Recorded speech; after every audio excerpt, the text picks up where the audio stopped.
Do you need me? Okay, because I'd like to do the other one.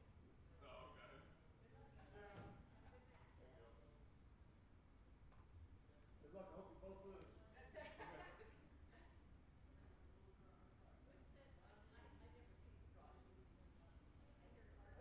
we're switching sides unless Dimitri moves the names around. Josh is here, Yeah. and if this is recording and this is streaming, you could Okay. go. Good match. Thank you. Thank you. You got the clock. Yeah, yeah. Both chess players have Should we put it on this side like it was last time? very leg. Okay, opposite the scoreboard usually. So for a minute versus 31 seconds. Oh, I mean, I think it's I think you want you want to 18 plus 15, yeah? right. You want to check the delay of the score. Right. Most likely it's probably something like that. yeah. Last match I didn't know you were a chess player, so when I Oh. saw the time on your clock, I was like, "Oh no, does he know if he runs out of time, He loses. he loses?" Yeah. And I'm looking back, that was a silly word. Apparently, you just know how to use a clock. Yeah, well, I was playing a little slow early on in the match, so makes sense. I need to slow down. That is one of the things he said on the Yes. broadcast. Yeah. Which is fair, because I do. Hey, you got time? Why not use it, right? Exactly. Thanks for agreeing to start early, by the way. I Of course. appreciate it. Yeah. All right, are you ready? Yeah, Okay, good match.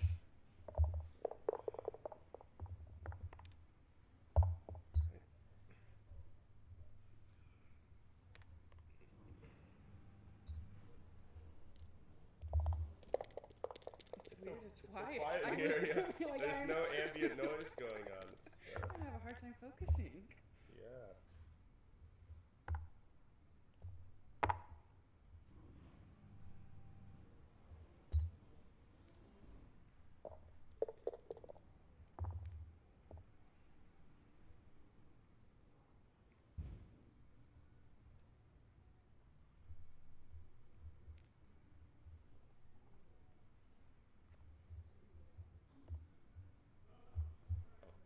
Oh.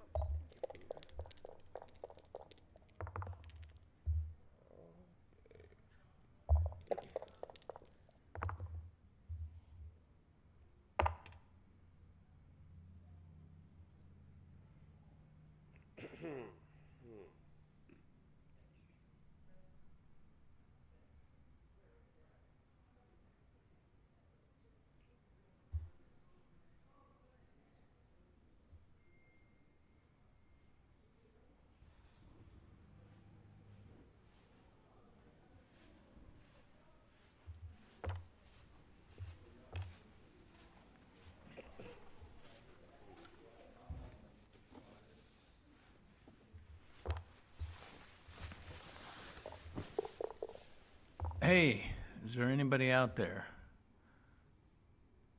This is Ray Fogerland, and looks like nobody's in here, so I'm chatting on the stream, and this is the intermediate final, and it's just kind of interesting contrast. The young man is apparently the best chess player in the state, and he's playing in his first backgammon tournament. And the young lady is also playing in her first tournament, I believe. And anyway, he's the undefeated finalist, and she's got to win 2 matches in a row. If anybody's out there, type something into the chat and let me know you can hear me, because I haven't spoken to anybody about this. I just came in and assumed the position behind the mic.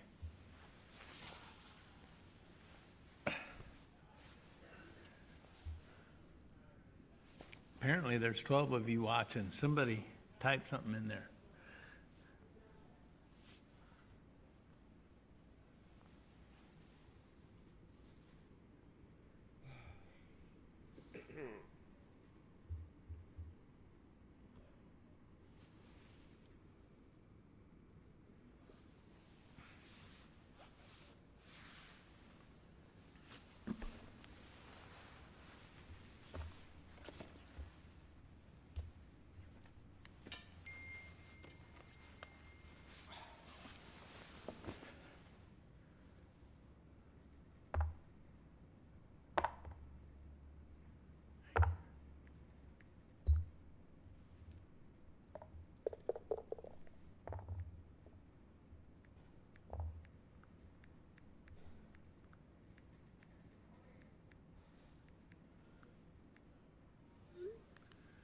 Okay, so let's see. I'll have to tell somebody that the score thing is somewhat obstructed, so they need to adjust the camera a little bit or push the deal in. Maggie was asking me what the proper plan for hedging would be, and of course he shouldn't have any interest in hedging, because if he wins the first match, he gets all the money.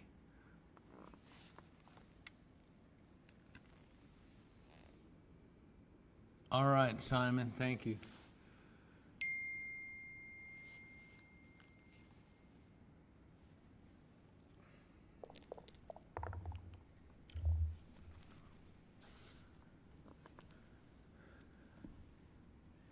Yeah, I was really interested to hear that that this guy is the best chess player in Michigan, and then I talked to another guy that was a chess player, and he says, "Oh yeah, he's an international master, and this is a guy that was pretty good at chess his own self in his own right, but he was in awe of this young man here." So anyway, now he's taking up backgammon, so we're all going to be in trouble within a year or so.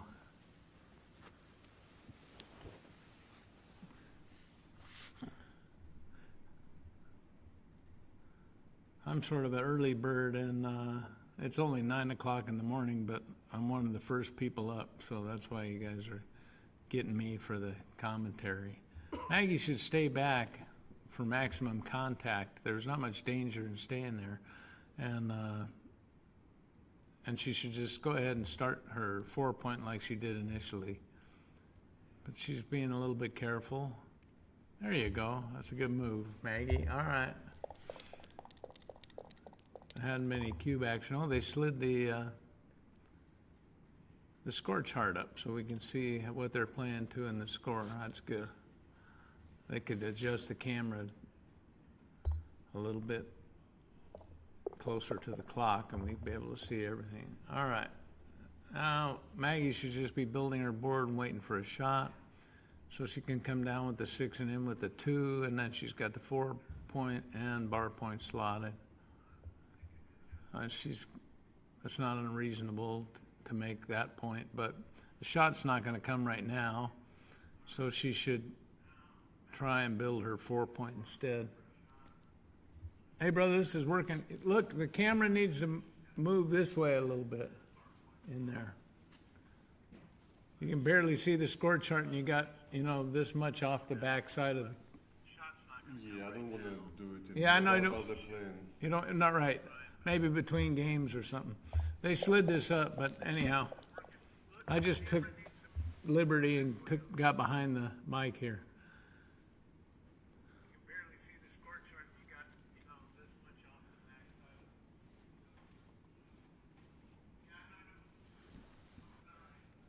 Well, it looks like Maggie made a point and slotted her 4-point.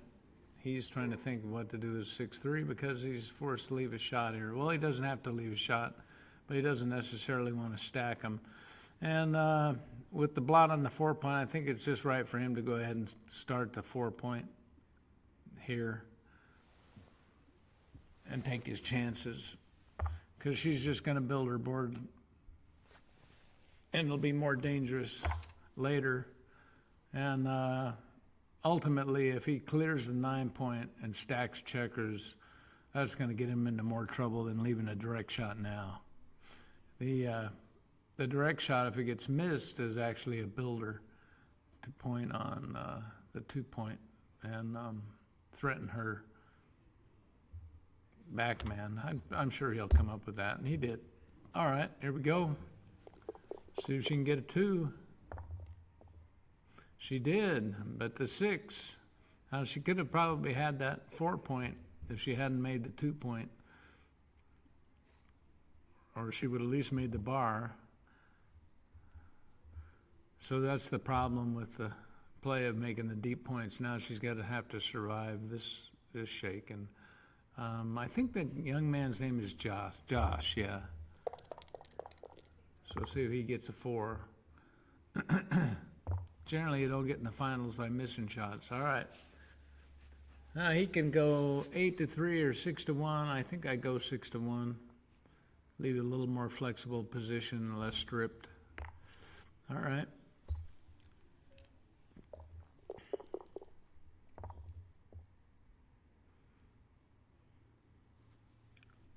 There we go. I don't know too much about Maggie's game except I watched one in the semifinals, and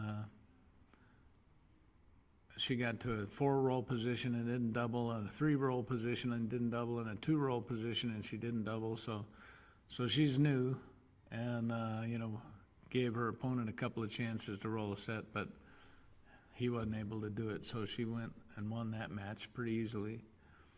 So neither of these players has a lot of experience, but I like her countenance over the board. She didn't stress about stuff, and she looks it over, and she usually finds a pretty decent move. And we expect the chess champion to play pretty good backgammon. This is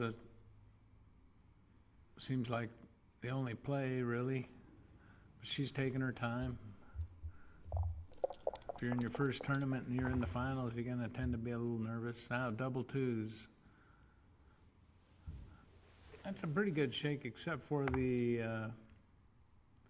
he's going to step up and come in, or unless he decides to bring 2 down. But this is the time to come up and then bring a cover. But if Maggie can throw an ace or some kind of 5-2, 5-3...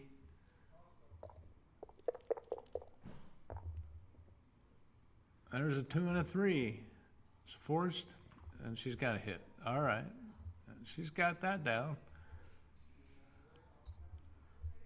She plays reasonably confident backgammon for someone who's in her first tournament. That's great. I wonder if it goes off the arm and back in if it counts. It counts. Only if it makes it in without hair. Oh, he rolls double 2s. Let's see if she'll double here. See, she's not even thinking about the cube. So,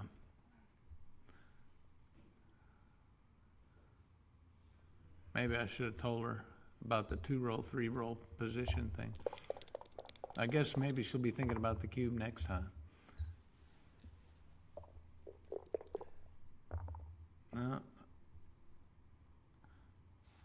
This is pretty good. Makes a 6 prime. Okay.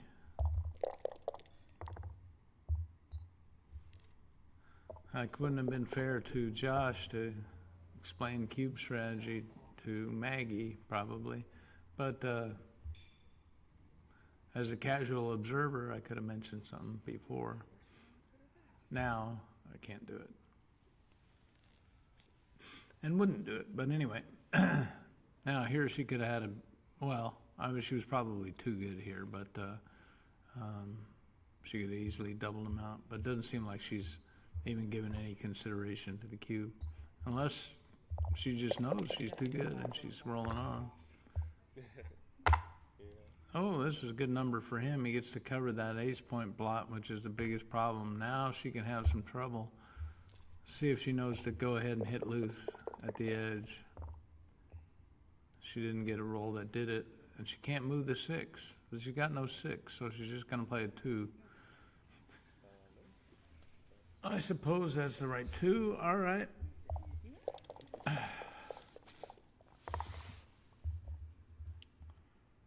He was hoping for a 6 and didn't get it, so now the best defense is a good offense. He might as well fire away because he's leaving shots anyway. I think I would hit loose there. He's still thinking about it. Maybe he'll come up with that. Because otherwise, I mean, he's not safe anyway. She's gonna hit him with 5s and 1s. Oh, I guess he hit the clock. All right. She apparently thought about the cube that time. Well, the only thing here, this is blocked, so she's going to switch points and put a spare on the deuce, which is the worst place for it. Unless she goes 5-3 with 2. And then she could keep a spare. If I would do that. I think I would make the 3-point or make the ace point from the 5. And that would leave you a builder above the point that you vacated. This is the problem with, if you forget about the cube, or you don't use it to end the games, then you have to play all the awkward numbers the dice give you, and they seem to have sort of a perverted sense of humor. I think that I would have switched points from the 5 to the 3, but this is another play. And again, she should use the cube and end the game here, so she doesn't have to play awkward numbers or roll awkward numbers. The thing is, You lost the connection. yeah, I know. It does that. We get the lag here, so I'm missing it. But she should, if you get good with the cube, intermediates out there, then you don't have to be so good with the dice, all right? If you just put the question to the guy, you can end games that you would end up losing.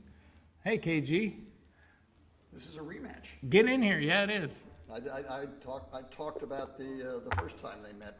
Uh-huh. Oh, well, we didn't miss much, huh? Oh, all during that lag, she missed a cube and he rolled double 3. So I watched her play in the semifinals, and she missed a 4-roll double and a 3-roll double and a 2-roll double. So the cube is something that she's going to need a little work on, but she's relatively confident with her checker plays and stuff. She had a 6 prime at one time in here, and she rolled some really awkward numbers. Get in here, man. Come on, chat with me. Well, maybe for a minute or two. Come on, just get over here. We can have some fun. She is very new to the game. And Yeah, to absolutely. To have gotten this far, to have played the finals of the undefeated bracket, she was nervous but excited about it. Yeah. And then to come back around and now playing the finals of the finals, does she have to beat him twice? What's the format? Yeah, she's got to beat him twice. So, and she's her semifinal opponent and her. They asked me about hedging, and I said, well, he's not going to want to hedge. And apparently he is an international master chess player. Right now, that is a very, very serious title. He's by U.S. Chess Federation ratings, he's over 2,400, which puts him in the very, very rarefied air. That qualifies him as a senior master. IM, as the chess players would call it, or international master, is an earned award by good results against very, very strong players. Oh, look, she took, okay. That's probably correct, by the way. Yeah, it is. I mean, I think that the average intermediate would have been intimidated by that cube. And She's got she a racing held her edge. ground, yeah. She's got a racing edge, or a playable racing game, and she's got a 5-point board to his 4-point board, and she has a way to get in. There's getting in on the 2-point is a minor thing, but gets her in.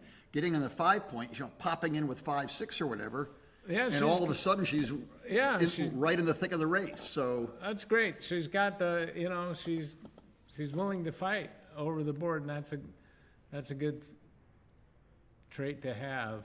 Generally, in backgammon, especially in the intermediate division, there's way too much passing going on. Now, plus, if you want to put pressure on the international master, he was hoping she passed, Now he's got to play the checkers. And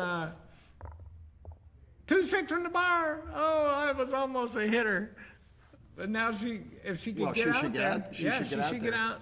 1s, 2s, and 8s. Give him a chance to lose, And right? double 4s is blocked. Everybody says, I don't want to leave a double shot, but I mean, if he misses, Oh, he misses, he's lost. and it's close. The race is closer. Yeah, it depends. I mean, if he misses with double 6s, it's not. But that's the failing. Is she going to realize that? Oh, he hit her. So, will she realize the leverage that she has? Once she took the cue. The way chess players have a huge analytical advantage over the regular world. He will see patterns, and he will see how the checkers are supposed to move. Yeah. The problem with chess players is more psychological and emotional.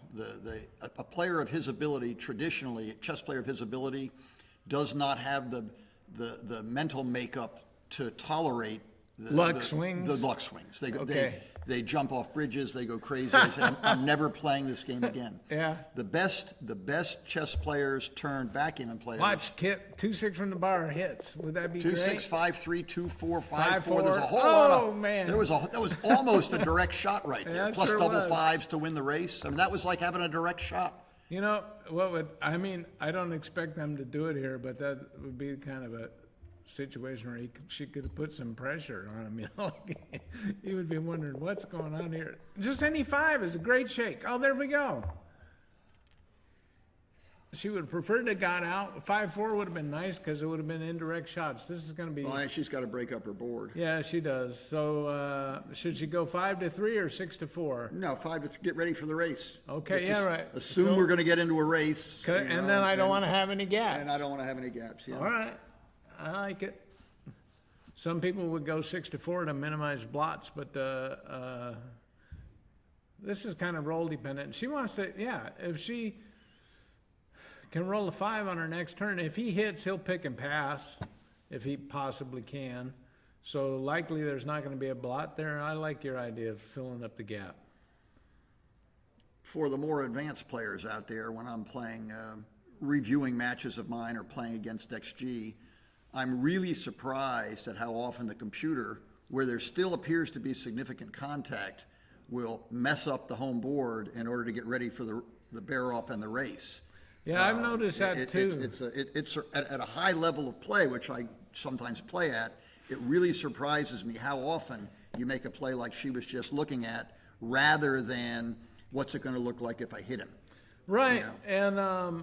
and I've noticed that when you got some kind of holding game and you're ahead in the race. I've been amazed how many times the 3 points behind their anchor are all slotted, and it doesn't make any difference if you leave blots back there; they're not getting hit anyway. So, but when it comes to the bear off, now you got to check her to take Well, that's off sort of from what's there. going on here. Exactly. She's thinking the right thoughts. So She's giving it some thought. I'm not even saying this is necessarily wrong. Right, I'm right. just giving the pros and cons of the two different plays and the fact look, that he's here missed. this hits nothing. Unless he decides to hit loose. Unless he decides this is a desperation situation. What Ray's just referring to, hit loose, is actually breaking the 6 point. Yeah, right. And in some situations, if the race really is totally lost, then your best chance is to hit and She's play for the down. fan. She's down 4 and 12. That's 16. 8. She's down pretty good, huh? So he's got. I don't think he's hitting. But he's got to leave a shot anyway, right? So he could hit and lift, but he would leave 3 blots around the board. Where's the spinning thing? Do you know when it's spinning, is everything we're saying lost? I don't know that what we're saying is getting lost. Maybe that's on a different part that's going out, but Well, we it may doesn't be hurt us to keep recording on on one talking. place, but not on the stream. Wait, man, why does the lag come up at all the critical moments? He's deciding on a play. We want to know if she's going to hit a shot. I'm We told- can't I'm build told- up the drama. I'm told it's the Can you guys in the audience? it's the hotel's internet connection which is doing this. Yeah. Can you guys, anybody out there, hear us talking while the thing's on delay? Type something in the deal. Oh, okay. It says we are watching and can hear fine. Oh, okay. Somebody can. That's excellent. Oh, well, that might have been when I asked them before. Can you? Oh, we're while back there's in lag action. going on. Okay, here we go. Oh, lots of we're a few rolls in. There's still contact. Oh, she must And have hit she him. She She hit hit him. Whoa. Now this is getting interesting. Now there's Now she didn't one put- more hit or one doubles, and all of a sudden the race is in play. Yeah, it is. It's in play already. Oh, look, she's maximizing contact, and she filled a gap, right? So that's got to be a pretty good play. This is really exciting. Yeah. He's got all of his 8s, and I think, is she far enough behind that it's well worth leaving those 8s there? If she's ahead in the race, she might play the role. Well, let's not see. If to she lead goes any- there, it'd be 39 versus 14 She's- and 19. That's 33. Well, it's close, man. But she's losing 15. And now we've lost the original position, and I wasn't watching close enough. I think she played 3 to the 2. She had 2 spares here. Yeah, okay, that's illegal. Did she play her ace 4 to 3? Yeah. So Okay, this there we is go. So There we go. what you're saying is maybe she Well, should yeah, go up there that's if the the question. race Is close. that blot on the 14 point an asset or a liability? I mean, it's obviously a little bit of both, but which role is bigger, and that's all going to depend on how close the race is. Okay, so that's 40 right there, and he's got 14 in 1933, so he's up 7-5. He's actually down in the race. Well, then maybe she shouldn't have left the 8. This is very tricky. It's very, very close. But she maximized contact. Now what's he going to do? Let's see what happens. He's going to play 2 in. Maybe not. He might play. Oh, he's going to play the deuce in, not 2 checkers in. Okay. Yeah, he should be filling the gap too. Right. But look, This is the same thing we were talking about earlier, Ray. Is he preparing for the bear off, or is he afraid of getting hit and re-hit? absolutely. And here's the deal. So, this is an international chess master we're watching him play. He brought 2 in. See, now you would have just brought 1, huh? Well, I would have So he's thought. not I would have forced thought out? about it. Okay. Well, now she has to. She has to come in range. There's no safe 5. Right. No safe. And So just 1 blot as close as she can get it, I think. you're right. Minimize the shots. So we're It's taking. an exciting first game of this double elimination final. Well, this game could go on quite a bit. And here, too, she's going to fall asleep with the cube. There's something about her. She's all focused on what's Yeah, she happening. has done and that. she forgets about the cube. Yeah, she hasn't. And She's it's- not even considering it, and but would put considerable more pressure on him if all she did was sit and think for a minute. Right. Well, I told her that after the Oh, last did you? final match. Okay. But there's so much new stuff. Oh, look at Oh, this let's great block. shot. The blot can't now. Let's take a. If we get a chance, Ray, you can count fast, and I'm old and dim. See what the race is, All right. and might she have? If the race is close, the fact that she's got this 3 to hit it She'll roll may make before it we may get make it it a counted. double.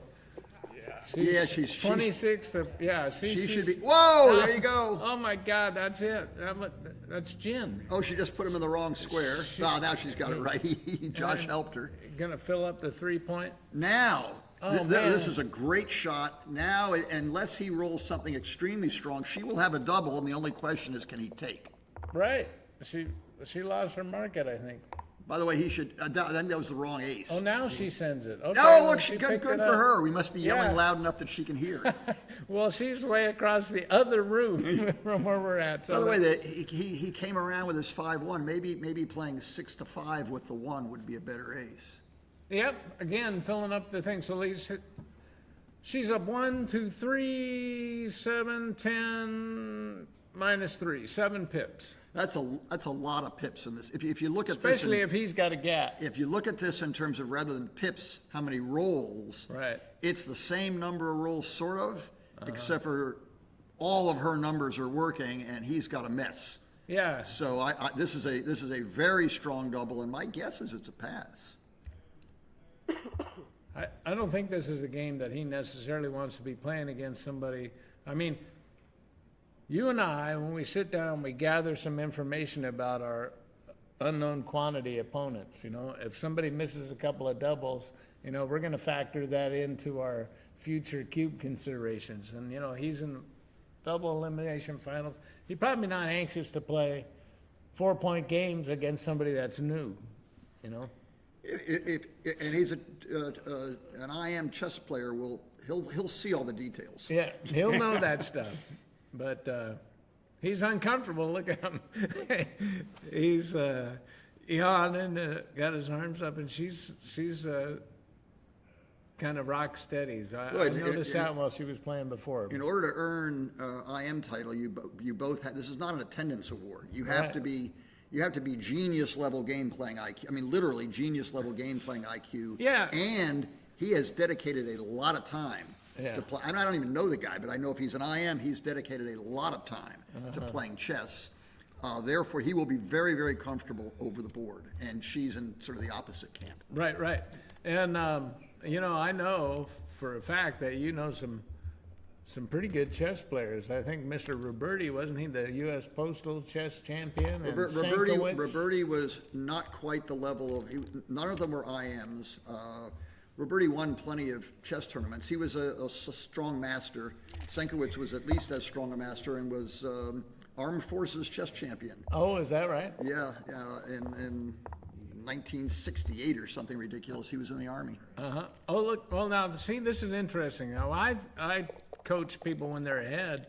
That you split with 4 3s and 3 2s.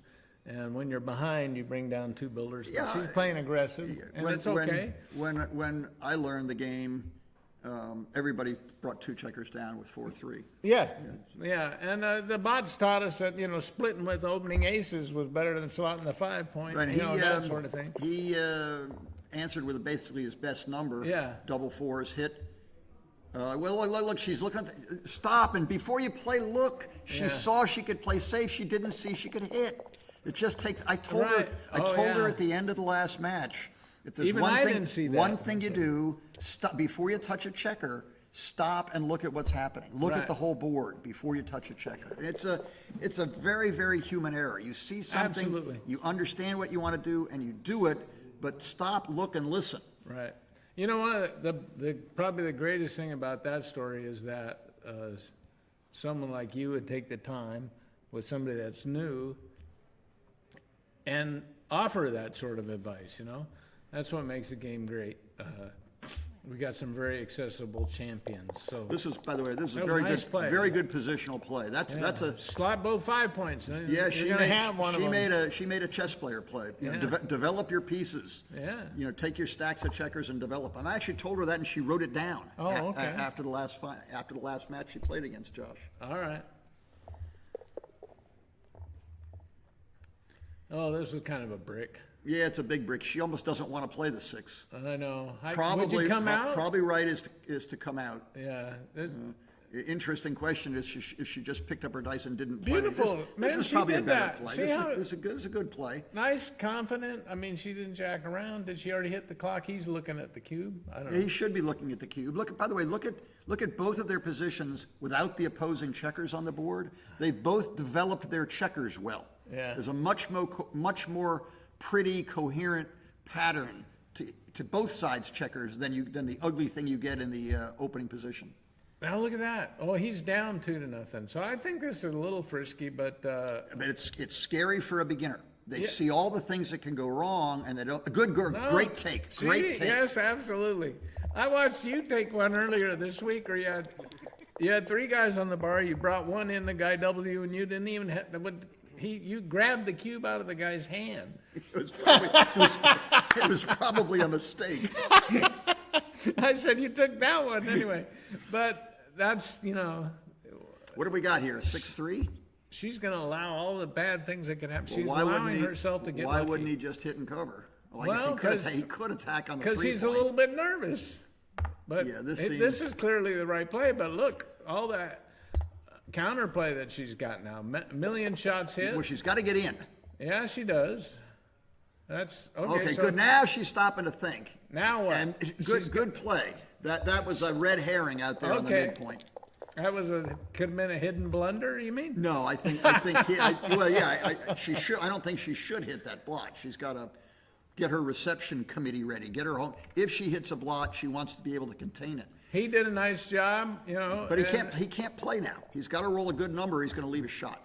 Well, he don't have to worry. He just wants to run one off the back here. Are you He's so got sure? a solid pretty He game. could play off his big. But she's slotting the good points, so he's going to leave a This is shot. good. And if she Now, hits here it, we go. She can counter prime it. Right, exactly. And he doesn't have that many perfect numbers. No.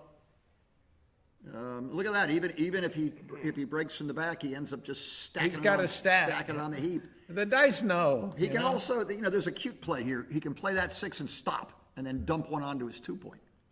It's the same ace to hit in the outfield, and it preserves the option of building the prime from the back, which he can't hold anyway. But boy, taking the And that's a subtle threat of recirculating that checker on the 6-point, which what do you think this about might be a hanging bit on? much. What do you think about hanging on to the prime? He has to hang on to the prime, or could he break it? No, you don't break it up. You make one, you hold on to that thing. Okay, you so know? he should play the 6 and then then yeah, think. he's giving looked it at. some thought. Here's a chess player. He's going Yeah. through all the variations. He's going through all the variations, looking at the trees that the patterns can follow, and then he's going to choose what the best one is. That's the way they've gotten trickier with the computer programs now, but that's the way the old chess programs used to solve problems, was by brute force. Look, he did your play. I like that. I would have thought that, in his first backgammon tournament and first final, he might have shied away from That's a controversial stuff. but that's a chess player's play. okay, great. I like it. Speaking of chess players. What is she thinking about the cube? Or he hasn't hit the clock yet? Oh, we got the delay thing. We got the spinny thing. lag. Yeah, we got the spinny. Can you guys hear us while the video's lagging? Okay. Oh, there we go. Now what's happened? Somebody got hit and counter primed. Oh, did he just roll 3-6? Is that what he did? He just come in with a 3 and he's, okay, we're right back where we were. Okay. If we didn't know any better, we would think this was the position when we left. In Yeah. chess, if we do it 3 times. she got an ace. In chess, if we do it 3 times, it's a draw. She's got an ace. Yeah, but Should she no, hit no, the cover, or should she come hit the back one? It's a timing priming thing. So Okay. that checker on Josh's 2-point is actually A detriment. Yeah, it's All a right. detriment to Josh. Look at this. This is a great roll. Get to the edge of the prime, and she's got some time. She has reported. Nice. He's reported to the launching pad. 6-4's hit it loose. Oh yeah, that's okay. She's going to continue on. Yeah, there's a lot of if she hit loose, there's a lot. All of Josh's 5s are bad. 1-5, 2-5, 3-5, 1-6, Sixes are 2-6. bad. Well, 3-6 isn't so bad. 1-6 and 2-6 are a big deal. Nah, these are. You can't afford to just let him have a free six. Human nature is to play safe and not do anything. Well, it worked great. I mean, Oh man, did it work great? This is probably the wrong play that had absolutely the best result. Yes, when the video lags, the sound is perfect. I got that from Roberto. Thanks, Roberto. So all these insults we're doing when When we are being trash recorded, talk. excellent. Well, the reason her play wasn't right is because it allows him to get out with the 6. But when he doesn't get out with the 6, now she can Particularly punish double him. fours. Double fours would stay on the She's roof. got to send it. I mean, or at least Well, it's a little awkward here. no, but Oh. but maximum. Well, what do you do with this she's up hot 2-0. shot? We get out with a 5 and just totally bare our breast, or do we can hit, or we can Hit? we can stand pat. Hard to say. So there's 3 choices: bare your breast and run, which looks a little bit rich. Hit, breaking our 5 prime, but pushing Or just bury a plowing the checker on the ace. or just pray and bury a checker, with I to think the 2 because point and he's then going to play have options with his numbers that don't run. I'm I would inclined just to either hit or hit just 'em. stand pat. How would you play the ace if you hit? We got plenty of time to figure it out because of the lag. Yeah, I 6 to 5? yeah. That duplicates a 2. All right. Well, it just keeps all your checkers in All right. play. But is it right that, well, because then she's still going to have to manufacture 5s to get out of there. But how about hit loose and stop on and go to the 2-point? Does that make any sense? That gives them Yeah. good 2s and 3s? I don't know. Anyway, all right. I don't see breaking. I don't see coming out.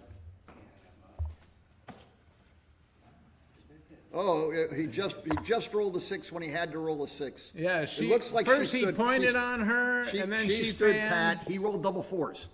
She stood pat. He rolled double 4s and played from the 9-point to the 1-point, and then she danced and he came out. That's what happened. Now she's going to make the 2-point, and then she's got a reasonable.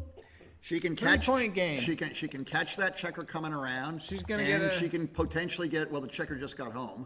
Yeah, but it got stacked. Once again, it got stacked. Now he's got very awkward 4s. I mean, 6-4. 6-4 is very 4. Well, 4-3. 4s and 2s are going to be a little bit awkward. 4s are the big. Oh, 4s look at this perfect number. Oh, yeah, She'll make the 3-point. Make this, no rush to get out. Now, Right. 6-4 is the nightmare roll. It forcibly leaves a shot. Oh, Double 4s. Well, this is This is the cracks in the foundation. Oh my God, he just threw up on the board, KG. Yeah, now you got fours and aces. So she's got more chances to get a shot. She in the wants a future. 3. Stay there. I don't know if you stay there. Oh, or that's not. right. That would You make know, it 1, easier 2, for him to get in. 1, Yeah. 3, 1, 1, 3. 4. Yeah. Fours are worst. Ones are second. Uh-oh. 4, 3. Oh That's my it. God. There's a game-winning shot being offered up right now. Absolutely. And I think to avoid future game-winning shots, he should, even Do though it this way. it's a More shots. 13-number shot as opposed to an 11-number shot, he should do it this way. Yeah. He's not happy. This is what I'm talking to you about. You can see the chess player in him smacking to pieces.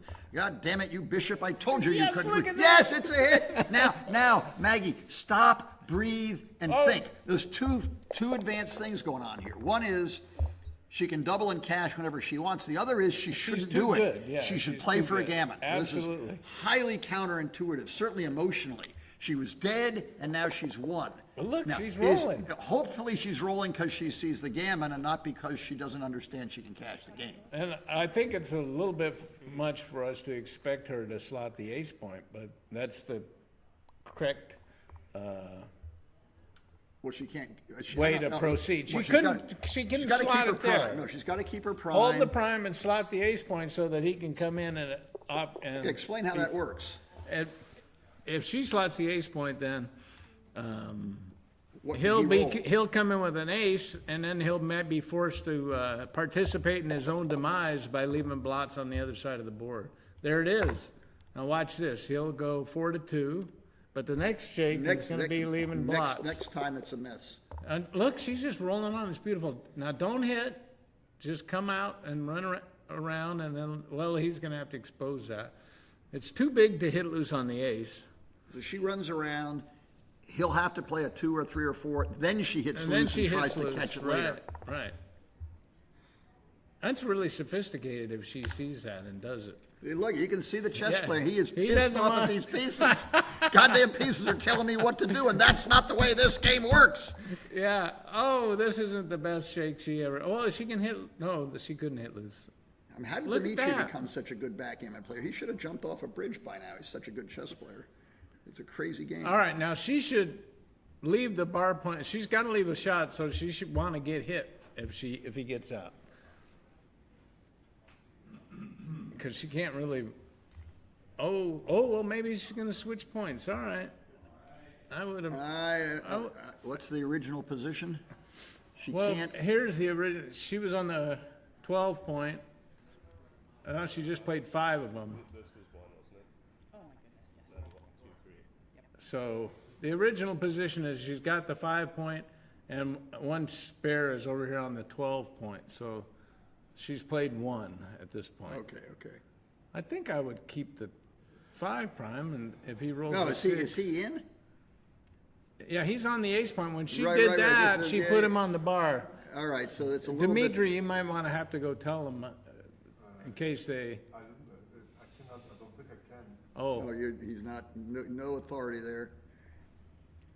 yeah, they haven't he should realize, he should know that he was sitting there on the ace point, because he's gonna have a shake at it, especially, yeah, she's realizing. There, that. she's got it right.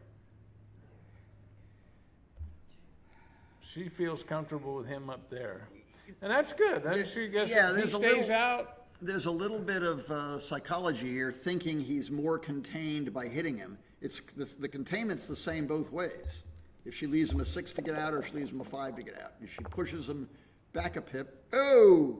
See, But if if he misses, that's a great shot for him. He now he's a favorite, I think, in the game. And, yeah, she'll need a doubles, or he may have, if he rolls just a couple of 2-1s or 3-1s coming around the board. right. Plus, she he could may catch have a up. problem with the gaps on the 3 and 4 point. But again, we got the lag, and when we come back to it, we'll find that somebody's a I mean, clear in favorite. straight crossovers, she's not far behind. But she's in great shape because she owns the cube. You know, one big number here. Yeah, and she a can- 4-6 or something. Come in with a 4, take the 6 Oh off. my God, she's sending it now. Whoa! She's going to put Okay, the good pressure. for her. This is a really That's power pressure, except it's clearly no double. Well, I don't know. This is something that I would slow down a long time to try to get the pips versus rolls. Okay, what do we got? 3. You know. She's up 3. She's up 8, down 4, 26. But he's got all that space. Let's see, it's 26 minus 246. This is a great position. There's She's down 16 pips. That's oh it. My That's the God. end of it. This was. You this took was that? This is a spectacular. That was a spectacular position, and it's pips versus rolls. The actual pip count doesn't mean a whole lot. It's how many rolls it's going to take, how many crossovers you have. Yeah, she might still be losing the race after double sixes, but she's got 5, 6 checkers on. It's his pip count is massively deceptive. Right. Massively Well, deceptive. he had a ton of wastage. His pip count may be below hers even now, and he's dead. Yeah. You know? He's. Yes. If he was. Oh yeah, there he goes. This is like 5 rolls versus 7 rolls or something, and she's on roll. So, Was that a great reward for that? oh, I don't. cube that you sent out there? It might have been a cube. Oh, look at this. Okay, now she's got to not miss. Does he get 10 left? She's still in pretty good shape. Yeah, she is. Goes setting up for a miss. Now got 8, 10, He right. still needs a doubles, or she needs to miss a lot. But if he rolls a double, she can't miss. Now this is the downside of that cube that she gave, because she rolled a number that was basically gin, unless he's got the cube, and then he could steal from her. That's an advanced position where she doubled. We're not going to resolve that right now. No, but anyway, it's just Okay, How things get can 2 go. off here. oh. Okay, now he's got 6. Now it's any doubles. Oh. She's got 2s or better as counter doubles. This is very close. Okay, Well, 2s you know or better what, puts an end to it. Yeah. I was in the semifinals of the consolation bracket at the Party Gammon Millions. I had $30,000 in the bank. I had this position. If my opponent rolls doubles, I'm dead. I get my $30,000. If he doesn't roll doubles, I've got $60,000, and I'm playing for more. The bastard rolled doubles. That was you played in that Party Gammons and you cashed? I cashed, and I almost cashed big. Oh my God! Who was that? Was that Was that the eventual winner? Well, this is the One of the German guys? consolation. There was that much money. All right. Well, let's get back to the future here. It's 6-0 for Maggie, and she's going to get into a position. Then she's going to. That was a great. Run That was an ahead. absolute great game. We could write a book on that Oh game. man! We could write a beginner's book on that game, and we could write a master's book on that game. Look, they're laughing about it. Is he laughing though? I mean, if he's maintaining his sense of humor, he's a better man than I. He's maintaining his. If he's maintaining his sense of humor, they're going to take that chess title away from him. Yeah, oh, here we go. We got another lag position. Now, interestingly, now she started out with the right 4 ace, but that's typically the right 4 ace. But if the score was reversed, I advocate slotting with the opening 4-1. I so enjoy. And slotting. Roberti does it anyway. I so enjoy slotting with a 4-1 that it's hard for me not to. Okay, it's pretty. Yeah, it's pretty. pretty. How did she end up? Oh, they made the 2-point. What the heck? Oh, there was her next roll must have been 6-4. Maybe he split, and she couldn't have pointed on him because What he's he got roll both 4, checks. 2 double sixes? Oh my God! Yeah, she must have rolled 6-4 and made the. What's the right play here? Which bar? I guess you make the 5 prime. Always put a point on her. I didn't even consider that. No, that's probably right. I don't know. Nope, not anymore. It's not. Yeah, I think I Look would around, have Maggie, you can hit taken the something. 5 prime there. One thing, and this is just human nature, particularly the newer you are to the game and the less experience you have, there's a tendency to play way too fast. Yeah. Yeah. Some of the commentary I've done, even lately, with very, very good players, I just say, if I can't, they may be better than I am, but I'm a very, very good player. If I can't figure out, is it even maybe right to do this or that, and they're already doing one or the other, they're playing too fast. Yeah. Double pass here, that's interesting.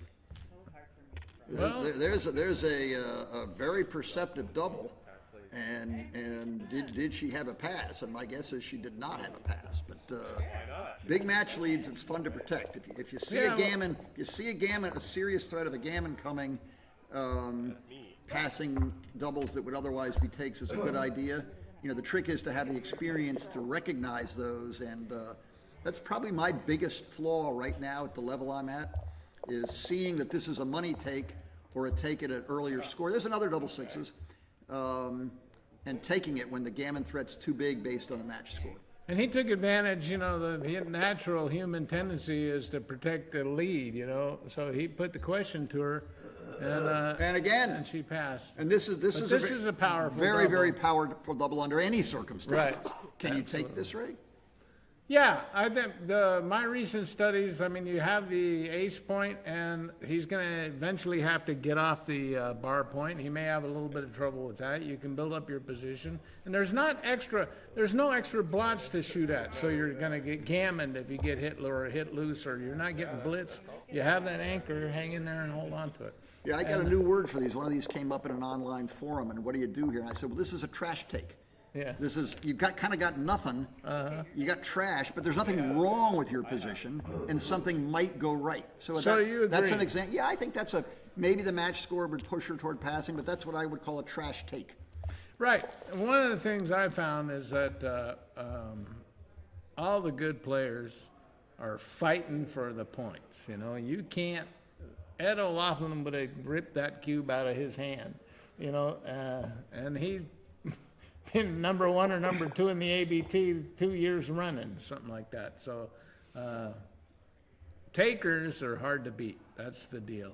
And plus, you force the other guy to play the game. It's not XG that's playing those checkers. And when push comes to shove, these guys are going to make some mistakes. I worked out. And that adds equity to the take side. Rephrasing and adding a little bit to what Ray is saying, top backgammon players aren't the ones who are good at playing good positions. Good positions often play themselves. Top backgammon players are good at playing the weaker side of any position. You know, the close takes, where the plays are all difficult. It's very difficult to preserve some equity in a losing position. That's where the metal meets the road. The good players can play bad positions well.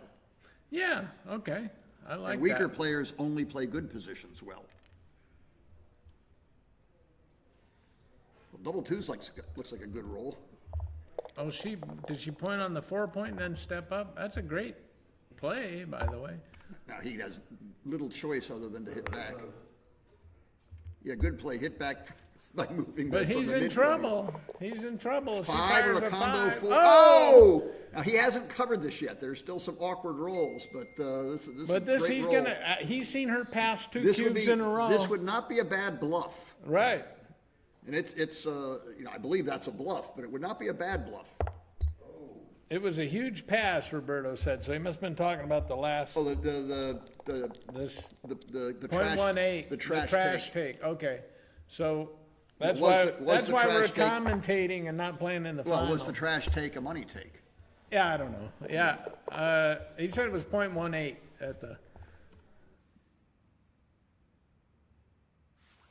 But again, you're not playing XG. So at 0.18 against XG, and you're playing against a guy in his first finals, you know, he's a chess player, he's going to make a few mistakes. So it's not as bad as XG says it is. And you give yourself a chance to get lucky. You get, you buy your ticket on the backgammon roller coaster. Exactly. She could still counter prime 16. here.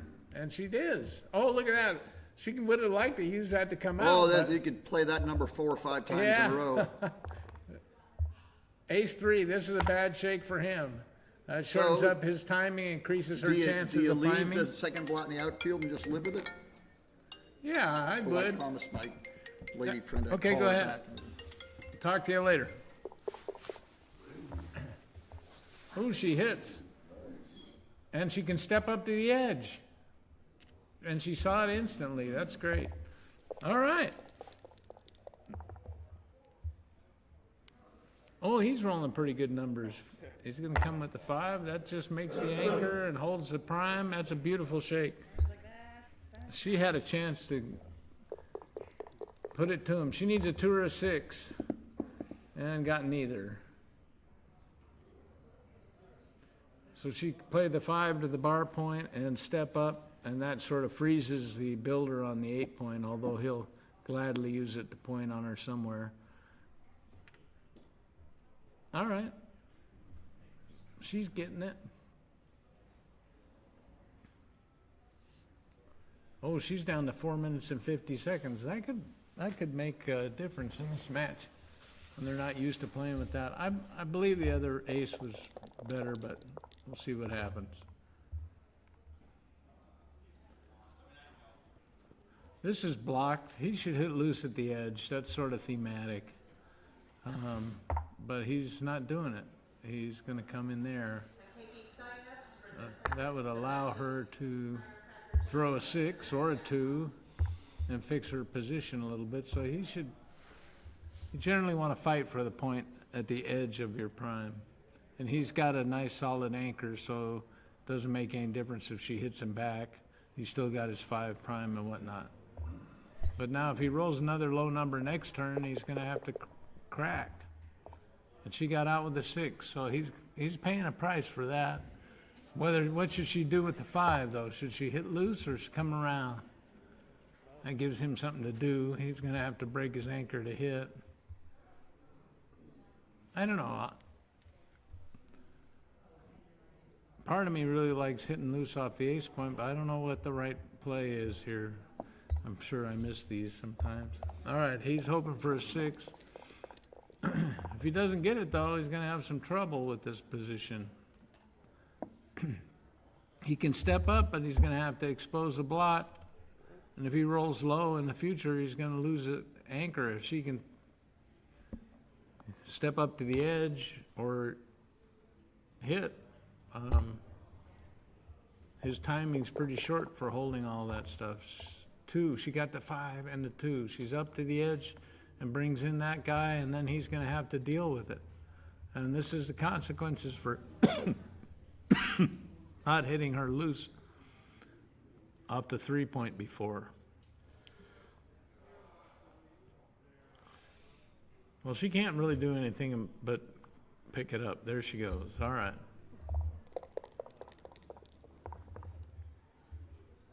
Six, 4. He's got to run, and he's forced to allow her to, if she rolls a 6, she just wins the game and she owns the cube, basically. Well, I mean, she's got a big advantage in the game. There it is, 6, immediate.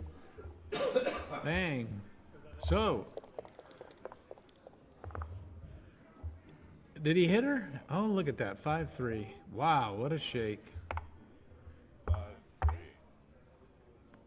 Wow, the dice bailed him out there. Let's see what happens. If she rolls double aces, that could be pretty good. 2-1, oh my God. Hit and come to the edge. I mean, I would like to hit the second checker, but you must get up to the, report to the launching pad. All right, come on, Maggie. You got to get up there. You can't get out from back there. Although it's a big, oh, she says, I'll get it later. All right. She forces him to throw a 5. This is, and he does. Oh, man. All right. Not double 1s or double 3s or something. No, a fan. All right. Well, she erred on the aggressive side, and he erred on the timid side. He didn't hit loose at the edge, and she fired away. And that's pretty cool when she's got a big lead, and she's putting the question to him. And he rolled an 8, which saved his ass, and now he just rolled a 5, which saved him again. And right now, you guys can hear me, but we don't know what's going on because the internet is lagging. So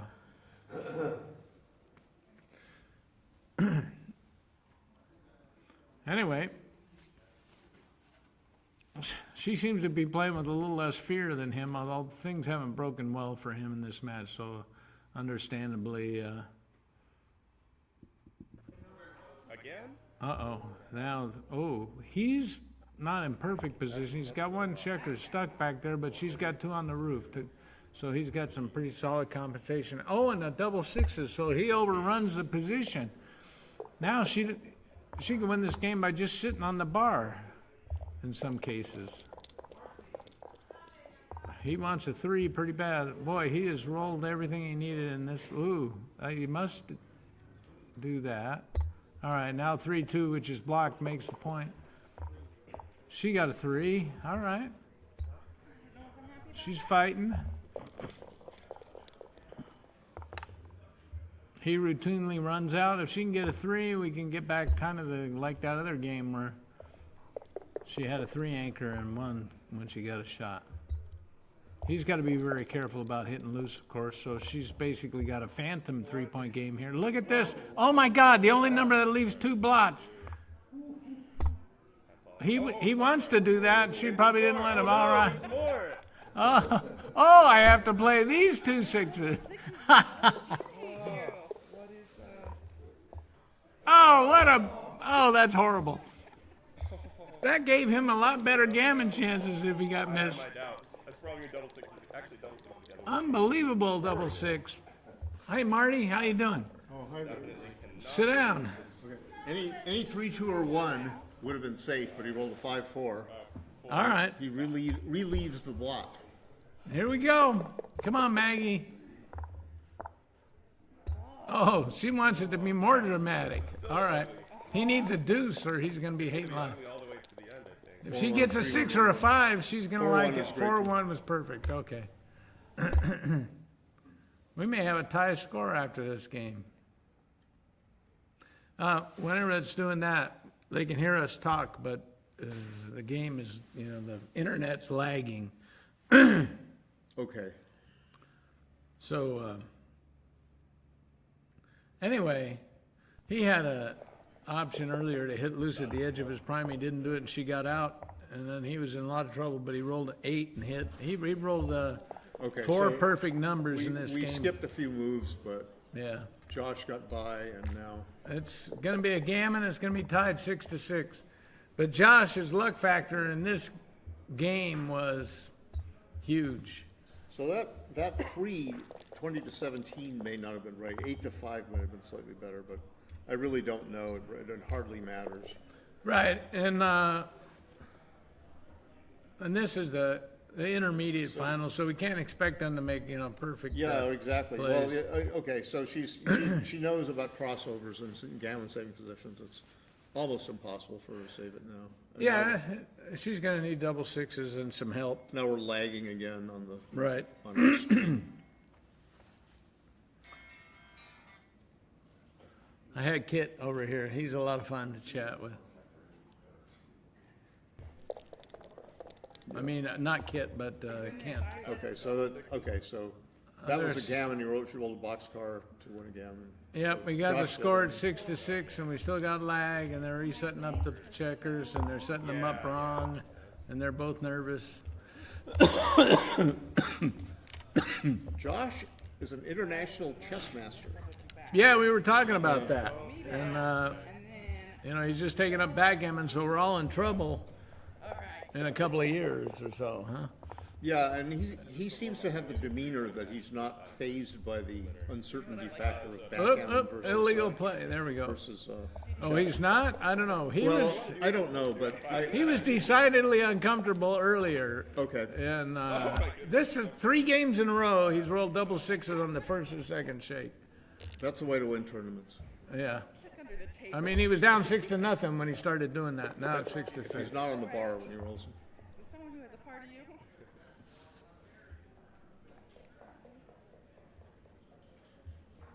Oh, she played an illegal. Okay, so She keeps doing that. yeah. Well, that was Twice in this this is in her game. favor. The legal move is in her favor to make her 4-point, which is slightly better than, slotting with a 5 and coming up to the 21 point.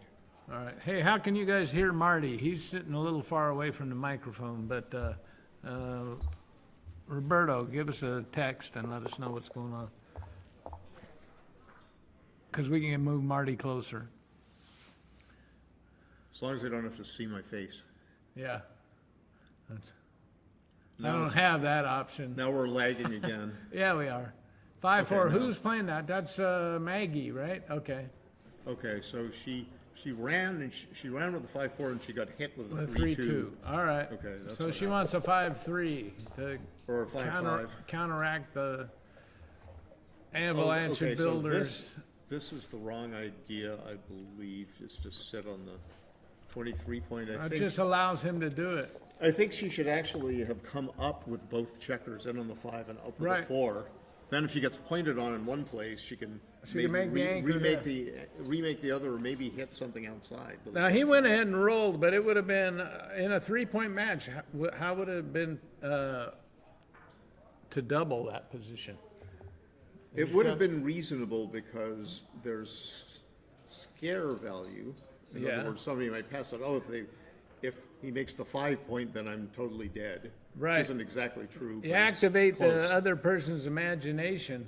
But she's shown a tendency to go ahead and take these cubes so Oh, far. all right. so- Yeah, well, that's a good thing. You'd rather be a taker than a dropper. Right.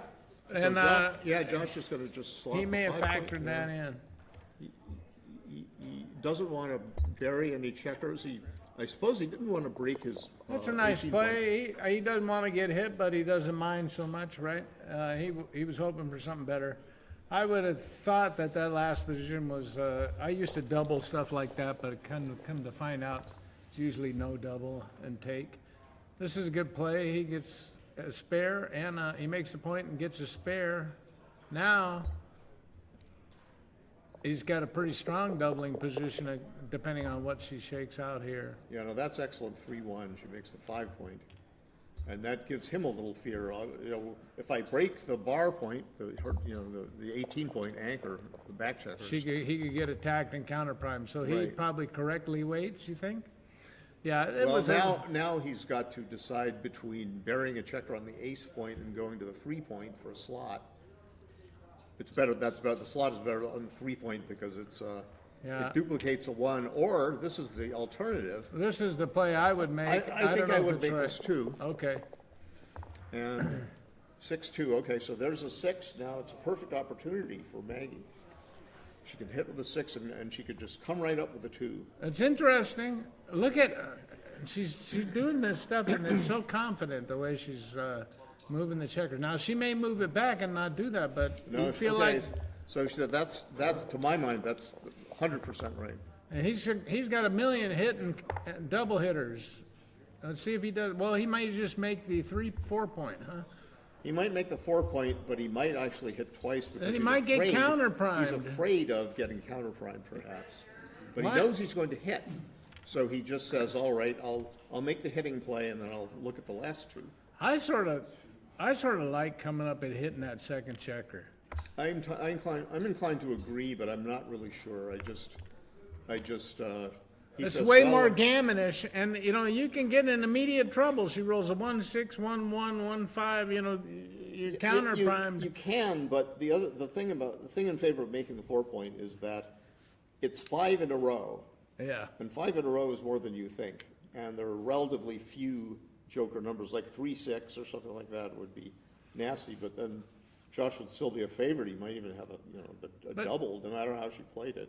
Well, she could anchor up. She can counter prime. He may not Yeah. roll so well. I mean, Right. I'm inclined to agree with you about the other hit, Okay. but I'm not sure. But now she came in with 2-1, and this is one of the scenarios you talked about. Oh, okay, right. Because she now he- made her 3 point, and now she Now has he's bar made point a slot. 6 prime, but he's gonna end up losing the priming battle if she fires If a she, 6. yeah, she's a 2-1 favorite. 2-1 favorite to make 6 it. and an ace. Look at So that. that's it. She now the timing is in favor of. It's Josh. tenuous. Yeah. I tell you. What he should do is if he rolls an ace, he should step up to the 23 point. Right, and this I think is right too. Just Yeah. dumping it on the 1 point, I think that's maximum flexibility with the spare checker. He wanted to use all the pips. Now she should come to the bar and slot, right? Or she's Well, gonna slot the 2 I'm not point. sure. The choice is between just breaking the 8 point Oh. without a slot, And or and between not- playing a 5 and then Yeah. slotting. And then she's considering it. Oh, this is the wrong way to do it, though. She wants to maximize her chance to cover the 2 point and to have a prime if She has missed on the 2-point. Well, that saves the maximum number of points. And look at this is Yeah, this the is minimum this is required number to break his prime. this is 6-3. this is terrible. This is a terrible number, and I think that And she's glad she has that she 2-point slot in now. She should probably just double. Oh. Oh, it's a 6-3. Okay, so But that's this right is the right thing there. that she misses No, most well, often. she might not double She's now. she's just shaking the cube. She I thought that maybe Josh had to leave a blot on his 7, but he didn't. just come into the 6-point and let him crack some more. Yeah, if there's anything she does, it's miss cubes. There's 2 6. The 6 is not going to be. Oh, look at that! Now this would be a beautiful cube, especially at 3 away, right? 3-point match. But she didn't send it. Well, but, she's yeah, she's missing some opportunity. Look what happens if she breaks her Oh, look at this number. 5 and cover. Wow. What a shake. Now she's playing on, right? Well, she realizes that she should be. Yeah. Well, he's got to roll. He's not on the bar, so he's got to decide how to play his he's forced to hit. play that thing. Yeah, but where he can hit on the Right. 7-point, he can and bounce. He can hit twice, or he can hit on the 2-point and bounce. I'm thinking I would pick and pass to minimize the chances of another checker, By but bounce, you mean keep going? Yeah, Yeah. bounce away from where you landed, hit and pass. I don't think this Pick and is the pass. right one. Isn't it hit off the 2 I and then go to the don't. ace? Well, if it's not hitting 2, hitting 2 is like, well, I might make the 24 anchor and then not be gammoned as much in the long run, but then again, I might get 2 checkers closed out and His whole get point is not gammoned. to get a second checker hit. What's the best play not to get a second? I Well, think it's this. But it's this for the short run, but in the long run, it might be to hit 2. All right. And He's having 2 on concerned the about bar, the short run. Oh man, Yeah. wouldn't this be great if she gammoned him and went to 8-6? But regardless, it's going to be great. This has been a great match. That Like a funny play. that shows a little bit of misunderstanding of backgammon. She can just wait for the shots. She didn't want to front load her prime, which is what we call that deal. Now he's got the double hit option again. Marty, what do you think?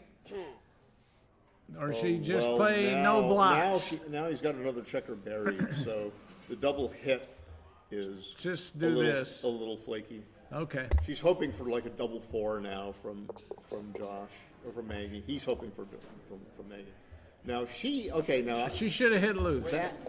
that is, yeah, I would be inclined to hit loose Yeah, absolutely. because now he is thinking, all right, what is safer? Is it safer for me to do this, or is it safer for me to clear my 5-point?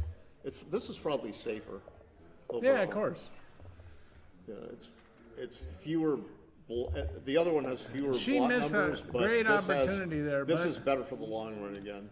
But she's got him by the short hairs, so Right. any She can mistake play she's on- making now, she's not squandering much equity, but missing out the opportunity to go after the second checker. She just doesn't understand that yet because it's her first tournament, and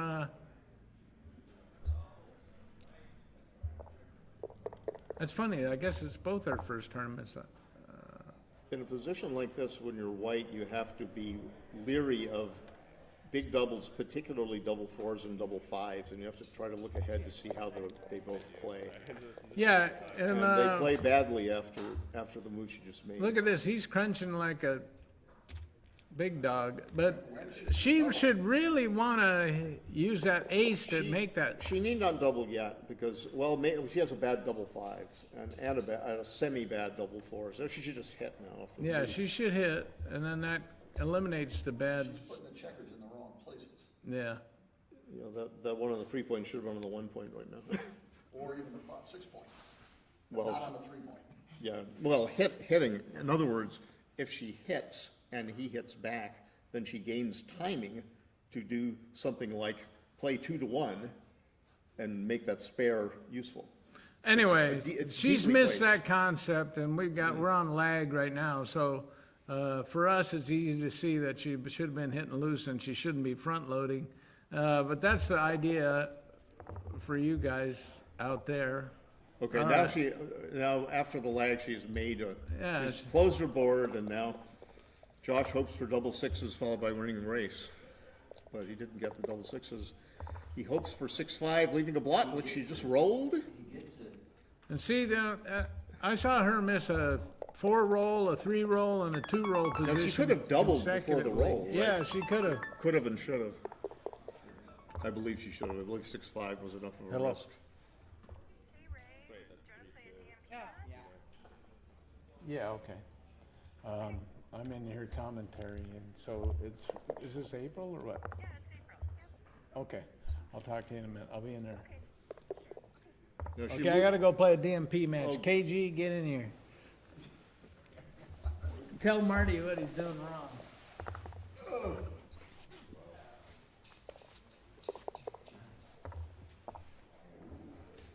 Oh, she's going for the gammon now.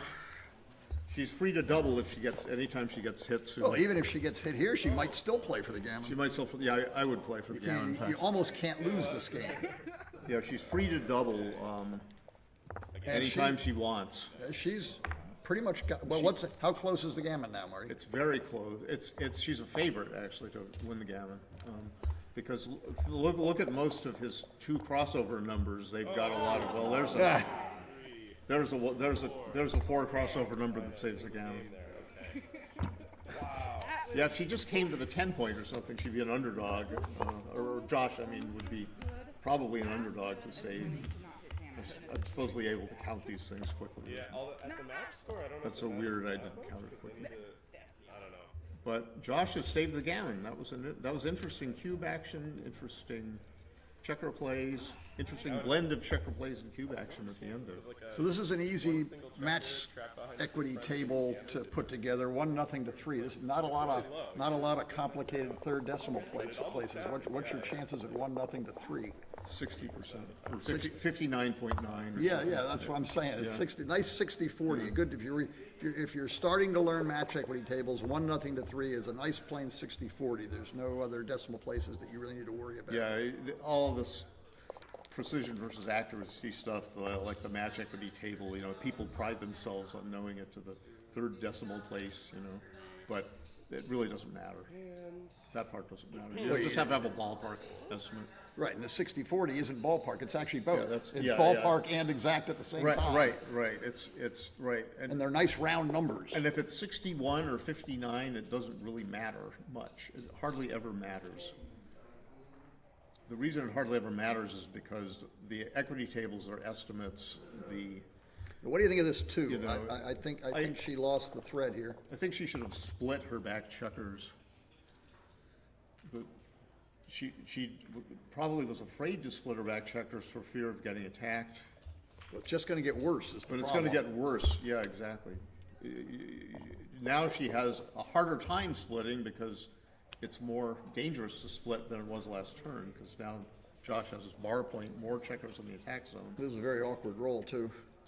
She's just got to hit on the 2 point and pray or something. You can't go crazy and slot the bar and hit on the 3 and leave blots everywhere. Sooner than do that, I would do the double tiger, double hit. Right. Okay. I might do that for bluff value on it, but she didn't double. I would have, or Josh didn't double. I would have. No, I think Josh played too quickly there. He's also a little bit behind. I would have doubled. Yeah, because gammon, the value of gammons for the trailer at 3 away to 2 away, which is where Josh is, or the value of his gammons is great because the 2 points gets him, an undoubled gammon gets him to Crawford 8-7 ahead, and a doubled gammon wins him the match.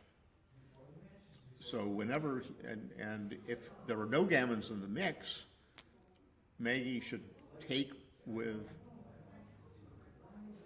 something like 28%. And that means she has to be more cautious about taking than usual. So the cube is still in the middle after that lag, and Josh has improved his position. And he's threatening to make his prime. I don't know, where were Josh's spares before? I don't know, how'd the guy get onto the 4 point? I think, well, that was, she went 6, Maggie went 6-4, and then she hit loose on her 2-point, and then she covered from the 6-point. No, I'm talking about Josh's Oh, 4-point. Josh's 4-point. He probably rolled a 5-4 or something.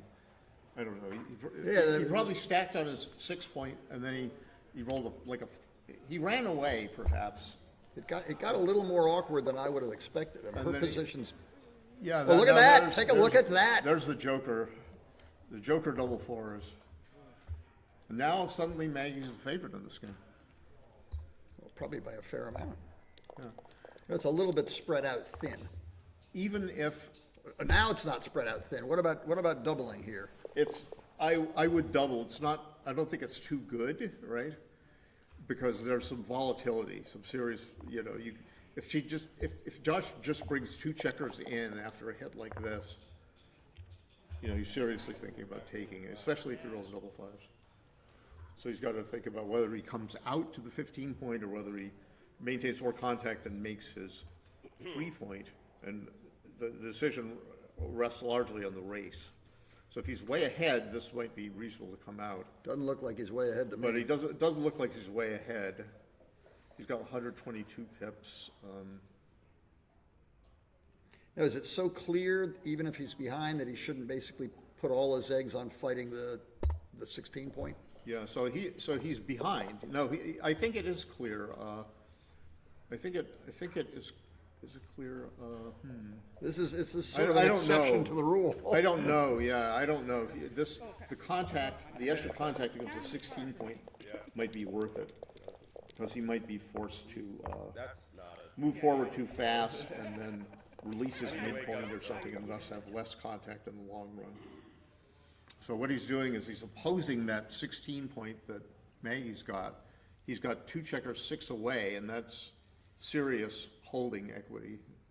It's going to be very hard for Maggie to get that 16-point safe. She has to roll basically in doubles. Double 5s being the best. Double 3s, 2s, and 1s being great.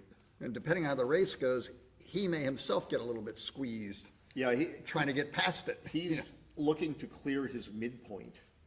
Like if he rolls a 6-5, he should just clear his midpoint, I believe, rather than worry about timing.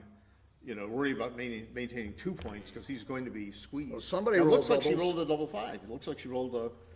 Oh, yeah. She got the 2 checkers yeah. from the 16-point to the 6. That looks like double 5s to me. Yeah. 16 minus 10, 6. Yeah, so. How's our race? Yeah, 85 for white before the roll. And over there is 94 for black, so she should have doubled. It would be Okay, double stop. pass, in fact. It would have been pass. Stop and think, Maggie. Yeah. Stop and think. Right, count the pips. Every roll is a new cube decision. And she's just too focused on rolling and all excited about playing. Yeah, she's afraid of, I think it would have been a pass for Josh, because I think he didn't have 25% cubeless. Yeah, she's not thinking about the cube. I She's think thinking she- about something else. Or if he did have 25% cubeless, it was very close. It was close enough that she Yeah, this didn't want to lose. So she played 2-1, which is reasonable, actually. But I would have stacked a 4-point. Stop and think about the cube, Maggie. She's thinking about the game. She's thinking about winning, and she's just forgotten all about the cube. That's all there is She's to probably it. decided she doesn't want to double and face an automatic redouble. Nope, she hasn't thought about the cube, Marty. I'm telling you. Okay, well, that's it's a- possible. That 4-stack is not. And Josh, of course, is going to play as fast as he possibly can. Keep So her in that- whatever so that- whatever zone she's stuck in. Keep her in there. And the dice didn't quite come out at the same time or something, I don't know. And she says, all right, whatever, and then, Get the same 5 pips. yeah, but this is better 5 pips, slightly better. I think, yeah, because you get off the 1 point. Now her decision to fill the 1 point benefits her, yeah. She takes 2 checkers off. This is actually fine, 2-1 is fine. But she should be thinking about, she's just forgotten Yeah, all about the you're right. doubling cube. Just forgot it existed. Yeah, now she's gonna see it, because now it's obvious. Now she's back, she's down to 4 checkers. Well, it made it. Now she's somebody. hesitating. Somebody pointed it out to Now her it's suddenly. Jen and she'll I catch don't, it. So she's at Crawford. And she could have possibly been winning the match I wanted to. had Oh, there were. she doubled and had Josh taken. There were plenty of chances in there where it might have been close enough. We didn't even get a chance to talk about it.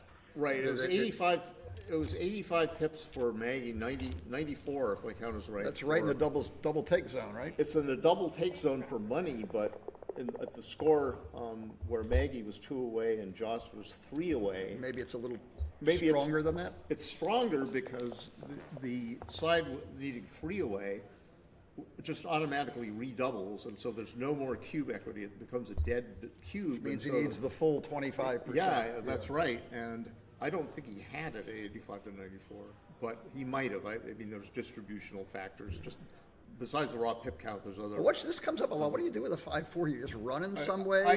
Well, okay, so You can hit this right is off the double 4 match point. point. This is a double match point score, in other words. She doesn't Gammons- have to worry about getting gammon. Yeah, gammons don't matter. So I would have been hitting on the 4 point and thinking about the 5. And, there was the double tiger play, you could hit twice, which is all right, actually. You could have gone 8 to 4 and 6 to 1, because you have 9 checkers forward ready to attack. That's called the attack zone. Well, I'll go back and say what I've said over and over and over again, so you don't really even need me here. Take your time and think before you play. Josh, as a chess master and probably also speed chess player, because they're sort of one and the same, he'll understand that if she's playing too fast, he should play too fast when he realizes she's making lots of errors. If she's Correct. playing fast and playing pretty damn well, then he should slow down. If she's playing fast and making big errors, then he should keep playing fast and keep the game going at that tempo. But anybody, bar the very top players, should take their time and see what's happening. There's a clock here. You know how much time you have. You've got plenty as a general rule. So They use have it. 3 minutes. Okay. Yeah. So that's plenty enough. So Josh has to decide whether to hit twice like this or to hit once and to make his 9 point. I think hitting twice is best because the time gained by putting 2 on the bar. Take a look at this is shot. good. That looks pretty good to me. Now, do you just do that, or do you shuffle I around the would back have- checkers? I would have thought pretty hard about it. The bar point is nice, but getting the back checkers There was, moving is once best. again, there was lots to think about Yeah, there. that's right. We don't have time to think about it, and they've already played. Yeah, they're getting down low on their clock, and the trouble was Is this a good roll? It's even better if it's played 13 to 4, 8 to 4 illegally, perhaps, but it even isn't. So This is her shot. yeah, so she should hit twice, I believe. 1, 2, 3. Yeah, hit twice, and Hit then 'em, hit 'em, hit 'em. 13 to 9 for a builder. She's afraid of the hit. Now this is I'm afraid of the holding game equity, and yeah, I'm afraid of the hit too. Yeah, she thought about the wrong things. I'm not but afraid of the hit Doesn't matter anymore. now she really should have hit, but she can do it again. Okay. Oh, ugh, please hit, ugh, please. She yeah. doesn't. Yeah, she- she's not thinking about she how to doesn't- win the game. I think she's basically, even though she's winning the intermediate, she's more of a beginner, and there's just Okay. some very basic concepts that she doesn't know yet. Yeah, she's trying to hit everything and get all of her checkers home. Right, she's playing Parcheesi, not backgammon. Yeah, and now Josh can have fine winning chances simply by making Maggie's 1 point. A fine back game, and if she puts her checkers on the 2 point, they do not want to be so deeply placed. She should have made her 9 point with 3 of them, and had a more flexible spare position for a safe bear in. Pairs means spare checkers. Oh, look, he's thinking good thoughts. Despite the fact that it breaks up your prime, might it be right to slot the 5 instead of the 4? It doesn't matter much, and perhaps against Maggie, it causes more fear in her to have a bar point made than a bar point broken. He would have had to go 7 to 5, break his bar point. In the long run, you're going to make the 5 point. That's not where the checker was, right? Or was it? Yeah, she double It was, four, okay. got there via double 4s. Okay, so that's all right. So That's He a hits, hit. he hits. I think he should. yeah, he hits, and now I think she's a little bit happy that Josh, is a little bit happy they went 6 to 4 instead of Yeah. 7 to 5. Now she's got I'm a not lot sure- of low even numbers to hit back. Yeah, so Do you run into the storm? Oh, that's a tough one. I would, because you have to do it sometime. Run into the storm means just come out with the 6 and leave yourself subject to 942 out of 36 shots. Right, you might, the danger is that you get primed, but the anti-danger. Oh, look at this. The anti-danger is that you.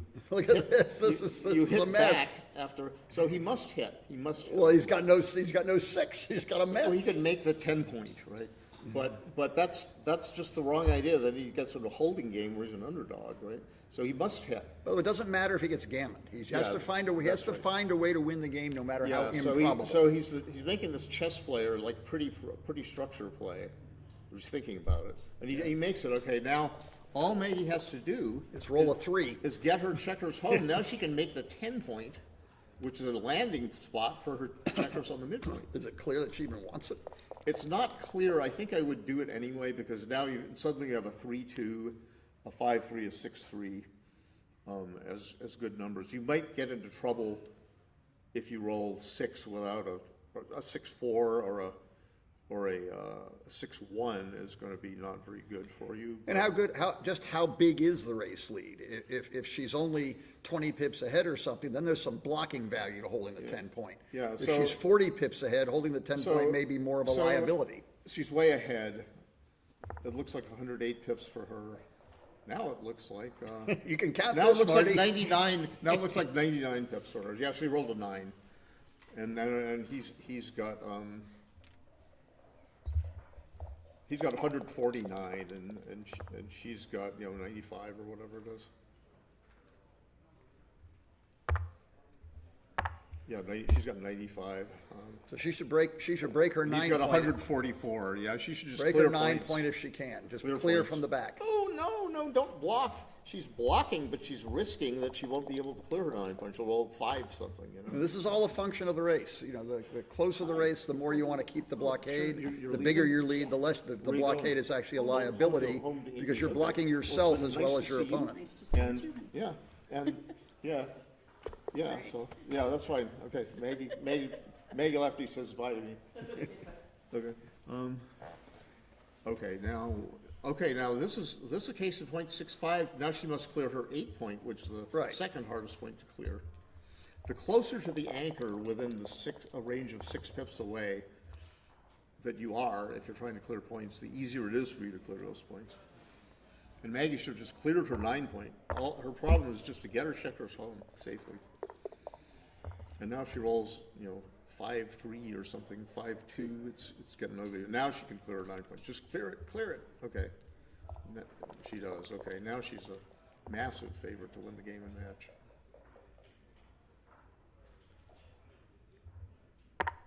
Should he just slot the bar point, get ready for the shot that he's going to need to hit? Perhaps slot the 2-point. One or the other. Yeah. Extend your prime and get your reception committee ready as soon as possible. This is a great shot. You would have had more chances to cover your 2-point after 5-2 than your bar point Right. after 8-7. Either one to But that's conceptually you have to improve your board and blockade as quickly as you can. right. That was the point. Yeah.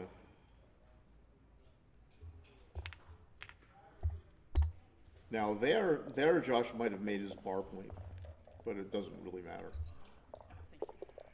That it would be easier for him to get a 6-point prime next turn if he had made his bar point than it is at this She's turn. got to be careful of double 6s. I can't tell how many checkers are on her midpoint. Well, but she couldn't on her go 6 6 to point. 4. Oh, she was stuck. All If she right. rolled a 6 something, she had to bear Yeah. off the 6 point.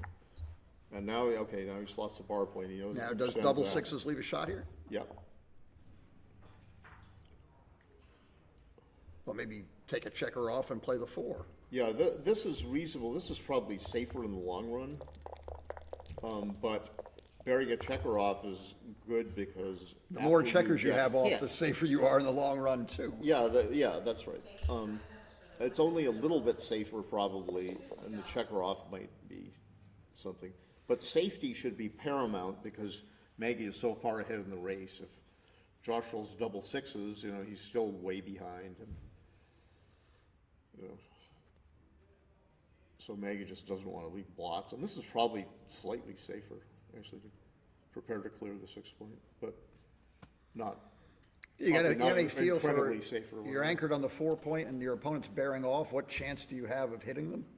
Is this a 5% chance, a 10% chance? What are we looking at? Well, here, Well, she's cleared the 6 points, okay, so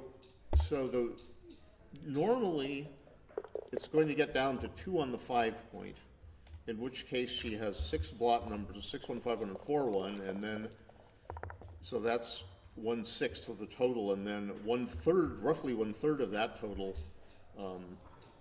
May will then hit. So we're that's in- about 1/18. There it is. There, 5-1. okay. So now she should just bear a checker off. it's the because- same number of shots. You Yeah, know, 11 versus 11, right? she's So- not gonna lose without being hit. And something wrong, another bad thing about being hit besides not bearing a checker off. He is might that dance. If he stays on the bar, and then she could roll, I think it's 12 blot numbers. 6, 3, 5, 3, 4, 3, 6, 6, 4, 5, 4, and 6, 5. I'll leave a blot if she stays on the bar. So that's 12 She's actually numbers. taking time to think now, Right, and may talk herself into making the wrong play, whereas Yeah, so she many. she talked herself into making the wrong play. She has one less checker off, same number of shots, and a chance to. Well, no, now it's over. Well, yeah, it's almost, but maybe not quite 2-1. Might be 2-1 double sixes proof. We're getting right in the range.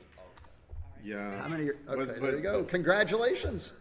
Or is this yeah. a 2 out of 3? Does she got to win another one? Oh, it is? Oh, I didn't know. He won the winners bracket. She may have to win a second match. I'm not sure the conditions of contest.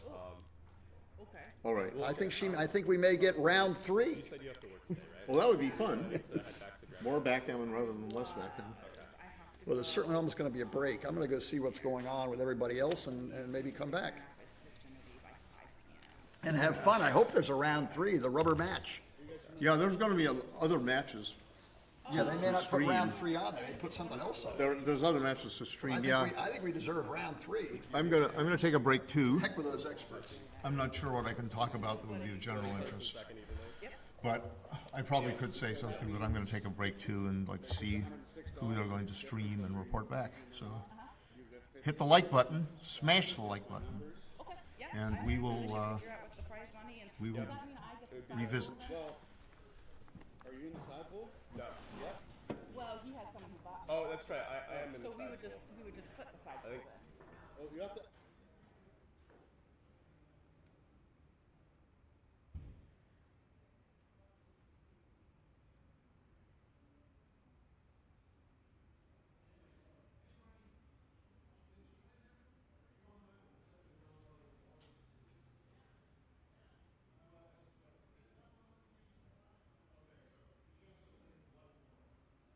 Ask them, you know, because I'm not. Well, let's ask it. Yeah.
Hello, sports fans, backgammon fans. This is Marty Storer back. I have gone into the tournament room. And I've seen Dmitry Obakov sitting at one of the streaming stations with playing Dana Nazarian in the semifinals of the Masters Jackpot. It could have been me there, for sports fans, if I'd beaten Dmitry last night, but Dmitry played an excellent match while he was dead on his feet from working the streaming and for Backgammon Masters awarding body and for the tournament. I haven't seen the file yet, but it's pretty good, pretty nice effort by Dmitry Obakov. Beautiful backgammon, and the matchup between Dana Nazarian and Dmitry Obakov is you're going to see some interesting backgammon and some fine backgammon. I'm not sure who's streaming it. I know it's going to a YouTube channel, but it's not accessible for me to comment on at the moment. Maybe we're going to look at match 2 of the intermediate final. That would be logical, I guess. Maggie Sweeney, her first tournament, that is what Ken Goulding said. And Josh Posthuma, the international chess master. He is almost as tall as Ben Friesen. For those of you who know the Ben, he's extremely tall, 6'6" or something. And Josh, I think Josh was claiming that he was a half-inch taller than Ben, and Ben was claiming the same, that he was a half-inch taller than Josh. They're virtually the same height. They're very tall. They stand above all other backgammon players in the room. And, you know, I'm thinking, gee, I'll take chess lessons from Josh in return for backgammon lessons.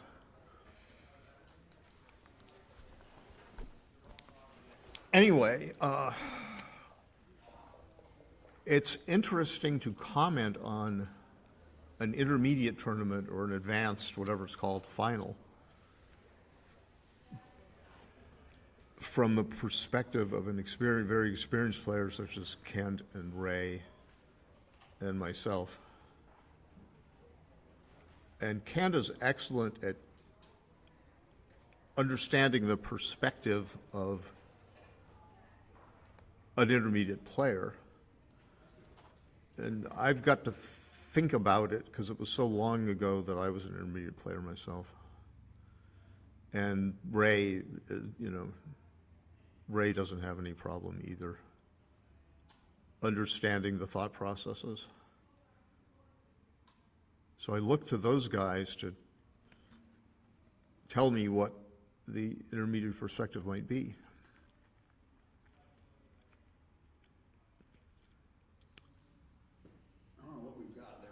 Yeah, it's Kent asked what we've got. We've got the blank Josh Posthuma versus Maggie Sweeney screen.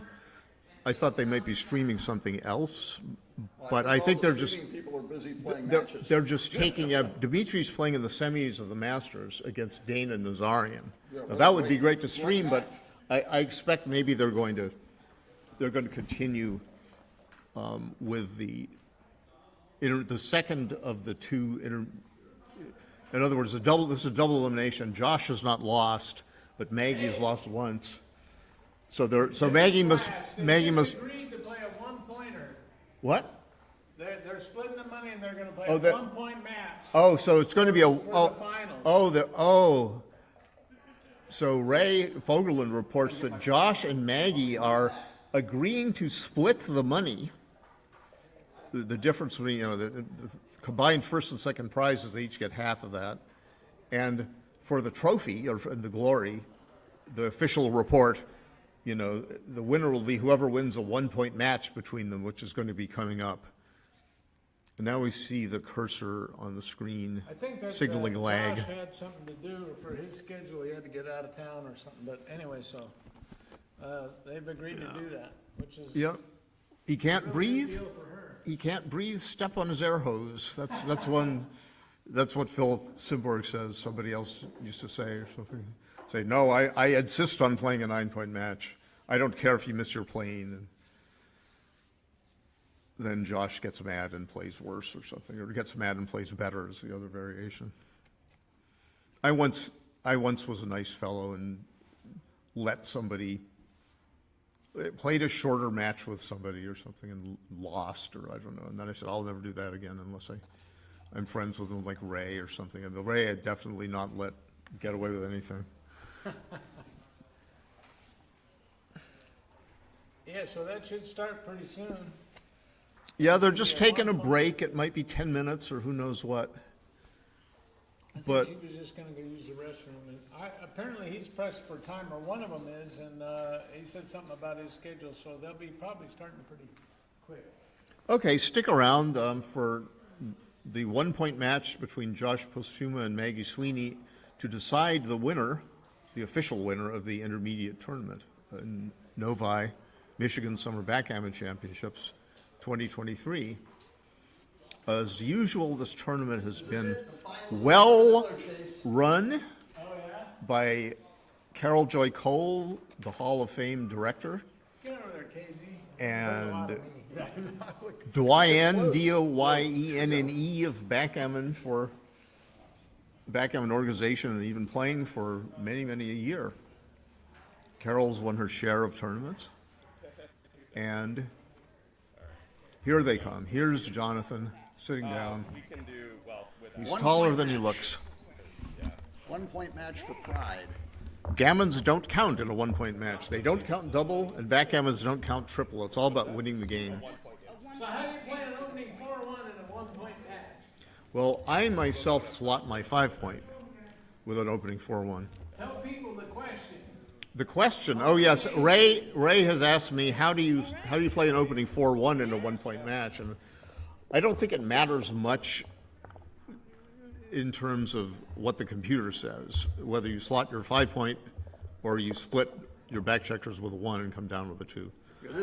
But I like to slot, and XG says it's slightly better to slot, whatever. So now the game is on. So we got to follow the action, or the match and the tournament will be over while we're still talking. So what's the best way to win the game? Don't worry about getting gammon. You just got to win the game. So there's two things. You want to keep your checkers flowing, and you want to make a prime. Now, I would, in this position, with a double 3, I would make my 5 and 3 points, going for the priming action.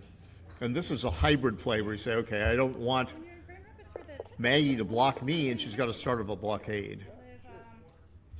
Whoa, everybody rolls doubles. I love it. Yeah, now that doubles, that was an interesting double 2 play. It's obviously right to make the advanced anchor and not be blocked in, but then with the other 2s, Maggie chose to make another point, her 11-point, instead of switching to her 5-point from her 7-point. How about this 2-1? 2-1, you are going to play that 2, I believe, and that 1. In other words, I think you're supposed to leave an indirect shot and spread your checkers out to try to make points. Right, and staying back on the 11-point covers the 10-point. That's right. There's a little bit of technical outfield control there. If you come to the 10-point, you get hit on the 10 and you don't cover the 11. So it's better to lag back a little with that block. And there you have a few numbers that make an outfield point and directly block. Like that? Just like that. And had he played safe, like moving his both checkers from the 6-point and not putting a builder, then he would not have been making that nice 4 in a row. Now, this is a clear advantage to Josh here. And that 6-2 required some thought, I think, and she played it quickly. Well, to me, it was forced. I too would have played it quickly, but because She's got chances. She can roll a 7 or a fly shot. Well, I don't know if hitting a fly shot would be all that great. Well, she can still pick off the 2 checkers on her 21 point. Match for the final. so Josh is thinking about, do I put a builder into the outfield like he did last time and leave some indirect shots, or he doesn't want to stack spares on his 4-point, so he finds a middle ground. Instead of putting a blot outside, he put a blot behind the anchor, usually a bad idea.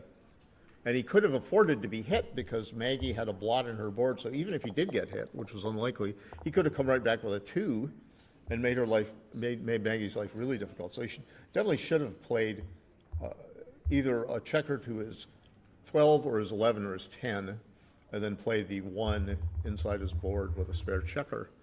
But he didn't do that, and the only question would have been which one is better, then you'd be counting shots and counting numbers to make another point and et cetera.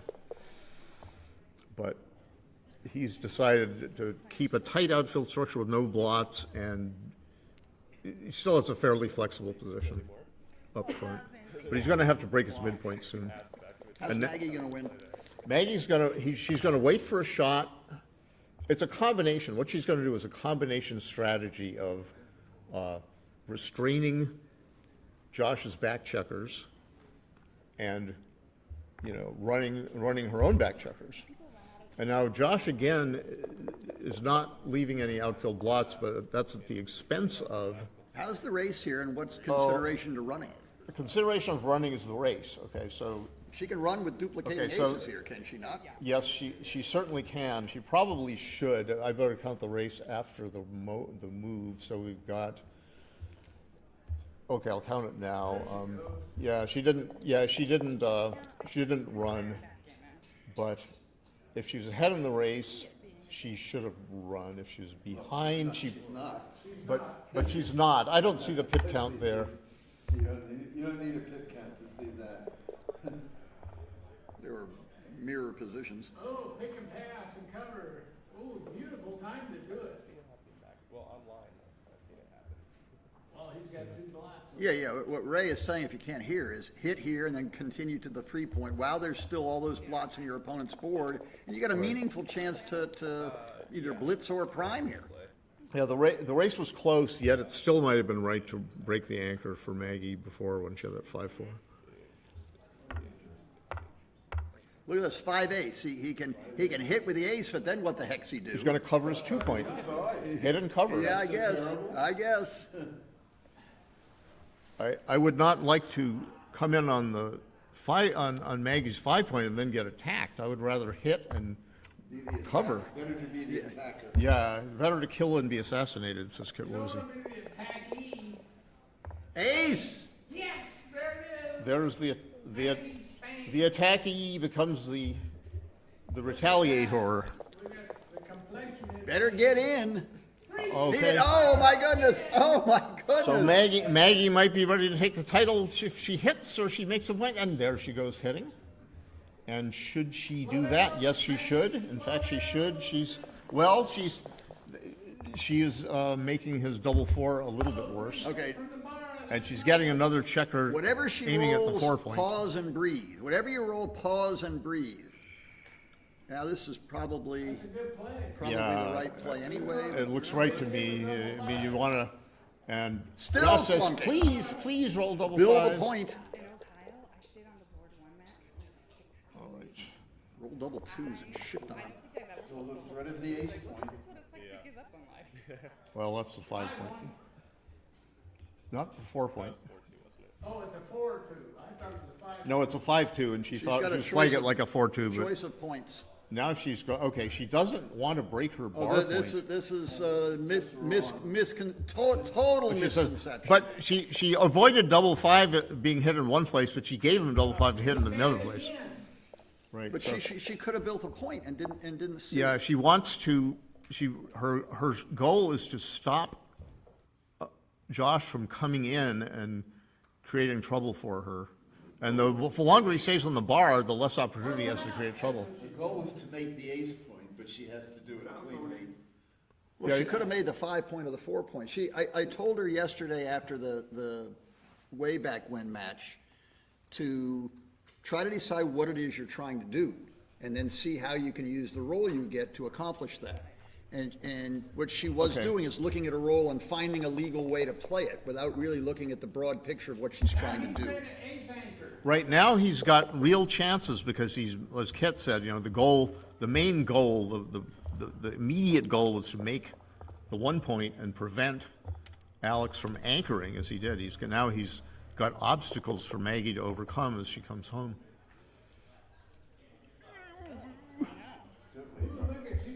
Certainly right to hit, yeah. She's aggressive. She saw that first, but It might be right. I'm not sure. I think it's reasonable given that. It's reasonable, of course. It's reasonable because it gains so much when it works. You don't necessarily lose that much if it doesn't. And you don't necessarily, yeah, you might, yeah, that's true. Now here she's Don't just necessarily. forced to If you come come in home. right away. But now, I was gonna say the timing is good, but now, His timing isn't no good anymore.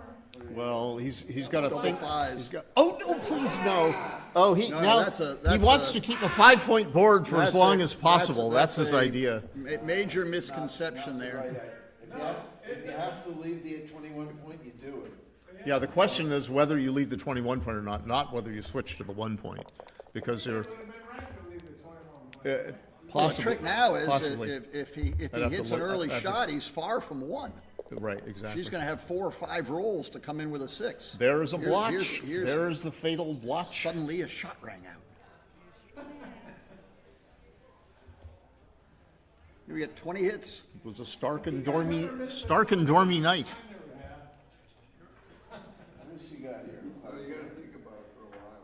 Well, at least Well, she's you have to stopping clear the outside point. It's a safer Baron if you're missed, if you clear from the back. Was there another legal play? Yeah. 6-2, 7-2. Double fours and Oh, miss. I see. I didn't think of that as a legal play, I guess. All right, now he's getting back to building his board. She's still got awkward 6s here. It might have been immoral, but it wasn't illegal.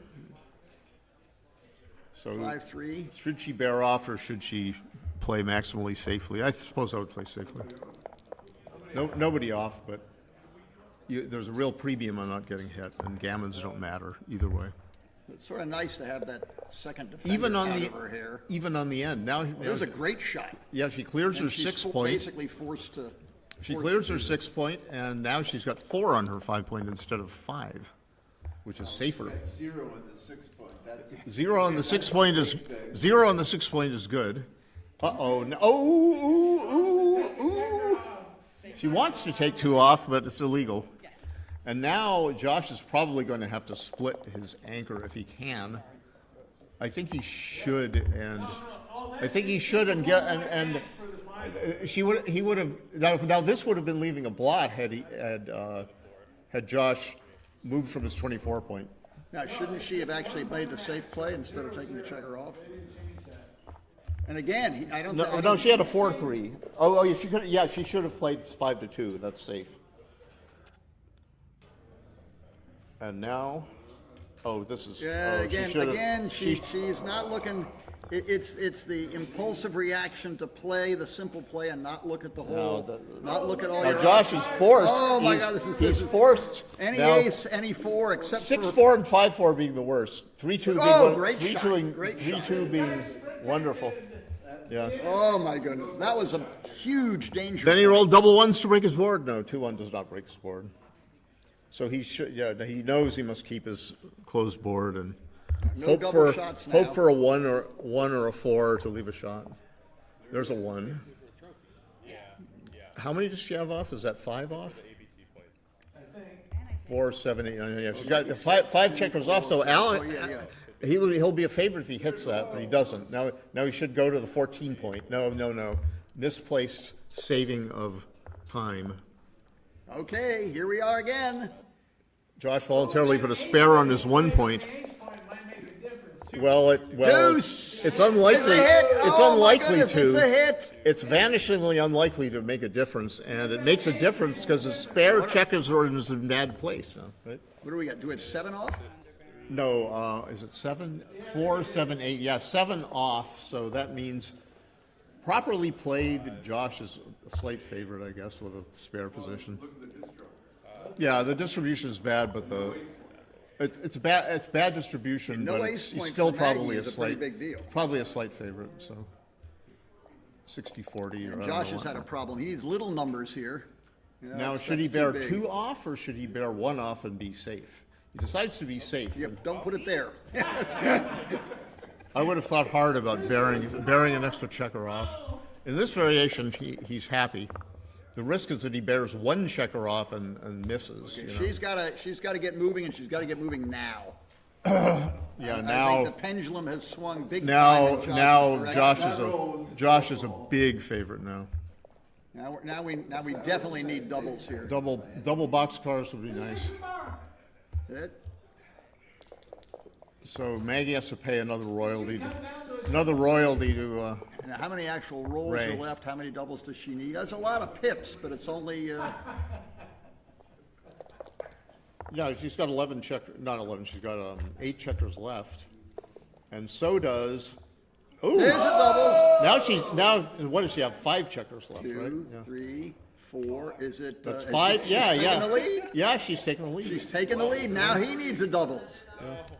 Now he can, now Maggie can still roll 3 aces in a row and miss. No, you're good. Go ahead. 2-1, 3-1, 4-1, or something like that. And there's the first ace. Or Josh can win aces, with a too. double or whatever. Josh's aces don't help him. Hey, look, Double let's aces count the don't help him. pips. Who's ahead? Yeah. I don't know. Okay, now there's the second ace. Oh, no. Ace for the other side. did I we need call an it? ace. No, Okay. no, this is it. This is it. Now make a settlement. Oh, they're splitting the money anyway. Unbelievable. Absolutely unbelievable. What a great 1-point match. I had What a fun. great call by Marty. Yes. You can still roll 3 aces in a row. Oh. Whoa, my goodness. That just goes to show that anything that can go wrong will go wrong. Murphy's Law. Yeah, reminiscent of the old armadillo chase. Well, that was fun. What do we get next? Do we get anything next? We must be getting something next. Maybe they'll switch to Dimitri versus That's probably the best thing that could Versus- happen, because the chess master versus wins, Dana. so now he says, there's nothing too back. I'm Yeah, gonna yeah. quit." He's hooked. He's done. He can quit now. Oh, he may go back to We don't chess. have to This worry is too about easy. Well, can some emissary go to the tournament room and see whether they want to stream anything? Well, eventually. Either here The problem or is all the streaming switch. people are playing matches. Yeah, that's right. Dimitri's playing a match. I thought maybe we could switch to Dimitri temporarily, but yeah, three aces in a row. Well, that's the Bill Roberti addition method when you're computing the probability of winning in that race. You say, well, let's add these things up, basically. The chance of rolling 3 aces in a row you could lose, plus the chance they roll doubles. Or I don't know. Yeah, double aces doesn't count, right? Talking about 1030, so it's what, 1,000 or, oh my God. 1036th cube, huh? About one. Maybe about 140 or so. Yeah, for that exact variation to happen, yeah. Yeah, Something like that, well, just the 3 aces in a row. Yeah, three aces, not including double ones in a row or something, yeah. What would you guess? Yeah. What would your ballpark figure be? It would be 1036 cubed, so 36 cubed is 7,776, and 10 cubed is 1,000. I made a blind 1 in 40 guess. So, just to roll the 3 aces in a row? Yeah, just that. 1036 cubed. Yeah, what is that? Okay, wait a minute. 36 to the third is more than I said. 36 squared is 1296. 1296 times 36 is 46,656. And 10 cubed is 100. So it's 100 out of 46,656. No, 1,000. So it's actually a little less than 1 in 4. No, it's a little less than 1 in 46. Excuse me. 1 in 46. Yeah. So you said 1 in 40, and it's a little less than 1,000 and 46656. 40 estimate was optimistic. It's 500 out of 23228, and it's 250 out of 11614, and it's 125 out of 5557, and then I can't do it anymore. I don't even know if 5557 is a prime number or not. Probably not.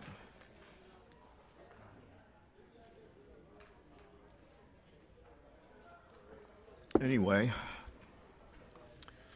Carter is going to be playing on David D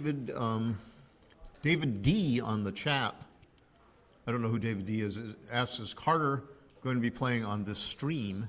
Hopefully, Carter Maddig is in the final against the winner of, I believe, the winner of David Stein and David Wynn. David Stein is has been playing a long time. He's from Chicago. David Wynn has also been playing a long time. He's from Texas. And Carter's been playing a long time too. And that ought to be an exciting match because if I'm still here commenting, I get to comment on one of Carter Maddox's matches, and I can try to annoy Carter thereby, but he'll probably take it all in good fun after chasing me out of the parking lot or something. Because Carter likes to be colorful on his commentary, and I like to be a geek, and Kent's trying to keep me from being a geek, and I'm trying to keep myself from being like Carter in that respect. All color and no computation. But enough about that. It's going to be a great match between Carter and anybody because Carter is he's very aggressive, and games get complicated, and spare checkers go to strange places, and there's all kinds of interesting things that are going to happen. So 5557 is prime. All right, that's nice to know. I would have had to go from the square root of 5557, which is something or other. You know, it's I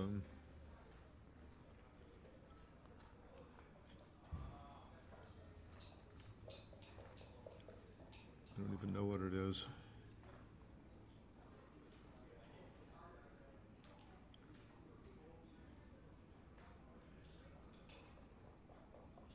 $70-something, 73 or something.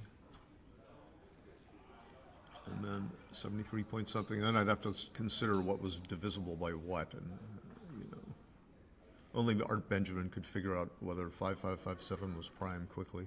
Or Randy Powell's told me that 5557 is prime. I might have done the wrong division by 2 back there when I was trying to figure out what are the chances of rolling 1036 probability event 3 times in a row. I was trying to reduce it to the lowest.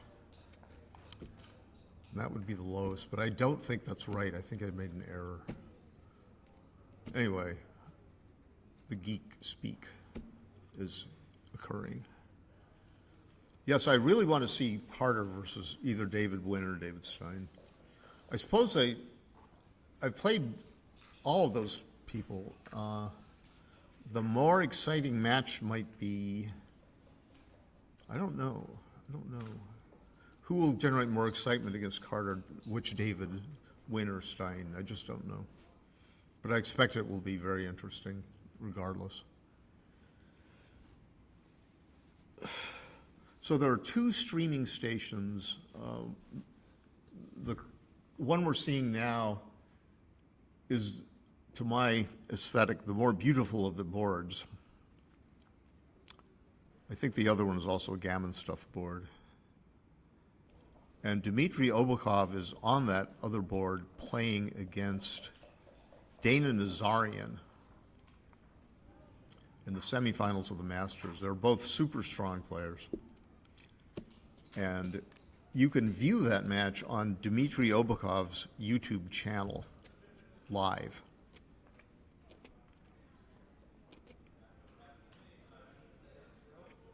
Dmitry is from this area, he's from Michigan, and he's originally from Latvia. He speaks Russian well, and he speaks Latvian kind of okay. And he speaks English well. And he's been playing backhand for a long, long time. He won some kind of big internet championship once. He's won tournaments in America, you know, several.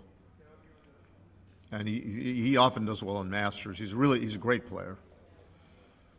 And Dana also is. Dana's very studious. He's been playing for a very long time, since he was a child, with his, you know, Armenian descended relatives, and they love backgammon. Armenian, like Neil Kazaros, Alex Asagan. That's an Armenian surname, but his family's from Iran, I think, originally. And there are many other examples. The late Chuck Papazian was a Mayfair Club player, New York City long ago, and he was a really smart guy, and he was really good at backgammon. He's featured in, I think, in one of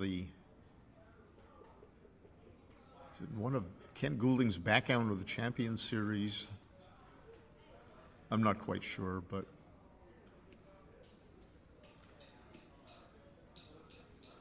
he has had some matches recorded back in the 80s. And it's very interesting to watch the top players of 40, 50 years ago playing backgammon, because they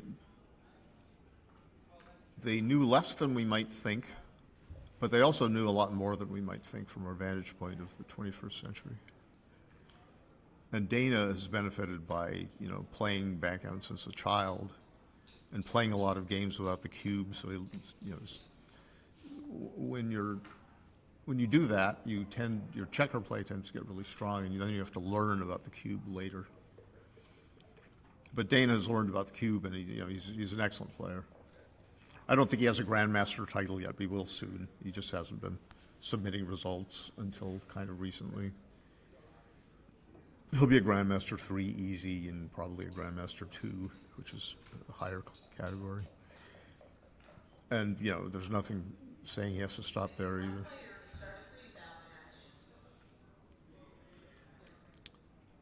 So check out Dmitry Obakov's YouTube channel for a match in progress, Masters semifinals in Michigan 2023 against Dana Nazarian.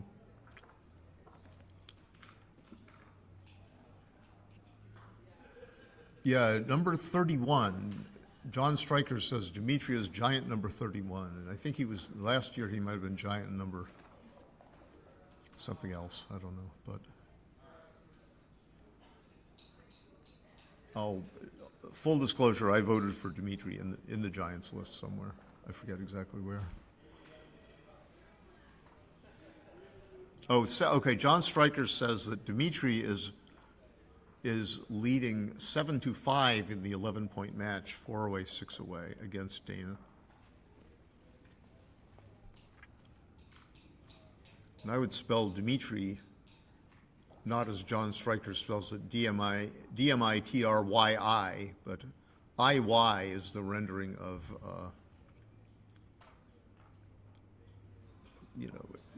the Russian letter E, which is like an I, followed by E kratkaya or something like that, the vowel softener. That's usually rendered in English I-Y. I might be wrong. Dmitry will tell me if I'm wrong. But Y-I is like a Hungarian surname ending.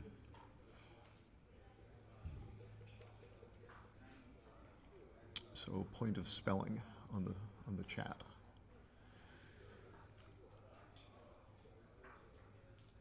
I don't think geeks should be allowed to comment on live matches.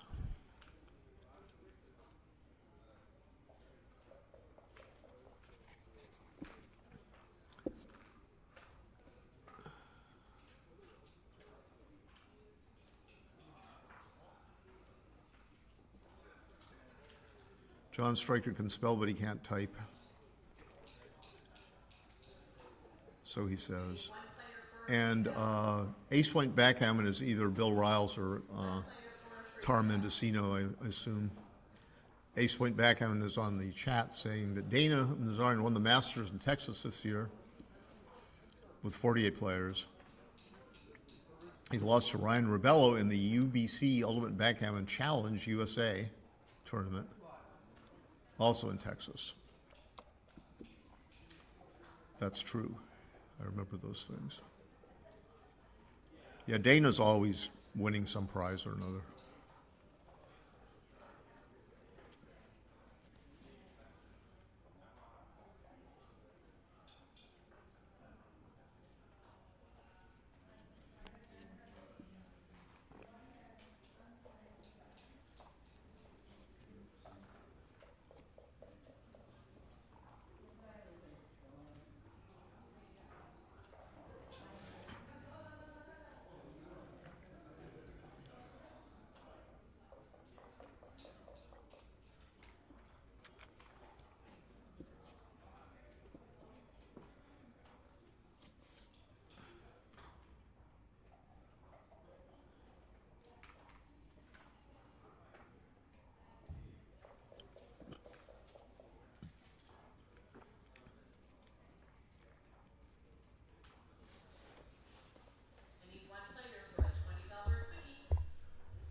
Well, I hear the rattle of dice in the stream background. It's likely that is Dimitri, and those are the dice of Dimitri and Dana that one is hearing on the stream. But it could be some random chouette, or it could be somebody else. Yeah, this tournament, as usual, the Michigan Summer Championships has been just impeccably run by Carol and Ben Friesen and the Butch and Marianne Meese and all the other staff people, of whom there are several. John Carrico, the old Michigan director from days of yore, was present and was part of the award ceremony that was held last night for the U.S. Backgammon Federation. So for those who don't know, the U.S. Backgammon Federation is the official body, legislative and everything else and facilitator body of backgammon in America. And in 2017, the U.S. Backgammon Federation purchased the American Backgammon Tour, I believe from Bill Davis, who started it in 1993. And so the American Backgammon Tour is just a series of tournaments in the United States that adhere to the requirements of being an American Backgammon Tour tournament and have been approved for inclusion in the list of American Backgammon Tour tournaments by the U.S. Backgammon Federation. And Carol Joy Cole's tournament here in Novi, Michigan, which is north of Detroit a ways, that tournament has been an ABT tournament since day one. It's held annually, and it was held annually for many years before 1993. And it's a very popular tournament. It's always very well attended, very well run. Nice venue, the Sheraton Detroit Novi Hotel.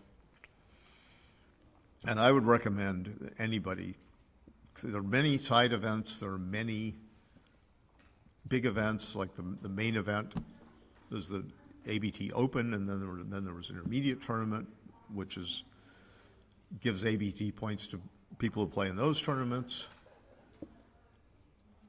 There are points awarded in an American Backgammon tournament for basically winning a prize, and there's a formula that determines how many points you get based on how much money is at stake, how many people are in the tournament. Those are the main determinants, if not the only. And if the winner of this tournament is going to get some 20-some ABT points, and the winner of the intermediate tournament is going to get some lesser number because there are fewer players. And people who cash in either tournament are also going to get some points. So usually the second place winner in the main event gets roughly half what the first place winner wins. And the winner of the consolation tournament, which is a separate bracket for people who've lost twice, also gets about half the winner's ABT points. So if the winner gets 20, then the consolation winner would get about 10, and the second place player in the whole tournament would get about 10. And then you get to equivalent, lesser prize, like semifinals might get 5 or something like that. And then if you're a little bit less than that, you might get 3. That kind of a deal. And the player at the end of the year who has the most points wins, is called the ABT champion, and that's a prestigious title, and everybody wants to be one of those. I was the one for last year, luckily. I never thought I'd do it, but I squeaked by when Ed O'Loughlin took Ellie. He couldn't play in the last ABT tournament of the year. But there were many people, there were like 8 people contending for the top prize in the last tournament, ABT tournament of the year last year. And it generates a lot of buzz, a lot of excitement, a lot of incentive to come to a tournament, because you can win ABT points. You can get on all-time ABT lists like Neil Kazaros is number 1 and Ray Fogerland number 2 or number 3, I forget which. Art Benjamin is up there, the famous mathematician and board of directors member. So come to ABT tournaments. When is the next one? I believe the next one is, it might not be until mid-August or early August in Madison, Wisconsin. And then the Sunny Florida tournament run by Karen Davis and her crew down there in Fort Lauderdale, Florida, is going to be in mid-August. Then there's going to be one over Labor Day weekend, which is the beginning of September. Minnesota Viking Classic, run by April and Michael Messick in Minneapolis area. April is on, she's on the USBGF Board of Directors, US Backgammon Federation, and she's also the chief marketing officer and education coordinator or something like that. Backgammon education, like streamed videos and the like. So they run a nice tournament. After that, I think there's a Las Vegas Open in September. That tournament used to be in November. These are all American backgammon tournaments. So that's going to be in September. And then also in September, anything else? Not that I know of. I apologize for being a little ignorant. October, we'll see, okay, maybe in September also, there's the Denver Wild West tournament run by Dan Minardi et al. That's an ABT tournament. There's Denver, I think, in maybe late September.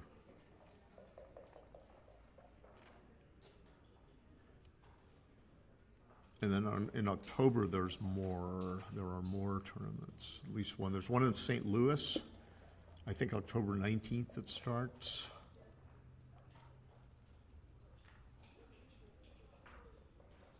Blanking on others in October. In November, I'm not sure there are any because the big Las Vegas tournament has moved to September. But in December, there's going to be the California State Championships. And please let me know if there are sports fans on the live stream, if there are any more ABT tournaments upcoming I have not mentioned. But in general, ABT tournaments are really well run. There's a new ABT tournament that took place earlier this year. I want to say maybe in June or something like that, or May, that Ross Gordon ran. New ABT tournament in Philadelphia. Ross ran tournaments in New England. He ran the Boston Open for a while. Pandemic put a blinker on those. There was a Boston Open in the pandemic year 2020 because it was in February, about a month before lockdown started from COVID. And he ran a Boston Open tournament this year, but it wasn't an ABT tournament. But it's going to be next year again. And the Philadelphia tournament will be run next year as well. So Ross Gordon is back, and that's good for backgammon in the Northeast, because the only Northeast tournament besides those is going to be the New York Metro, which is going to be in January 2024. And that's a great tournament, a fine venue, beautiful hotel in Newark across the river from New York City, Manhattan. And that's always a fun tournament. So that wraps up ABT for the moment.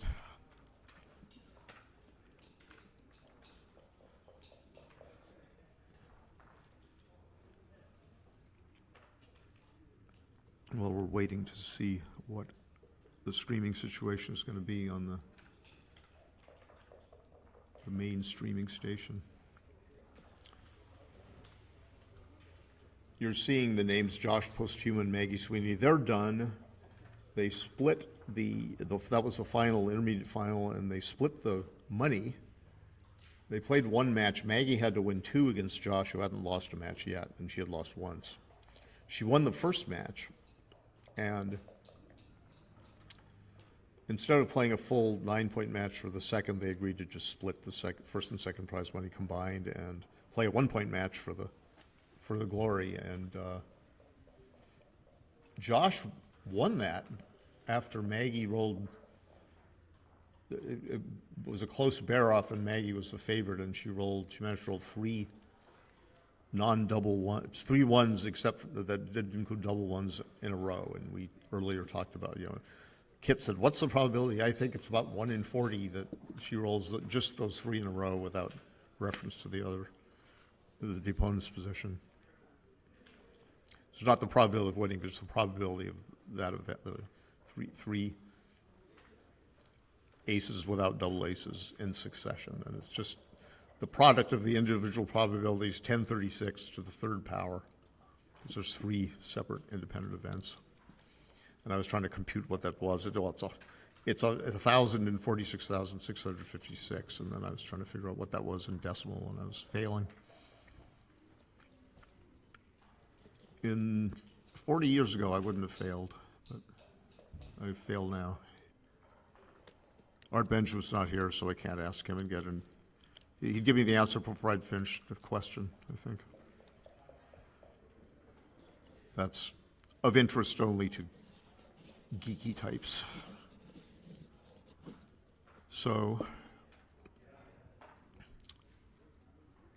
it's a beautiful gammon stuff board. Gammon stuff is, the boards are made by a Turkish craftsman. I think his name is Fazil Terlemez, and John Perner, the president and chief executive officer of, or chief, I always get the formal name wrong. He's basically the head guy, head guy of the U.S. Backgammon Federation. He's the distributor of those items. His outfit is called Gammon Stuff.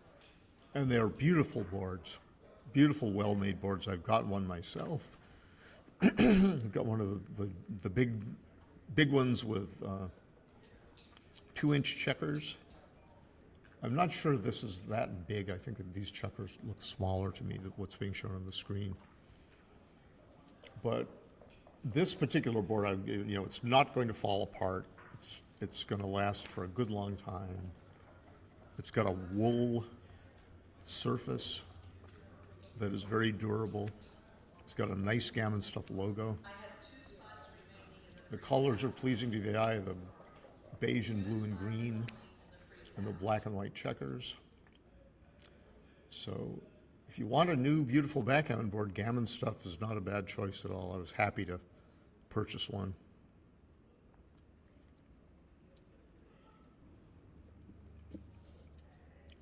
The cups are nice too. They've got lips.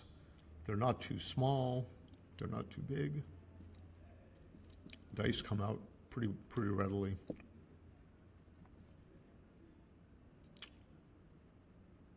And with that, I'm going to go to briefly go to the tournament room and see what's going on with upcoming matches on the stream.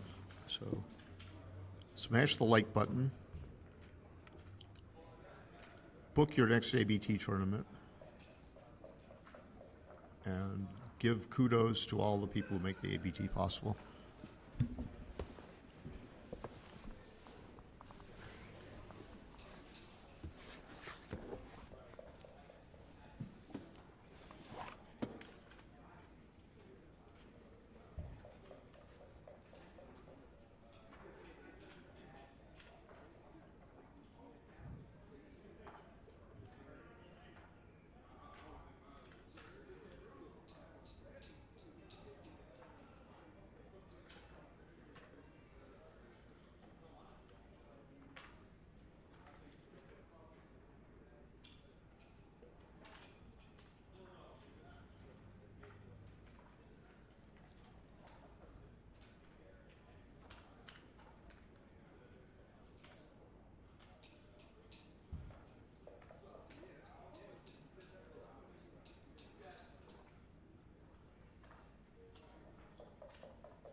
coming soon. Okay. Oh, so somebody. Win or Stein. Oh, they're gonna put the open final here. Maybe that's gonna be soon. they actually had something. It'd be nice if they had something. So now we are, Roberto Litzenberger, who is currently, I think, playing in the semifinals of the Masters against Joe Russell. Unless it's over. When I looked, it was, Roberto was ahead 3 away to 4 away in an 11-point match. It could be they're taking a break from that and that it's not over, or that, because that was Roberto Litzenberger on the video messing around with the stream. And somebody messed around with the annotation to the live stream. It says, open final, Carter Mattig he's the undefeated finalist in this double elimination tournament. And David Wynn or David Stein will face him. They're playing their essentially semifinal match right now. And I think the loser will finish third in the tournament.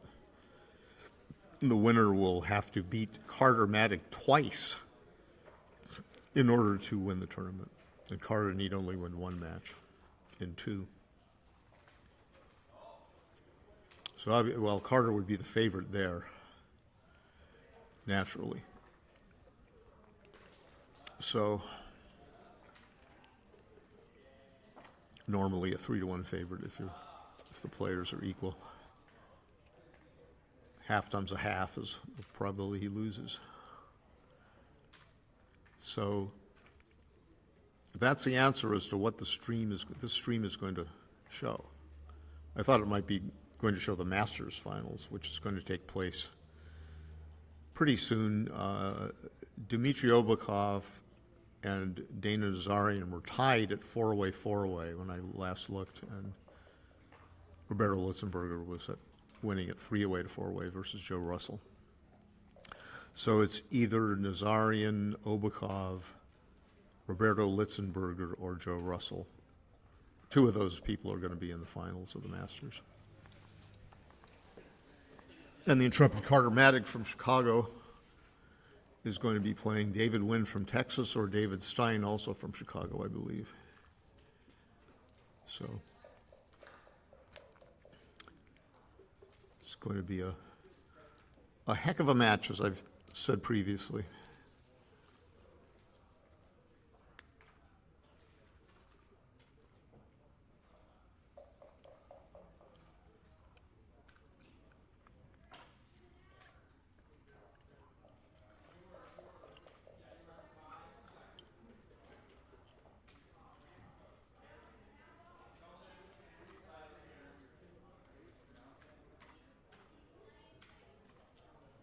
So continue to watch, because one of these hours or half hours, either David Wynn or David Stein and Carter Mattig will come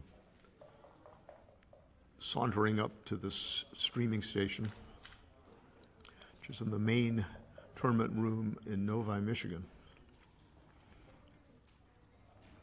It's an interesting story about Novi. It's spelled N-O-V-I. And it is said that back in the frontier days in America, where Michigan, which is next to a couple of the Great Lakes, Lake Huron and Lake Michigan, Michigan had outposts or incorporated towns or villages, and they were known by their number.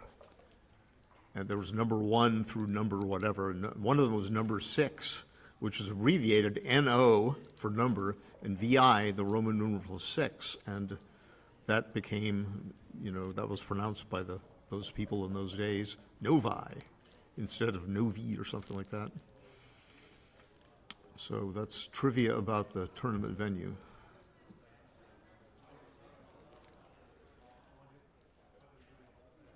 LabVIEW programmers are not allowed in NoVI.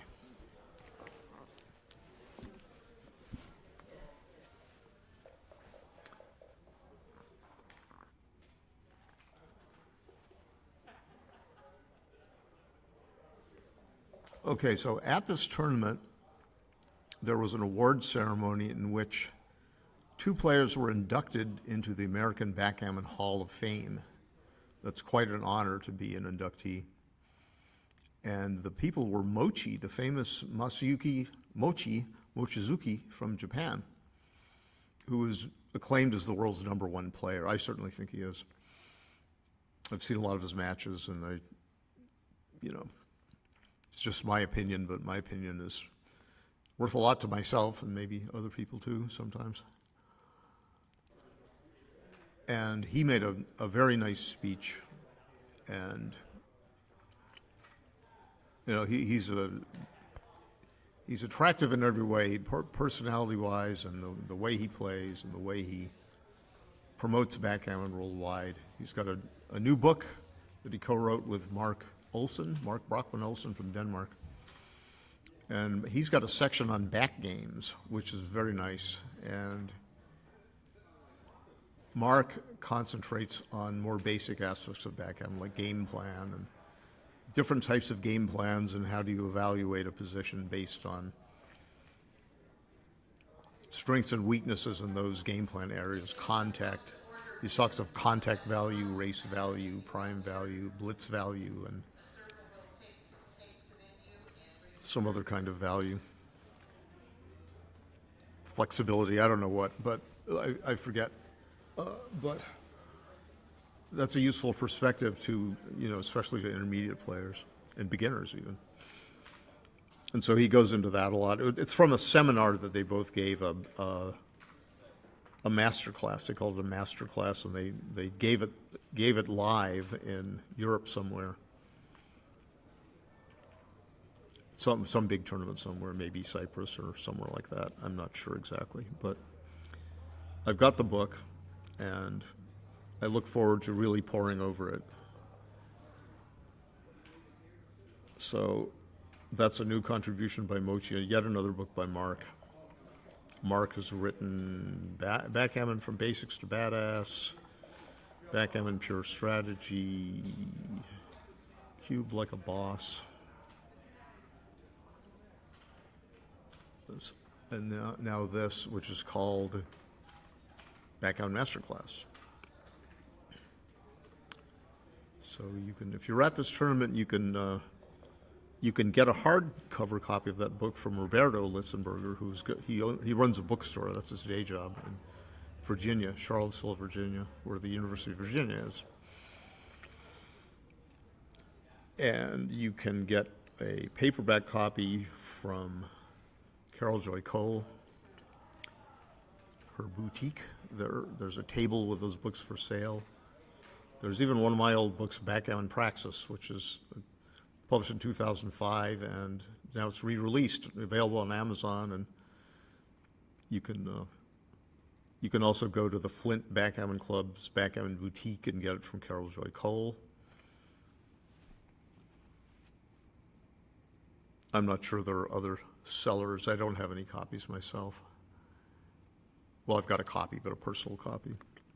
And that's analysis of 3 matches played by Malcolm Davis around the year 2000. One in 1997, and one in 2000, and one in 2001. And Malcolm Davis was a great player. Unfortunately, he's gone now. He's in the American Backgammon Hall of Fame, too. Died not that long ago at the age of, I believe, 84, if I'm not mistaken.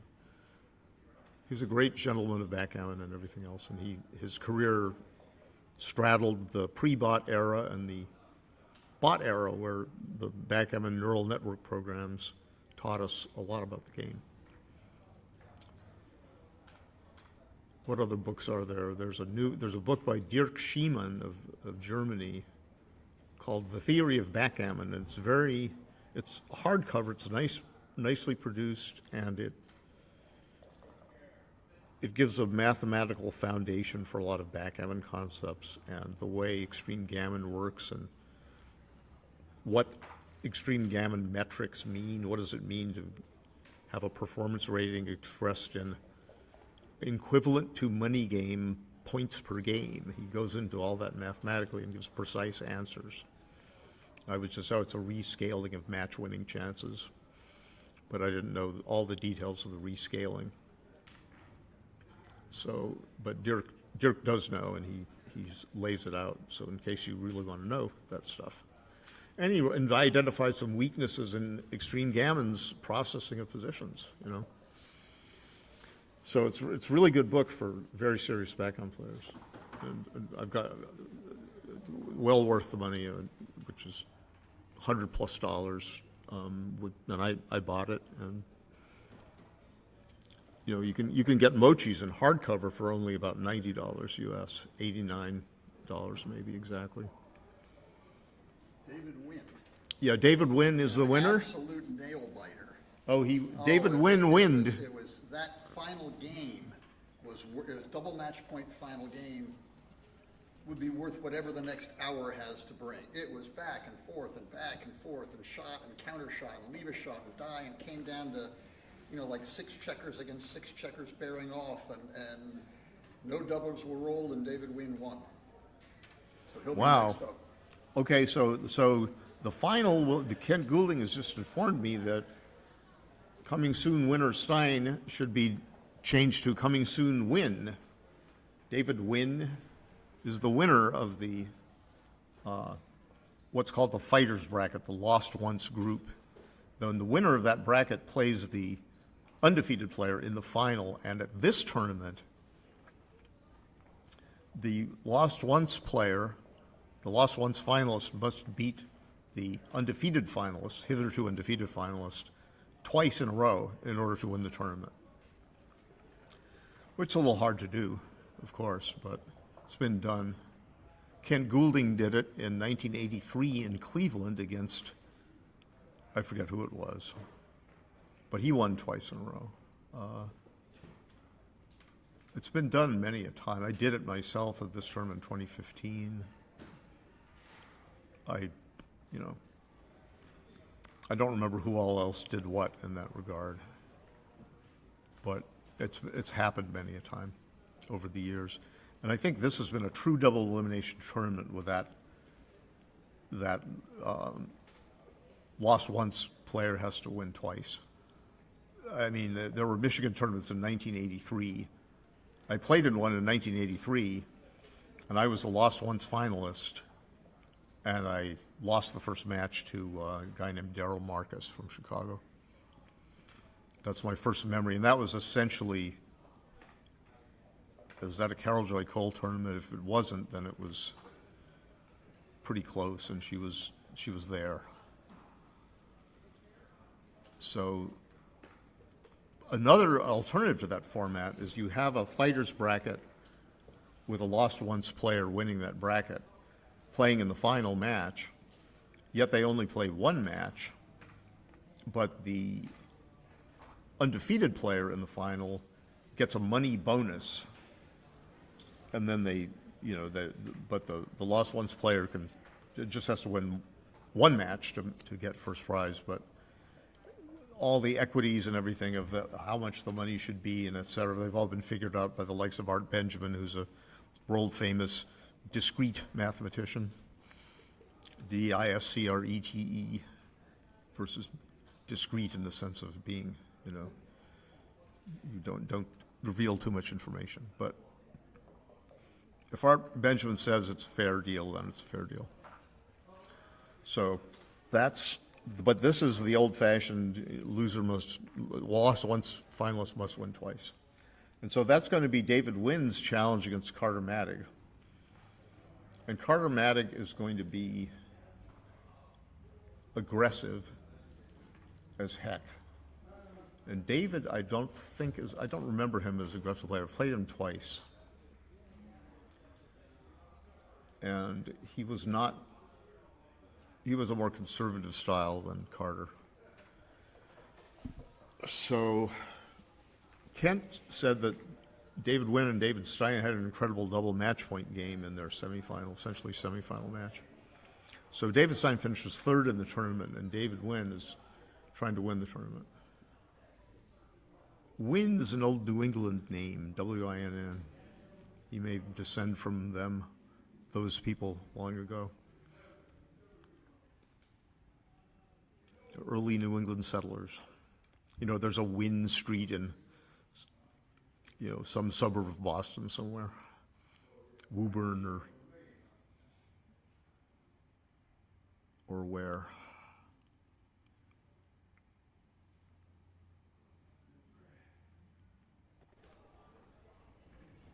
Waltham or somewhere like that.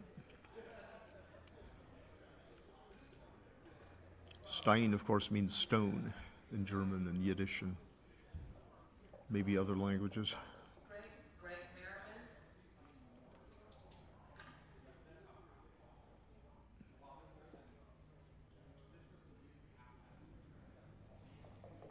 Matic means I don't know what.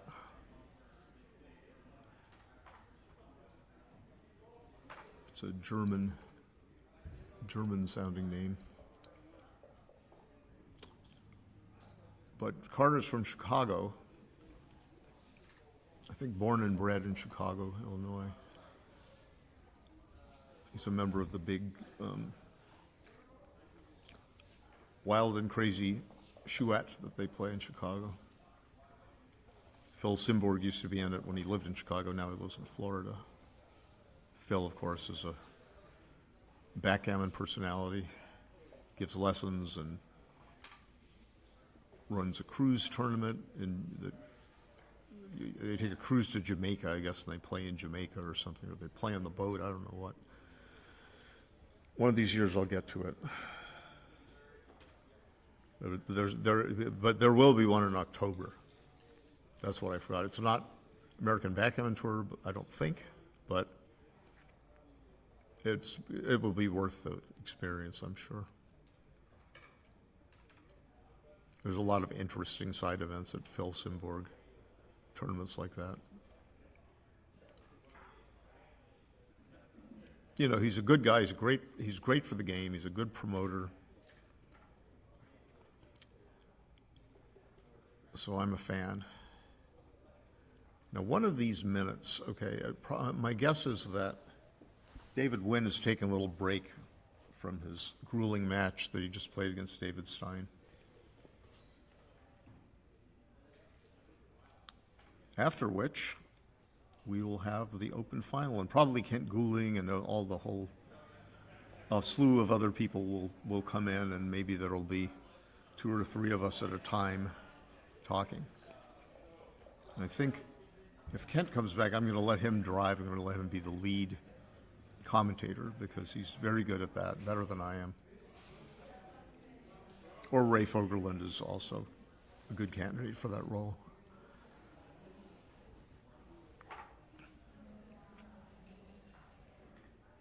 They talk about the excitement. It's like a sporting event where it's like a football game or something, a U.S. football game where occasionally the commentators talk about football issues, but then they talk a lot about what's going on the field. And those guys are impeccable at that stuff. And I might be thinking of what happened 3 moves ago and what the arithmetic is for figuring out how many shots or what it's the winning chances at a certain pip count and how that affects the cube action at the match score. And meanwhile, 3 moves have gone by and the audience is saying, who is that guy? Make him shut up. So I'm the victim of such accurate evaluations in the past. Leslie Lockett is here with me. She's laughing, It sounds like you, Marty. And it's like, yeah, Leslie, I know. You're damning me with faint praise or the worst, but. I always commend you, but I think you're a historian at heart. Oh, you are a historian at heart? Oh, I are. Yeah, I are a historian. So I had a girlfriend whose brother was a real historian, a PhD in history, and he wrote history books about Abraham Lincoln. His name was Richard Fleischman. And so if you can find books about Abraham Lincoln by Richard Fleischman, Fleischmann, or M-A-N, I forget which. Did he include Lincoln Bedell and Lincoln? No, I don't think Dick knew Lincoln Bedell. Lincoln Bedell was the New England director. He lived in New Hampshire, where I live, actually. Same state. Yeah, Lincoln Bedell. His name was Frank Lincoln Bedell. That was his full name. We ran a memorial piece in Primetime Backgammon magazine, the magazine of the USGF, which I'm the editor. I'm the Grand Poobah editor, executive editor, I guess is my title. But Lincoln Bedell passed away in 2021, I guess, maybe early in 2021, and we ran a memorial piece because I had the advantage of having known him and known people who knew him and everything like that. He was a real colorful character, and he did a lot to promote backgammon in New England and nearby, eastern upstate New York, the state of New York in the U.S., and maybe even in New Jersey somewhere once or twice, I don't know. But yeah, Leslie says yes. Leslie Lockett has been playing for a long time. Now, where did you finish in this tournament? Did you win any prizes? Stayed nowhere. Nowhere. Oh, too bad. Los Angeles, You were contending though, weren't you? not Yeah. really. No, not really. Okay. Yeah, I won a match against Leslie on my way to winning the first American Backhand Tour ever held, 1993. But I was an underdog in that match, significant underdog, but then I was able to hit a blot or something like that, a last-minute shot or something like that, and win the match. And without those points, I would have finished second to Art Benjamin. I nudged him out by about half an ABT point. And I made sure I mentioned that fact in the speech I gave in Pittsburgh in 1994. That was the first tournament on the tour. And for many years it was, until it was taken over by New York Metro. Or first it was taken over by a North Carolina tournament, and then New York Metro. Now New York Metro is the first tournament. In the calendar, American Backhand Tour year, it takes place in January. Anyway, that's all. Bob Stoller, a guy named Robert Stoller, is he really should be the official U.S. Backgammon Federation historian, because he's written many a piece for Primetime magazine about what happened at the big tournament in 1981, or Lee Ganud won the world championship in Monte Carlo, the first woman to do so, I think. And, well, in Monte Carlo she was the first, and there were other things that were called the World Backhand Championship before then, but I think only men had won those, like in the Bahamas or wherever they were in the 70s. But Lee was playing Joe Dweck, who was a great player from England. And Joe Dweck was a heavy favorite against Lee Ganud. And somebody or other, I forget who this was, bet on Lee and getting 100. At the beginning of the tournament, I think before the finals, he got 100-to-1 odds picking her to win, and then she did win. I don't know how much he bet, but if it was only $100, he got $10,000, whatever. So, but if it was $1,000, then, he got $100,000. Now Carter is at the table, and he is doing something to the streaming station. Are they going to play with a different board? Is that contractually allowable? Is he going to get another board? Or are they going to move elsewhere? Maybe they're going to move to the other streaming station and take the board with them. I don't know. Oh, Dmitry Obakov. Is that Dmitry Obakov there, or who is that? Or is that, I can't see who's. I know Carter was one of those people. But David Stein could have been another one. I don't know. Anyway, they'd better play on this station, or they'd better switch the stream to this table, or else I don't know what's going to happen. Okay, so they're bringing another board. Okay, they're going to use another board, and this is not an FTH, or it is an FTH? The other one, okay, so they're not going to use an FTH board. Now, John Perner might not be happy with that, but I don't know what the rules are. They might have cleared it with the management. Usually often, I'm not sure if Gammon Stuff is donating. Yeah, Gammon Stuff, I believe, is donating a board as a prize to the winner of this tournament. Yeah, that's David Stein in the cap that you're seeing, and Carter Maddox is the bearded fellow. And now we've got some lag. Okay, they are ready to start. Here we go. They're almost ready to start. Carter's monkeying around. So Carter, I guess, who's going to be on what side? We'll find that out. So it's, the annotation on the screen says Carter Mattig, open final, and his name is on the top, which means that he should be playing the brown checkers, if to avoid confusion, or else they should put a name tag. So Carter, yeah, it looks like Carter is playing on the top, and David is going to be on the bottom. David, yellow checkers on the bottom, Carter, brown checkers on the top. Now, I'm going to refer to the checker colors as black and white because it's simpler. I don't want to say yellow and brown because black and white is a black and white distinction, clear distinction, and it mirrors chess where you have black and white, but you might have brown in tan pieces or whatever, off-white and somewhat black, whatever, or gray. You still say white and black in chess, so that's what I'm going to. So I'm going to call them white. The players white and black.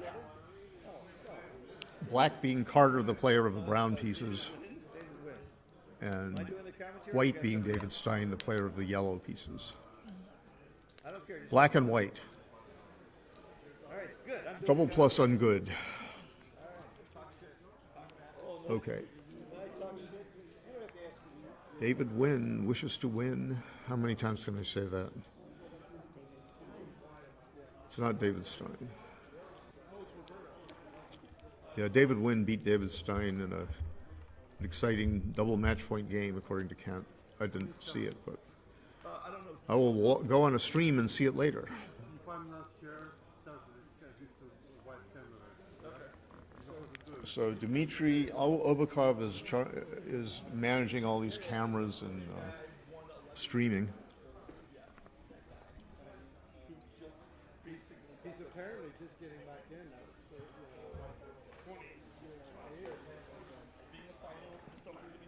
Yeah, actually, yeah. Just a little bit of whatever kind of cream stuff they have and nothing else. Thanks.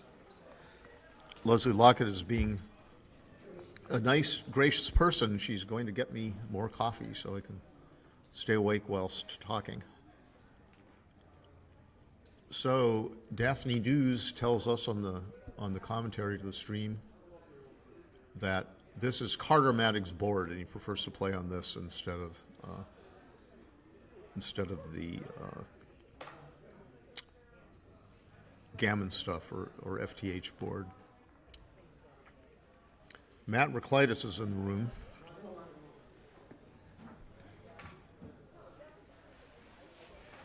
Elvis is in the room. Matt Reclitus is the author of a robot, a backgammon program that plays on the first internet backgammon server, Fibs. It's called Monte Carlo, and it plays one-point matches, and it plays pretty well. Now, I'm not sure of the mathematical definition of Monte Carlo. Some people have called it a random walk or something like that. I used to know it when I was studying computer science, but I've forgotten all that stuff. Oh, here's Carter himself. Carter decided that, I guess David Wynn decided that Carter, he just surrenders to Carter. That would be the better call, because what I'm about to do will be categorized as a hate crime. So Carter Mattig promises to commit a hate crime upon the either the person or the spirit of both of poor David Wynn. Oh, thanks. Thanks a lot. Oh, no, it's okay. David Stein gave David Wynn Christmas, and Carter promises to take it away. Only coal in the stocking for David Wynn, promises Carter Mattig. The Krampus will come for him, or whatever it is, in all these other countries. Father Christmas will not be amused. But I don't know. I would probably say Carter is the more experienced player. So, and in any given match, I would say I would pick Carter over David. But I don't know. I haven't seen David Wynn play in at least a year or maybe more. So maybe Carter's game has deteriorated and David's has improved, or vice versa, or who the heck knows. But I wouldn't be betting a lot of money on any given match between these two guys. I mean, David Wynn is a highly intelligent fellow. He's a doctor. You know, he's every backgammon player is intelligent. What am I talking about? But you know, these guys are particularly smart, I think.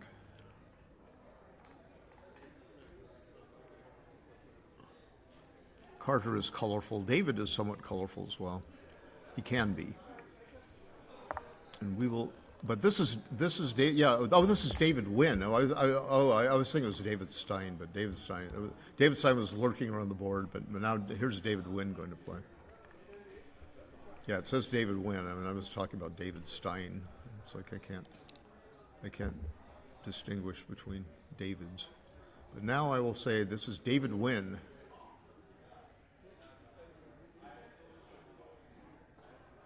Plays a lot of backgammon in Texas, where everything is bigger, including the Dublin cubes. Didn't know who the opponent was before. Yeah, didn't know. Alaska has several players. That is the largest state in area in the United States. Second being Texas, is that right? Or second being California? Second probably being Texas. And then I think maybe Montana's third, California's fourth, and New Mexico is fifth. Correct me if I'm wrong, sports fans, but David Wynn is from a large state. It's been likened to its own country. And there are some people who say we want to secede. We want to be the Republic of Texas, like we were until 1840 something.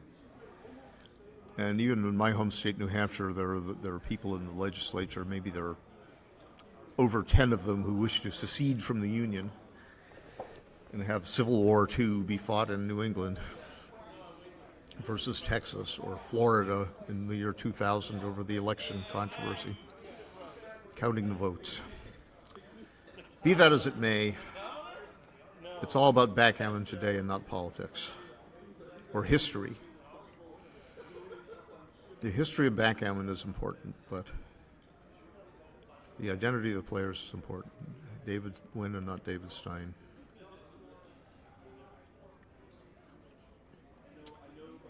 Leslie will be back. Matt is snoozing in the corner. No one else is in this room because the match hasn't started yet. Roberto Litzenberger is a camera expert, streaming expert as well. He's standing there next to Dmitry Robichov, who's sitting at the main streaming desk. Carter Madigan and David Wynn, and now approaching our. And now you're booted. Okay, I am booted. You're booted. By whom? Dimitri. Dimitri? He Yes, doesn't want yes. me. He doesn't want me to talk. He Okay, didn't that's say he fine. didn't want you. He said he Okay. wanted me and Kent to do the finals. Okay. He didn't say he didn't want you. Everybody wants you. Oh, all right. Well, that's fine. Mochi's going to sit in a little bit too. Okay. All right. Okay. So now taking over is going to be Kent and Phil. Hey, don't take it personally. Just because Oh, no. just because nobody likes you, you taking it personally? Heavens, no. Why would you do that? No, I'm not. I mean, I'm not taking anything don't take personally. it personally. Yeah. We can't stand you, and you're taking it personally. Yeah. What's the matter with you? Yeah. Mochi's going to sit in a little bit with us also. Yeah. Yeah. But Well, maybe I can sit in a little bit. everybody thinks you did a more than mediocre job. Okay, Really. great, yeah. Yeah, I think you're one of the most mediocre people I know. I mean, in fact, even better than that even. Are we being strained? Oh my God, they're hearing me. Oh shit. I'm the most humble person you know. Oh. You know what? I can handle criticism very well as long as it's not about me. Yeah. So in the finals, we've got David Wynn and my good buddy Carter Madigan. I own 10% of him, and if I sound prejudiced, there's a reason, except that I really like David Wynn. He is from, he lives in Austin. He's a former doctor. He's retired. He wrote some software for medical purposes and sold it and made some money and retired and loves backgammon. And by the way, it's very funny. That's exactly what my brother did. My brother was a professor at Johns Hopkins, and he wrote some software, and he developed Symborg systems and sold it to Bell Atlantic Healthcare. And he retired, and he's considered to be the father of computerized medicine. So there's a plug for my brother. Why am I mentioning this? Because he's got a new book out called What Comes After Homo Sapiens. He's predicted the future of mankind. And I think he made a big mistake because I knew exactly ahead of time what comes after Homo sapiens, straight sapiens.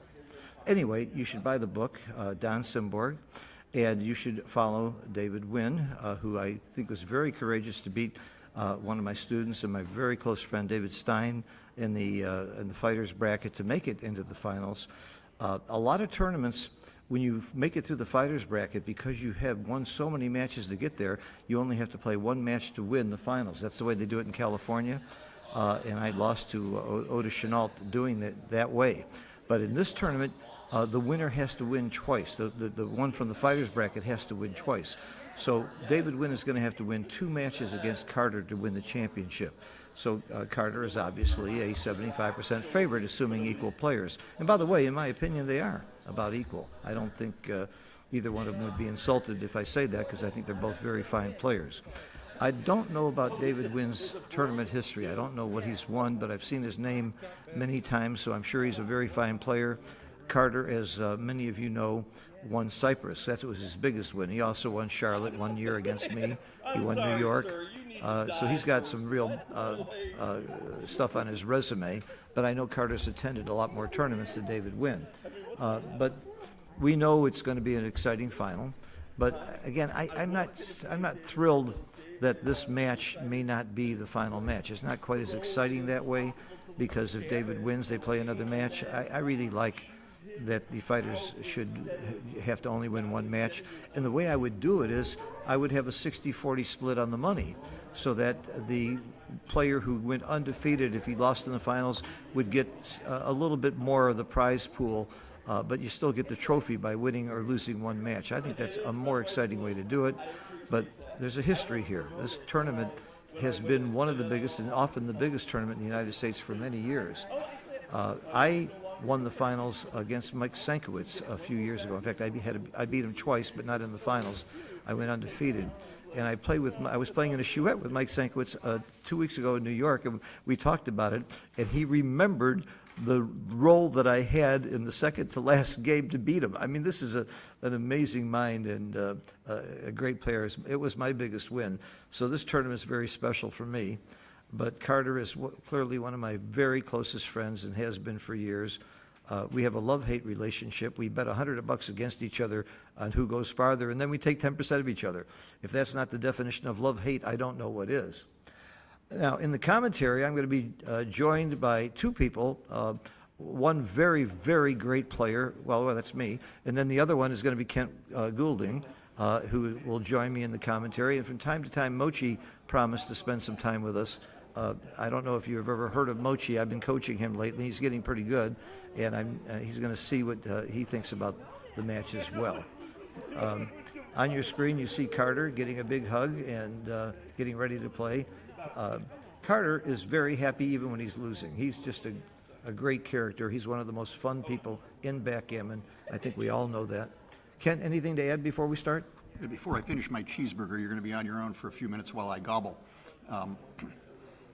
Regarding double elimination and how you handle the final, in 1984, which seems to me like only yesterday, I ran the first and best U.S. strictly invitational backgammon championship. I invited what myself and a committee of others and the rating list at the time thought were the top 16 U.S. players to a double elimination backgammon tournament. And I got all my players, anybody who's anybody, played. And the finals, there was a undefeated bracket and a loser's bracket. The finals was, I believe, to 21 points. But the way we handled, do you have to win twice, and what edge does the winner's bracket winner have, we simply gave Sandy Lubetkin a 4-point lead over Mike Corbett in a 21-point match. Sandy had won the winner's bracket, and Mike Corbett had won the loser's bracket. I love that. Mike Corbett sniffed at the 4 points and won the tournament. Wonderful. I love that. I think that's the way to do it. In fact, Perry Gartner and I ran a tournament down in the Bahamas, and we had some giants and we had non-giants, and we decided to only have one division, and the giants started out having to spot their opponent 1 or 2 points depending on the length of the match. I think that's a great way to do it. Now, some giants really resented that, don't like the idea. Not the ones who were there. They were all good sports about it, but some people didn't come just for that reason. I think they're being short-sighted. I think they'll get a bigger prize pool and a lot more people. I mean, I'm not going to sit down and pay a lot of money to play against Kent Goulding and Mochi and those kind of players, but give me a spot of a point or two, and I might be suckered enough to put my money up and play them. All right, between bites, a little more history. The famous director Louis de Young, who at one time helped run Monte Carlo and did the greatest auction dinners you've ever seen at Monte Carlo, was running a big money tournament at the Desert Inn, the old Desert Inn, before they tore it down and rebuilt it in Las Vegas about 1 million years ago. And there was an open tournament, which was great. And then he had the, might have been $2,000 jackpot, which at the time was a lot of money. And this is probably 40 years ago. And he decided who the good players, the medium players, and the not so good players were. But it was a high entry fee. Everybody who entered thought they were a good player. I was flattered, but more likely trying to get some of my money into Louis de Young's friends' pockets, that I was a good player. So every match I played, I had to give my opponent either a 1 or a 2 point head start. I got to the finals, had to give the guy a 1 point head start, and I still have the trophy. So this idea is not a new idea, not by a long shot. Gee, and I thought I invented the light bulb also, and that somebody else came up with that before me. In fact, I have to admit, I did make a mistake. Several years ago, I coined a term called Simborg's Law and told everybody that I came up with the idea and told all my students to use Simborg's Law. And I found out yesterday that somebody else, I think it was, I'm not even quite sure, had the idea before me. My idea is, if you're not sure whether to make one play or another, ask yourself, if you were your opponent, which one you would hate, and do that. And I thought that was my original idea. Jake, whose idea was that originally? What's that? The idea that you put yourself in your opponent's shoes and ask yourself what you'd hate to see them do and do it. I thought it was Kit Woolsey. Well, that's Woolsey's Law. I'm talking about checker play. There was something else called, and the exact quote was, "Make the play your opponent does not want you to." So who was that? That I'm not remembering. That was McGrill? I'm not remembering. Anyway, I certainly did not come up with the idea. I thought I was the first one to coin the term. I apologize. For the last 10 years, I've been telling all my students, use Simborg's Law, and it's not my law at all. Somebody else came up with it before me. And I think clearly the idea had to be there a long time. But I also use it for cube action. I use Woolsey's Law, but I will take credit for reverse Woolsey's Law. And I got Kent's permission to use that. And that is something that I did invent. Do you guys, Jake, do you know what reverse Woolsey's Law is? No, I don't. Okay. Somebody doubles you. Ask yourself, if you were them, are you sure you would double? If you're not, then take it. If you're not sure it's a double, it's a take. So it's the reverse of Woolsey's Law, and it often works. It works well. A couple of times I thought my opponent was too good to double, so I take. No, that's not the right way to apply it, I don't think. I'm so pleased to see you, Jake, my good old friend and mentor for years. There's one play in particular where I always remember Jake. You know the play where your opponent's holding the 5 point, you've got 3 checkers on the 6 point, and you're right to leave the 3 on the 6 point because of, it used to be double jeopardy, but now it's right to leave 3 on the 6 point as long as you have a checker on the 4 that you can play. So I played it wrong in the chouette, and Jake told me that I played it wrong.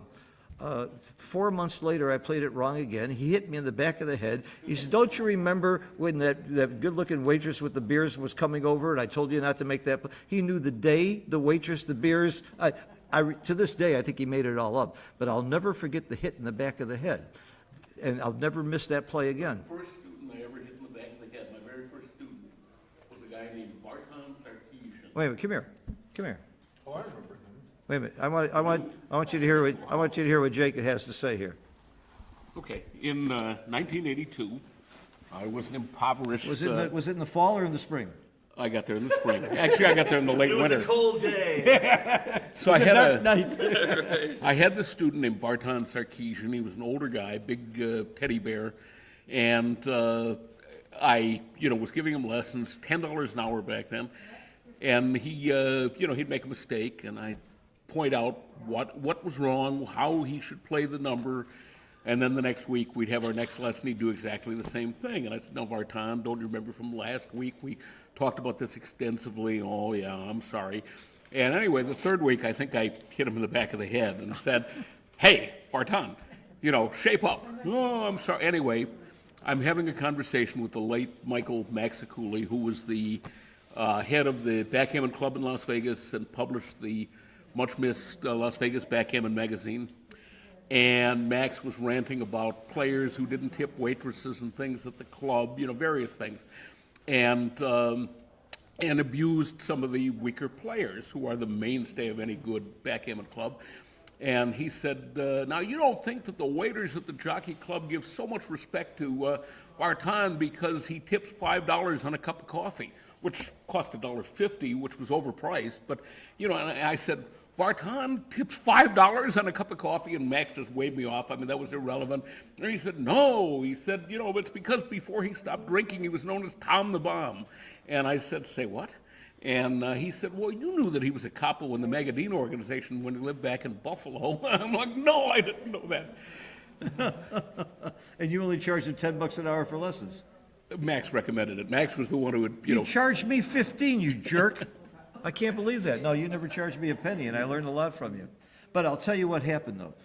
Because I have never forgotten that play, because I remember the hit in the back of the head, I said, this is a great learning tool. So when I teach my students, you never, ever, ever think about doubling without using Woolsey's Law first. So I ask them if they should double. If they don't start using Woolsey's Law, I hit the table. And now I've got students all over the world that remember that, and they never forget Woolsey's Law, all because you hit me in the back of the head. It's a great way to, You're it's welcome. a great learning tool. You're welcome. And your method works fine, too, although it works better if you can get them to lay their head on the table first.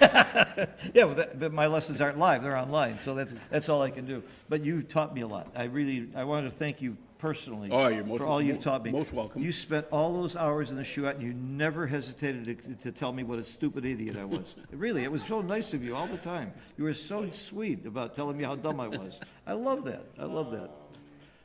All right, Well, I should all let you get back to... Well, I can't get back. Oh, they're sitting down at the table. You can see on the right is David Wynn, again, from Austin, my alma mater. I went to the University of Texas, and I love Austin. Red Rock Barbecue is my favorite, by the way, if you're in the area. It's on Red River Road, and it's called Red Rock Barbecue. And don't get the sausage, it's too spicy, but get the ribs. And the other guy is Carter Maddock. I don't know Carter very well, so you just have to figure out for yourself who he is. I've already given you the introduction.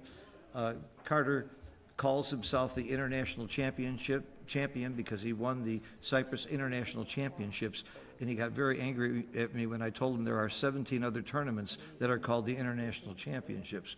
But if you're ever around Carter, you'll know that he won that tournament. That's his big win. Again, here I am with Kent Goulding, and I think we're going to have a pretty good match. I watched the last match where David Wynn played my good friend David Stein, and I must tell you, I didn't see a single play that David made that I disagreed with. So he must be a very bad player. That's all I can tell you. He can't be that good. I liked all of his plays. I liked all of his cube action. I can't say the same about David. David knows he screwed up a couple plays, but David Stein. But I was very impressed with Mr. Wynn's play in that match. To give some of my own, this is Kent Goulding, to give some of my own qualifications for being an expert in backgammon and the effect I have on other players, not necessarily students, but other players. I came to this tournament somewhat at the last minute and needed to find a doubles partner, and they set me up with Carter Maddock, and I'm buddies with Carter Maddock. So we're going to have a great deal of fun. So Carter Maddock and I played in the doubles. Carter has won every match he's played since, and we did not get to, I think, 3 points out of 7 before they sent us packing. Yeah, So he it told looks me like he told me he had a lousy partner. the combination of Goulding and Mattig, the sum was not greater, the whole was not greater than the sum of the parts, or maybe it was. Maybe I was such a millstone that getting 3 points was a pretty good result. So Carter and I played doubles at a tournament, and we fought bitterly. And we stayed great friends, and I don't know, about 3 years later, we forgot how much we fought. We played doubles again, and we made a deal. It was so much fun. Anytime we disagreed on the play, Gesundheit. Oh, poor Marcy. So anytime we disagreed on the play, we bet 25 bucks on the play, and the roller got to make his play, but we had a $25 bet. At the end of the thing, our opponents were laughing because we were betting constantly, writing down, taking pictures. We broke exactly even. And almost every play was a blunder by one of us, and we usually made the blunder. So it was a perfect team. It was a perfect way to settle the problem. I had a good system with Carter. Basically, you know, the person who, we alternated rolling. I think we alternated 2 games because that's as long as we lasted. But the person rolling had the main say because he could actually touch and move the checkers, and the other guy couldn't do anything about it. And it worked okay. When I used to play a bunch in the old days with Mike Senkowitz in doubles, and the organizers didn't really mind it, we had a clear rule. The vast majority of our matches, one of us was in charge and one of us played all the moves and decisions, and the other one left to get a coffee or take a nap. That's a perfect partnership. We'd swap back and forth, and we won a lot of tournaments. But they wanted, generally the organizers want both players at the table, so we had to learn how to nap in place. I think it's a great way to do it. Well, Lynn, you might know that Lynn Ehrlich is running the New York Open, which is the biggest tournament in the United States. She's doing something very innovative that I love. She's having a standard doubles, but she's also having my favorite, which is non-consulting doubles, where every other roll you make the play without consulting your partner. Your partner, you can consult on the cube. I love that. I've played it many times. I think it's the best way to play doubles. Okay. I said that. You're having the regular as well. I said that. Before they get going, I've got my favorite double story of all time. True story. Louis DeYoung in the Bahamas many, many years ago decided to have a... Oops, we're underway. We'll wait for a break to tell about my throwing myself bodily on the board in the finals. Okay, we got Carter on top playing the black checkers and David Witt on the bottom. And again, David has to win twice in order to take the championship. How does that affect the play in the first game? Does David Shouldn't do affect anything your different? You shouldn't do anything. You're spelling his name with 2 N's because he has to win twice? Exactly. David Winn, as Jake points out, his name is W-I-N-N because he has to win twice. Very good, Jake. Jake's always a little bit too lexiphatic for me, but that's fine. There are drugs for that. He's taking them, I guarantee you. Jake now living in Tucson from Singapore with a Thai wife and daughter. I guess they're Americans now, aren't they? Green card. Green cards, okay. All right, double hit. That's a great roll. Great roll. No hesitation. Carter's actually on the bottom, isn't he? Carter's on the top. He's on the Well, top. Carter's yellow. No, he's not. Carter's black on the top. Carter is a very brave man. He's not yellow. No, he is playing the brown checkers. There's a, Carter just moved yellow. Am I crazy? Yes.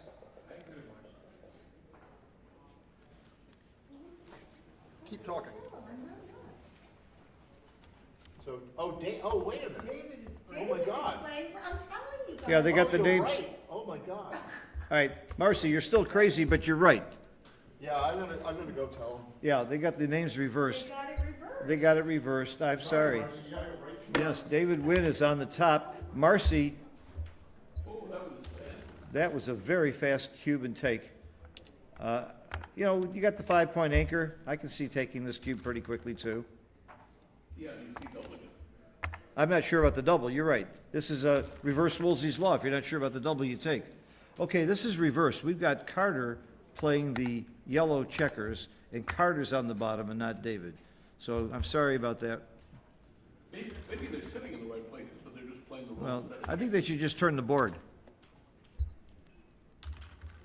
No, that wouldn't help either. All right, we've got a 5-point anchor. You don't get gammon very often at all with that 5-point anchor, and that's the reason you almost always have a take when you're doubled there, especially when the score is 0-0, no gammons involved. So I like the take. The double seemed to be a little early, but it certainly is working out. I certainly like Carter's position here, and that is Carter on the bottom playing the yellow checkers. Thank you, Marcy. You're very welcome. Marcy is going to surprise you. In addition to being an attorney and a very smart lady and a very good backgammon player, you should see her play pickleball. We really had a great game. This lady is an athlete. Okay, back to the important stuff. We're lagging a little bit here, but They're probably switching the, no, it just lags every now and then. It's just happening. Our Wi-Fi is not perfect here in Novi.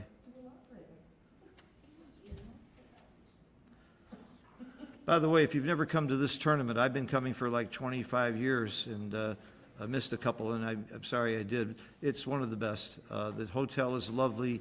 The hospitality is a lot of good restaurants nearby. We had an amazing dinner the other night with some wonderful presentations. I was actually moved to tears by some of the things that people said about falafel, who got put into the Hall of Fame, and my dear friend Mochi got inducted into the Hall of Fame. Very, very well deserved. And then we had the Lifetime Achievement Award to Butch and Marianne Meese, who very deserving, two of my heroes in backgammon. Marianne is the closest person to a saint that I've ever known, and Butch is a nice guy. Okay, There we go. there we go. They Now were- they're both on the bottom. Yeah, good. okay, Carter is there we go. definitely playing the yellow checkers, Okay. and we told the authorities, and apparently they've fixed it. Okay, well, here is going What's to be. happened? Where's the cue? What did I miss? Carter doubled David, and David took very quickly. He was holding the 5-point. He rolled double fours to get to this position. This is not a great double four here. This is a crunching kind of roll. I definitely leave one back. I like this play. I like this play a lot. I think you got to get the shot to win, and this is your best way to get a shot. No, I wouldn't clear the 6-point. I would save my 5s. I wouldn't have done, look how fast he did that. Come on, don't play so damn fast. I got 10% of your action. Well, in all seriousness, not that Phil wasn't serious there. Oops. I was serious. I know you were. Playing in the intermediate, doing the commentary for the intermediate, said the same thing. It doesn't matter whether it's intermediate, advanced, or super masters. The most common error I've seen players make at every level is particularly when they get to a finals and they can't fight the adrenaline and they just play too fast, no matter how good they are. But that clearly was wrong, not to leave himself both a 5 and a 4, so he wouldn't have had to leave this shot. He wouldn't have left the shot if he hadn't done that. Look, around and around we go. There keeps being, there's a critical, this is it, it's all over this roll, every roll. Yeah. Only in backgammon does that happen over and over again. And again. Here we go. And again. The whole game is right here. 5. You got it. Okay, now the whole game is right here. Oh, he can cover with the ace. This is a perfecta. Yeah, this is a perfecta. And they've zapped our connection. I guess we're still being recorded. They just You can't. can see, you can actually see, Kent, you can actually see what's happening there. Yeah, I see this. We have side screen. Yeah. So how many? It's, Well, that the side screen is. oh, that's a delay. All right, so we don't know what happened, but we know it's not good for Carter, I don't think. But there's, it's okay to make the wrong play, but why make the wrong play fast?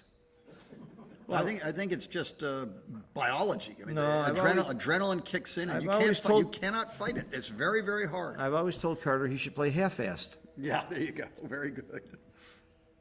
and he often does play half-assed. All right, look at, how did we get to this position? How did this happen? He came in with a 3. Oh, my He came God. in with a 3. Oh, yeah, he covered the 5. Came in with 5-1, Okay, covered. yeah. And then a roll or two later came in with a 3, and now he's shooting at an 8, the absolute final last chance.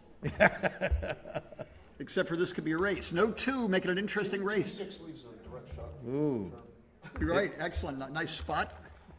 Ooh, this is not good. This race, one big roll by Carter, and this race is far from over. Far from, I mean, the pip count's probably not bad for Carter yeah, at all. but Carter's got a lot of wastage, too.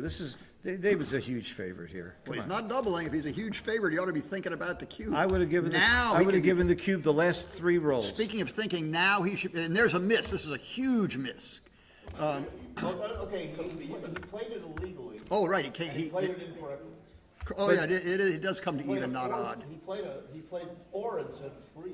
Why is he not recubing or stopping and thinking? I just don't see it. Yeah, everything's going too fast. They're too They're both hyped playing. up. They're both playing too fast. They're just too.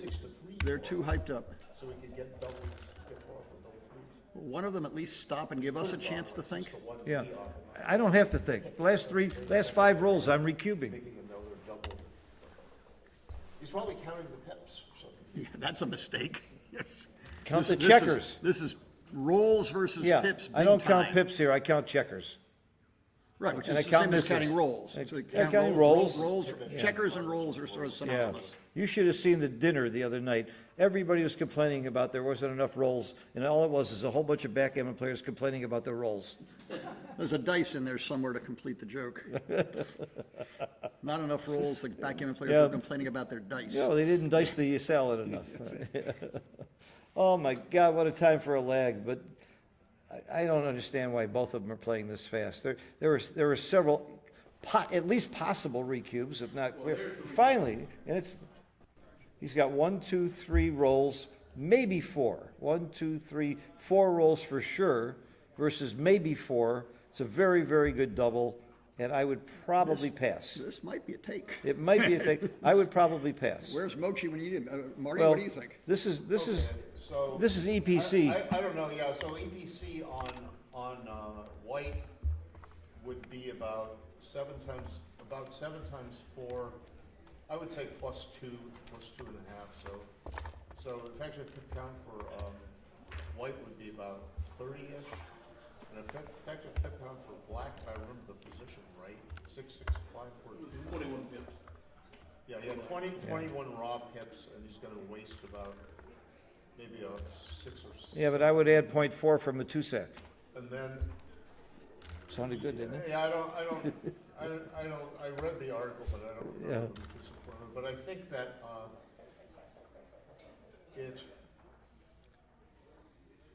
it was dicey. I would have to think about it Okay. very hard. Think about it quietly and we'll move on. Yeah, it was, It was it close. may well have been a take. I thought it was a pass. I would have passed, but I would take more time than Carter took. This is a great shot. This is the best shot, a wonderful shot. And I tried not to think of, is it a good shot or bad shot? I'm just trying to think, what should I do? Now, speaking of what should I do, how close should you be thinking about the cube here? It's very early in the game, but my goodness. Look at all the blotches everywhere. You've got your 5 Well, point. the yellows one thing I can disjointed, promise and you- you've got some threats. Yeah. The one thing I can promise you is Carter's taking. Right, I don't think this is a double, but I'm really, Yeah. really happy that David's taken some Yeah, time to think. but I start out with. Because he should think. I start out with Woolsey's Law, is he taking, and then I look for market losers if I'm sure he's taking. That's the only reason to double. Well, the market losers are here where if he flunks. Yeah, You absolutely. know, it's, the market losers aren't I roll a number and there I've won. Yeah. The market losers are I roll a pretty good number and he rolls a real bad number. So- What's it look like then? What Kent is saying is perfect. It's not about market losers, it's about market losing sequences. You have to look at both rolls. Exactly. Your rolls and the next roll. Very good point, Kent. You are smarter than you look. Not much.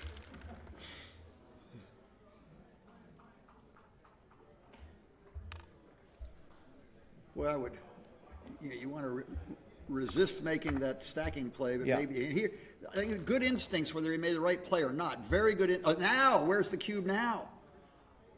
They're thinking the right thoughts. It's very difficult to kill the three-point game. Some famous player, might be Stick Rice, has basically said, the three-point anchor is almost always almost a take. Well, Which means that Mochi- they're usually passes, but they're very, very close. Mochi came up with a new rule that blew my mind in one of our boot And camps. here, he took it, so this is exciting. Mochi's rule is if you're holding the 3-point and you're not down more than 23 pips, you have a take. I don't know how he came up with that. He said it sounds funny, but you put it in XG every time it works. If you're not down 23 points, 23 pips, it's a take. There's a whole, In the 3-point game. I'm talking about a 3-point game. here, yeah. Yeah. There's a whole subset of backgammon, which is 3-point games. It's Which astonishing. Michi calls the butterfly point, which I like that, because it's not quite a low anchor and not quite a high anchor. It's the butterfly. It's kind of flutters in between the two.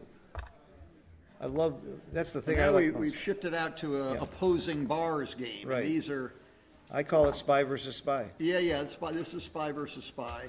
The funny thing here is that David's 11-point is probably more of a liability than an asset in these things. It's a point that has minor blocking value, but it's much more of a problem getting off of it.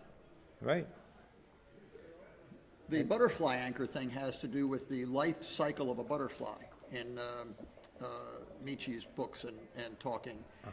First, it's a slithery little thing, and then it goes into its cocoon on the 3-point, where it matures, and it can't stay in the cocoon forever, and eventually it has to spread its wings and fly away. So you're in your cocoon when you're on the 3-point, and when do you fly away from it? And it's not always easy to know when to leave it.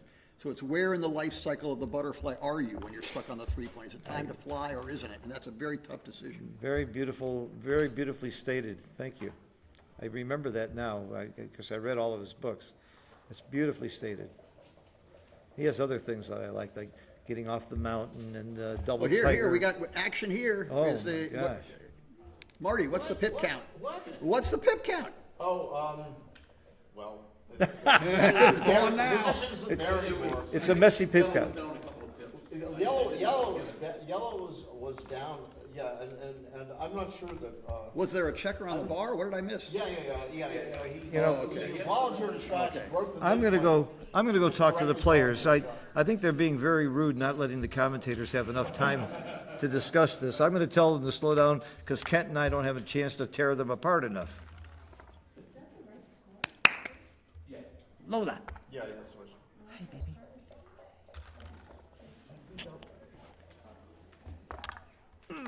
Hi, Lola.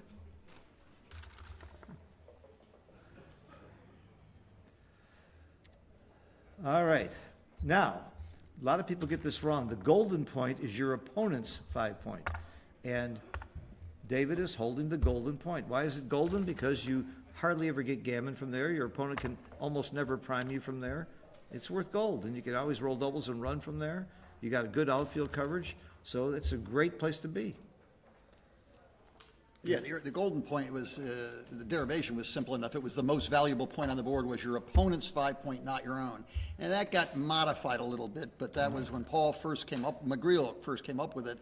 The thinking behind it was the most important point on the board is your opponent's 5-point, not your own, and he called it the golden point. And I have a whole bunch of positions where you have a choice between making the 2 points, and most of the time, you'll make your opponent's 5-point over your own, unless you've got a blitzing game or you can hit. They're both very valuable. Yeah, That's, yeah. It's a great lesson, though. And here, David has both. Yeah, you can't lose when you have both 5 points. The club I learned Except to when play you at, the club I learned to play at in Washington D.C. was originally owned by a guy named Ted Bell, and they were all beginners. I was fairly advanced fairly quickly, and in fact ended up owning the club somehow. But for a long, long time, Ted Bell, if he got both 5 points, would just turn the cube. He said, you don't have to analyze the position. Right. If you got both 5 points, that's the Bell auto double, and you double. It's obviously not a great law, but it's more accurate than it might sound. It's always right, it's always right except when it's wrong. Jake knows where that came from. Our old friend Hal Mauser used to say that all the time, who is now What's actually happening? what's actually happening? Oh, they're still playing, you mean? Yeah, who's zooming whom? Oh, that's a big play coming out there. I like that play. I like that play. You're not that afraid to get hit. You got him outboarded. The splitting in the outfield might have been right, though. Coming out and giving him the shots. I like the play, but I really wouldn't sure at all. I think I would have. He could have made his deuce point. Yeah, that's true too. Wow. He's got great outfield control. I'm talking about David now, has great outfield control. This is tricky. I don't know about that too. I'm Yeah. not sure. You don't want to stay back and leave a million combinations, which also give you a better chance. The 2 also does focus on his 4-point. But I think the biggest point now is actually that point right there. I like this play. That's the biggest point. I right like there. this play. You're way up in the race. Get him with double Go for fours. it. Hit him with the vig. Yeah. And the 3 got to come down. Yep. You got to play the builders. Don't bring it in. You got to go for the prime. This is a very, very good sequence for David. Okay, now how good does it have to be? Good time to pause. I don't think it's, he can attack and blitz, and he can prime. So I don't know the race, but he's got a lot of threats here. And Carter, Carter's far from dead and has his own outfield blockade. So this there's a lot of volatility here. Now what do we do with it? Yeah, I think he actually doesn't do that. I think I'd go for the priming thing and bake the 8-point, but it's not clear. I would have primed too, because even if then he would have to hit loose next time anyway, probably. Well, how'd this work out? Yeah. You know, these are once again, you know, I'm getting old and slow, but once again, there was some very serious arguments for and against both plays with that 4-2. And he went fast. And he did it real fast. Maybe he made the right play. Well, he didn't make the right play as the rolls turned out, but it's certainly worthy of a lot more consideration. You saw how fast Carter took that cube? Nobody exudes confidence in anything he does more than Carter.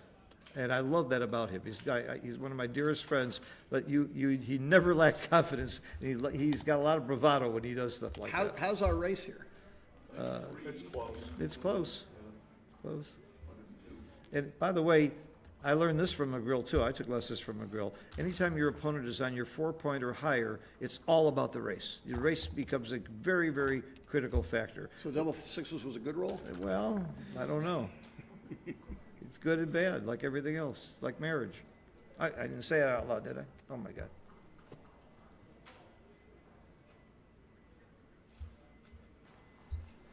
All right, there's a Here lot we of go. shot leaving Our numbers our here. First absolute final Ooh, shot. that No shot here. Yeah, no choice. I might have volunteered there with something else, but with that you can't possibly. Oh, my goodness. I like this play. Well, that's a little bit of race and a little bit of not race. I like the play. And it's played very quickly. So if you can get away now, do you run into a losing race? No. You stay no matter what. You're losing the race. And you're not going to get gammon, so you stay. Okay, what do we got for nightmares? 4-1 or something?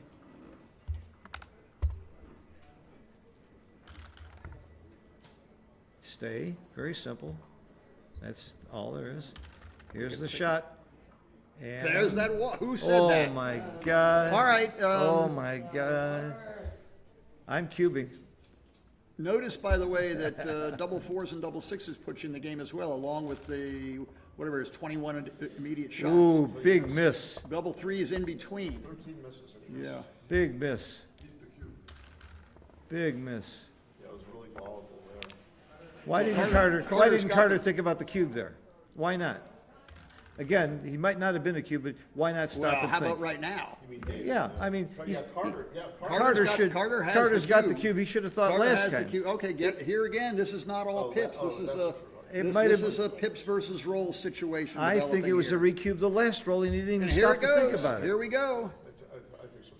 Now, David's a checker ahead and a crossover ahead. So Man. he's got a head start in rolls, but he's way behind in Yeah. pips. If I was And- Carter's roommate, I would go say something right now.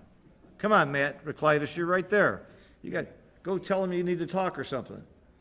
Who can translate this to real world practical Well, numbers? John O'Hagan would use EPC. So he's counting pips or something, and I don't know where he's doing, but if he's just counting pips, it would be faster.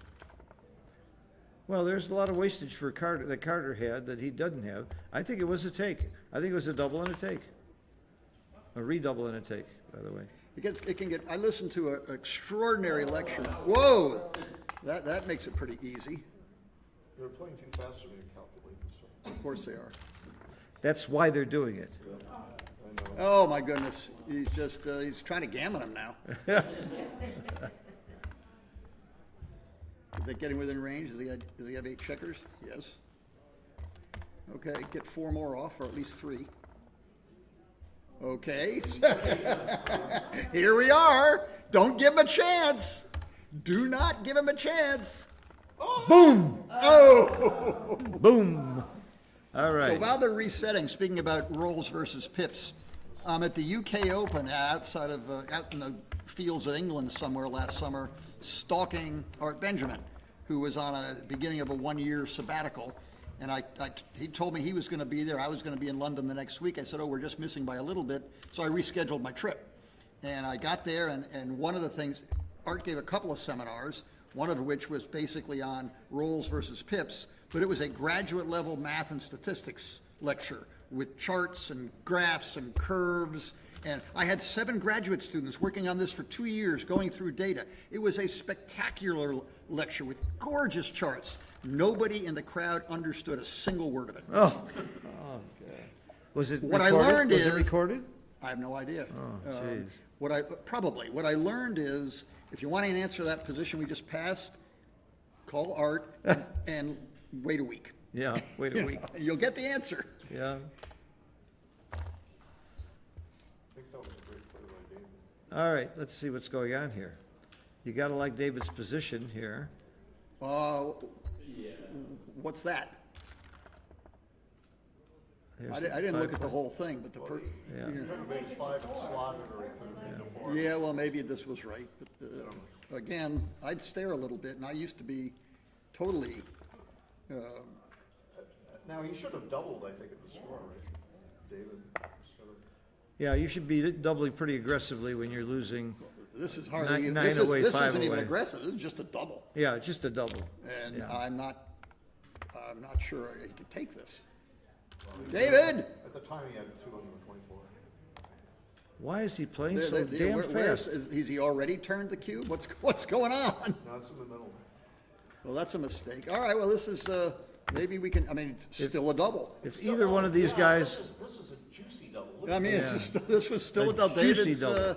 David's fallen into the haze again, like I said. well, I think Carter's playing so fast, he's got him in the head. I think that's the part of Carter's trick here. Got him in a chokehold. No, Carter's gonna play fast, but he plays fast and doesn't think. Carter's a very good speed gammon player, and he knows it. He's trying to get the guy to play too fast, and he has been. It's a bad habit. Nah, Now it's he too was, late, he was, way too late. he was overhyped, it's, That might have been too good. He probably thought it was too good because he didn't double at a worse position. way, First, I don't know. the psychology and controlling your nerves and stuff, way back in the early days of backgammon when we played with literally stones and wood. Marty was there. Here and there at special tournaments, they would have closed circuit TV where they do like we're doing now, but it was literally closed circuit in-house. There was no internet. And it was an expensive proposition. In order to make the cameras work, they had the big fat high intensity lights, so you'd get cooked. And psychologically, how good a player is always a good player. Has he ever played under the lights yet? No, he hasn't. Then he's not ready. The psychology of playing under the lights was yeah. considered a big deal because all of a sudden you're self-conscious, everybody's watching, you're wondering what's going to happen. Now, everybody watching back then might have been 20 people, or at a big tournament, 100 or 200 people. But still, the psychology was, oh my God, I'm out here naked. And until you'd done that a few times, you just weren't psychologically ready to play. And there's some of that still goes on, even though we're No everybody's question under. about Good players are always under the lights all the time. No question about it. But that could affect maybe David more than Carter. Yeah, Carter's been here many times. He's been in many finals. And he also is not under real lot of pressure. He knows if he loses, he's got to lose twice. So Well, you don't like to lose twice. I mean, that really stinks. ask Joe Russell in the World Championships against Jorgen Granstad about 5-6 years ago. I was doing the commentary. Joe was sick the first day, though. He played poorly. He was sick. The next day, when they played the finals, he lost, but he This looks like he a played good under roll. 3 PR, so he redeemed himself. My goodness, Carter has the cube in this position? Looked like a pretty good double when he was doubled. David had I like the double when he doubled.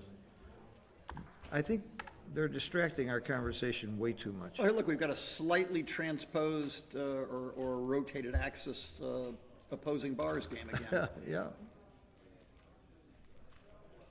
Translated. I like this play.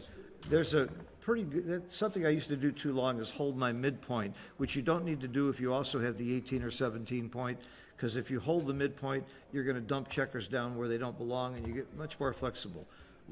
Many players hold that midpoint way too long in these games.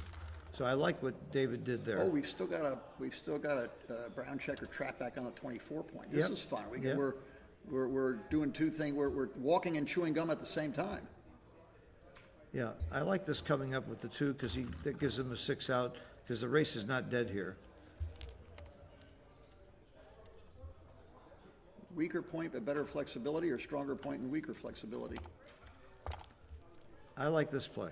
Yeah, so do I. Because you but have, I because you have the can't- spares in the outfield to play with. I would rather make the better point Yeah, here. again, there's pluses and minuses for all. At least he looked at it. Yeah. This is absolutely right if you're in the race. If you're not, it might have been right to stay back, Oh, especially. he's in the race. He might be winning the race. Yeah, that's true.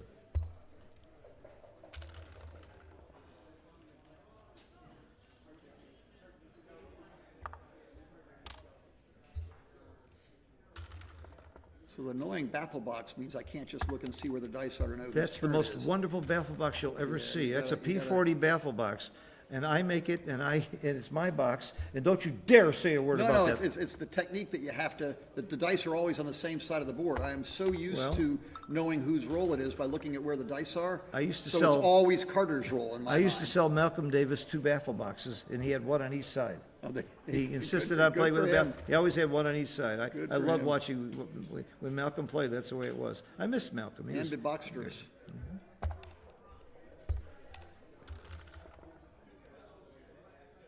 Ooh, that's Well, I was very, about- very big. About to say who ahead runner, but I Yeah, think I got that's my very answer big. here. Yep. And now we're stalling. Now the cube looks very good, but up until there, it was a little, I kind of like Carter's position holding the cube. What, 96, 84? 85 maybe? 34 and 35 is 85, 54, 84, 96, yeah. So it's, It's going to the But ninth. his alternative was crashing and hoping to get a shot. He had a run. He had a run. Head. He had a run. So, okay, they, Yeah, now we the caught leg up. is over.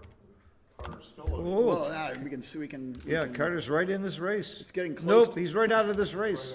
Right out of this race. Whoa, let's play it again, replay, instant replay. Let's see that again. Can you look into the future? I want to know. I can't believe you rolled double fours twice. Yeah, and only got the same number of checkers Right, off. right. And again, I think it's stuck on double fours. It's the internet, folks, it's not the dice. Anybody still around who remembers where who ahead runner came from? No, Oh, I used to hear it all the time. what's It was, that? Well, it was a non-English, native English speaker's translation of "What's the race?" Oh, who had runner? Who ahead runner? Who ahead runner? And I used to watch high stakes games, chouettes or heads up games, and this player, he was a very, very good player, would say "Who ahead runner?" to say "What's the race?" That was Kumar Motokasis. If anybody ever wants to look up some history, Sounds Greek. I think he was Persian. Persian. Yeah, Kumar's with like this, Persian players are so passionate. I love playing with them. When I go to LA, I play He with a was lot a of Persian players. Big that are gambler in the London Oh. casinos way back when, who also loved They backgammon. He still was very, they- very good. Yeah, there's a lot of they have a knack for really being passionate about the game. I love it. They play outside. All right, what have we and gotten to here while we've been babbling and Yeah, sleeping? yeah, we're 6 away, 5 away. I thought this was a runaway match. Yeah, It's suddenly very close. no such thing as a runaway match. taking a little break there. Why don't they take a little break while they're playing? Think a little more. Please slow down. Look how much time they both have on the clock. They started out with 22 minutes, and then neither one of them has used more than 2.5, 3 minutes. I mean, come on. Watch Mochi sometime. He runs out the clock. Last night, I was doing commentary on Mochi. He ran out the clock and then got an extra minute because of the crazy rules here. And I'll say it again. I think those rules are horrible for open players. I think it's a great rule for intermediates or people not used to the clock. But that idea of getting a minute after your clock runs out, which is the rule here, by the way, if that happens, if their clock runs out, they get an extra minute. Then what's the point of the clock? It's ridiculous. Why don't you make it 1 more minute on the clock? Yeah, put 1 more minute on the clock if you want to do that, but the idea is not to be that big a horrible penalty if you run out of time, if you're not used to the clock. But what open player is not used to the clock? But that's not, Pardon me? that's not why it was implemented. Why was it implemented?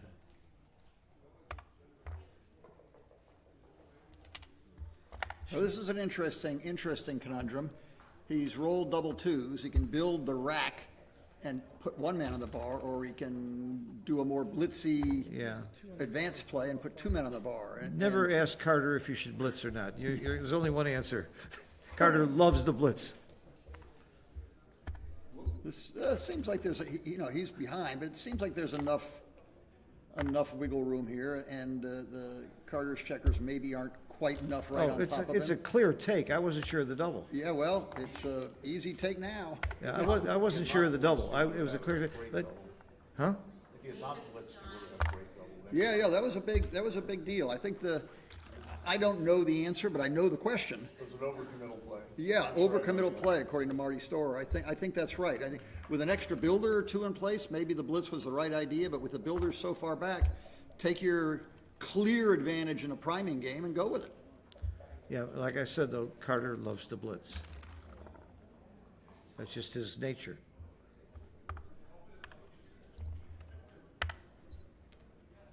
Yeah, that's again, they get an idea, they play it, and they move on. But maybe better than now he has to make the other play. Yeah. Okay, finally we're at the final key roll without I love when you say it's final. absolute final key A roll. facetious final statement. Not counting the next 7 rolls. Yeah, right. You know. It's not over until it's over. Okay, we got 3, 6, and 5, 4 for immediate stuff. Getting in would have been better. Oops. Carter's happy now. Yeah, Carter's back on home turf. Do Ooh, we what do make you the do? 9 point? Do we make the 7 point? More ammunition. Blitz him, blitz him, blitz I him. like this. I like that Now we play got some anyway. aces to re-hit. Yeah, but That's the wrong you ace. duplicated the aces. I don't think it's right to come out, so he makes the sort of also bring a checker closer to home just in case you're trying to save a gammon later on. Ooh, just make Nifty, the shifty, bar. or prime? Just make the bar. Well, you can make the bar and point on him. I just make the bar. I'm not so sure. I'm not I so love sure. that play. I love that play. See? That proves I was right. I'm not sure what it proves. I don't know, me neither, but I always like to say that. Come down. Just come down. Play Well, there's a quietly. couple of things he can do. He can bring all the blots so that if Junior gets out, maybe he's better off being hit. I like that play a lot. And it certainly stops him from stepping up. Wouldn't stop me. Well, it might be right to step up. It gives him It pause. wouldn't stop me. It gives him pause. I would have stepped up at a flash. I would not have stopped.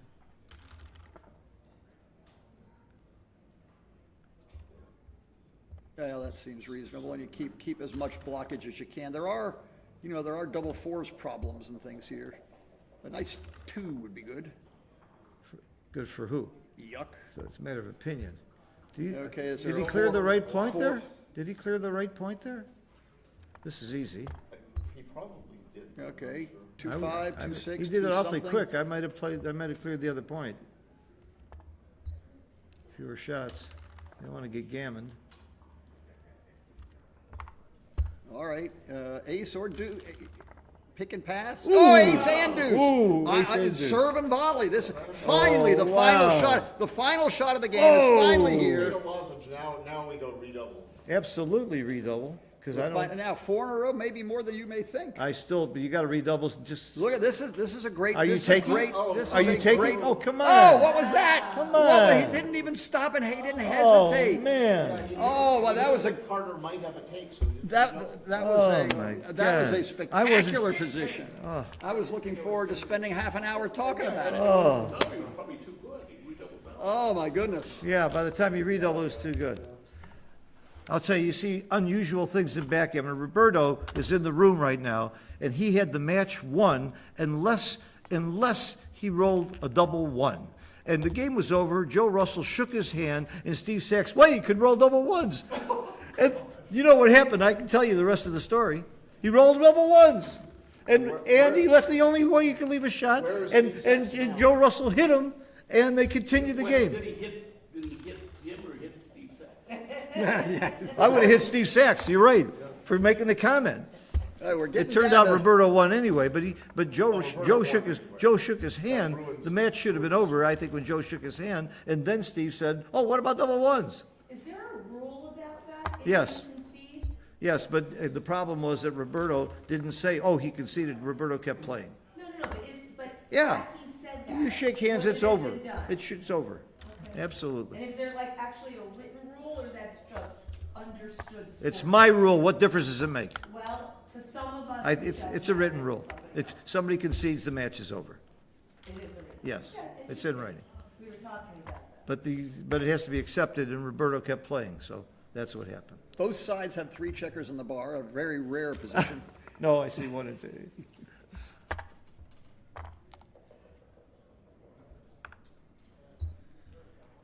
Okay, I presume the cube's still in the middle somewhere. Talk about a rare position. I'm sure Frank Talbot will remember this one. Joe Sylvester was talking about that position there. Nobody could figure out the right play until he figured out there were 16 checkers on the board. Yeah. Remember that one? What's this one, speaking of one? I mean, here you've got the blitz threat, but it's not that big a blitz threat. Can you take this or no? I don't think so at that score. I would pass it.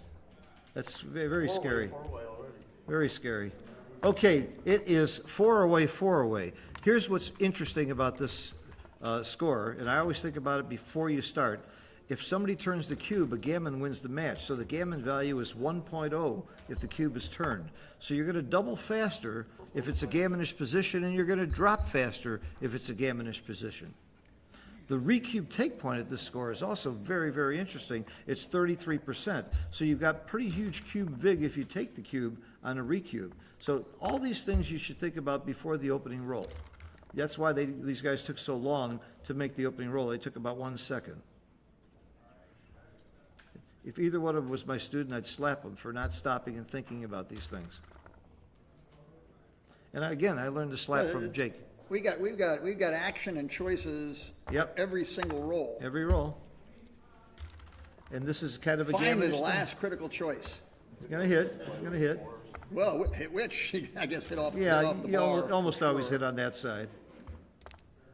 Okay, Always hit it. Yeah. check it might be me. Yep. Who'd we hit?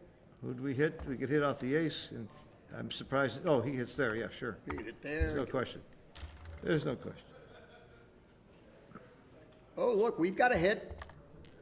No, I didn't see it. It was a horrible hit. Yeah, that's usually wrong. So it was the reason you don't hit the blot on the bar point is you've just got too many blots, or what? And you also lost your 8 point. It's a valuable point. Too many blots, and you lost your 8 point. And Now, your alternative was who's bigger. doubling here? Well, again, gammonish position should be doubled at this score. There it is. Well, you got your anchor. Can you take it? Probably so. I mean, these are Yeah. Carter's like, okay. yeah, these will drive you batty. And the more carpet they can The take point's 22%, the gammon value is 1.0, so you take your gammons times 1, subtract the gammons you might win, and see I if you actually have have that a much. pocket horoscope I have and consult that, and I'm done. The horoscope probably is better. Certainly faster. It is faster. I flip a coin.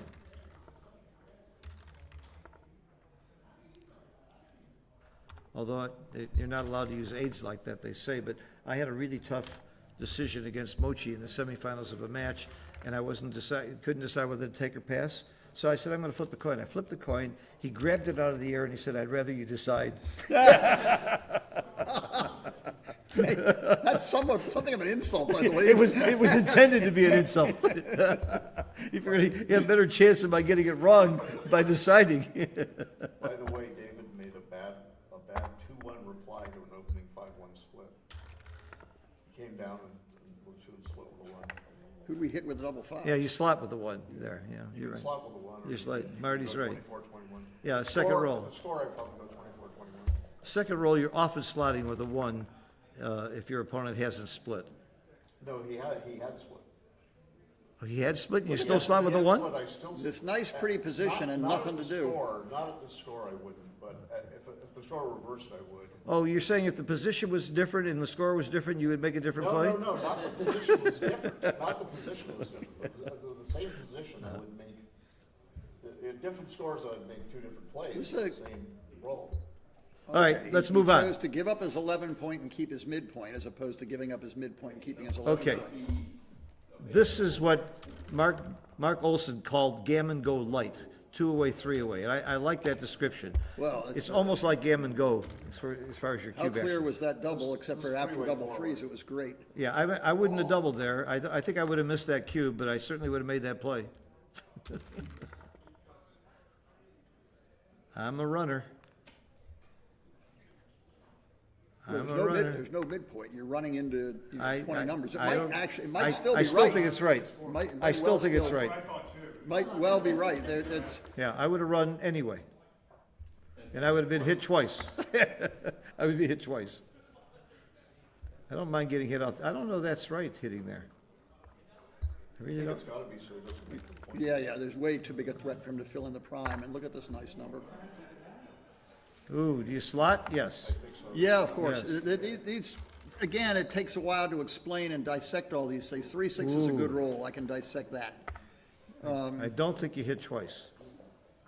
No, you certainly don't hit twice. You don't hit twice. And I don't, I come out. just get out of dodge. Get out of dodge. It's too many return shots if you stay in. Make him re-attack on the ace point if he's gonna re-attack. Yeah.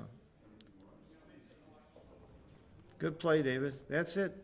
Has to be good. Okay, 'cause finally, the final critical roll. Ooh, Carter's Carter's hitting. slash and burn. We know what Carter does here. Come on, Carter. Slash and burn. I'm surprised he took that long. All right, finally, the last key roll. Ooh, big roll. Okay, now, how many shots does he have for the absolute last key roll? It's a 9, but it's not. When is a 9 not a 9? 9? So Yeah, what the is three the and the 3 and the 6 were blocked. That what was is the recube take point here? 16%? Marty? I think it's 18? and a half. 18 and a half? That's your odds of winning if you I pass? think you're, you're. Hey, 18 and a half. 4 away Crawford, I think. Yeah. So there is a point where you should recube if your opponent is close to around 18% in that range. But you wouldn't, of course, if you could win a gammon. So there is a potential for a recube here, not yet. I would say we're getting close, though, to where it could be a recube.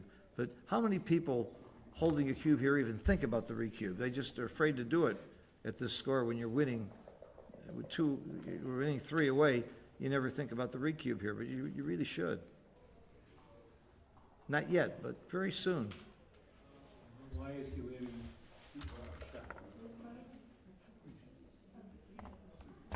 Okay. Ooh. I don't make the bar point. I want to hold it because of the race. I think you do keep the 9 point. I think you keep the 9 point.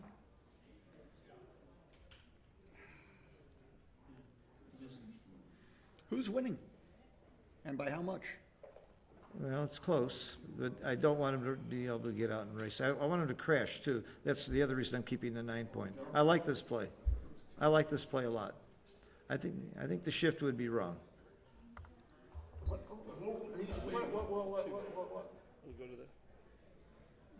Set it up the right way, that one. I wouldn't- There's That one was on the white. One on the 13, one from 9 to 13. Okay, there's one there, you should move the one from 9 to the 13, and the one from the 4 to the 6. And All that's right, the they're original. disagreeing on how many moves and where they should be. You should always put it back to the original and start all over. That was legal. The proper way to fix it is to always go back to the original and start all over. Shouldn't just correct it.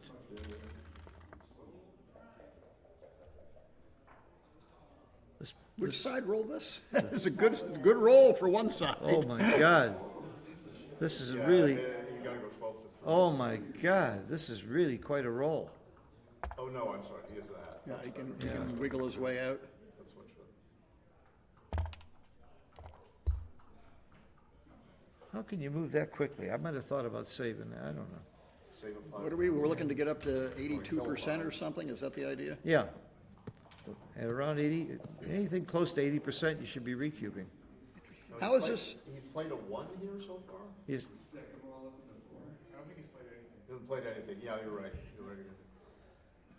just bring it in. Well, our choice is to break the point or make a great big stack. I is don't there? break the point, I want him to keep Oh, I cracking. suppose you could break the 6 point, but, No, I didn't like that play.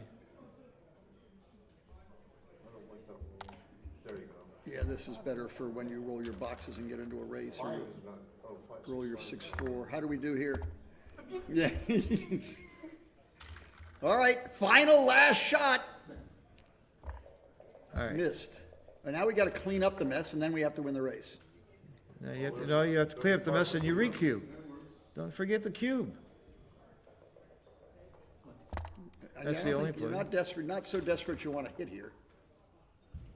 Run away with man. Okay, who is zooming whom? Oh, you can make the five. Oh yeah, make the 5 sort of interesting.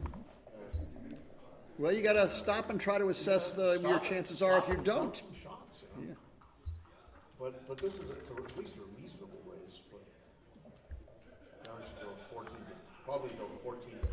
This is bad. This looks a little, sort of just it just feels wrong to put 2 checkers on the same point almost no matter what. It's bad.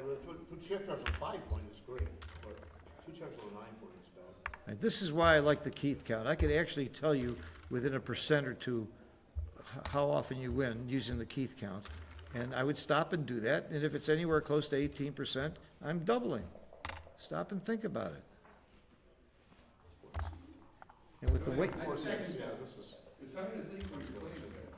yeah, you can't. No kidding. They're both playing way too fast. This is another time where David passed up several opportunities to recube earlier also. So At least think about it, damn Carter's it. Keith count was 45 for his roll. Of course, he doesn't know the cube. I keep telling him, play half fast. 5, 1. Stream can't keep up. Goes down by 7. They should outlaw lag at tournaments. They shouldn't allow this to happen. Yeah. 6. Okay, well, Still no recube? What's going on? How could he have 18% here? Thank you. okay, so Thank so you. his take point is 18 and a half. Or 18 and a half. He can't possibly have that much. It's a pass. You think he's got 18%? This is we're in the right area here. We're in the right area. He didn't. Now all of his doubles weren't working, so there's a little bit of a.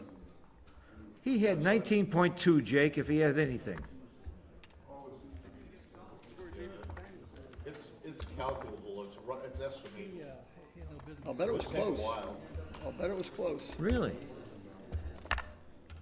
I thought he had a double for maybe 5 rolls again. 2 or 3, except for double threes, you know, on a 3-roll position. Yeah, that'll do it. But a worse than usual 3-roll position for White. Okay, now, everybody, when you're at this score, and it's Crawford, there's only one thing you should be asking yourself. Do gammons matter? And if you win a gammon here, if Carter wins a gammon, then he can turn the cube and win the match. So gammons do matter here. That's what so if Carter had 8 or 6, gammons would not matter. So that's really a big factor in how you play the game. Carter should be playing almost like gammon go. Well, the dice are kind of giving him a hard time there. Yeah. Hit 2. Hit 2, as we say in the He can shoeette. play. How big is the rate? He can play safe, couldn't he? He could have played Safe. safe. No, he would have had to play to the 5. He didn't have a safe one. Oh, you're right. It got too far. I would have hit 2. Make it heavy. There you go. Getting to minimize his return shots, but leaves more blots. Okay. At this point, you forget about gammons and just, unless you roll double 5s, you just try to win the game.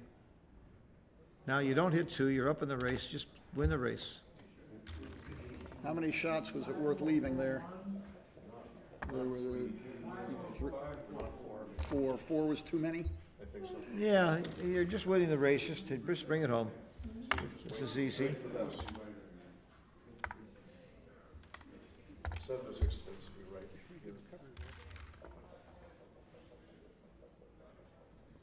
Slot it. Attaboy. Little numbers, build our prime. Ooh, That'll nice do it. roll, nice roll. You want to be at the edge. Yeah. See, assuming that Carter wins this game, he still has to win 2 more games or a gammon with the cube turned, because there's no gammon here. 13 to 4, 13 to 10. Leaving, how many return shots? 0.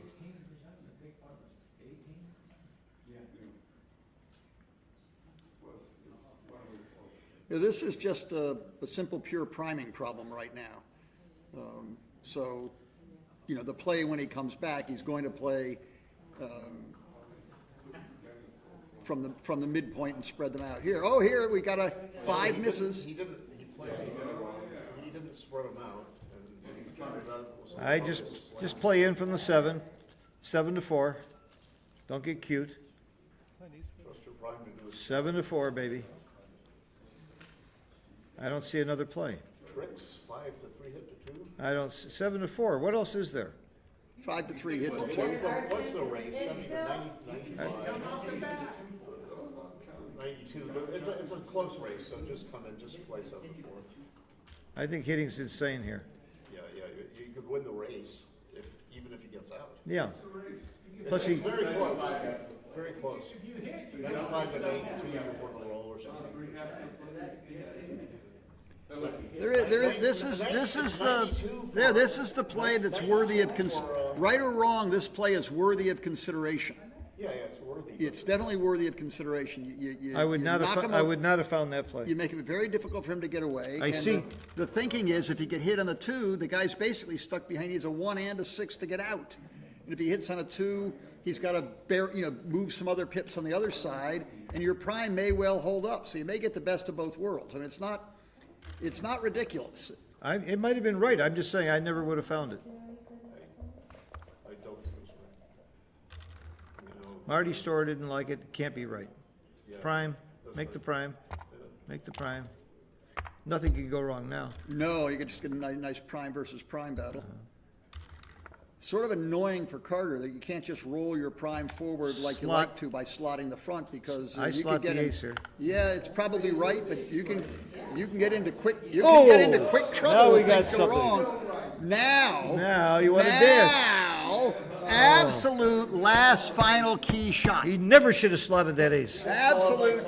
Whoa. Dancing is great. Don't cover. He doesn't want to. You don't he doesn't cover. care about gammons, so You don't cover. So he's got the right idea, right? He's playing this. Yeah, keep your prime. There's basically no hope if you close the ace. So Yeah, but you don't get gammon. yeah, great.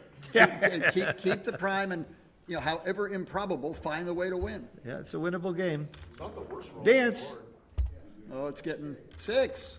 Double 7s. 6 is the odd. Okay. Again, I don't. not sure. I'm not sure that's.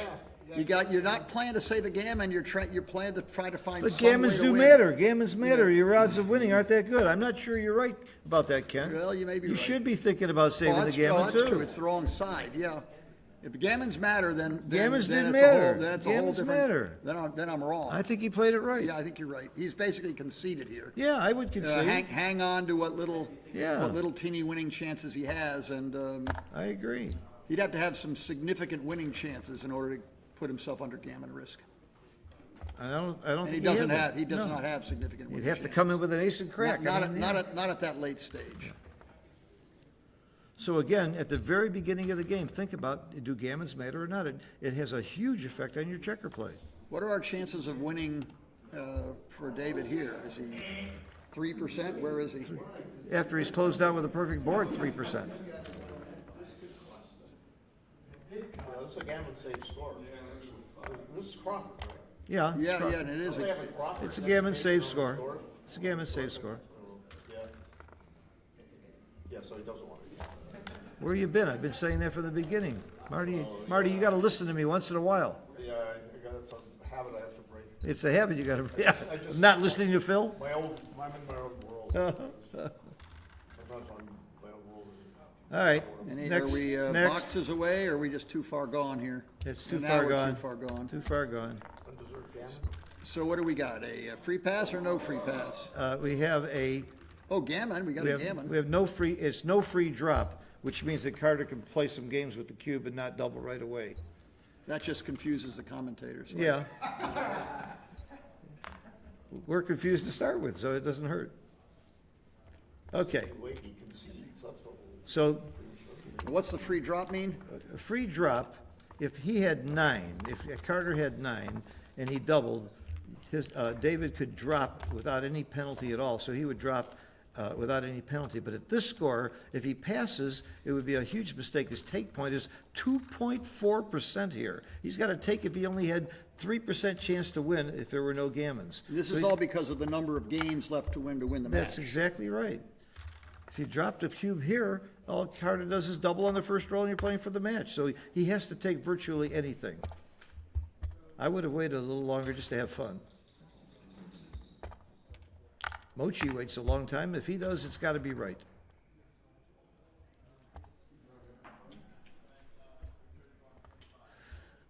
I like this play very much. I like that too. Your opponent's on the bar, it's a good time to split. This is not fun. Carter's going to hit because that's his nature.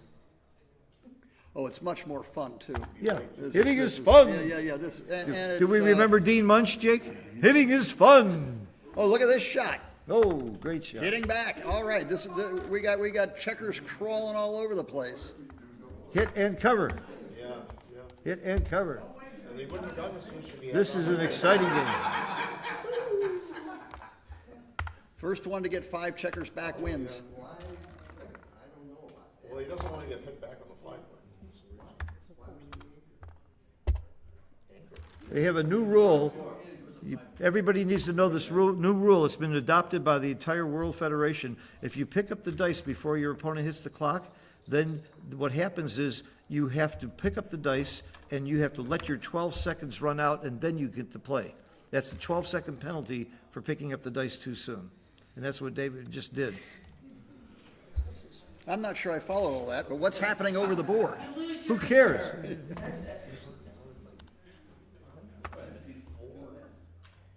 What is going on?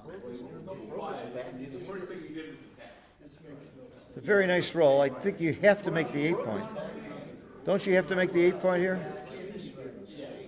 You have to make the 8 point. Then you look around. Then look around. This is too blitzish.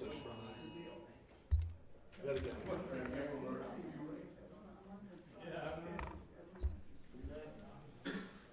Come on, please slow down, Carter. I got 10% of your action. Come on, slow down. Think about Phil. He's still playing way too fast. But he's playing well. They're both playing very well, I think. They're worthy of being in the finals. They're two very fine players, and they're playing an excellent match. You want that point or the 9 point? I want the 9 point. I don't know. Do you want the 18 point? That's the question here, I think. Who was it? Oh, the 11 point now. When I Dirk just did a study how often it's right to switch from the opponent's 5 point to a 7 point. Almost always it's right. It's unbelievable how many times that's right if your opponent's still holding the outfield. So that might have been right to play to the 18 there. It's going to be in Dirk's new book. He's working on another book that's going to include that. I couldn't afford, lift, or read the first one. First one was amazing. The most comprehensive, detailed book ever written on backgammon, without question, Dirk's book. I don't recommend it for intermediates. Ooh, 2-6, that's sort of annoying. You don't got a lot of spare checkers to play with. Yeah, this is a consequence of the way he plays double 5. Yeah. This is, It's Carter's stretched out thin. Yeah, who's winning this game? I really don't know. This is Well, tough. Just at a glance, I'll take the guy with both 5 points and the rack. You know, the 6-5-4 that David Wynn has over there, Bill Roberti nicknamed that the rack. You know, just torture your opponent when you hold the 6, 5, and 4. Uh-huh. Oh, that's why. That's, yeah. I thought it was like pool balls. And No, it's supposed to be a torture device. I'm being sounds good being anyway. very careful not to say anything inappropriate here. Yeah. Now, what happened? Carter ran with a 6-4 correctly, and then David has hit him, so he's going to play the 6 to the 9 point. You're seeing the position after he played a 5. Yeah, so there's not really So any. it's going to be lagged, and then we're going to see. There's some no position reason to spread them rolls out. later. Oh, the lag. There we go. We're back to lag.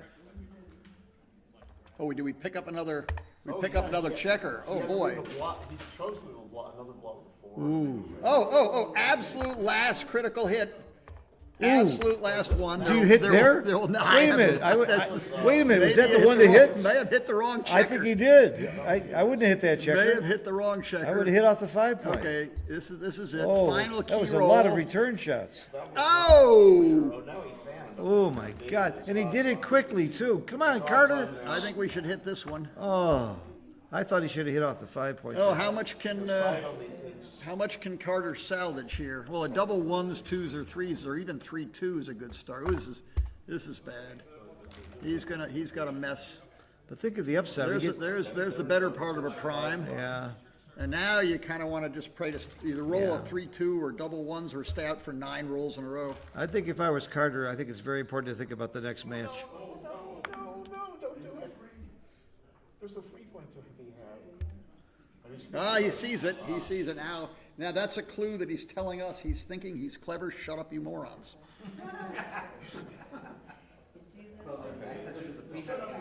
Comes to be using a different finger. Yes, okay, well, I couldn't tell which finger it The was. longer he thinks, the better he plays. Whoa. Whoa, absolutely. Yeah. Who's the maroon now? Who's the moron now? Okay, now we can still put it back together again. He did. I think you need the 5 point. do you not? Absolutely. And how much? Yes. Oh. Hey, if it goes wrong, go back to the ace point with 9 checkers. Why not? Well, there's the You know, it's dream is over. no, it's not. We're still attacking. I'm going to build a prime and I'm going to beat this guy. I can do it. Ones. He needs ones badly. This whole Okay. game revolves around ones. Build the 9 points so we can start cracking him and then start rolling 1-6 every roll. 1. Yes! Yes! Yes! Yes! Bar, 3-5 from the bar. Who did that hit? Some of the. Oh, there it is. Oh, no. 2-6. 2-6 for the bar. 1-5 not from the bar. Oh, this is bad. No, it doesn't. This is recover. bad. Yeah. Now we need boxes the other way. Yeah, please hit me, please. Double 6s, double 5s, double 1s. Distract me, but now, yeah, you can't make. Get him, David. Hit You him. can't make a 6-point break. Hit him, David. Hit him. Give him time. Oh. You can't not hit him. You have to hit him. Yeah, but which one do you hit? I don't think- probably hit that one there. And then about the 5, I'm not sure, but it can't be too bad. Now you Stay out I- 9 turns. now, don't hit anymore. Don't hit. Doing that. Make the prime. Make the prime. Make the prime. Don't hit. What are you hitting Yes, for? yes. Hit to make it closer, more exciting. Oh. We Oh. want to hit more. No. So this is the trouble. No. Oh, maybe he's He actually. kills a 6. and takes- 1-6. Maybe he Yes! 1-6. Oh, the wrong way. Maybe he was supposed to blow up his board there. Yeah, possibly. This is, for sure like this. I mean, it doesn't matter if you get backgammoned. You just got to try to hold on to what you can. And the more checkers back and the longer you stay on the bar, the better. Matt, go tell Carter to slow down. Tell him to slow down. I want my 10%. That was something Kumar was famous for, remember? He broke his board, he had a late mistake. I would go to the 3 as well. Let him play 5. Yeah, that's right. Well, folks, we're probably going to have another match here. I want to see it. Oh, he's still got his pieces. No checkers completely not crushed yet. He rolled 2 5s. 6s and 5s, no 4s and 3s. 6s and 5s. Ooh. Double 5s, please. No, this is going to be a 1-2 back game combined with a 1-2 front game. This is interesting. 4-3. Can he get all 15 checkers on both 1 points and 2 points? And the answer is he's got a good chance. I don't know that you want to let him out. I'm not sure about that. I think no. This seems silly. 6. Yeah, this gives him a chance to maybe get something resembling a salvageable ace point game. I don't see the logic of that at all. Go to the No, 7 he had him just squeezed. Yeah. 7 point for When you Gilbert and duplicate 1s. This squeezing him off might be. Oh, Whoa! Come on! Don't do that! Don't do do that. Well, that was horrible. That was, he's trying, was he trying to save the backgammon or something? Well, he may be forced to salvage a little bit. Double fours, double fives. The old-fashioned way. Only one dead checker is right. He could still close his board and just have that one dead checker. And when we're talking about, too big, 5-4 now? 5-4, give us our shot now. Oh, that'll do it. That's, he breaks up, he breaks up. Okay, That's probably right. yeah, slither a checker out, 5. Oh, it's too big. By 1 pip. Okay, we only got 2, we can still close our board easily. Still close our board easily, but we need a 5. Or, like, we can handle it, No, don't do that! Optimistic or pessimistic? Oh, yeah, either optimistic or pessimistic, one or the other. I would 5. optimistic. All right, now we're hanging on to a peak. We can still close our board. Been similar, but he 4-1. Suddenly, a shot rang out. Double 5s, any 5.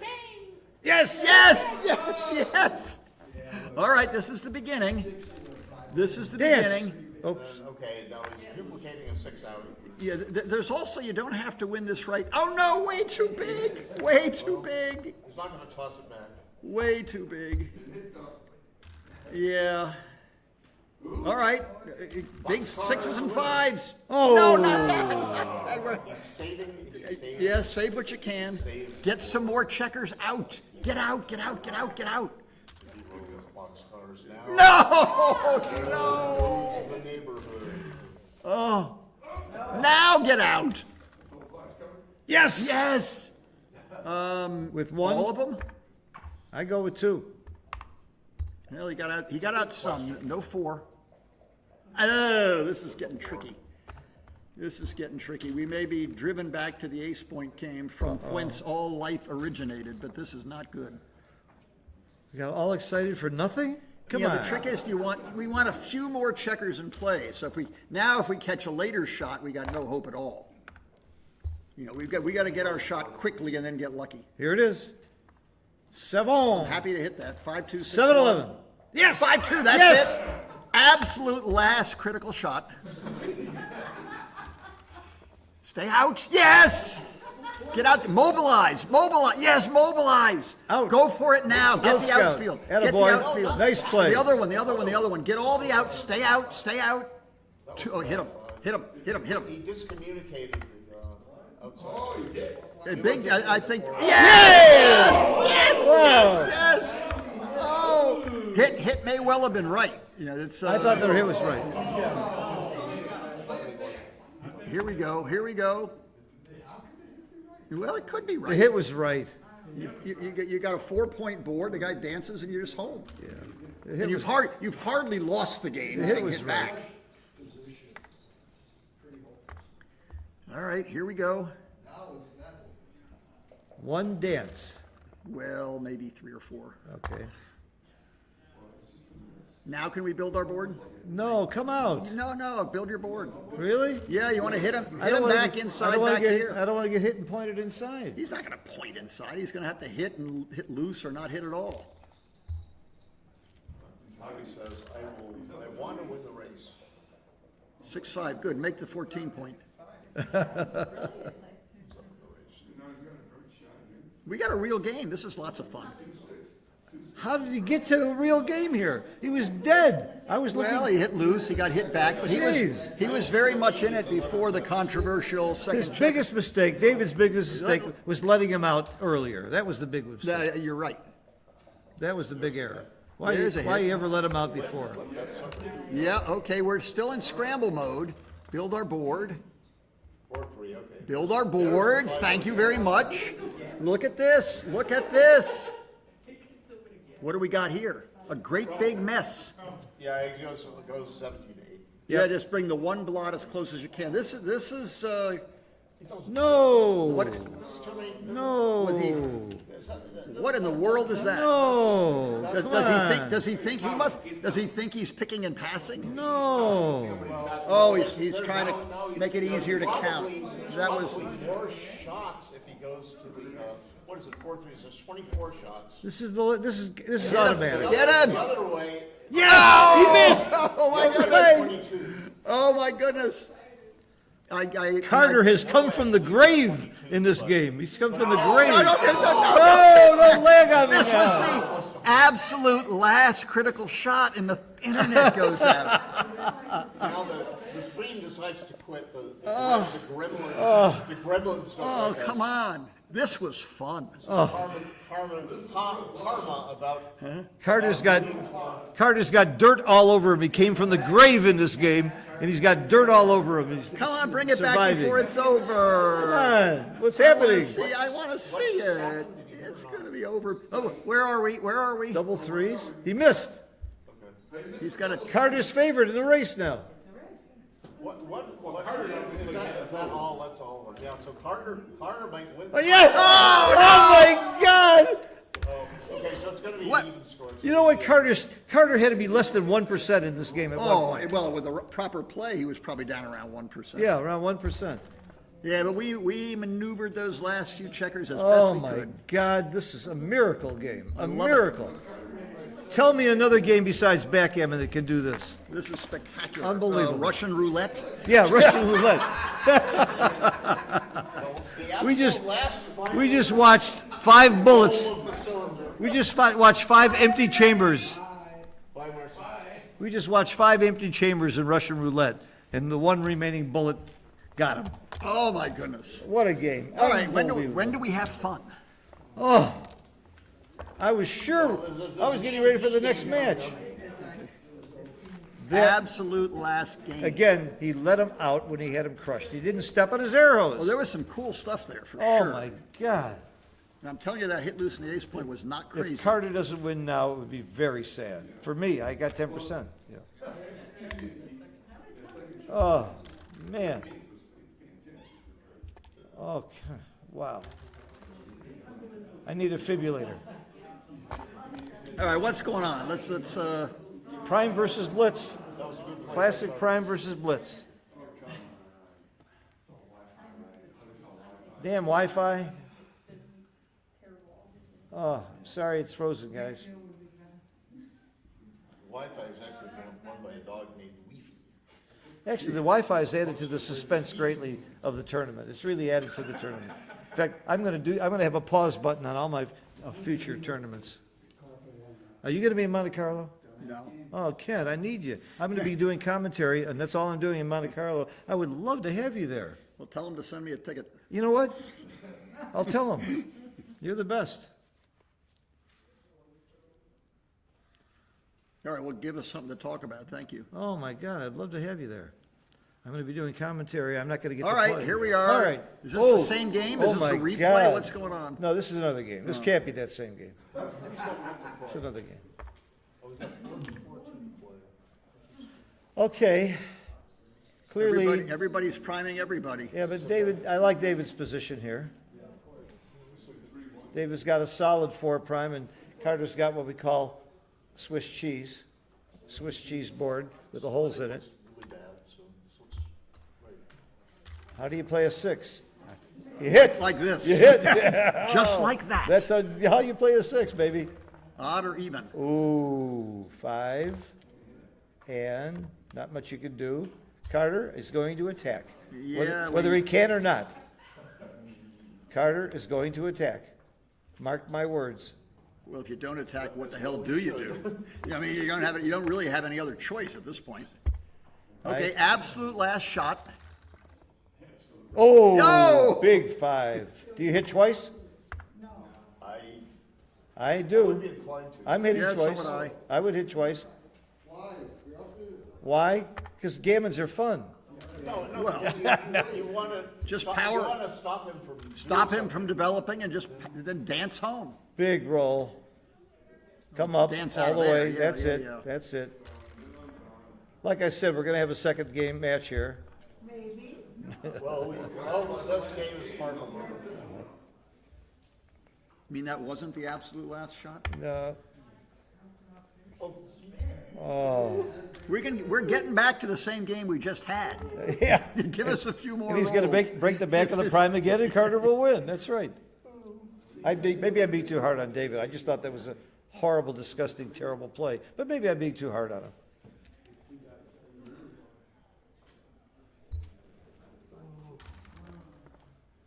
All right, is that our anchor? Which side is that? Yes, okay, got our anchor. Now we gotta get our, how many checkers did we have back last That's time? legal. That's legal. It was legal. Don't tell me this isn't the same game. He's gonna hit him and cover. Hit and cover. Wow. Oh, what a mess. It surprised me that Carter took a second on that one. Oh, yeah, big roll. Then he rolled. Big roll. Then he rolled a 1-2. So we get another match if David wins, win. Well, based on last game, I would make Carter a favorite here. Yeah, yeah. I'm going to hit from the 14 point. I think the hit's right. Keep them. You don't want him to anchor there. Oh, no, this Hit him. isn't, Oh, no, hit him. no, this is, I'm 100% on board with all the hitters. Oh, that's Not legal. Yeah, that's Not a legal. nice move. Not legal. Nice That's move. not where they were. Unbelievable. Can't they see that's illegal?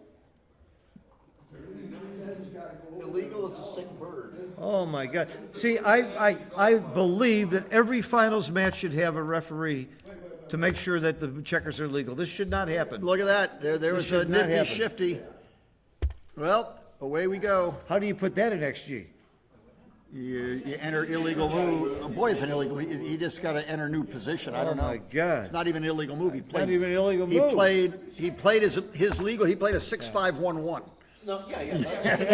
You can enter that. You can enter six. Yeah, He enter played double backwards. whatever that is. By the way, enter for the 6-5-1-1. record, for the record, nobody in the world believes that David did that intentionally. There was no gain in that. It was strictly an accident. This was not cheating. A lot of people talk about cheating in backgammon. It's very rare, especially here in the United States. It was just an honest mistake. All right, where are we here? Now he's got an ace-point game, and he might be able to time it. If he can time the last one, he can make this one. Well, I didn't exactly time the last one. Out. I don't know what you do with the 4. Well, don't do that. Not Not that is the answer. You really absolutely need to build your 5 point here. This is yeah. honestly, if Carter could have made his 5 point quickly, he could pick this game off without it being an ace point game. But without the 5 point, that's not going to work. So you do what Paul McGrill says. You listen to the checkers. They tell you where they want to be. That checker did not want to be on the 4 point. But McGrill actually heard the checkers. That's the difference between him and us. And then some. And then some.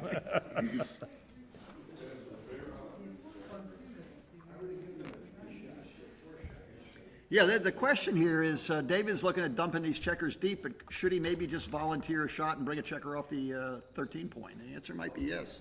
Deep All is- right, here we go. Deep is Build up usually the. wrong. We're playing some kind of. Then he rolled 1-6, and then Well, 1-6, you can win this. You can win this going forward. I'm not sure. And what's he want his Yeah, bar give- point for? Yeah, I'm not sure he. Why shouldn't give him just- the 1-6? It's a little bit of cleanup, Vig, here by leaving the 1-6. This is, this is not a good idea. Also, you don't want your checkers down low. You don't want to be Yeah, on. no, this is- You don't want to be on the deuce point. At least his plays will be forced, so he doesn't have to think about them from here on out. He won't have any choices. And I think staying out, it's clearly good at this point. Now, stay out, give you the most combinations when your opponent rolls the 5-4 or 6-5. Oh! Oh, my goodness. All right, I would call cocktail. stay out. Oh, he got in. It's okay. No, slot.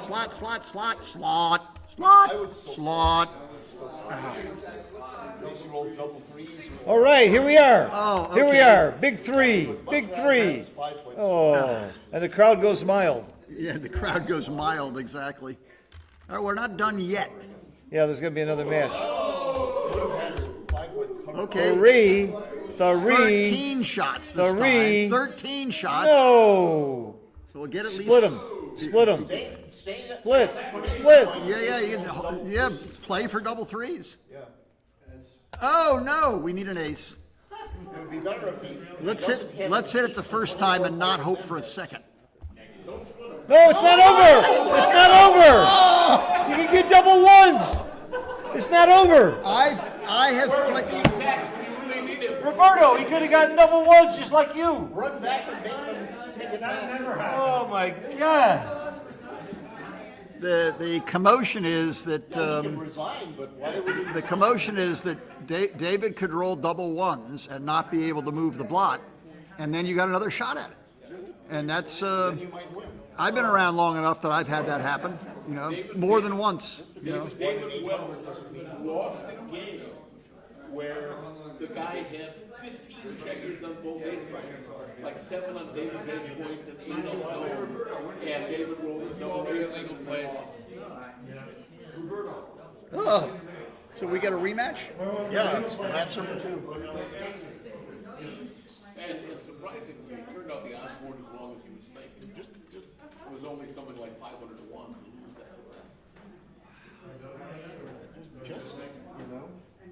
Just like Phil said, just think a little bit before you move. It's just like, zing.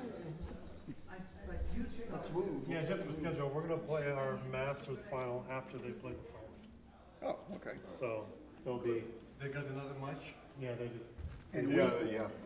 the Masters final being. It's me against Dana. Oh, okay. I didn't know. I'm sorry. I didn't know who'd won. Was the stream acting better or still? Better, but not great. We still had a few hiccups. We're still getting the recording.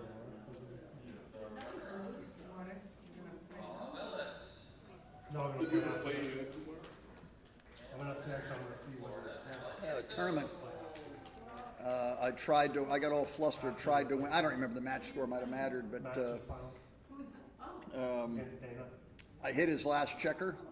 He'd been trying to gammon me. I hit his last checker, and at some point took the recue. I had a little brain strain, so I'm playing whatever it is, a 9% chance to win or whatever. But yeah, I played good. 3 checkers on the I mean, I don't know if he's still alive or not, but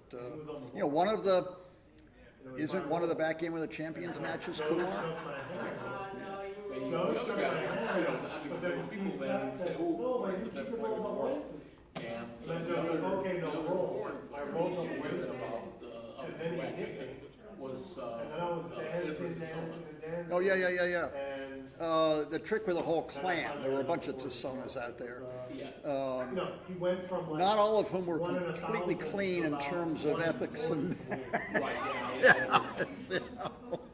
But I remember some interview where he claimed that he only watched beginners because he couldn't learn They also anything from told the Joe, like, Joe. Yeah, there you go.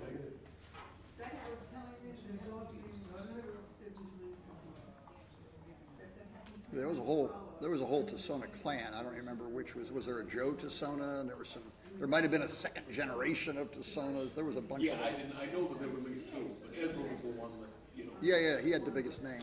And then I'm not sure the other one didn't have a bigger name for other reasons. How long do we have here? I don't know. Enough time for me to run around for 10 seconds or 20 seconds and come back? I will be back. Oh.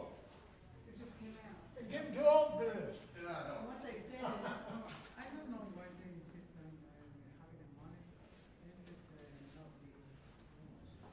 Does anybody know the streaming site? Cafe Backgammon on YouTube. Cafe Backgammon? Search for Cafe Backgammon on YouTube. Okay. And it'll pop up. It's Cafe.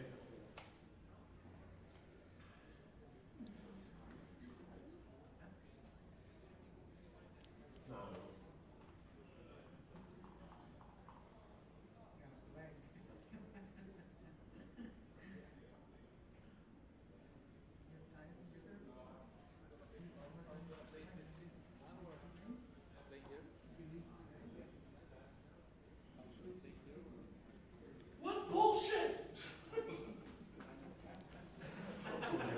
Yeah, how'd you win that game? Oh, that one game? Wasn't that a fucking team? I was like, well, I win that. You won the most impossible game. Oh, I know, that one.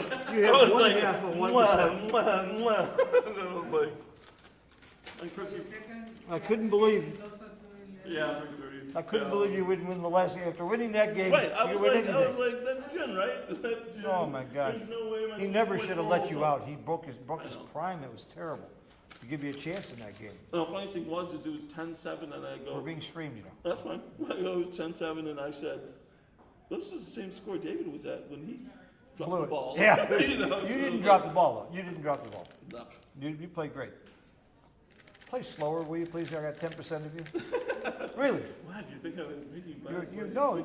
Well, I'm not going to say that, but you've played a lot of. No. There were a No. lot of No. plays you played fast. Was to win your best chance of catching a play was to win the first match. My flight fills my flight. You have a car, right? Okay. I'm waiting for you. Okay. Good thing. Am I taking you to David's or taking you? Let me know where you're taking. Well, we want to skip David's and go back to Chicago. I'm fine with that. Really? Yeah. I promised David I would stop. I want to see his place too. So don't you know that you're just going to be sitting there heartbroken after what happened to him? You will hear stories. If this is being streamed, David, I apologize, but you know this is accurate. We're going to be hearing the horror shows. And we can build some of them too. You took pictures of it. It's not often you take pictures of a crime scene. I raised him. You erased them. Yeah. Your phone just started blowing up. When's the next match? Soon? 3:30. Oh, and I split the side pole with him. Okay. So. You should. He's playing decent. Yeah. He's not bad.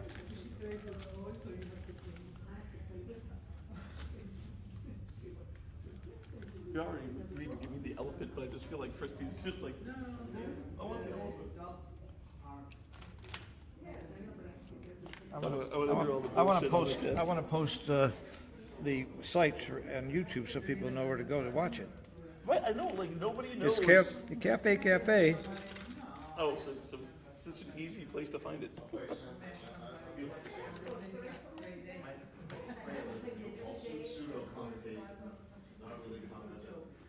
Yeah, everyone has to drink Hams, the official sponsor of.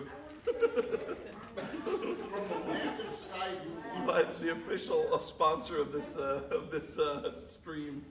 The blue being a fluorine I'll see you in a little bit. Good luck. Good luck, Carter. Beat the shit out of him. That's the plan. these are the bleachers. And the Chicago people might remember the bleacher bums. Okay. Organic theater. Yeah. What? Organic theater, Montana, well, they made, I have played organic theater, based on, Based on the real bleacher bums who used to go to Wrigley Field and throw things at the other players. right, and, yeah, so they created a play in the 1970s, it was a famous show. It helped establish an organic theater, and members of the theater who were the original international show included Joe Montana and Dennis Franz. Hi, Phil. Hey, how are you? I'm so happy to see you. I was watching your commentary, by the way. Yeah? It was an exciting match. Yeah. I want you to be here doing commentary. I'm very tired. Huh? You I'm tired? very tired. Okay. Can we? I can pay you now. Sure. Hey Siri, how many US dollars is 2,000 euros? Here it is.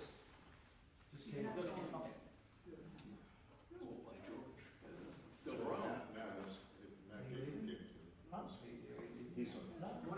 He's from Hamtramck. No, it's not. That's funny town in Hamtramck. You know who was, what the fictional character was from Hamtramck?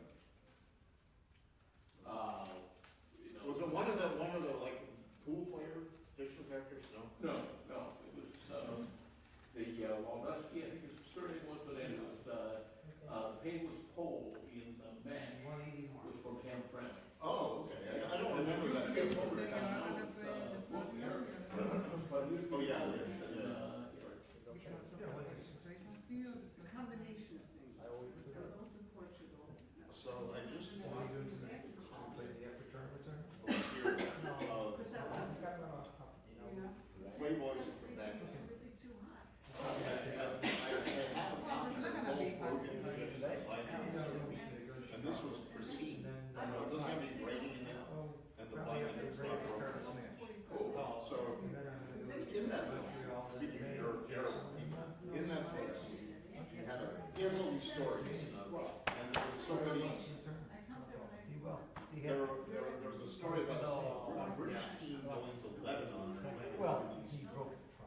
And Joe Dweck was on the bridge team. Yeah. I don't know Philip Mar, I don't know who else. They didn't I say think it was right to hit though. Lebanon. We weren't sure about that. I guess Joe Dweck speaks Arabic. I think he hit. And so it speaks or supposed to be out. And How the they were speaking commentary Arabic. sound? We okay? All the legislators. No. And so they were doing warm-ups and then, you know, the play styles were way different, so Dweck was slotting and hitting. So Monte Carlo, you're staying with, And so he quotes one of the Lebanese players as saying, and he said, he was saying in Arabic, that little one is crazy, and he rendered it the wrong way. He said, the guy said, So handsome in your suit last night? What's going on? Didn't he look really neat? that means that crazy one is a small man. Word order matters. How about Zakir Manji? The only guy I know that That means that the small one is crazy. So I always wanted to tell him. Maybe once a year.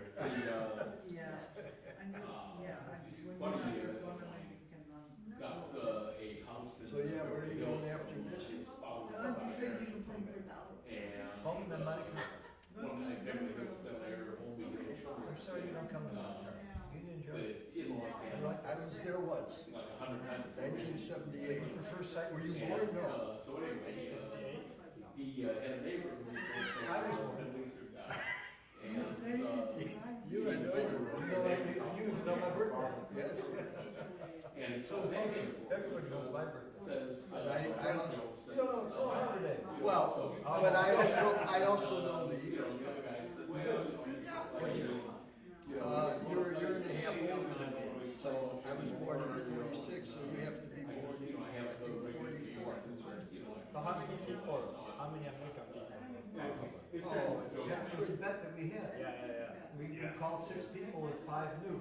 And only Blake Fleetwood. No, No, yeah, I don't put my Today, let's say my age. 20, your age, I'd say 30%.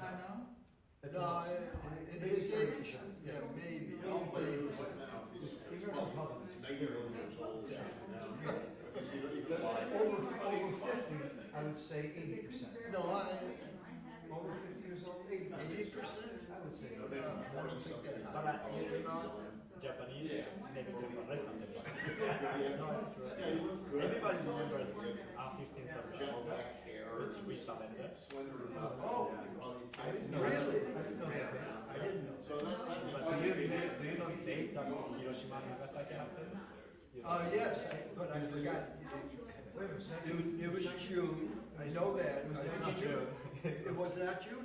It was, No, I'm not asking you. I know it was in the summer. I did know the date and now I forgot. It's the 6th of August, I said, yeah. Hiroshima and Nagasaki were the same day? No, the 8th of 6th. I think Nagasaki was overkill. I think doing one, why would they do it second? Really, that was terrible. That Hiroshima would have been, you know, the most amazing Every thing other about show. Hiroshima, when you go there, there's a building standing. You were there. I was there with I went on Thursday There's a night. building, the roof is still standing, everything else is demolished, just one, because it was right underneath the bomb.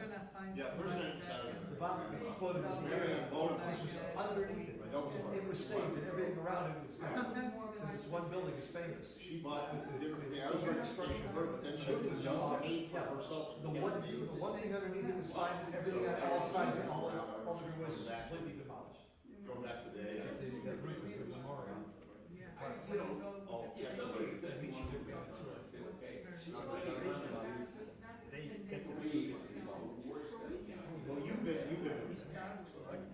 But just the two bombs, they didn't drop the same bomb. It's called Big Blue or Big Boy. The other one, there were 2 separate types of bombs at Nagasaki and Hiroshima. Well, I know the aircraft was the Enola Gay, and I used to know the pilot. It's also show off to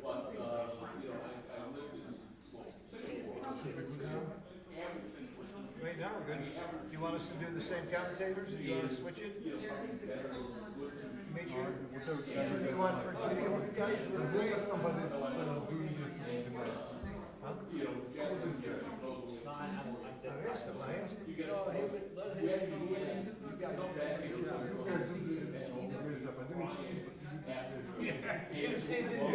No, you did a good job.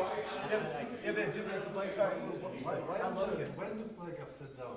It's so you can watch it this way? It's not upside down to me. When I look at it, it's right side up.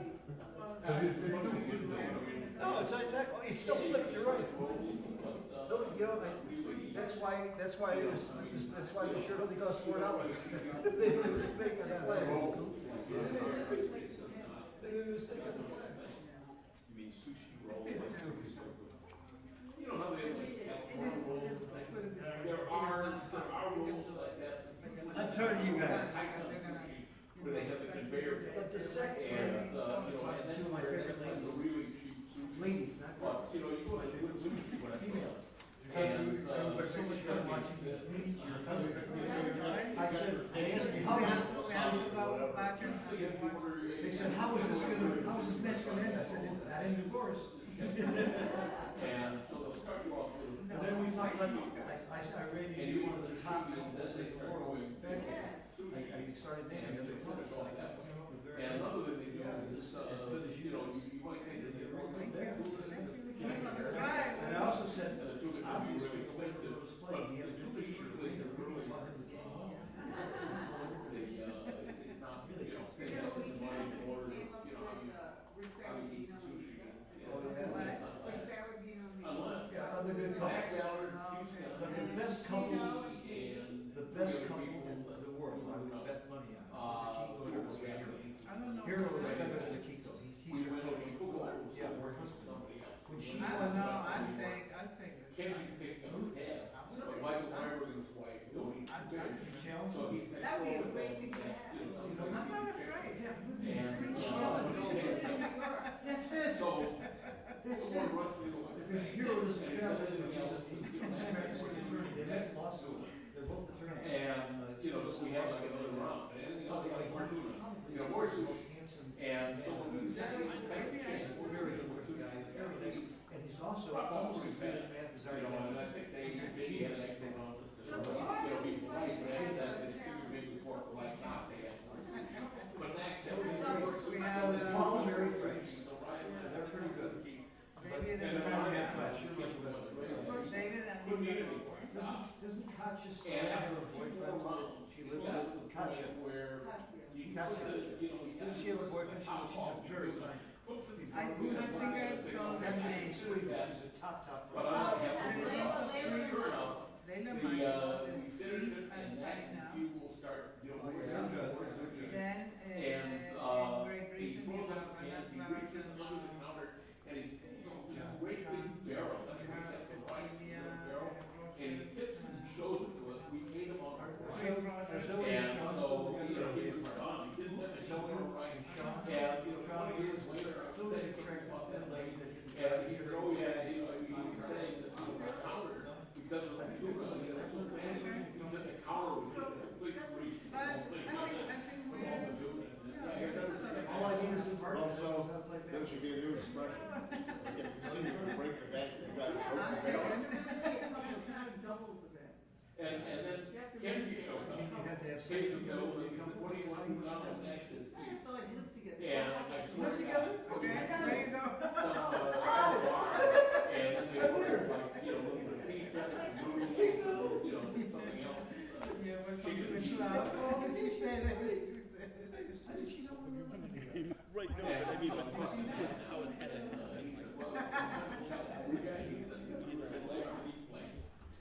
It's funny or is it better with the steel? When you're with this money or it's getting Hey, by the way, let's talk about what together means. It's a very fine, funny definition of what the word together means. Yes. We're ready. I gotta get it together. What happened to my phone? Yeah, get your record and get what you got. Come on, Jake. Come on, Jake. I need you.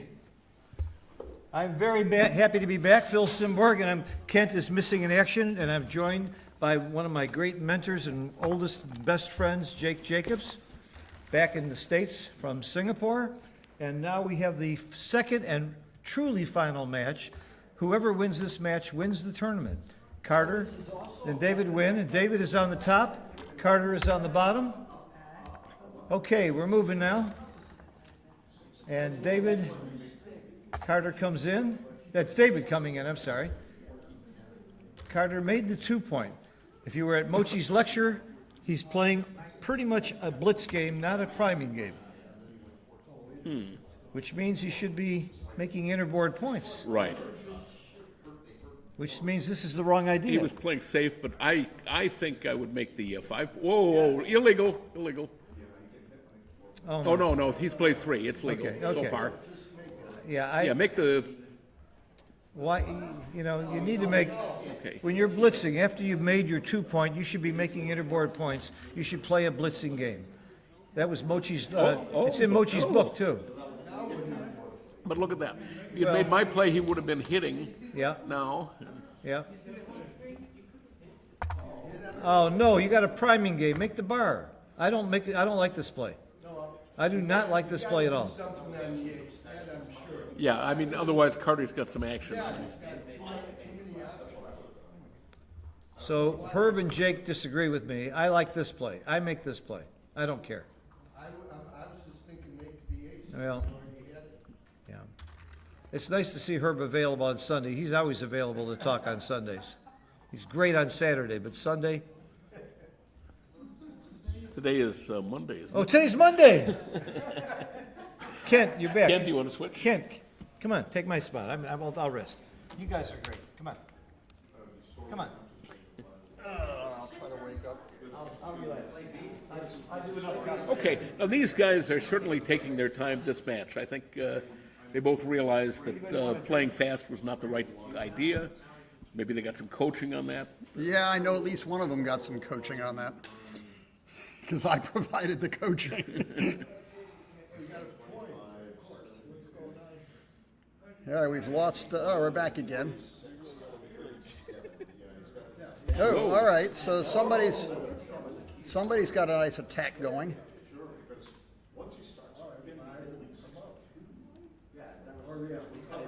That seems simple enough. 5 prime, lots of builders. And I think, by the way, he wants the blitz here, not just prime. Well, this is a big, I think just Make the 5-point board. make the 5-point board.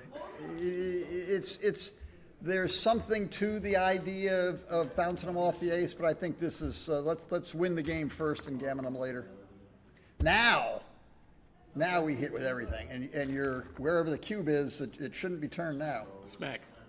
Yeah, not close.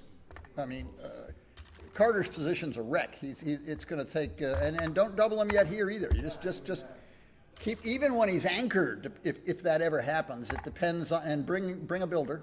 Even when he's anchored, you may still be too good. So let's see how it develops. And he should attack. Now the question is, do you bring the extra stuff or do you put it? I don't. All right, here we go. Now there we go, that's it. That's the end of that. Now just try to limp home as best you can. Is it, well, we walked into double 5s. I'm not sure that guy back in the 22 point should have stayed there, but we didn't have time to think about it. And he's out. Double 6s leaves a shot. That's dodged. Mischief managed. And cruise into The 5-point, I think. cruise into a gammon. This gammon could be saved without hitting, but it's extremely unlikely.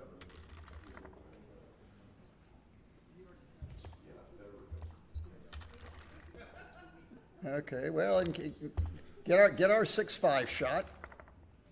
Oops. And now roll boxes and try to save the gammon that way. Or not. definitely getting jammed this way.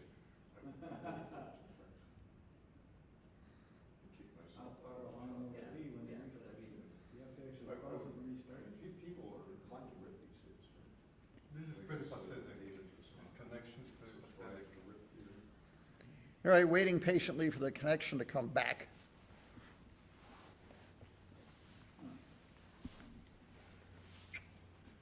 By the time it gets back, I think we're going to be on the next game. Yeah, we'll probably be on the next, what's he's got?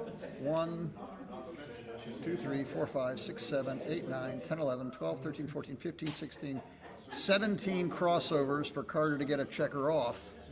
Whereas, next game, and it was a gammon. And, okay, here we go.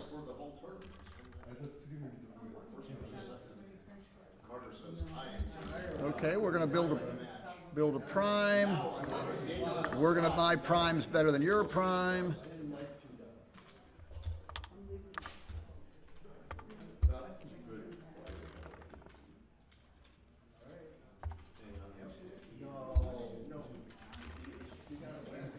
Yeah, there's zipping along here while there's stuff to talk about. I mean, certainly making the anchor look nice, but I'm not sure hitting might not have been nicer. It was worth consideration.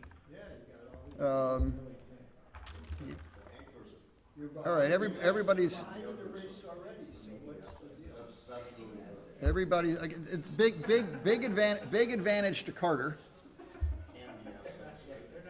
A little while before he can cube this, but yeah, his. Well, that's a great counter shot by David.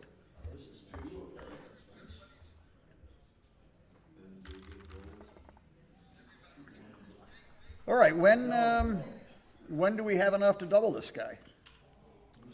Well, it's trying to confuse me. You get the I'm looking at sort of a half step home. There's a full step home, and can what's the run? Has somebody got a count on the run? It sure looks like Carter's way ahead. 145 for the last. And 112 for. There we go. Yeah. Good. Yeah. This is well timed. Well timed. There's the. He had certainly had market losers, and there went one.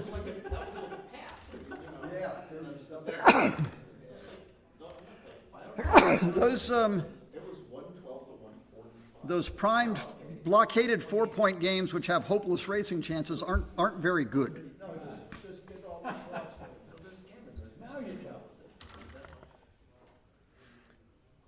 Do you guys think that was a take? No. Yeah. Okay. Yes. They didn't count. It wasn't a matter of counting fast. It was a matter of counting. Boston guys are pretty conservative. Yeah. What kind of bullshit is that? No, there's still Are we hearing them on the other a end? little bit. How'd that work out? All right. Well, it's mostly just a matter of can he get a shot, or maybe boxes twice might be enough. There are slight damage chances. It makes a slight difference. It's probably just a pass on the That's the only thing that can stop Carter mid-roll. Yeah.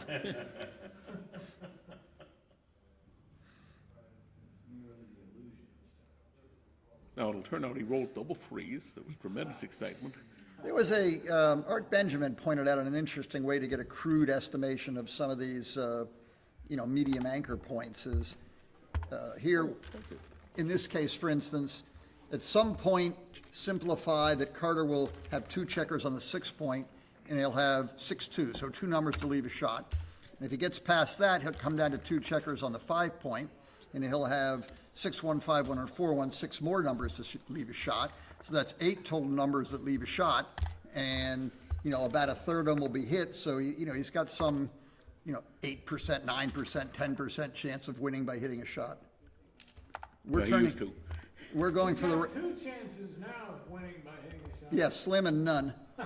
And we're nowhere near 2-1 boxes the whole way, but we're normal roll boxes the whole way.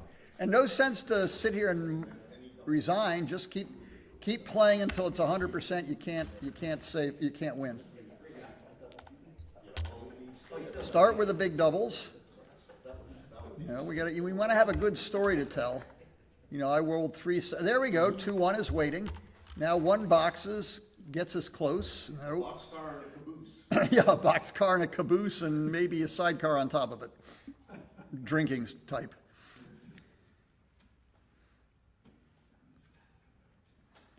I mean, how many pips does Carter have left? 6, 10, 15, 21, 22. That's 22 pips. That takes 8 rolls to get them off with all 2 1s. You know, so, you know, 7 2 1s in a row, which means we have 6 rolls to roll boxes. I mean, we can gammon him at this point. Okay, so that's, now We missed the exciting. I think it came down to 1 roll, but he didn't quite do it. He only had 5 2 1s in a row.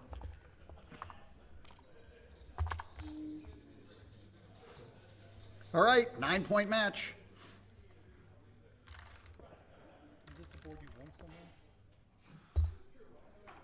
5-2, we do whatever we want. 3-2, I mean, you know, the general theory is if he builds, you build, if he splits, you split. Who's got probably Carter or these guys in the Calcutta? Phil's got a piece of Oh, Carter. I like this. This Not is a lot of Calcutta. fun. Right or wrong, this is a lot of fun. Slot them up, build a prime. I love it. Hit back, hit back. Okay, first one to get 5 back checkers wins. Hit 2, oh, in and hit where? Oh, this is Oh! dance. Oh my! You know this. They're both on the side pole too. They split the side pole. it's a little dubious, but maybe. Yeah, this is some great stuff. This can all go up and smoke. Well, you certainly have to do that, and maybe just tighten up and say, I never took any chances to get here. 5-2 is really, oh, it hits. This is good. This gives him a chance to get out there and get that point. And more hits. Anchor, yes, there it is, and now it's boring.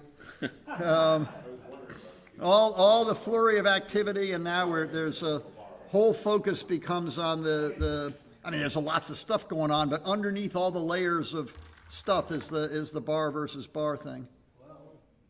Well, this forces it forward. That anchor on the 22 point is always subject to not liking double 5s. Butterfly anchor? Yeah, the old butterfly anchor. He'd gladly get out of it if he could hit here. And it goes nowhere, and the 6-2 goes nowhere. Slot them both, yeah. Yeah, hey, that's sort of fun. We have a good time watching it, whether it's right or wrong. And look at this. All right, he's not cleaning it up. And what does that do? I know what 6 I'm playing, and I guess you cover the 2 point. Now we roll a 3-1 or a 3-2 and turn the tide.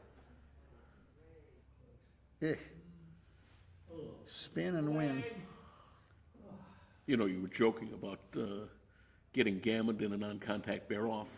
Yeah. But years ago, Joe Sylvester and I went over to try this new tool right here in the boutique here in Flint, Michigan, 1975. It was called Jellyfish. 1995. Oh, yeah, Jellyfish, 1995. all right. Or 94. Whatever, okay. Anyway, so yeah, we tried out Jellyfish. We put in a bear-off, and the result was so strange. I said to Joe, I said, you know, Karen Davis is too fine a player to get backgammon 19% in a non-contact bear-off. Yeah. And that's when we found out that direction mattered. Yeah, oh, you're going the wrong direction. I love it. All right, that one ended during the spinning time. It looked like it was going to be a lot of fun, but something went wrong for one side or the other. David grabs the sort of stiff bar point. I just hate to play these. These start with 6-1 positions are really annoying to play. And here we can clean it up quickly. And I think you actually build the 4 point and keep the prime. This is, very quickly could get very threatening. 5-3, I think just a dodge getting cubed, and I don't think he can, oh, let's, more in favor. All right, let's do it. Let's play some backgammon. Let's play some, yes, let's play backgammon. You took this double? You took this double? All right, David's not messing around here. You better cover the 5 point, though. Yeah, well, all right, this is covers. Well, it does cover. Look, he can hit loose on the 3 and cover the 5. He didn't see it. There was a cover from the 20 point. No, 2-6 from the bar. Oh my goodness. Well, 2-1 is not so bad. I think he's going to find this long distance cover he can handle. Don't bring the bar point to cover. Well, either choice is probably better than the last thing he did. And he did it fast. Don't go 3-2. Yeah. Man. Don't go 4-2. Yes. This is a. Did we? Oh, it'll hiccup forward. There we go. Okay, now we're evolution is, Now this is. yeah, so he's This is going to be hard. This is going to be hard for Yellow. Carter to hold together. You know, it's his. This is one of these things where his best chance may just be standing the bar as long as he can. There's. Well, he's got practice. Yeah. You know, maybe 2-1 or something to. Not good. No, don't keep them all in play. I mean, at this point, you're gammoned if you do and gammoned if you don't. So you ought to try to find a way to win. At some point, it gets so bad that you got to watch out for getting backgammoned. But I don't think we're there. All right, now we're going to win going forward. Now we're going to win going forward.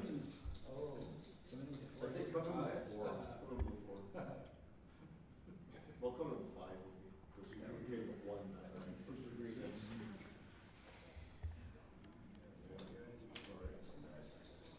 You gave the 1 is good. You gave a 2 is nothing. Yeah, I'm not. He takes a long. Yes. And a hit. Yeah. No, you may not want to hit. You know, it's. I'm hitting. Yeah. I would have hit. This is skinny. I mean, the Carter wins this, if he wins this at all, by having the 1-2 back game work. Right. And he can't have the 1-2 back game. Often takes forever to get a shot, and it really wants to get a late shot. It doesn't really want to hit an early shot, because if it hits an early shot before he's developed, all those checkers that are stacked up in the other guy's home board suddenly turn loose and pounce on the 1 point you just left. Well, no, he will hit the 6. The formula is you got to be down 100 pips in a 1-2 back game. He's nowhere near that. Yeah, that's another way to put it. At some point, this helps. It's the other. I thought it was the other player. Oops. Well, now we're on fumes. It's Now it makes sense to leave it open for him to run and see.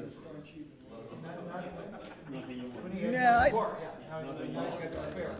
Now you might open the 7 point. Force him out with the 6. Yeah, maybe just let him squash another 4 and 3 before you do anything.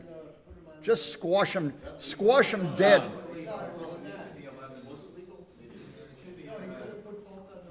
Should be back to the 11 point. Yeah, this is, so they're letting stuff go. You don't want Carter missed another illegal play earlier. That's why you should have an official on all the finals well, to check legal moves. Oh, look, no advance.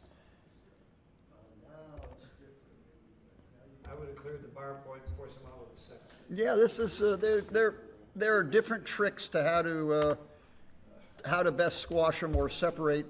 Phil Simborg's mentioning if you release the bar point, then a 6 has to come off the anchor, which only has 2 checkers on it. All right, And there we go. all right, it's still. Yeah, the trick here is he can't, this is what I was talking about earlier. The shot comes early and you really can't hit it. You know, you just can't win hitting it. It's very, very difficult. Now he comes, David comes back in with a 6-5 or 4 and then hits the blot on the ace point, and you just can't put it back together again. Put it back to the wrong spot from the. Yeah, that check was on the 9 point, isn't it? Yeah, it should be on the 9. The black 9 point. That's Look, he just, I don't know what happened there. Oh, he played, just he created played, a cover he played for his 6-4-2. He played 16 to 14, 24 to 8. Marty, when we transcribe this, you're doing all the XG entry. I don't have that sheet on my phone. Yeah, now the big numbers come in, the little numbers. All right, what are we going to see? It said, now, here, this is one of these things where it looks a little counterintuitive about getting a second checker hit, but David should be attacking, like this, should be attacking that second blot. And now it's almost too much. And there was some chance, scoop them all up and backgammon them. You know, this one he can even conceivably run off the gammon. This is not gammon yet. It's too bad he couldn't catch all those blots. Why do you say too bad? I got Carter in this deal. Well, I'm always rooting for an extreme event one way or the other. The underdog to win or the favorite to win a bunch. You know, one you look for the unlikely things and see how much fun it is for them to happen. There was a player in Chicago named Charles Perez who used to watch a lot of backgammon. He didn't play much. He just loved to watch it. Sort of like me.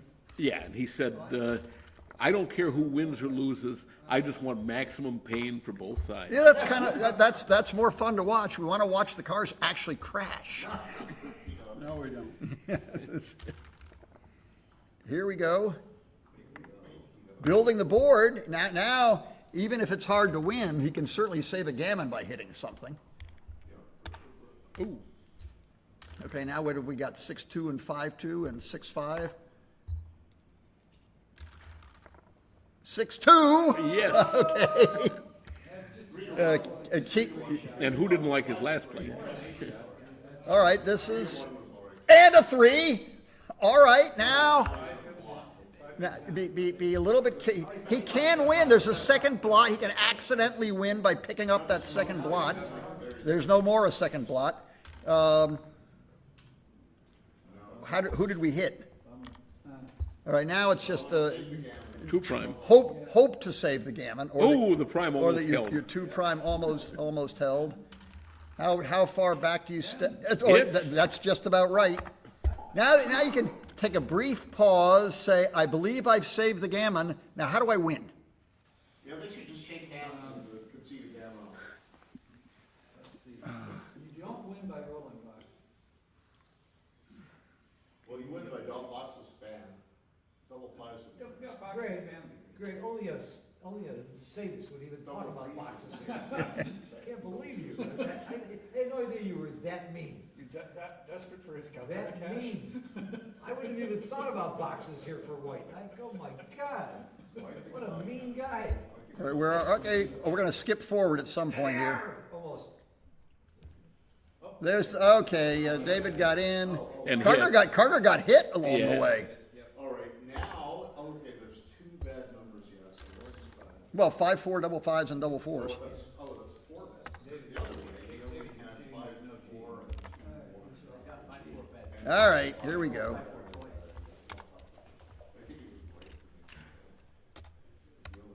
All right, David Wynn has opened up sort of an annoying lead.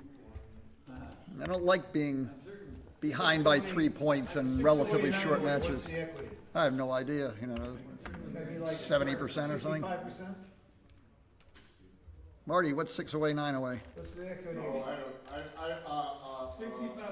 It's like 66, I think. 66%? 65.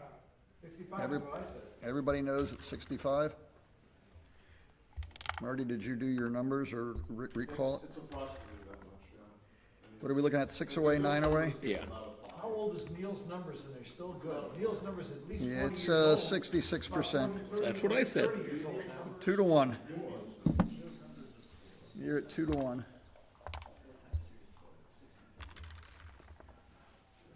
The old chart said 66-33. Not sure which of Neil's charts that was, one of them.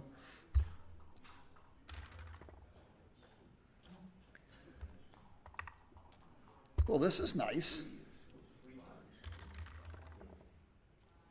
And this is nice. And barring a hit, how close are we to being done with this? Oh, there's the hit. Speak of the devil, there's the hit. We got a whole bunch of return shots here. Is he thinking about this? Okay, whatever. Close to half the numbers re-hit. Yeah, That counts. like 23 numbers that hit, and That only. If the score were reversed, I would have doubled. Okay, now is it? Is this too good? Well, it's certainly good enough.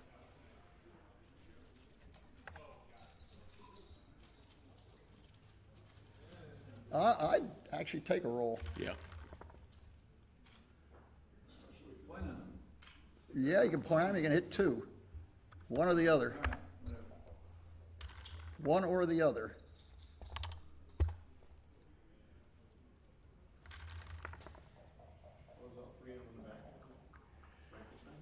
Yeah. Oh, nothing could go wrong. Do it. Do it.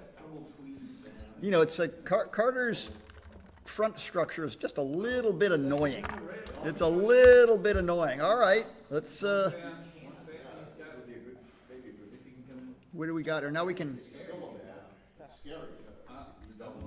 I.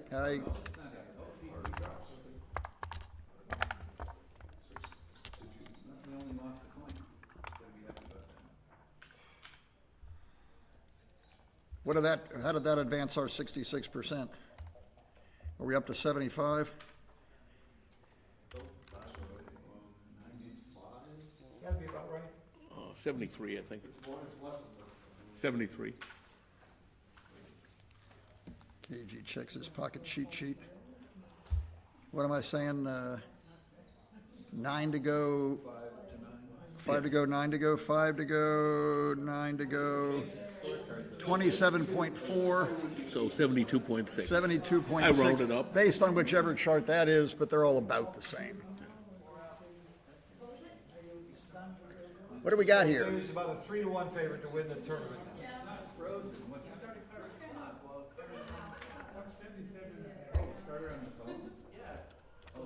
He hadn't even rolled yet.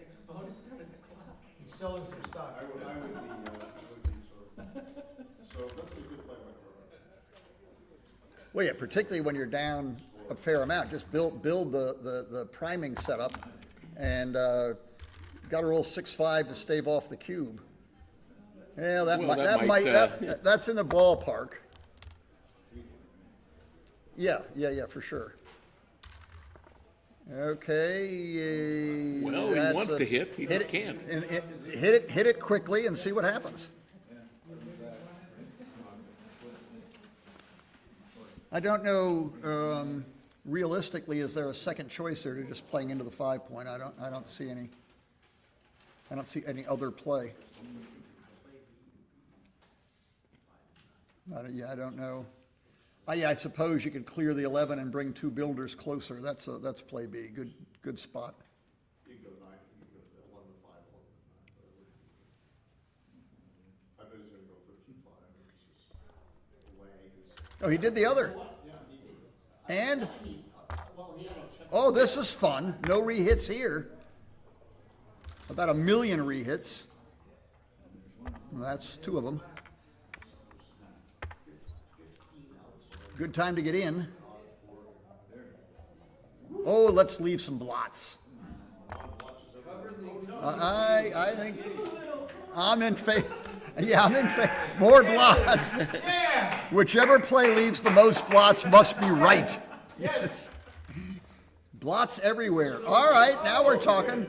Well, I said the first person to get 5 checkers back wins. Carter has done it. Okay, we can't leave too many blots hanging around. All right, yeah, don't Carter, he thought about that for a minute or two, but now we've got, you know, this 4-point match lead may be in danger. Yes. All right. What's the recue take point here? It's gotta be 40%.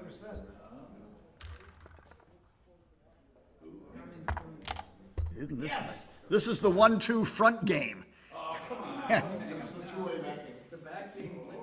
Yes, the 1-2 front game blitz. I'm not sure. It's very, very difficult to close your board when you've got both the 24 and the 23 point, but he's gotten about as close as he can get here. You know?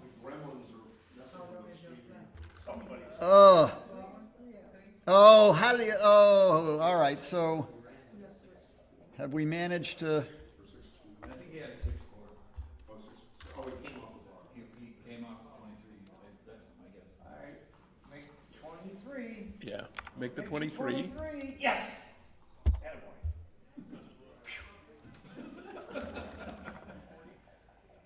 oh my goodness. All right, send some more back, let's try this again. I want a real back game. Mr. 1-2 Carter. None of this busted nonsense. I want like a real back game. Up, up, up. All right, we're going for a front game. No back game here, front game for us. You can make that point. Hit the shit. Yeah. It's- All right, get in there. Anchor, yes, yes. yes, okay, this gives us,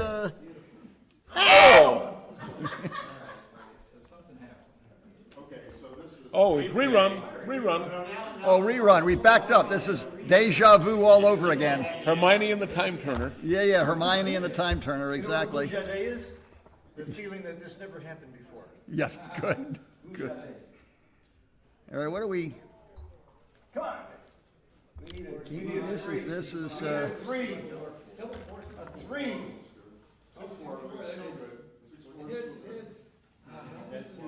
It hits. So hit. Hit. Carter has never missed a hit. Carter, 1983. well, here he can, yeah, there you go. This game is clearly his best chances of the back game is to win going forward. Oh, look what happened. He hit and then. It was some sort of trap. Did he not hit him? He did hit. He did hit. I think he hit and something horrible happened. Like long stakes and the dog, he did hit. He did, okay.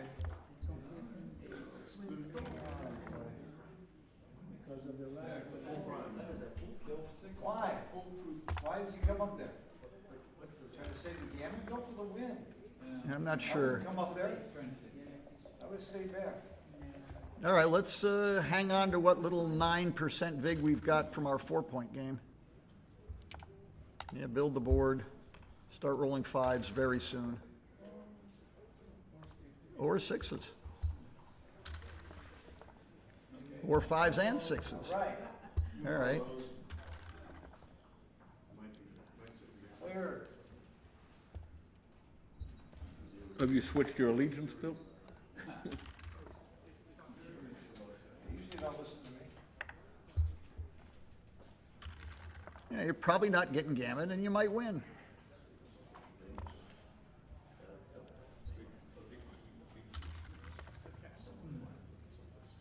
Now we got double threes is the car wreck.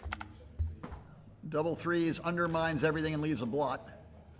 Double fives we can handle.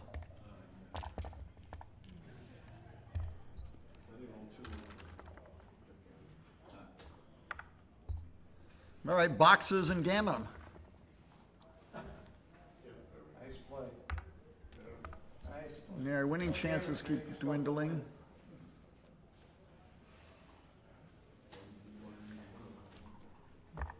Yep.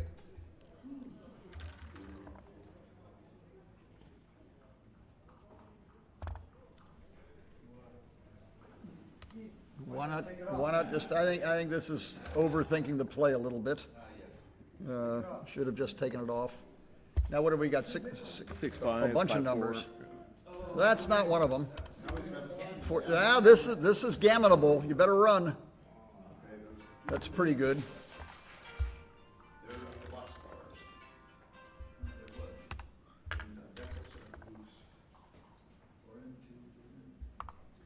All right, two doubles will still do it. One double will do it if you roll small. He needs a real big doubles now. Okay, now he's at 80%. 8-2? 80%. 8%? By exceeding. All right. You know that, Matt? 9-2 is 90%. Is this their first match? No, this is it. This is for all the marbles. David won the first match. Yeah, in a somewhat improbable way. Oh, there you have the wrong starting position. He discovers it. Okay, good. That's legal. You discover it before 3 rolls of the dice, you can change it somewhere like that. And that includes both sides, not just you, right? Right. Well, here's an interesting question. The theory is, who's on roll here? Oh, David's on roll. Yeah, I And think he's- they're and- talking business, maybe. Oh, he's got the 8? I don't think he's thinking about doubling. No. Hedge, hedge. Time to hedge. Carter's trying to talk him into hedging. Right. That's not that far fetched. Want to hedge on? You know Carter, that's not that far fetched. Yeah. How about an even split here?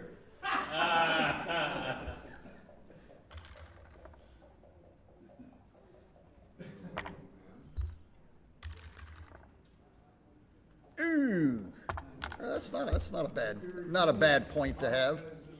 I'm Carter, I'm doubling. There is a hit here. There is a hit. Make the speculative hit. And there's a hit, A hit, a palpable hit. a palpable hit, a dance. Oh, no luck. You gotta start thinking about the cube if you're Carter. Yeah, he might be half a better to be winning. half a pip away. Yes, I agree. Just make the 8 point here. Technicality. Winning is everybody. Good. Look at our little prime. Look at this awkward number. Now look, it's not crazy to think about doubling there for Oh, just my. this reason. Right there. That was.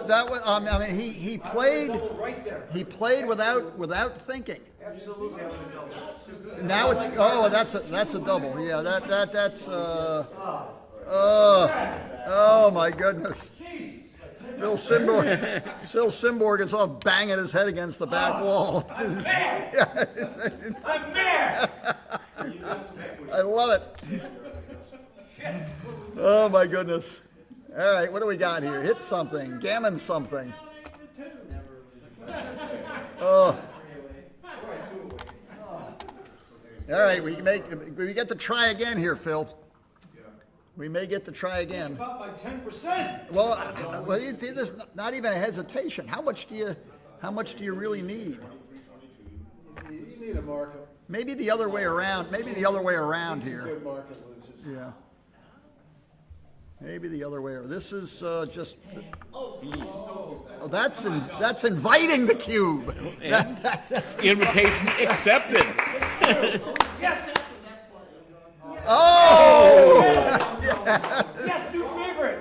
that's inviting the cube. No, Look it out, Matt. Don't look now. Now the crowd goes wild. 21 acres. Oh, thank you. now we got the spinning internet lag, so it'll be a mystery to see what comes next. To the game a lot. Yeah, it's Tommy, can you hear me? Pinball wizard. Deaf, dumb, and blind commentators. It's about normal. Schrodinger's dice are on the screen. Ever since I was a young lad, I played the silver ball. From Soho down to Brighton. Does this happen often? Yeah. All right, skip forward. Boom. Now he's got his. Oh, hit him. Hit him. Point on him. Gammon him. It looks like a hit and cover, but it doesn't quite work.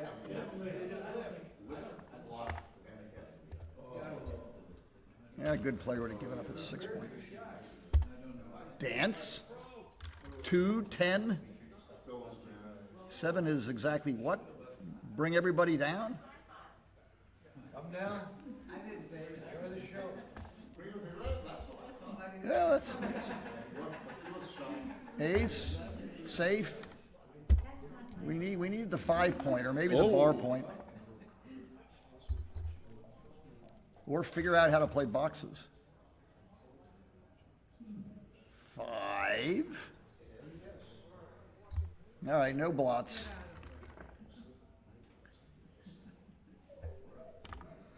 Yeah, it seems right. Well, You know, when all your points are 2 apart, rolling even numbers is not good.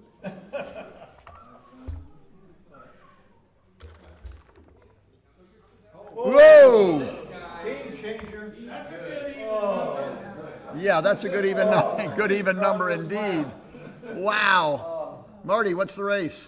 96 and What's the 94? I think Black's at the 96. This is our play. What else? 96 for white.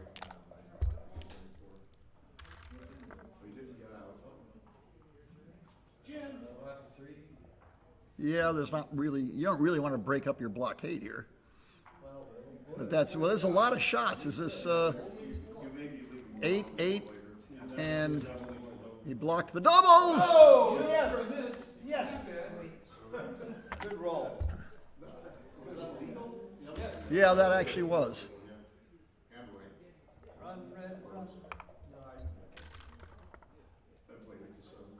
Okay, good. Wait for him a little bit. Roll a couple of small numbers. Just, a couple of, gain 4 pips here, gain 5 pips there, and we're back in it. What you mean we? Yeah, well, the side that's trailing. How, 63, in the 71. race? Oh, 63, 68. No, this is wrong. Oh my God, you go 9, Oh! 8 to 6, 2 to 1. Hurts. 8 to 6, 2 to 1 would have minimized it. Well, the good news, Maximize ways to bear off. good news is you're not going to get redoubled soon.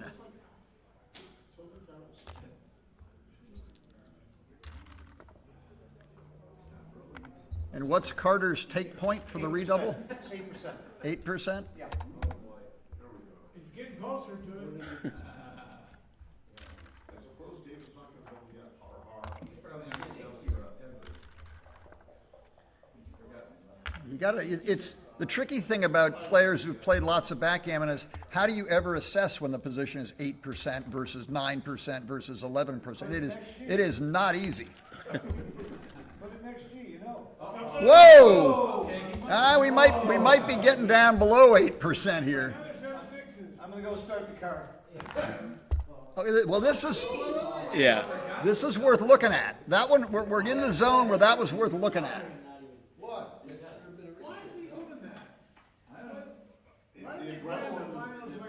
Well, we could have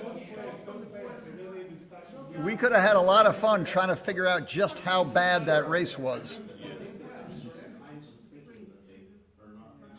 Kent, do you remember in the World Cup when Johannes Lieberman played Jerry Grandel? I do not.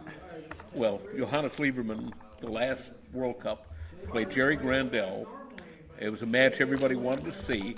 First round, so they get to the rubber game, Right. rubber match, 5-5, and they wound up with an 8 cube for the match, and Jerry would have to miss in a position where he'd have to roll some number at least twice, and Johannes would have to roll 2 sets of doubles for it to be a take, and it turned out that the doubling window was about needle width, and they managed to thread the needle. It went double take, and it was correct. Oh, wow. Yeah. All right, Like, now I think we're... the window opened at 94% and closed Right, at right. 95. And they got it. Yeah. Good guess, guys. They both did the right thing. Okay. And then Lieberman won. Gammons He came back matter and or won. not, this game is what all that counts. Yeah, gammons are alive for Carter. Yeah, when you're at an odd number, it helps to win a game. Yeah, you got an even number to go. You want to slice off a whole game. Right. So far, Carter is not a favorite to gammon this game. Jake, you're so insightful.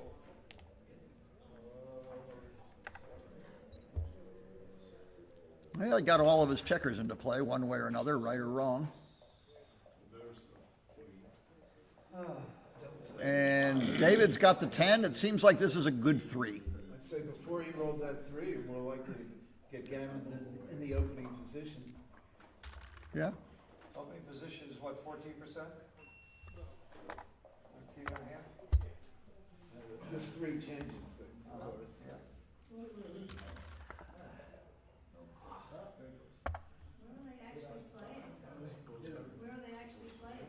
Oh, backgammon.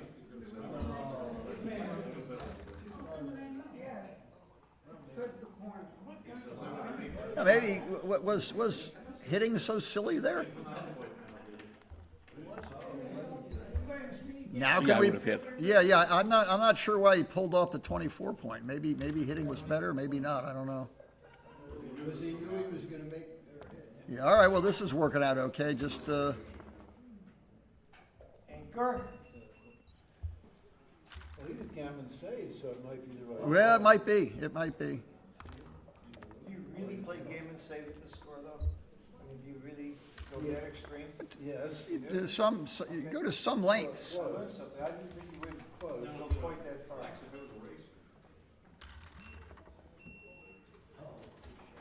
Well, I mean, you're certainly gammon saving that you don't use it, you don't get any gammon use. No, that's illegal. That's illegal. You don't get any gammon use. It's a good start. No, that was legal. Yeah. Yeah, that was legal. Hey, what's happening here? It's game and save blanket. Game and save blanket. Out, Scott. 5 point. Out, Scott. He I could think you're supposed to make that. Couldn't he have made the 5 point? Yeah. Yeah, I don't, there's a lot of background noise, but it looked like making the 5 point was perfectly reasonable. Okay. Hit. Yeah, so he could have just made the darn point. All right, let's see what happens. Oh!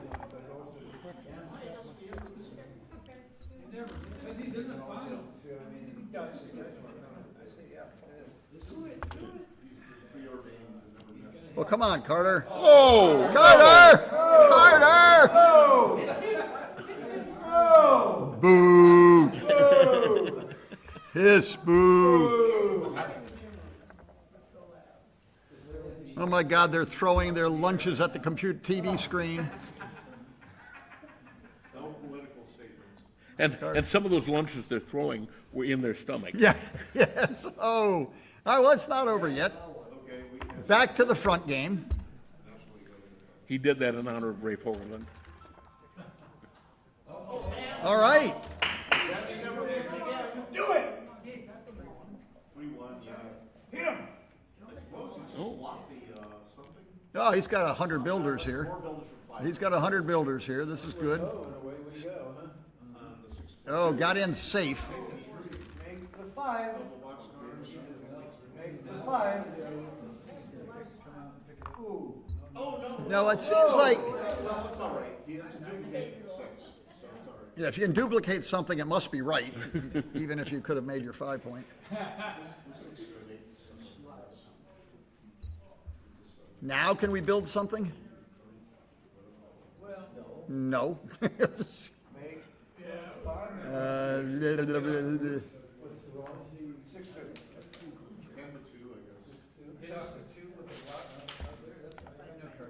All right, at least we hit him. At least we hit him. Very important to leave the 5 point open for future considerations. I just can't figure out what they are.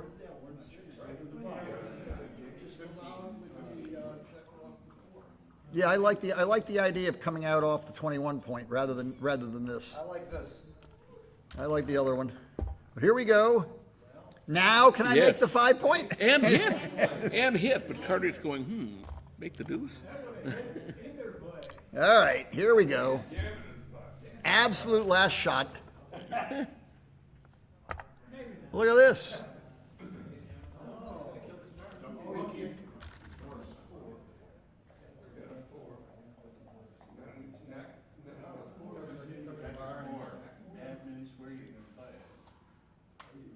Well, which is more important? Maybe you make the bar and just stack them up. You make the bar and stack them up.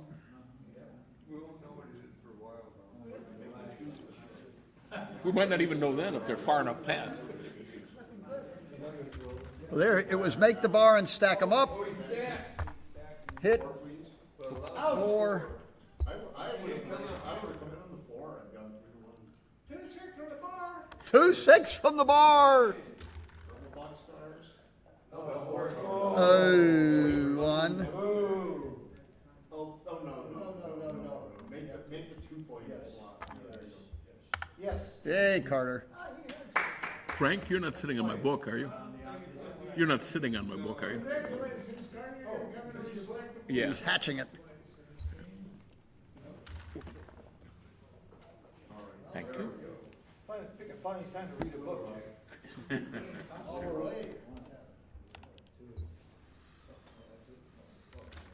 Now, when push comes to shove, is this just going to be a race? Hey, G, surely you know backgammon is in essence what? A race. A race. Why didn't he? Is that the same checker?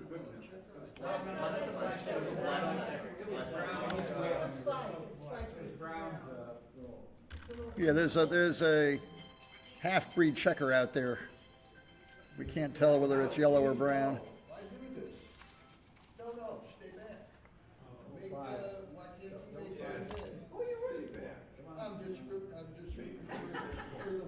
for the play. Get out of here. Carter desperately needs to. What he's doing is this is better off than control, so he's versus trying to get another check. He's trying not to lose, so he'll come out and hit. Well, I'll take the bait.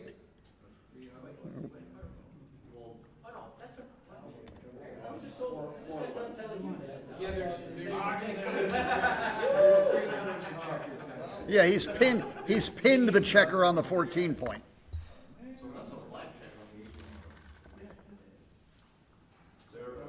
That looks like a good roll. Failure to miss. Oh, there's does he save the 6 and now is that, no. You can't save it. What? Oh, no, it wasn't. Yeah, that one. Yeah, that was like. Go with a 4-point board against a 2-point. Yeah.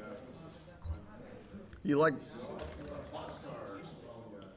At least you go down with something, now you got nothing.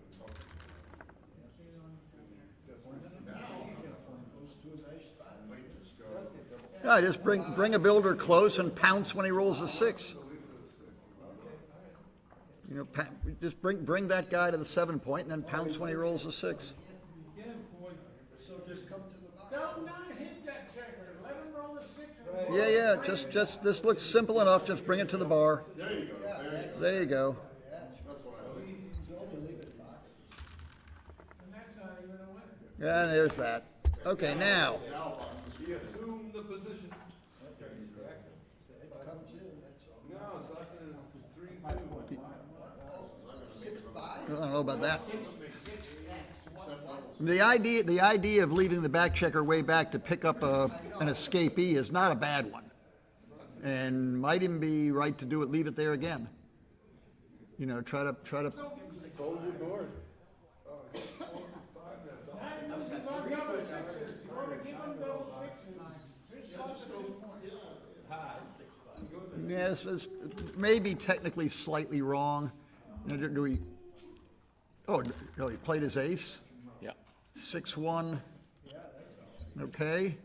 Now roll a 6. It's No. a 6. 5 and 1. It's a 6.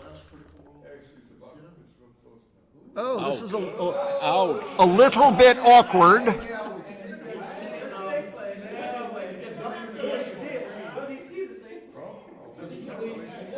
Well, here's a question. If you see the safe play, do you make the safe play? Yeah, just make all the points and dare him to hit you.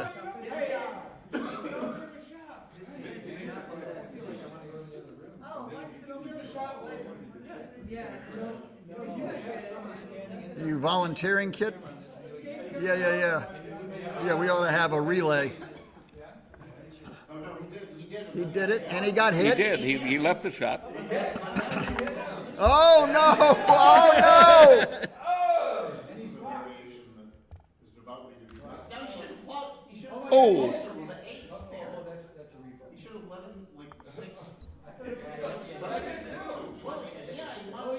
It hits, it hits. It's a brilliant trap. What's a brilliant trap? He can't hit and he can't not hit. Blotches everywhere. All right, now, Yeah. okay. Pick up the front one. Pick them up both. Yes. One. Yeah, we can still collect all three of them. Buckle mine. Buckle mine. David doesn't exactly need a gammon. Maybe a certain degree of safety is called for. He doesn't need a gammon. That's what I said. He does not need a gammon, so perhaps a certain degree of safety is called for. There's no real, okay, there we go. Marty was adjusting. That's illegal. That's illegal. What did he, good play. Oh, no. Good play. Oh, my God. Oh, my God.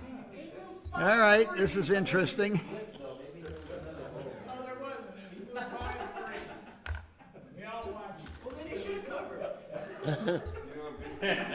All right, is there any?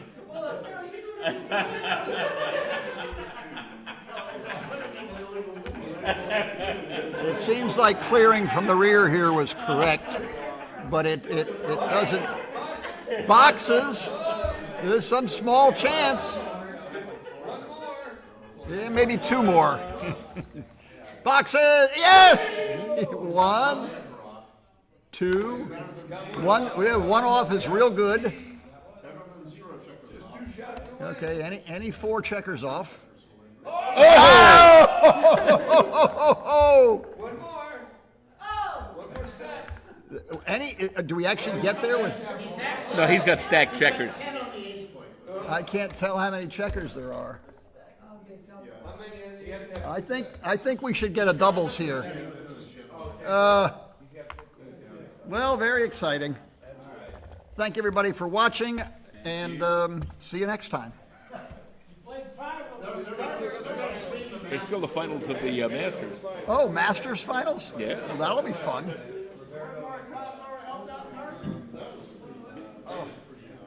You want to do some commenting? If I don't have the match, what's this? Samurai's daughter. It's the sixth one in the Ray Shimura series. Well recommended if you like mystery.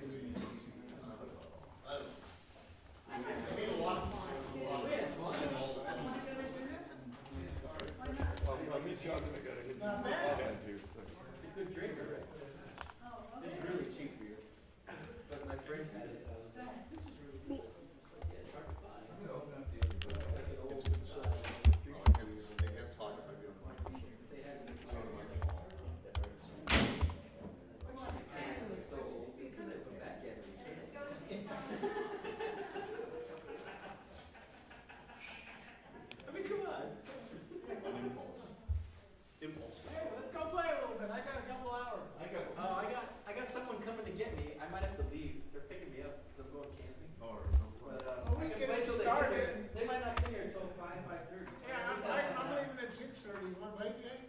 No, I'm going to watch the finals of the Masters. Okay. Let me get my stuff.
Are both these boards yours? But they're both provided to us?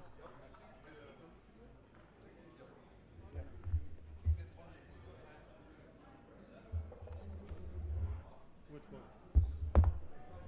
Oh, okay. Yeah.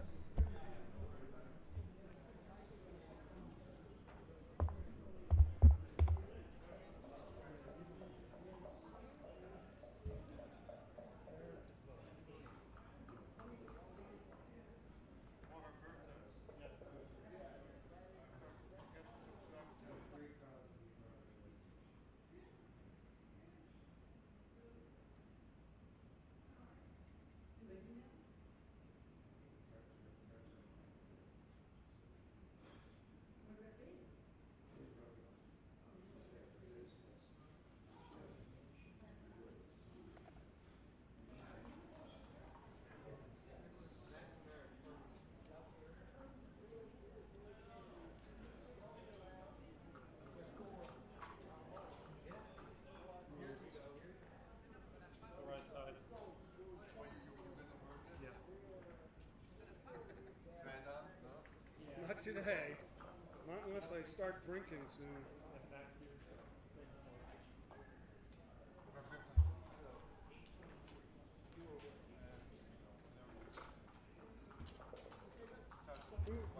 Who was playing here? Is this Carter?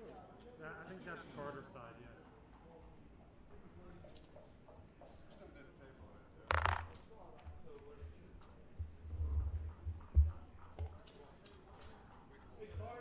Closer this way?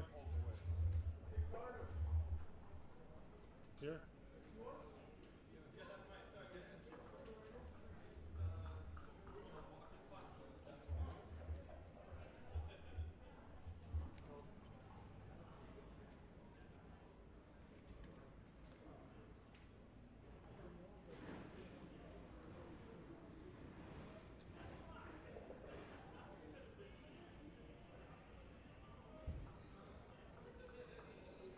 When we're done, I'll copy this chip.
So they're not ready to go yet.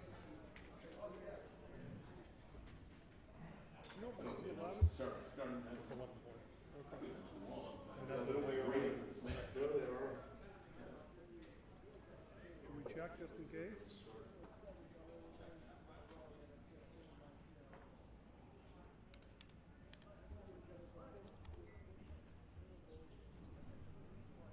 Setting the clock.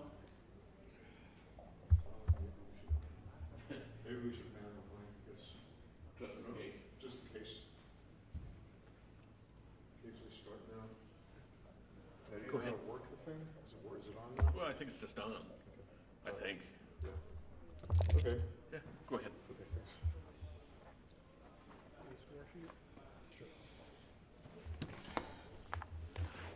Here we are again, sports fans. Phil Simborg has departed temporarily, at least, as is Kent Goulding. So I'm Marty Schroer, and you're not, and I'm here with Jake Jacobs. Hi, everyone. We're going to watch the finals here of the Masters. It's Roberto Litzenberger and Dana Nazarian, two very experienced players, so this should be a good match, and hopefully they will play a little more slowly than the finals of the championship. They will, because both of them are very studious. They both study the game very intensely and very often. And they've had great results, each of them. If you didn't see the earlier finals, we are experiencing a lot of jet lag. It's just the hotel, and not jet lag, but the internet lag. It's the hotel connection here. So there will be some pauses in the action, unavoidable, regrettable, but unavoidable. Neil Kazaros on the chat asks whether Carter lost 2 in a row. Yes, he did. David Wynn is the Michigan champion for 2023.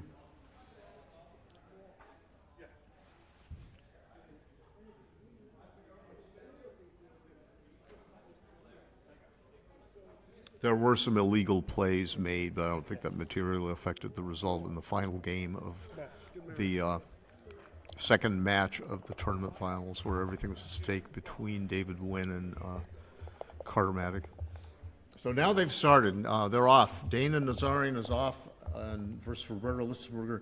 Dana's playing the white checkers on the bottom, Roberto the black on the top. Roberto opens with 4-2, makes his 4-point. Now 5-4, this is automatic for Dana to split with a 4. That's what Extreme Gammon likes, versus 2 down. Back in the old days, 2 down was often played in that position, and so it's splitting against the stronger inner board. Now, Roberto had die land on a checker, and in some of the tournaments, some of the ABT tournaments, that would be playable, but here it would be only by prior agreement between the players. So it looks like they're treating it as cocked dice and re-rolling. Looks like they're actually discussing the matter.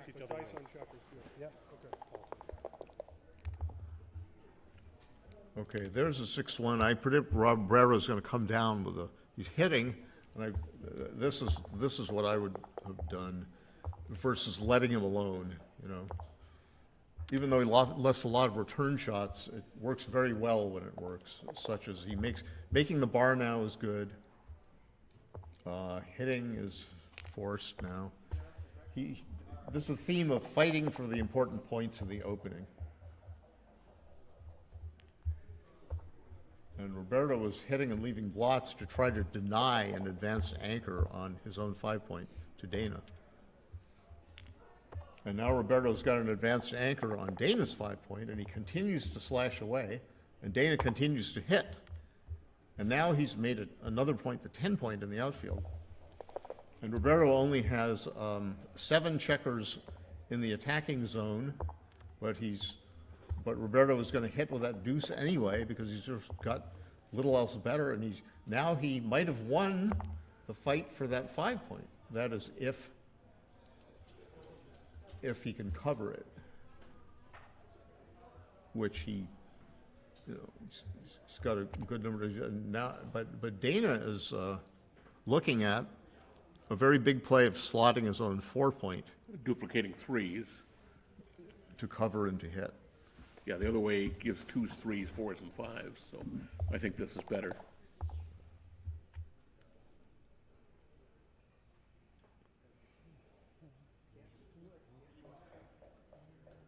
What do you do, go to the 11?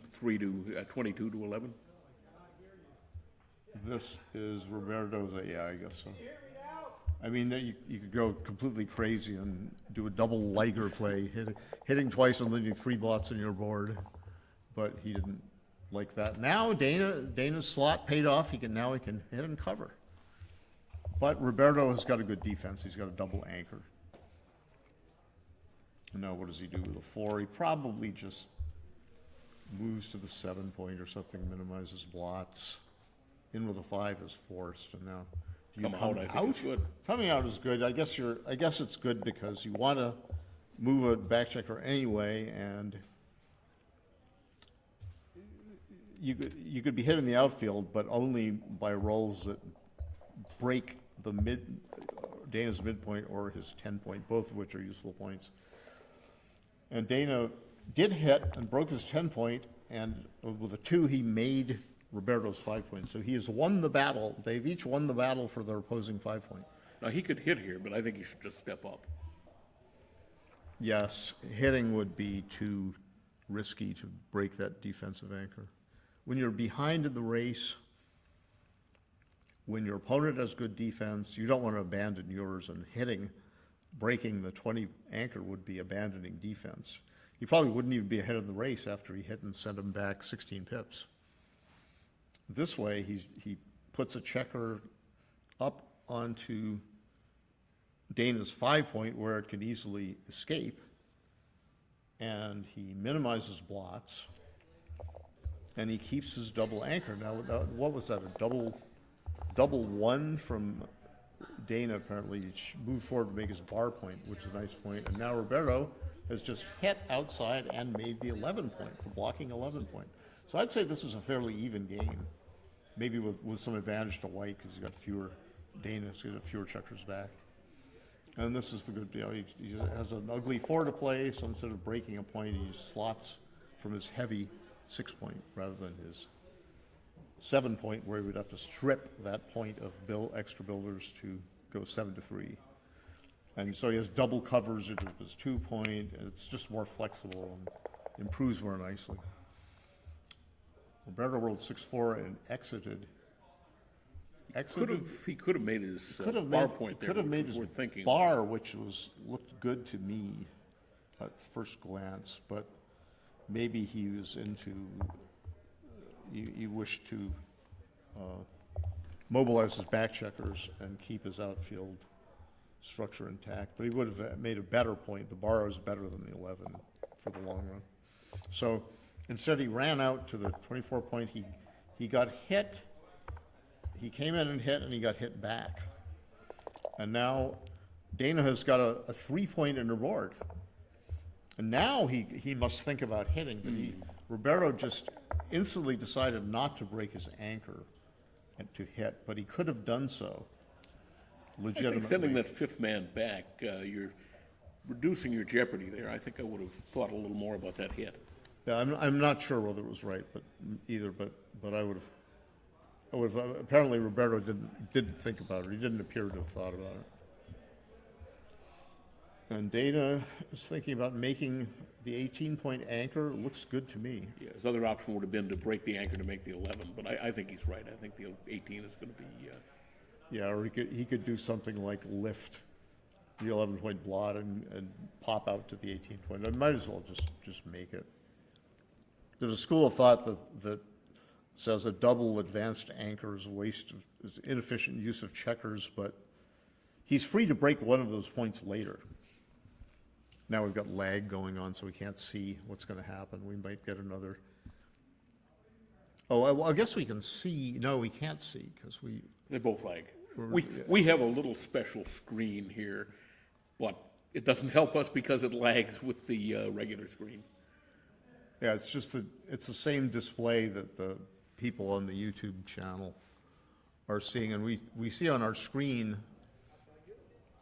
We have a main screen with a board only, and we have a smaller screen on the laptop with the chat and the board, just like. Bye, Marty. Bye, Jake. Carter. Goodbye, Carter. See you. Congratulations, Again. Phil. Congratulations on getting something out of that final. Hey, Yeah. I got an elephant. Good job, BJ. Yeah. I love the way you do the lag, too. It really helps. Yeah, that's right. Okay, so now. He made the bar point, obviously. He made the bar got point, hit. and he got hit outside, and now Roberto has lost his defensive anchor, but in return he's got a lot of mobility, and Dana has 5 checkers back. But now Roberto's rolled a double 2, and it looks like he came in from the bar and he switched from a 7 to a 5, which is beautiful, and then he played 6 to 4 for diversity of builder attackers inside rather than breaking an anchor or doing something silly. So now this is 4-1 for Roberto, just safety. He could have safety his ball, but instead he's going to he's got a safety and he's going to make another point. And the question is that too many points? Because he's got 6 points made, and his 3 rearmost outfield points, the 13, 12, 11, are all stripped. And 3s and 1s are blocked.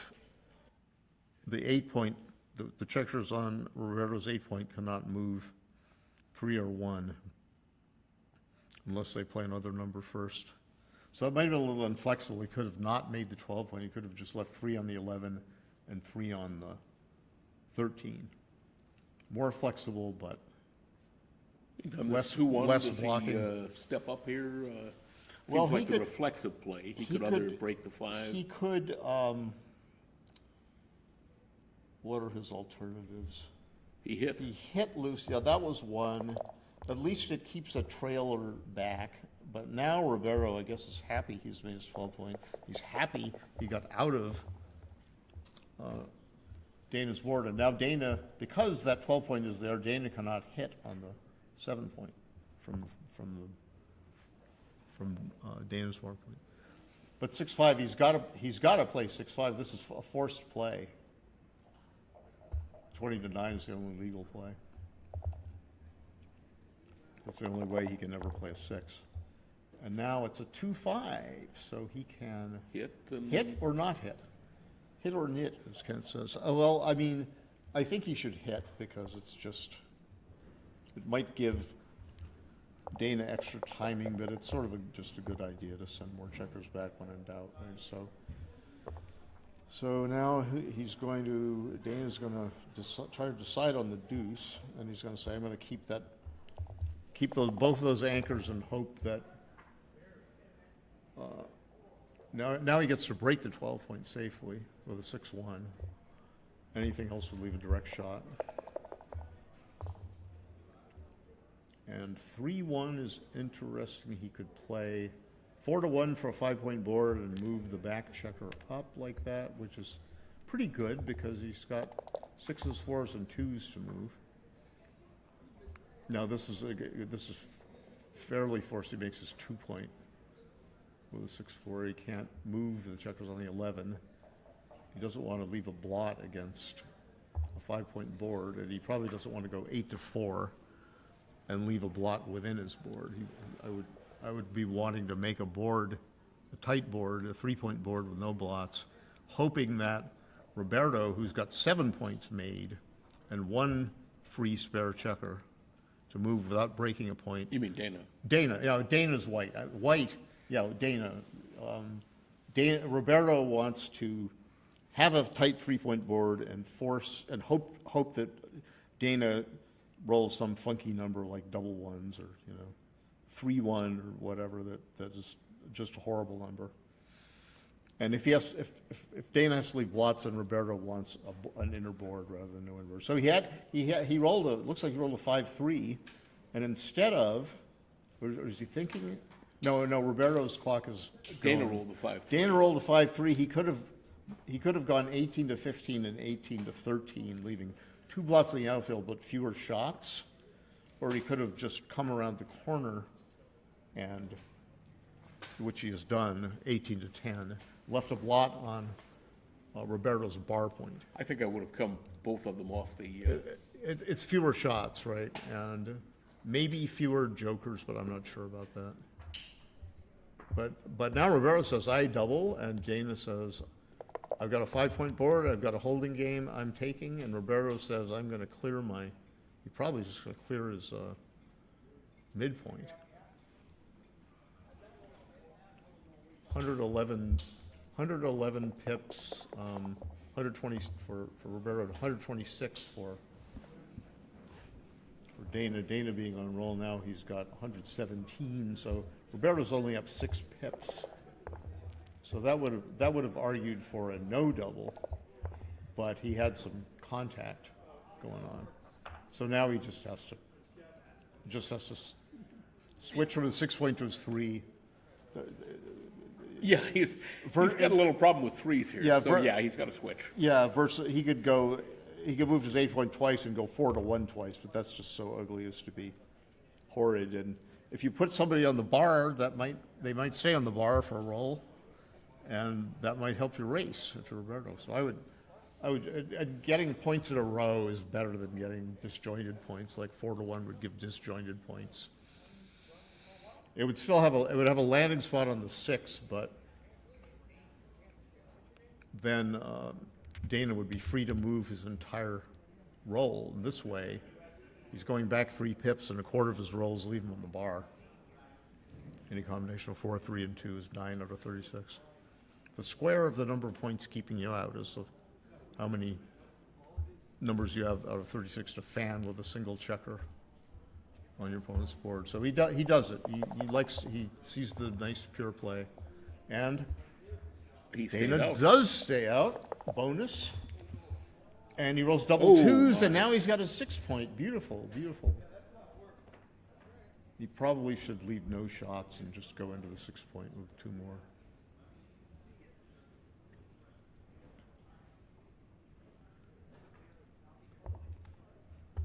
Hoping that Dana stays out for a while and he can clear without incident. But as soon as Dana gets in, he's going to have serious holding chances against Roberto's outfield points, the 3 on the 11 and 2 on the 8. He wants to clear those home and not be hit. Yeah, it's a matter of coming in, though. At this point, if Roberto were doubling this position, assuming that Dana had fanned, and Roberto were doubling, this would be a pass, despite, needing to clear the 11-point. What did he just do? He must have rolled several rolls. A 6-3 at the last turn. Okay. Now Dana has got a closed board. And now he's got blot numbers of 6-3 and 6-1. Oh, my. Okay. Double twos is not a blot number. No, he just comes to the bar point with that. He's got to count his race, 30, 48. What did he just do? Oh, double twos. Okay. He went to the 9-point, and now he's going to go there. 71 raw pips, 86 raw for black, and 86 raw pips for white. So this is clear. He doesn't want to restrain. He just wants to get home fast. When you're ahead in the race. The play for Roberto to race is just to get his checkers home as quickly as possible and not leave any shots. Now Dana's going to be happy if he rolls a big double, which he just did. And he says, do I put 2 on the 10-point or do I come into the 5-point? And I predict he'll come into the 5-point. It's a good place for spare checker. A little more flexible. 1 pip of outside motion wasted is not too dire. I think you should go 7-2 with a 5 so that he can, he has less of a chance to fill his 5-point. Roberto did, so Keith count would be equal each way, so I would have gone 7-2 and kept 3s, 2s, and 1s to fill the 5-point. Doesn't Black have 72 raw and 72 versus 61? Oh, but that changes things. 59 I get raw for white. 42 and 9 is 51. No, 42 and 9 is 51 and 8 is 59, yeah, so 59, and now he's at 53, and what has he got? 47 raw pips for black. But you can do the man off, yeah. Yeah, you can do a Keith count, and you can, for the distribution and everything like that. Just 6 to 5, I suppose. You really don't want to waste 5s, 6 to 1, but he says, all right, well, only partly wasted 6 to 1, and I'll bear checker off. Dana's owning the cube, so he's got some serious chances here. Roberto was marginally happy he took off 2 checkers.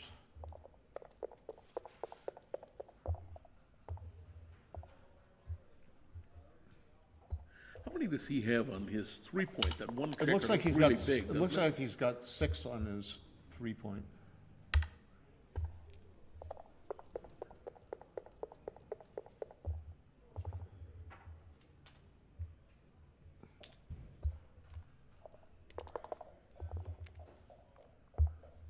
complete waste. Yeah.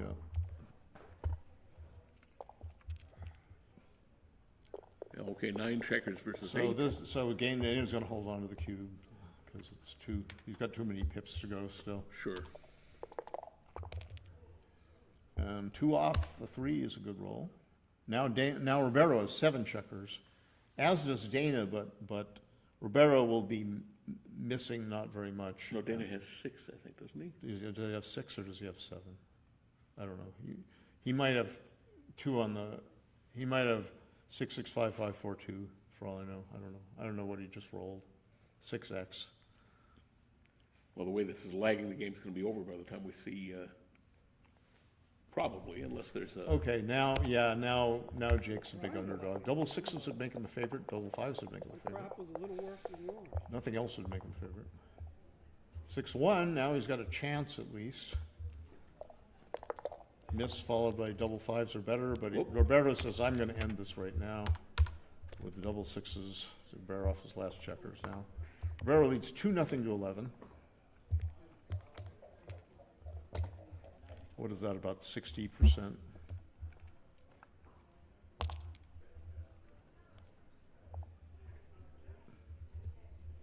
60-ish% match winning chances. Yeah, just about exactly. Something like that, yeah. When we say what are his match winning chances, we're referring to tables of match equities that give you your winning chances based on the score of the match. And good players have got these things memorized, or they've got mnemonics for figuring it out on the fly. Neil's numbers is a good mnemonic. Now, XG, okay, behind in the match, I guess 13 to 11 is a great play, but he could have split his back checkers with a 2 instead, and maybe I would have done that at an even match score. Okay, so maybe he's just got to go double 3s for Dana Nazarian. He can cover his bar point and then make the 21 anchor. That's a good balance play. Or he could cover his bar point and make his 5 point, trade his 8 point for his 5 point. It's less balanced, but the 5 point is a really good point. I think I would make the balance play myself. What about you, Jake? I would come up to the 21. I mean, Yeah. now that Roberto has got the 9 point, I think getting something advanced, even though the 9 partly blocks that point, it still seems like a good idea to move up. It also freezes the builders on Roberto's 6 point from it's the 21 anchor is not blocked very well because it doesn't improve so easily, that broken 3 prime. Lynn Ehrlich's little doggy is here with us.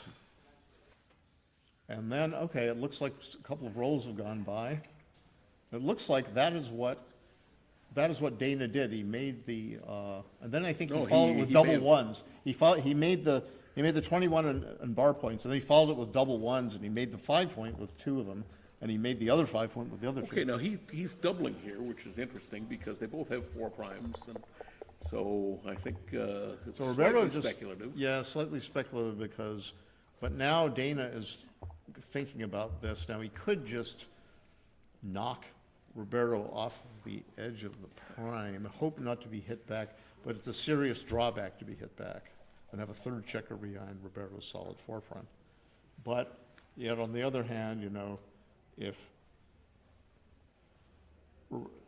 Roberto's allowed to roll, he can roll a 6 and escape, or he can roll a 2.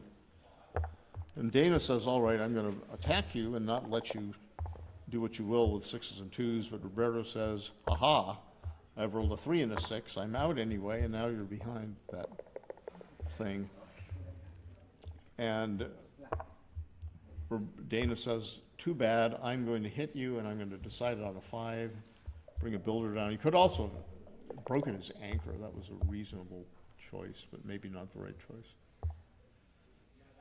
And now I guess Roberto's just going to bring both checkers, back checkers up. I suppose so, right? Mm-hmm. He's running out of time up front. 6-1, not the best.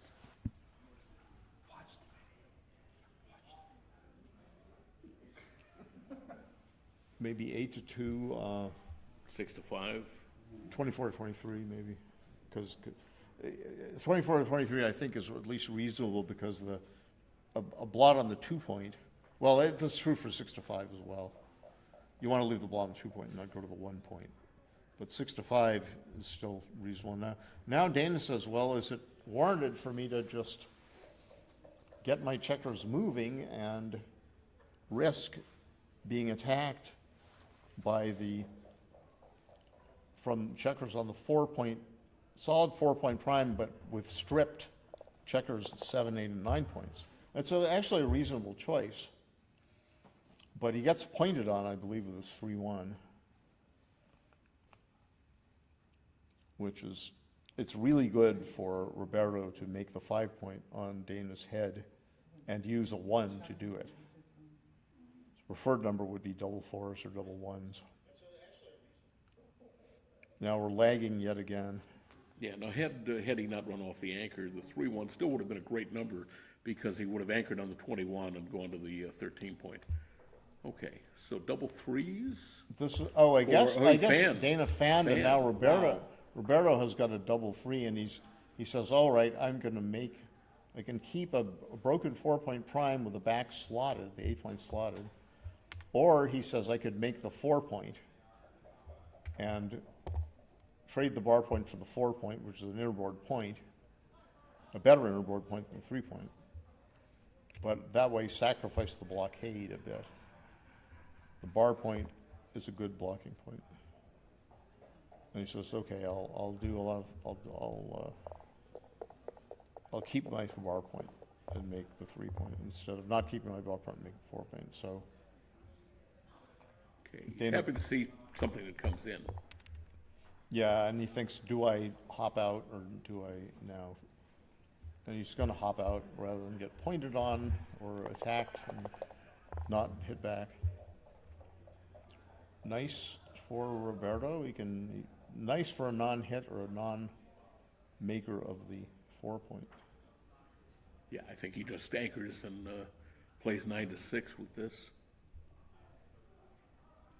9 to 6 looks good. He could also play 8 to 5, but 9 to 6 slots the 8-point, which would make a broken 5 prime at the cost of 2 extra shots. And if he leaves the blot on the 9 points of the 8-point, there's a slight duplication of 5-3 to make the 10-point and to hit. Is that more important than slotting the better point? Okay, Well, that's what he did. did. That's what he did, and now, okay, so I guess, okay, yeah, and then Dana escaped a checker, and Must have Roberto, rolled a 7 and right, and yeah, and then Roberto added builders, and now Dana's got a 3-1. He's got to decide, should I come up to see daylight all the way or part way? If he comes up all the way, he might get schlonked, might get attacked on the 4-point. But he says, I'd rather be attacked on the 2-point, which is less valuable for Roberto to have if he had made the 4-point directly there. okay. Case in point, Dana gets to enter on the higher point and then choose between hopping out, hoping not to be hit, or staying put and hoping to be hit back if he is hit, or not hit. So he has run out a direct racing attempt. Roberto has 4-2, so what about 4-2, Jake? Slot the ace, I think. Okay, Roberto says he could have just slotted his ace point and hoped to cover it. Instead, he didn't leave a blot on his board and put builders on his 5 and 3 points. I guess he was hoping to hit next turn and not have to worry about a blot on his board. Okay, I think I had 118, 117 before this, so now it's 118, 109, is that right? 65 and 42 is 107 I get 107 for black. So 5 times 10 is 40, 42 is 82, 97, 107, and now that's 111 for white, with black on roll having 107, and now he's got 98. Okay. It's 98 for Roberto black, and it's 107. Is that what I said? 111. No, 111 It's 111 for white. And he's not going to leave a somewhat gammonish 4-number shot on his midpoint. He's going to wait for Roberto to weaken his board, or for himself to roll a clearing double such as that. Double fives is great. So he'll think about making the 3-point and leaving a double 6 blot number, or he'll think about not leaving a double 6 blot number. But I would just make the 3-point because the game's over. Oh, no, Dana's got the cube, excuse me. I missed that. Roberto Yeah. has. Oh, Roberto, Black's got the cube, so he says, all right, I'm gonna make the best racing play, and I'm not going to leave a stack on my 8-point. I'll pay off to the double 6 blot number. Yeah, it's better too, I mean, otherwise, Roberto might be, well, he is running out. So, this is, I think, a little better for, attacking. Very true. Like that. Yeah. Not a bad attacking number. Might have been the same story, basically, but there were other numbers that were better. If this wasn't better, then there were other numbers that were better. So your point remains valid. Jake's point remains valid as usual, I should say. And 5-3. I just bring it in, I think. No point in going 6-3 here that I can see. There's not much to be gained. I don't see anything to be gained. There are no blot numbers for Dana. You can play all 5 safely, all 4s safely. You can bounce him off the ace point. Or he could just say, all right, I'm going to not bounce you off the ace point. But it seems like he's got similar shot danger either way. Failing double 6s from Roberto. So he does put him on the bar. This way, if he clears his 6-point, and then Roberto can enter behind him if he stays on the bar for a while first. When he stays on the bar, I mean, gammons are remote, but, they're possible. Now, 6-4 was a blot number in that position. And now 6-5 is a blot number, 5-4 is a blot number, double 1s is not.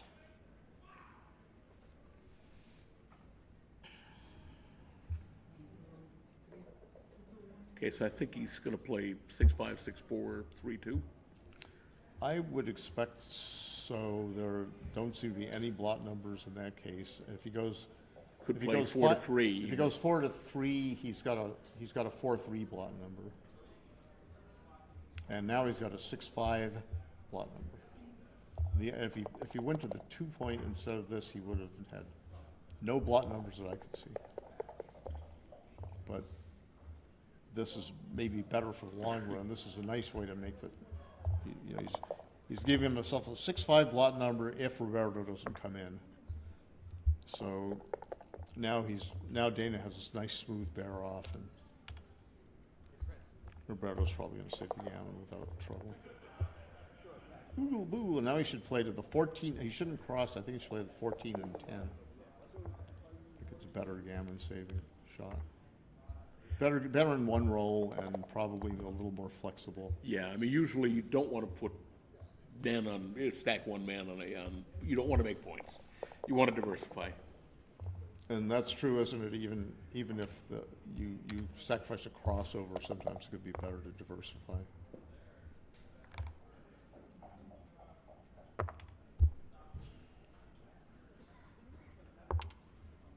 Roberto's got a tiny chance to win the game.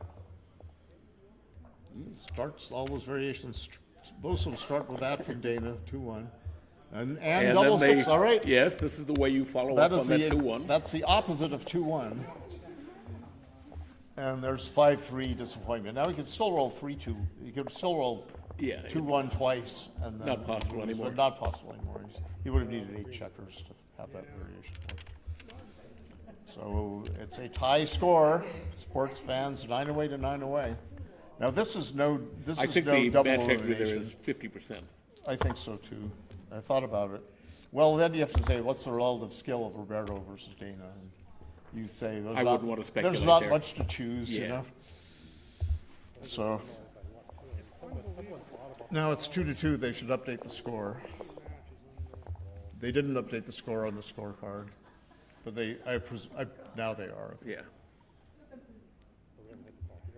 5-4 for Roberto. They're stopping the clock and writing the score on their score sheet, and now Roberto splits with a 5-4. 5-5.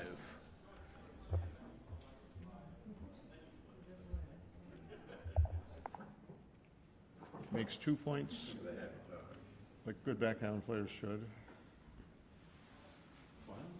The lag is back.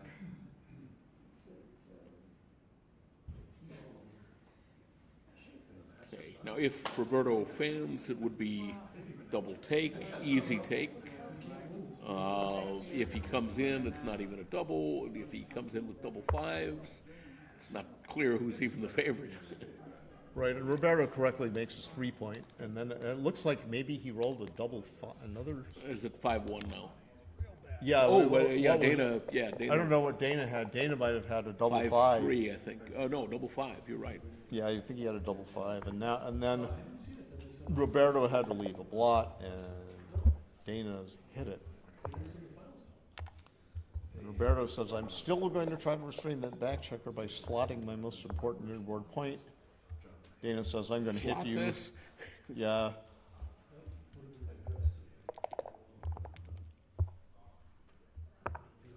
Giving me fives? What are you, crazy? In your face with a 5 and ace? No, I don't know. 2-1 with a deuce and ace. So he can play. I would slot the 2, I think. Sliding the 2 is nice and pure for the board purposes, but I mean, plan B is come in on the 1 and go to the he 6. self-blocks, but he likes the purity of board improvement. And there is he's got spare checkers to play with too, so that argues for a more flexible play. He's got spares on the 8, 6, and 13, as well as a runner on the 23. 6-1. Yeah, he can't. He has no spare 1 if he makes his 2, so he makes his bar.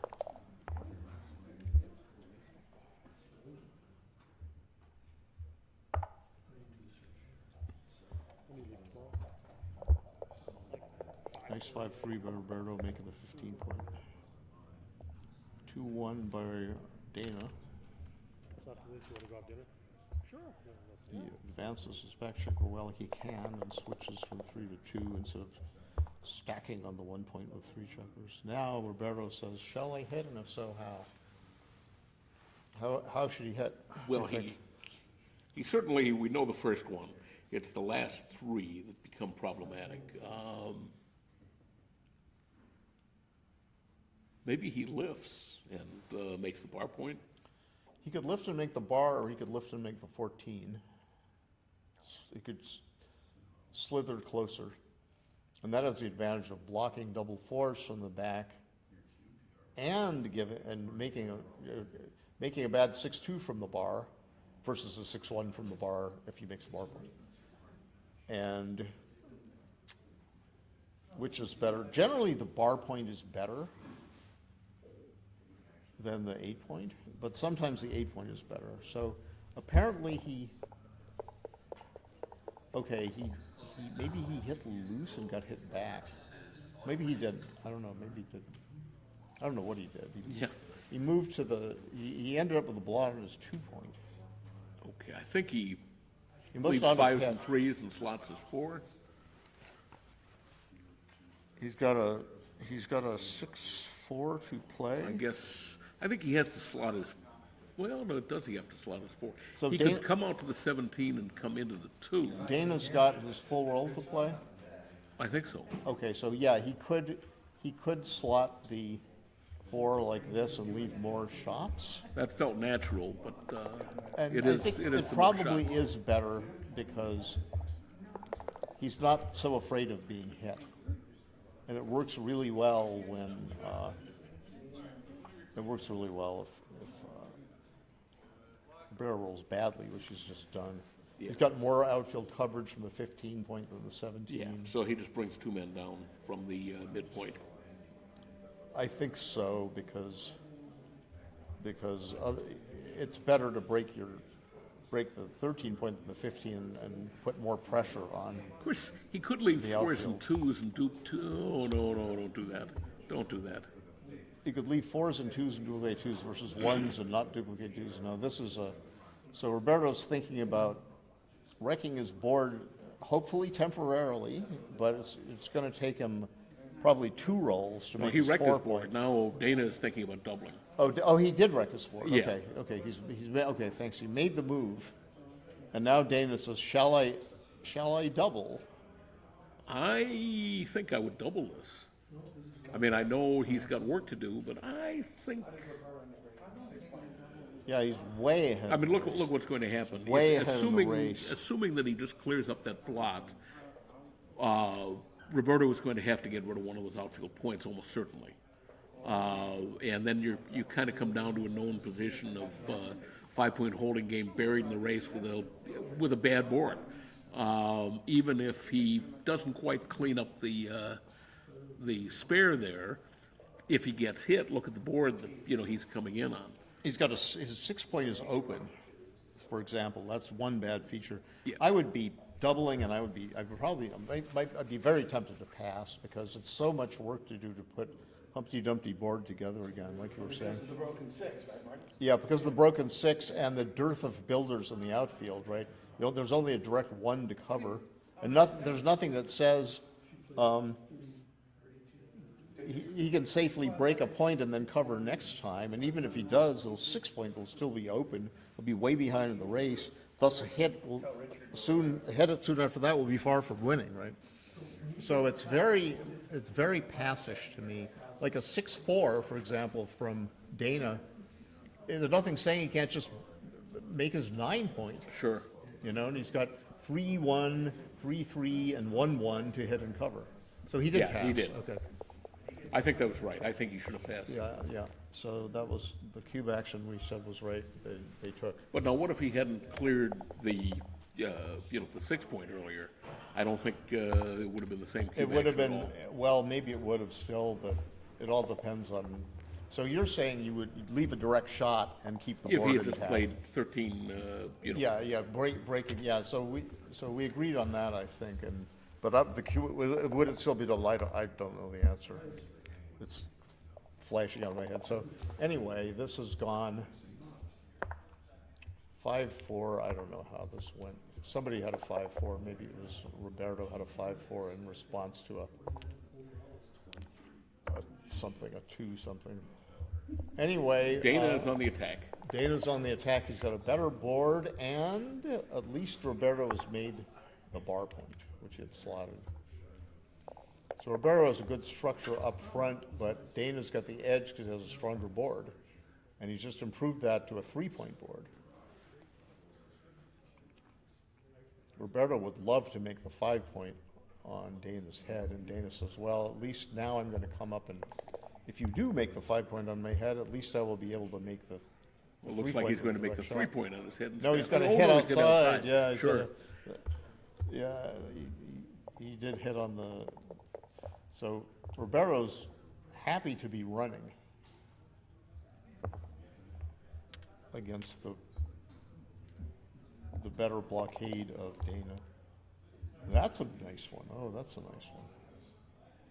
But what does he do? Does he just make the 9-point 3 times and cede the outfield, most of the outfield to Dana? Or does he leave a blot somewhere? Outside, like a blot, a direct shot in his He board? could duplicate 5s, just stay back and make the 4 and 2. But I think I would make the 4 and just give him the outside 4 on the 9-point. Duplicating the, duplicating the 5, like what, 6-1? And Well, the 5 on, 6 to 1. Okay, duplicating hitting 5. So, yeah, he could be. It's interesting to make the 9-point. I don't know the answer. I mean, I don't know what I'd do, but he did make the 9-point. He says, I don't care about, all I care about is escaping my back checker. And Dana's probably going to just slot his bar point. And if he gets hit, then he can perhaps make a double anchor. If he doesn't get hit, which Roberto's not a favorite to hit that thing, then in that case, He's got a strong bid to make his bar point or his 4-point. And lo and behold, Roberto has missed with a bad number. 4-1 is a very bad number. I guess he slashes now, doesn't he? Yeah, he must hit. That cuts the chances of Dana improving his position considerably, because he's got to roll something with a 6 or a 5, or a double 3 or a double 2. The double 4 is not so good. He can hit loose, and he can make his 9-point, or he can come into his 5-point for another builder. And he says, I'll make my 9-point. He's looking at it anyway. 9-point is a blocking point against the open 4. It's 2 checkers into the attack zone. And now Dana says, shall I double with a 3 behind a solid 4'? Not yet. Instead of doubling, I will Make the bar, step up. Improve my position. Yep, he can make his bar, and he can step up to the 20-point. And then what's the last one? I guess 12 to 11. Move his outside back checker.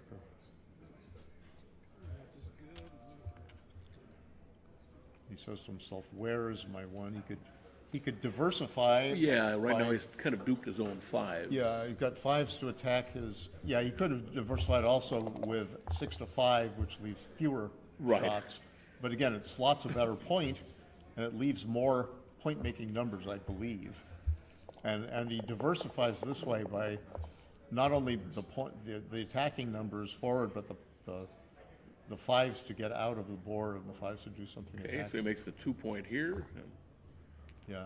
And he certainly, if there's a fan, he's got to think about the cube. He's got to think about the cube, and I would be doubling on a fan. Yep. Because it's just so juicy, and Roberto's going to have fear in his heart. Yeah, well, I mean, it's gammonish at this point with all, those 8 checkers in the in the outfield and, man up. If Dana can close his board, or if he can come out soon from the 4' and restrain, but Dana says, I've not had enough of the race to do that, sorry. I'm not going to double. Now, he's allowed to double. I believe he's allowed to if he cocks the dice. I don't know what the USB GIF rules say. If he cocks the dice and wants to re-roll, having not doubled, I think he might be allowed to double the second time. No, I don't think so, but I'm no rules expert. I've been in a club that did that. So now Roberto, he could actually have left four hitting numbers to maximize builders, but he says, first I'll win the game, and then I'll start thinking about winning a gammon. And now he says, okay, I could now bring 2 builders, because at least he'd have the direct ace back. I think I leave 3 numbers here because you're going to have, a lot of shots, return shots, if he rolls, I suppose 4-4, well, even with 4-4, there's a fair number of return shots from the bar. At least 11.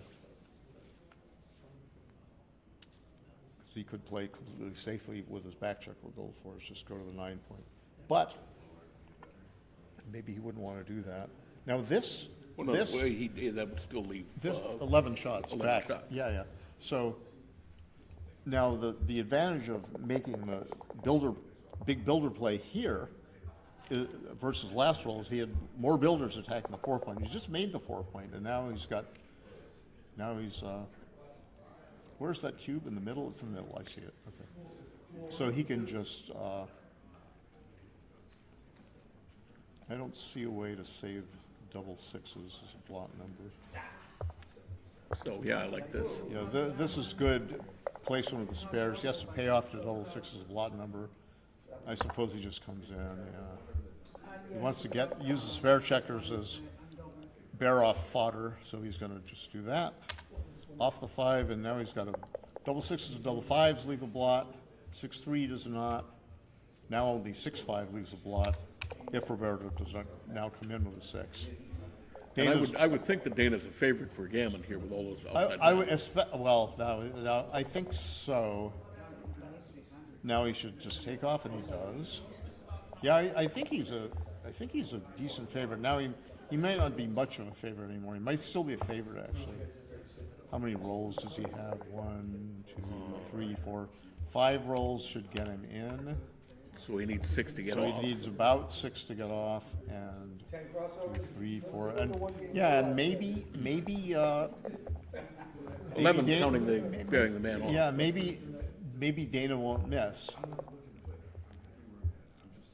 And now he's gonna, guess he's gonna cross over. He Yeah, and couldn't Roberto maintain could miss. couldn't maintain a 1 to. Or bet. Yeah, Roberto could miss by rolling a 1 somewhere. That's good. So now I think he should just fill the 5 point with a 3 versus stacking up.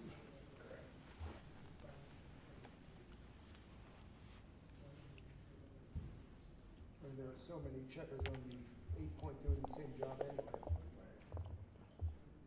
Okay, there's a miss from Dana. That's what he needed.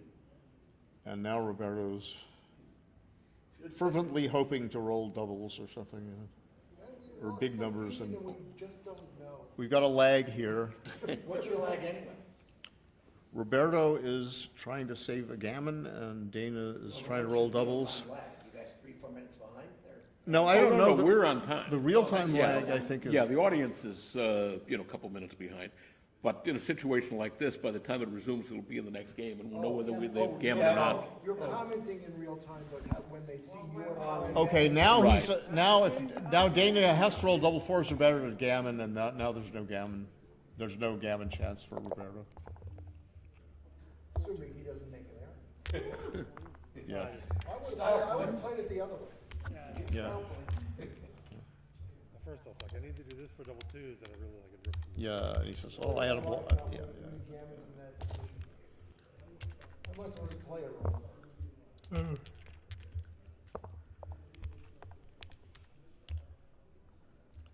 So Dana has not won a gammon, an undoubled gammon, he's only won 1 point.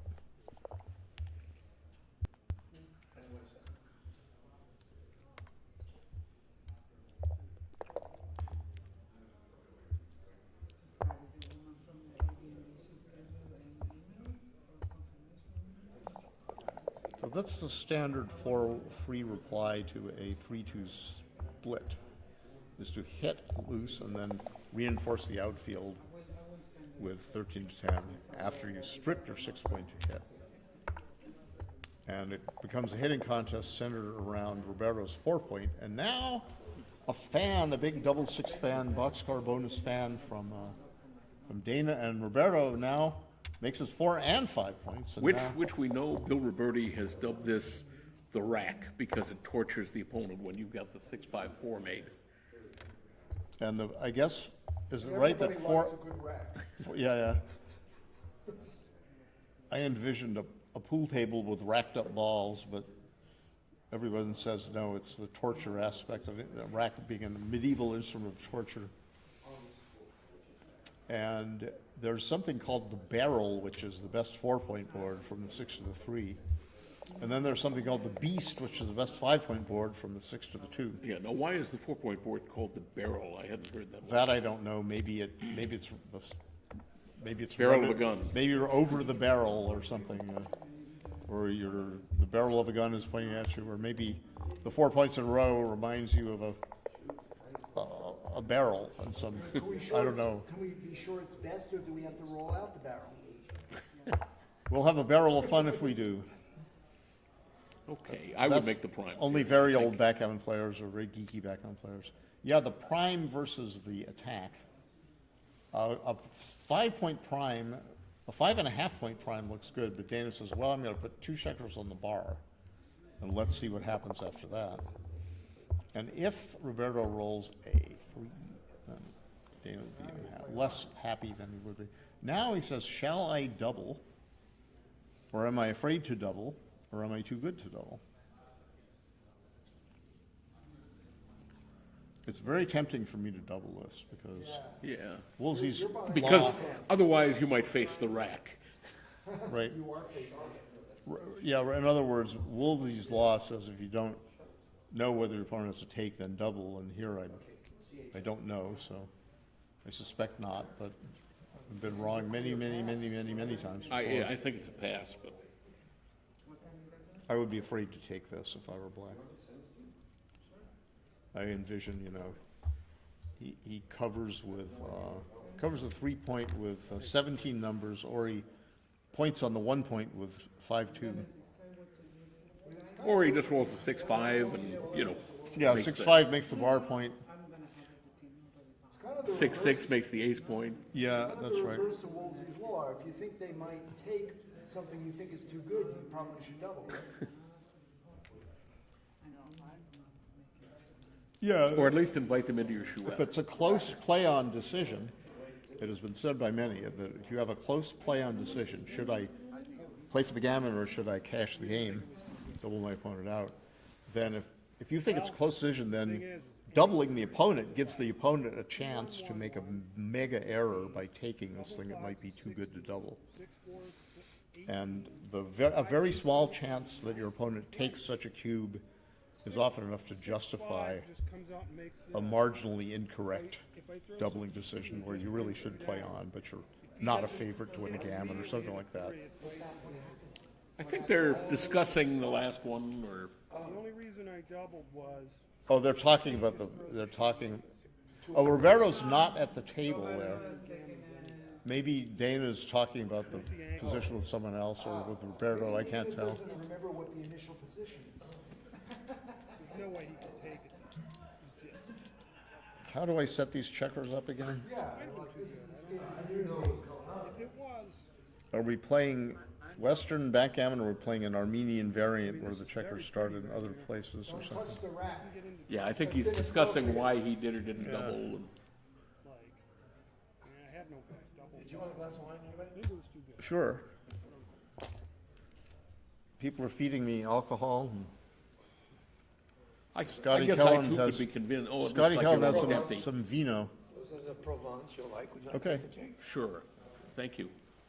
Provence, in Provence, en France, in France, that is a good French wine, you're saying? Good one, so you'll enjoy it. Thank you Cheers, very much. gentlemen. Good to see you. Yeah, This is vintage of Skol.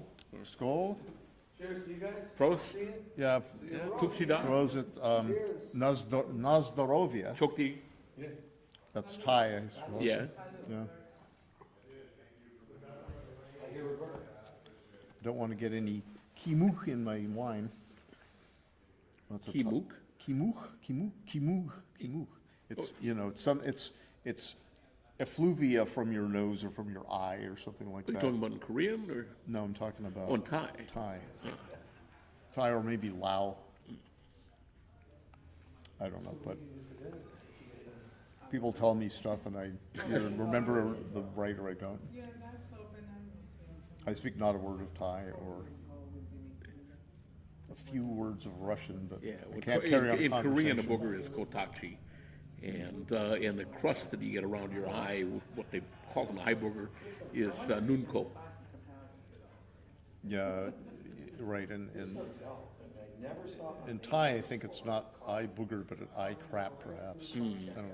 I've been told, again, I don't know. I don't speak the language.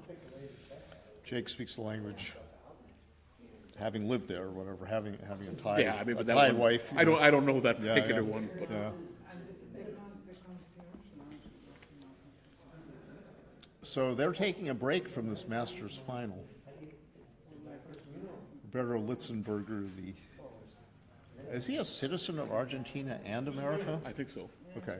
Well, there's the woman who What would was the know. Armenian game you were playing around with? Hey, Roberto has dual passports, Irina right? Litzenberger is the wife of Roberto. Is Roberto a dual citizen of Argentina and the U.S.? Not, okay. Oh, okay. He's a resident of Argentina, not. Oh, So he has a residency. he's a legal resident, I see. Yeah, like I used to be in Singapore. I guess technically I am still that. I still have my card in my Do you wallet. lose that status after a while? Well, no, I think as I understand it, I keep the status, but, I probably am due to renew what the travel. You need to get a stamp every 5 years to, get the permission to travel in and out of the country. So I guess if I were in Singapore and didn't renew that, I'd be, in some sort of state where I could stay in Singapore, but then if I wanted to travel again, I'd probably have to go get that updated. It's like, can you work there?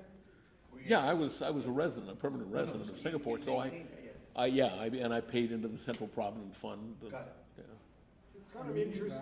What do you mean? They were kidding. You were moving shit around, we couldn't see what you were doing if you were doubling, and it was lagging, and you were moving stuff around. Confusion for those. After the game was over, you you were were talking moving about checkers and you were talking to somebody off camera about the double you just made or something. Oh, yeah, was it too good, was the question.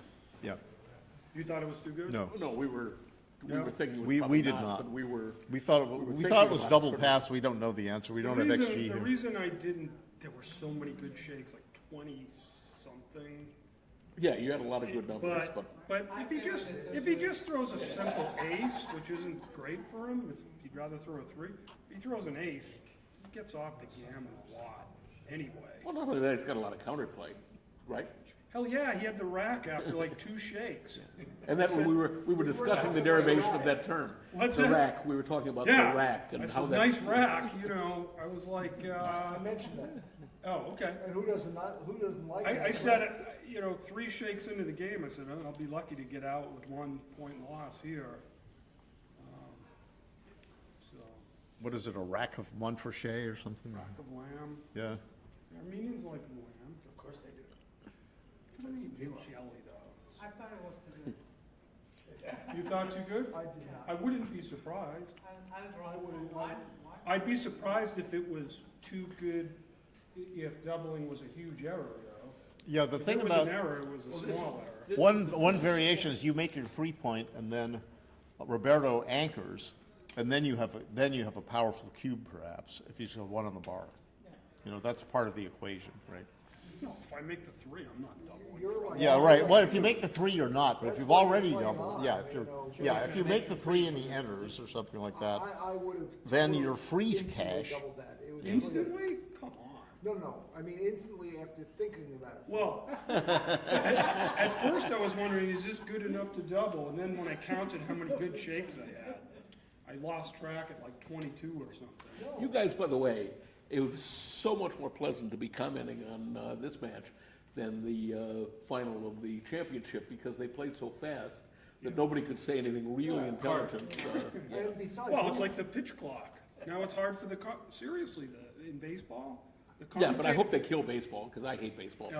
and besides, how fun would it be to I guess have I should David next- commenting on his So, own match? so Jacobs has gone on the record as being un-American. Not only that, but I'm from Chicago and I put ketchup on my hot dogs. Well, ketchup on hot dogs is all right, there are people who do that, but. None in Chicago, they don't. First of all, you're a heretic. But he's a heretic in good faith. He's an error. He's a nice guy. By the way, now this was great. The New Yorker has that caption contest, so they had I don't know what won, but one of the options for a cartoon recently, there are 2 frogs sitting on lily pads, and the lily pads have what looks like pie slices out of them. So one's a standard lily pad, and the other one clearly looks like a pizza with a slice out of it. And the frog, on that one, is saying to his buddy, yes, the one thing that's worse than pineapple on pizza is a frog's ass. Was that the winning caption? I don't think it was. I haven't seen the... I don't think it was, actually. I subscribe to the New Yorker magazine. Jake might subscribe to. So we're just talking away, while Roberto Litzenberger and Dana Nazarian, the intrepid contestants of the Masters final at the 2023 Michigan Summer Championships, are on a break. But now they're coming back to the board. Dana's got his trusty bottle of water. Roberto has combed his hair. While they're getting organized, I think we should mention how much appreciated the staff is here. Carol Joy Cole, who's been running this tournament since 1976, Ben Friesen, Butch and Marianne Meese, John Carrico, who else? What's her name? Claire? Yes, Claire, I forget her last name, Sullivan, perhaps? I don't know. Claire Phelps. Oh, Claire Phelps, is she the spouse of Jeb's son or something? Or is she the girlfriend of Carrie Horty? Carrie Horty is a well-known player. That's why I'm Let's start asking. some gossip. That's why I'm asking, because I didn't know, and I Let's see if wanted we to can turn get. this into Peyton I Place. wanted to get right. Now, here we are. So what has happened is that Dana has attacked Roberto, and Roberto has stayed on the bar with an inopportune 6-1 or something like that. And I think maybe the double twos hit and covered something or something. So If the score were reversed, it might have been. not if that's, yeah, I agree. I agree that, you might double on the comment with some attacking chances, but not all that much else if you're way behind in the match. But if you're ahead, you're very leery of giving the cube away that early and letting your opponent, who's itching to redouble you when he's behind. Oh, 5-3. That's Yeah, not so bad. now Roberto has made an advanced anchor, and he has made his 5-point. Now he's got a good chance for blocking. If he can organize his spare checkers into a prime of some sort.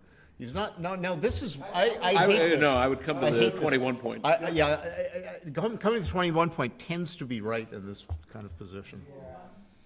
And when I'm in doubt, as I certainly would be, I would come to the 21 point. The checker on the 23 point, where Now, James which one does placed he it. hit in the meantime? Does he hit on the 3, or does he hit on the 2 and give himself another builder on the, playing 6 to 5? Or does Right, I think he does. Or does he both. stack them up and let Yeah. Dana freely run away? I probably would not. I would. I don't know, but I'd probably do this. And now, You got a weaker board. Understood. Trailing in the race, you want volatility. well, he could have played safely 13 to 8. He could have played, yeah. I'm trading volatility here. I want to. But he didn't have to do that. So he's, I guess we don't know what the race is, but that's an important thing to keep in mind. it's 137 for white and 140 for black, and after white moves 4 pips, it'll be 133, and so it's about even race. Yeah. So Dana is saying, well, do I slot my bar point with a 1? He came in and anchored on the 22 point, Roberto's 3, which looks right to me. And then the 1, is he going to slot his own bar point, or is he going to play safe? I think 6 he's or supposed 5? to play safe. I agree, in fact. Race is, so close, and what does he do? He makes the 6, and then what does he do with the other number? Yeah. White has played a 3, barred a 22, and he's thinking about the 1, and he's set up 8 to 7. There's an ace to play Yeah, here. he's set up 8, but he played what we think is the right move, not leaving the blot. Yeah. And then Roberto made the 4 point, and then I suppose Dana rolled a 6-4 and double played 13 fours. to 3. And now Dana says, I'm pleased to race you here, sir, because I am ahead. Yeah, 110 and 115, 131. Right, 131, 92 and 39, yeah, so. He's up 14 pips, not quite enough to double here. I would not double up the score, You no. gotta clear one of those 2 points. He's getting close to it. I might double at some weird score, but not this one. Okay, so now, that's an ugly 6-4, but I think that Roberto is supposed to pay off to the ugliness and break his 8 point, rather than let the Dana play freely. The key here is, I think that, The 8 point, it's also the 5 point. the key is that, Oh, wait, what role is that? 6-4. yeah, the key is that White's outfield is stripped, okay? Yeah. White's outfield is stripped. If it were not stripped, then perhaps Roberto would have to clear his midpoint to ensure that he has flexibility there. What's he doing on his next roll? No, on whose next roll? So now, Doesn't matter, you can't break contact. his next roll might be okay because Dana might have broken either his 14 point or his 13 point or his 8 point. And then he'd have more options on his next roll. He might roll a combination of 5, 3, and 1, and make his 1 pointer his 3 pointer. He might clear his midpoint anyway. Or he might hit an indirect shot, or who knows what. Like if it goes, What's White's count, 108? White has got, It'll be 105, nine White pips is difference after 105, So 114. 114, yeah, 114 for black. And now here is he's gotta break his 8 point, right? He's not too unhappy, to do this, because now, Yeah, I mean, the other way, now if he black brought has two stripped down, he would have been clearing outside. the 14. But now, okay, so Roberto keeps his board and makes a 5-pointer. It's a very good roll for Roberto. And now we got a 3-2, so he's just gonna play 6-1, I suppose. Or he could play 5-2, 3-1. Either way. It's a technical choice. So he says, all right, this probably gives me more spare pips. The key is don't leave the shot. Oh, okay. Is he going to oppose? Is he going to oppose the outfield and leave a double shot, or is he going to slot, or is he just going to come down and bank on the indirect shots plus the race? You take the indirects. And so now what does he do, right? So he probably moves to the 11 point. Bring to the left hand. Not wants the sixes to play in. Yes, that's right. And he also wants to block double fives by keeping the 14. He could block double fours by making the 13, but it's more important to block double fives. So I predict 13 to 11 twice, making the 11 point, keeping the 11 and the 14 points outside. He's done it, and now Roberto has a 5-1 to play. He's probably going to play 9 to 3, So he's got the Cinderella point. which is what he did.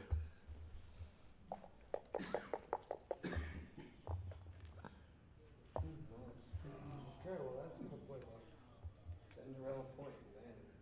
Yeah, So shall he keep more of a blockade, or shall he concede? He should concede the cube is centered, so with the cube centered, I suppose you want to Block. you want to but block sixes and threes, right? Cinderella point, he doesn't Yeah. keep, and he go out, that's different. The double fives would have been nice. 5-4 is interesting. And the key is crackage was about to occur here. 5-4, I suppose he keeps his anchor, right? Do you think you should keep his? Do you run both checkers? Run one checker, or I think it's 72-83 after the play, right?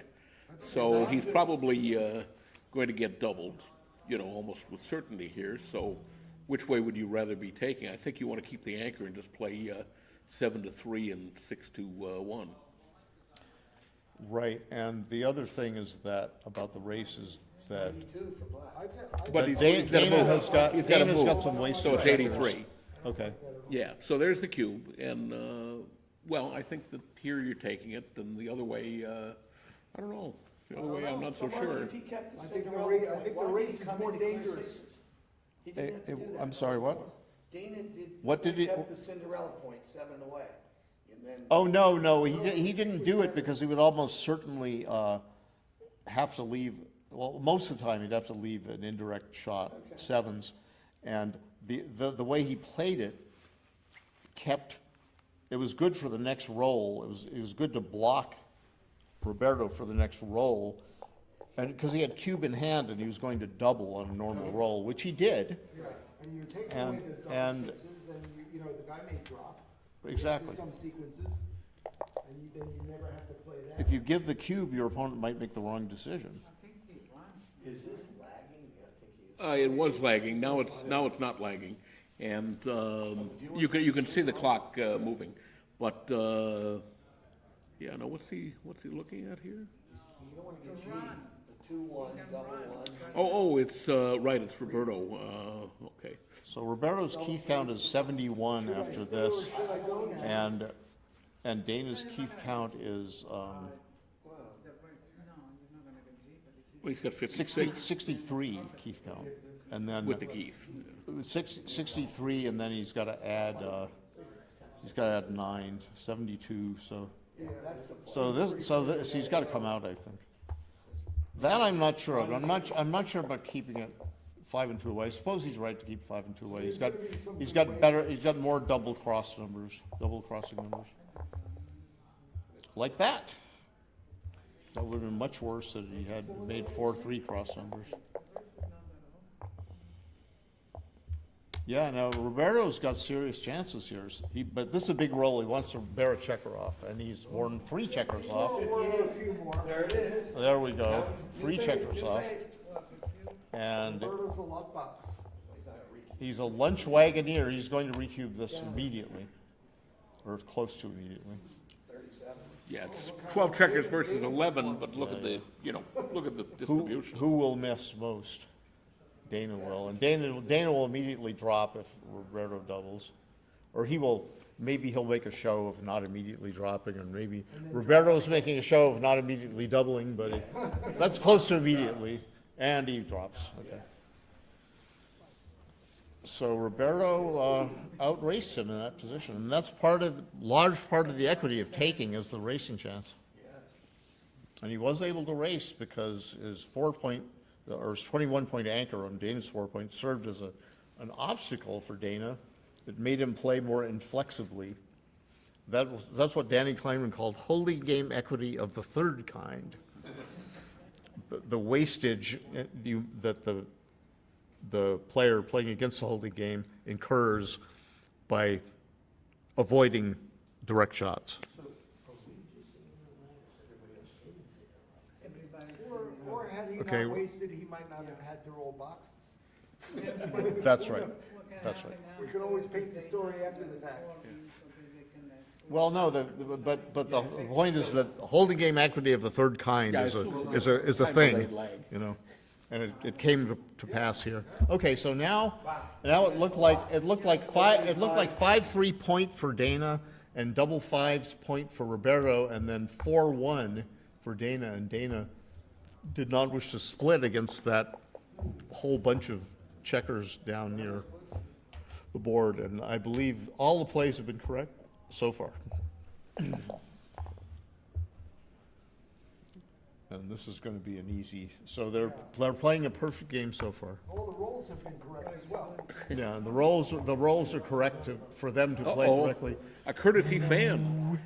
Oh, error in rolling. I think this is a double here. This is a double despite the fact that Roberto has only a 2-point board. Because he's got some decent gammon chance. He can hit another checker. He can attack on the 2-point to stop. It might be a pass, in fact. Leader, it's a monster pass. Might be a pass. Who's the leader? Well, okay, so is it a pass? Well, it's possible, but because Dana is 11, but Dana is an even number of points away. Okay, we're talking about whether. Okay. So Dana is a taker. So Dana can get the 4 away, which is a milestone score, by winning 2, and he get the 2 away by winning 4. Is that his logic to get to 4 away? I always take these. Unfortunately, I always, get gammon. Now this is an interesting 5-1. At least you have Dana. So it's Roberto's thinking about, do I hit outside with a 5, and if so, what do I do with a 1? It's 5-1. And if he he's hits thinking, outside, do I I think he slots hit the bar. inside? Well, no, he could hit outside and slot the 5. That's what I call the phantom double hit. But he says, it might not be right there, but it might be. And he says, I'm going to keep him off the double anchor. But Dana says, all right, well, I'm not out of the woods yet. He enters with a single 4. And now, You got 2 on the blue. You got the same game plan, right? You can hit and switch 3 to 2. well, he says, I would rather make a couple of points and make a 3-point board than make some hitting play. And this is good because nothing says that Dana is going to make that 4-point, or Roberto's 4-point, the 21 anchor. And now he's got blotches, and he's got, okay, so now he's just going to hit on the 5-point. I believe. I believe he's got a 3-point board versus 2-point board. He's got an advanced anchor versus no advanced anchor. And if he gets hit back, it's usually no big deal. He doesn't want to get hit back, but Dana and I were just talking about how 3-point board spanning is what swings matches. Everything. so he's Roberto's probably a slight favorite, although Dana might be an effective favorite because he owns the cube, and he now rolled a great number, 6-2. Make both bar points. Roberto's got four checkers back, and he's got a somewhat disjointed forward structure. And now the question is, what should he do with a 4-3? Because he's my game plan is to make a double anchor and slot my 4-point. Because you're leaving too many doggone blots. I would consider playing 20 to 16 here. Yeah, 2016 is all right, but I would probably I would slot the slot. 4 point, I would, but I would I have would to think hard slot about it. because, you know, the danger if you slot your 4-point is if you get hit and then he moves forward quickly and then you don't build your board quickly. You can't come to the 4 point. This I hate this. I hate this one. This is very brave, but I'm just afraid of getting attacked. Maybe that's a personal problem. Maybe I'm wrong. Maybe I'm wrong to be afraid wow. of getting attacked, Okay. but I am afraid of getting attacked. Joker. Here's a mini joker hitting twice. Just hit twice. Don't even think about it. And he doesn't think about it long. So this is one problem of breaking the anchors. You might get attacked. And Dana's saying I'm not sure I'm going to attack. But I'm sure. I mean, I would. In the zone, how dangerous is it? Well, there's 8 in the zone, but it's not super dangerous. But it's like, well, especially if he does that. It's super dangerous if he rolls double 3s, double 4s, double 2s, or 3-2, 4-3 followed by a fan, right? Then is when it's dangerous. So, running to the midpoint has worked out well for Roberto. Was that the right play, though? I suspect not, but I'm unsure because my automatic pilot would say slot the 4-point with the 4 and make a double anchor, hoping to make the 4-point. I'm with Roberto. Okay. But Roberto ran away. And the other play that was mentioned was 24-21, 2016. Let's talk about the current position. Marty, talk about the current position. Okay. People might not remember the old position. So they want to know what's happening now. So probably he should just, well, he could have run out, but he put spare on the 8-point. Reasonable move, and now he should play, what should White play here, Jake? Well, you should certainly play the 3 off of the bar point, I think. I mean, the opponent's bar point. And then I think I would play this ace, yes. So there we go. He did it in reverse order, but that's okay. But he doesn't want to split his back checkers. It's just as good as my play. Now, some people would think about splitting their back checkers there, but what do you think of splitting the back checkers as White in general in this position? Look at White's priming. Let's see. There's 10 checkers, but yeah, I would think about it. Yeah. Despite the 10 checkers in the zone. Clear your shift, right? I would be afraid to split myself. Ooh. I never saw that. Oh, he doesn't want to leave a blot. I think maybe he should leave a certain point slotted, either the 6-point or the 4-point. He's got one ace to play in the position he's set up so far. He stepped up with 4-5, correct? He's played 3 aces. I prefer to slot the 4. Yeah. No, he's played 2 aces. I'm sorry, 2 aces. No, he's played 3. I'm sorry, he played 3, and I guess he switched he switched up to the 20 or something. I don't mind this so much. You the 2s here, right?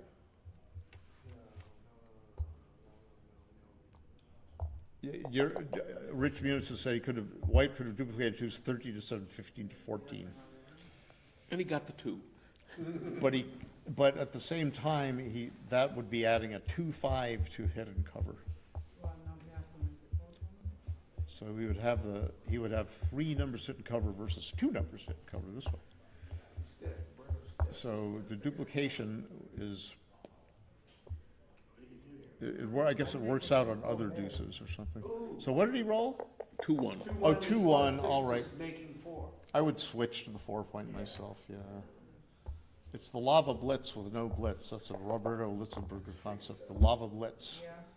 You flow forward, you flow the checkers forward and keep hitting. That's in that great book, The Backgammon Gourmet. Chocolate lava cake, as illustrated by the concept of the lava blitz, for the position associated with the recipe in The Backgammon Gourmet.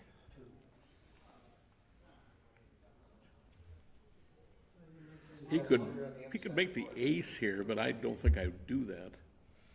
He's got the whole roll. Yeah, I think I would just clear the 8-point here.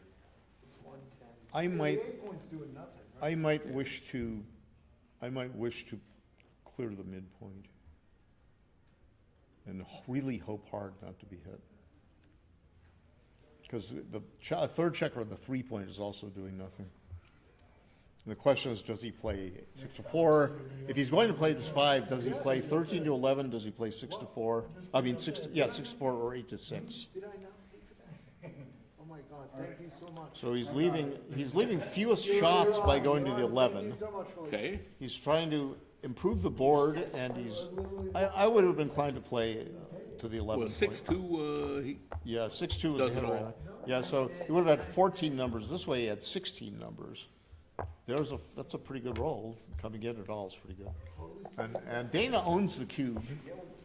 And Roberto, that's a Okay. very good roll. He cannot safety his blot, but he's not so much afraid of that. Now he could make the 15 and 8 points, or he could make the 10 point and keep the midpoint. These are interesting choices. I don't know what's right. I'd have to think hard again. I would be inclined to make the 8-point here. The 8-point minimizes contact in the for the long run. And in other words, it's easier for him to clear his outfield checkers after this play. It does kill the 15, no, it doesn't kill the 5-2. Okay. Now, with 3-1, does Dana make the 21 point and then play an ace? Or does he come out to the 18 point? He's got contact value by coming out. More contact value by coming out. Or does he stay put and make an interboard point? Yeah, and he might, okay, he probably was thinking of slotting his 5-point for quick board building. But he might have been thinking, I want to hit a blot next turn or something, I don't know. Stiff on the 1, he's got to play defense. He could play from this position. The 6-5 is awkward for Roberto Black. Volunteer, but He could volunteer like to the 15 point and leave 2 blots. yeah, It's not so bad. He doesn't want to be hit uncovered or hit twice and then miss. pay now. Now's the time to pay. But paying now looks good to me because he might have to pay later after Dana makes his 4-point or 5-point or both. So I think that this is the right 6 and the right 5 would be to break the 15-point, leave a blot on the 10, hope not to be hit covered or hope not to be hit twice and then miss. Threes are covering the 4-point as well, so. Right. Small consideration. Yeah, 3-4, 3-3. Nice, yeah, 3-2. that's what he's doing. 3-5, no, okay, so he missed the shot. He made his 8-point with something. No, the 8 one was made. No, it wasn't, it was a blot on the 8-point, so he moved a checker around somewhere to, he rolled a 6-4 is what he yeah. did. And he went to the, or something like that. Yeah, He we went missed to a the couple of He went to numbers, the but, 8-point or something. yeah.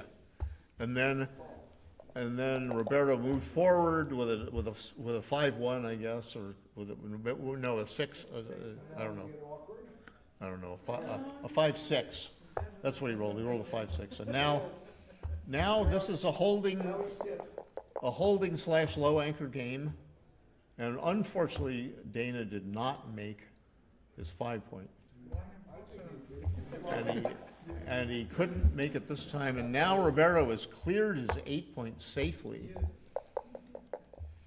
And his only blot number that I can see is 6-4. All right, he's in it till He's the got a end. 6-4 blot number right now. And a 6-1 is not a blot number. He can barely play it safe, 3-2. It's very stiff. He's got stacks and strip points.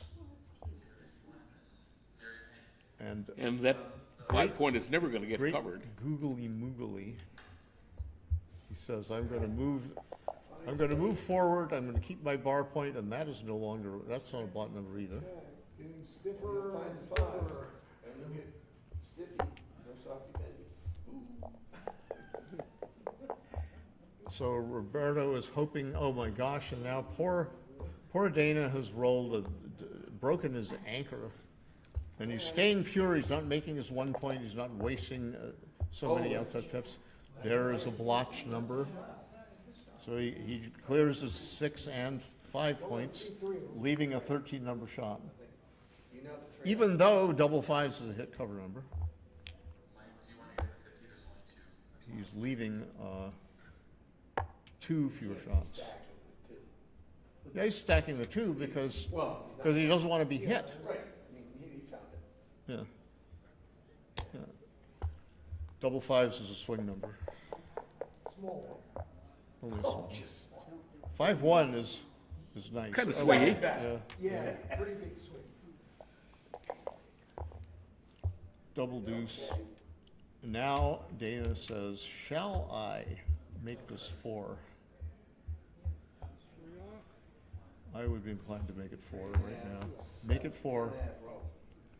Make it 4.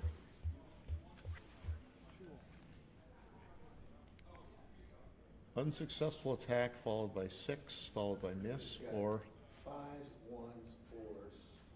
or really good hitting number, or Yeah. so this is a tough choice for Roberto. He gets stuck on the 1, he has no board, he brings everything around.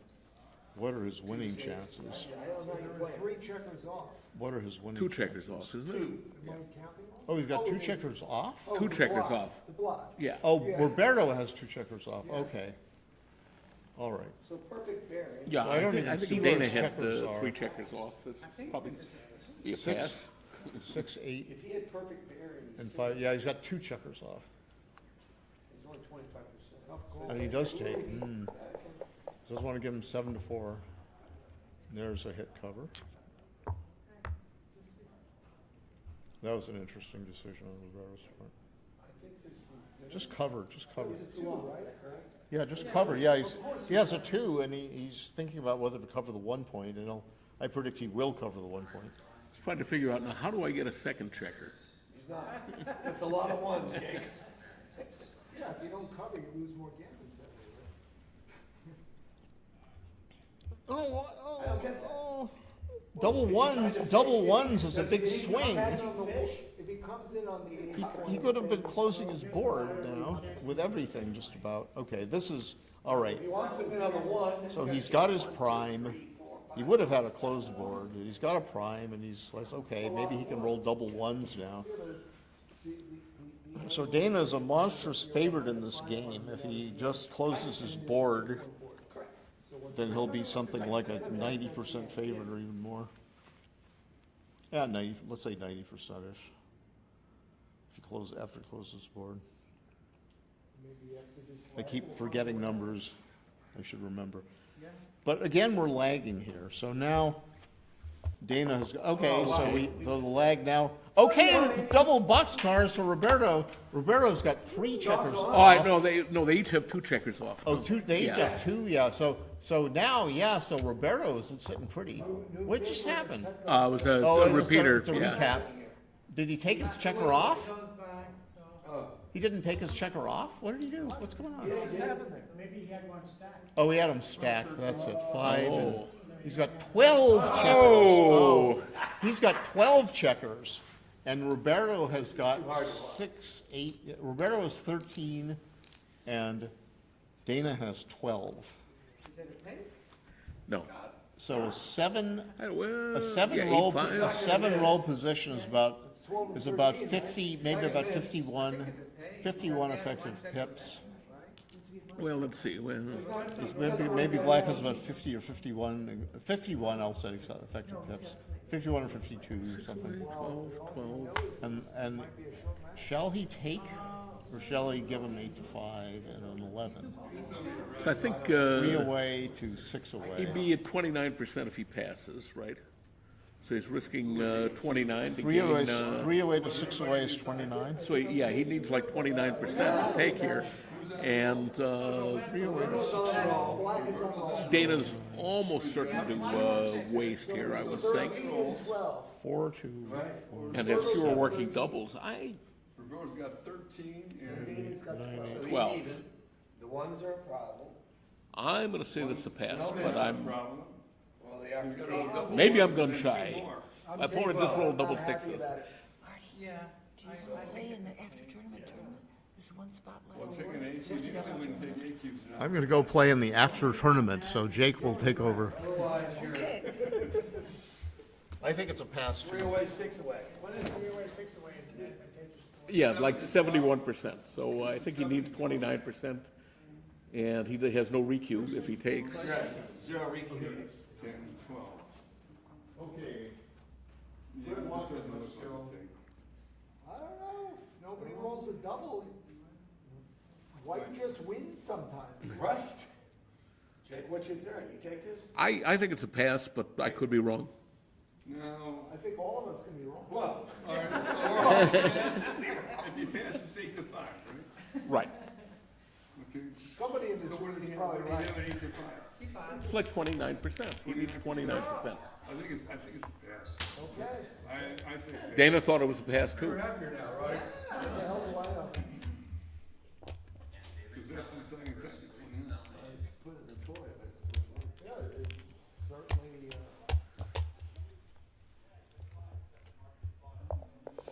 there you go. Kind of like the last. But, you know, Jake, can a fish taste twice as good? Twice as good, Jake. Yeah, there's always that. Okay. Dana says, I'm going to get my own back now. I'm pointing on your head. 3 away, 6 away. And don't underestimate Dana here, because I back him and done him on a 2 cube and still lost the match. Nobody underestimates. It was probably not that. No, that's not true. That's people that don't realize how good they are. Oh, really? Who's that? Well, People who don't know Dana. Oh, yeah. All right, this is a great shot. Double 2? Yeah. Okay, we're getting some volatility here. Yeah, this is where Dana may wish to step up and roll better. All right, I think he's going to bring a builder down and hit here. Of course. I mean, he wants to be aggressive. He wants to win a gammon. He would like to get into a threatening position and send the cube. No. And I don't do that. I don't like that. I'm gonna hit on the 3. No, you don't hit 2 because you're totally stripped and you've got no coverage. yeah, 9 and 7. And the blot on the 9 point was 7 away. not Yeah, now 6 Roberto away. was looking at anchoring, but he's got a hit here, and then he'll just step up with the 2. Ought to be said leading and anchoring though. Well, there's a lot to be said, just not enough. Yeah, exactly. Has Roberto moved anything? Yeah. Oh, okay, yeah. But that's, he's got it. Right next to your nose as it's Yeah. You got it. Position, right? Looks about What right. was the winning position? Winning percentage? 69. No, wait a minute. Oh, another. 69. Okay, so he had 31%. Huh. 12 and 13? Yeah. 68.1 to 35.9. Okay, so he had 32% there. All right, so You're saying- you're that saying 8 cube was a double- take. Double take? Yeah. It was double take, you're saying? So it's, You got it? Okay, well, looks like I was the lone right person in the room on that cute decision. Often the case, Richard. I have to get Oh, another no, you're one right. off. I have to get another one off. Good job. Yeah, 2 off. Unless he I got the do much position better wrong. when I'm sitting down here. Unless he got the position wrong. I don't think it's gonna make any difference. One more off. Oh, 12 and 13 are important. Yeah. All right, he's still got a 4 to play here. He doesn't want to get smashed, so 29, take place, 32. yeah. I think Frank has the position there. Yeah, got it. Here it is. yeah, 5 on the 3 point. Here. This is the position. So 3 to 7. Yeah, 5 on the 3 point. Yeah, I don't think I would come out to the bar point here. I think I would, probably not slot. I think I would play 8-4, like that. He's firing. Get ready. I don't agree with that. You're burying that checker behind that anchor. Whereas with that blot on the 5 point, you can come out to the bar pretty freely. I'm doubling this all day long with the advanced technique, with the volatility. There's a little bit better. He's got 10 men in the zone. I would send it. See what Roberto does with this. Score is important. Yeah, I just love this, putting me two away. I'm firing. On all cylinders with an advanced anchor. Yeah, these are the positions you're looking for, right? In I'm this looking for situation. volatility, yeah. So you got 2 blots in the home board, you got, Yeah, it's gotta be everybody's in. Yeah, nice double. Yeah. Yeah. Now he's coming. As the show begins. Uh-oh. Yeah, you make the 3 point. Oh, Oh, no. wow.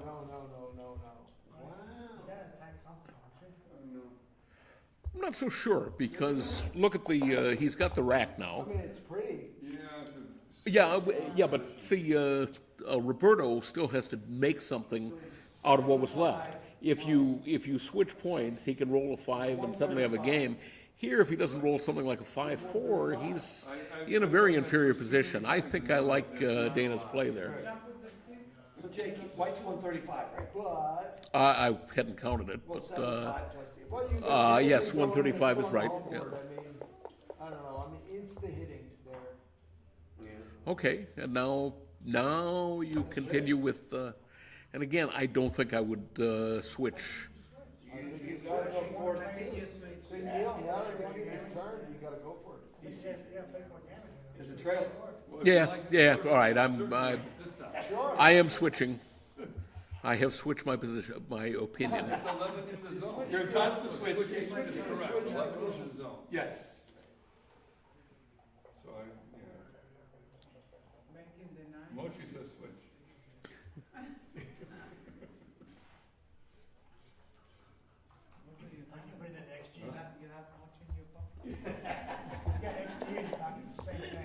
Right. Yeah, well, I think we agree that was too timid, but Well, then look at this awkward number. well, it's not so bad. He wanted to come out to the bar. What's this? Okay, double hit. Hit 2, they're small and cute.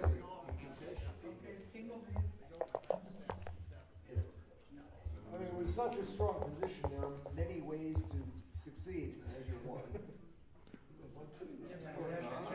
Now you see it, now you don't. Yeah, well, you'll find it. Nine. No. Ooh. Oh, yeah, That's my bold. play, that's my play. That's it. I like it. He's got. Oh, You yeah, like no, nine, no, seven. no, Play 6 is Yeah. up. Yeah. Yes. No, With the 5 in a 9-7 is row. wrong, for sure. Now he's got 5 in a row again, so I do it. Yes. 5 in a row. Yes. Okay, ace, deuce. Hit and cover. Pretty cover, Roberto. Is he buying insurance? Yeah. Is he buying insurance? Oh, and it's always the critical rolls like this when we get the lag. Perfect timing for the lag. Is he thinking about not getting G? Of course he's thinking about that. Then he's gonna make the. Well, in this match, they're thinking about it. The last match, they didn't. White still has to clear. You're also at the edge of the prime if you don't hit, so you do have to think about the extra, you know. Yeah, where's your ace? Slot another one? No, he's gonna cover, hit 1, 2. He's thinking it though. Oh, we got screwed. Okay, so he did anchor. He did anchor and played the ace off the 4 point. All of a sudden, poof, look at that. Oh, look at this. Now Here we you go. Oh, this is you it. hit Who's that, Roberto? 3-2, now you hit. That's Oh, the look, problem. he can hit 2. That's the problem, You're not, not gonna hit two. We don't know what's happening. As Patrick said, there's not doing none there. There you go. That's, Yeah. there you go, he's got a button, he's one, what the heck? He's not gonna get shot twice for stealing the same You one. got it. Well, 1s and 3s are entering numbers, so this is probably right. I don't know, I How like it. big is big? Like, how much later is there here? There's no later. No, I mean. Unless you wanna talk about If you don't hit nine, you're just a trying to get a 2-point shot off. game. He just got a 2-point game. Okay.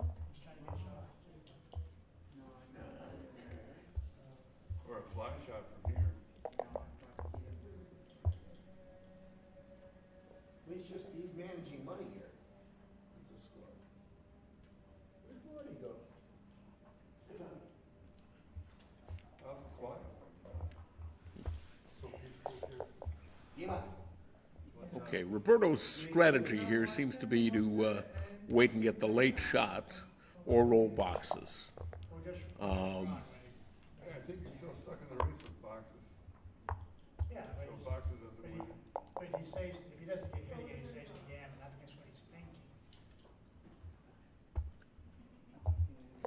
Yeah, sometimes the best way to save the gammon is just to win the game. Prime versus prime, you'd be surprised at how much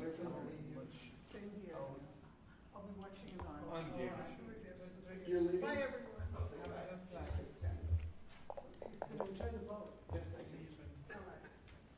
You got a vote? Be tomorrow. Where So the question is here, clear from the back or clear the point you want to clear? up north? In Greenwich. Oh, okay. The Montauk, Michigan. Tip of Long Island, we feel like we got to see and catch the big fish. We're just playing. I'm not sure why you're saying this. He's gonna run. No worries. Women on the boat, see, that's not me.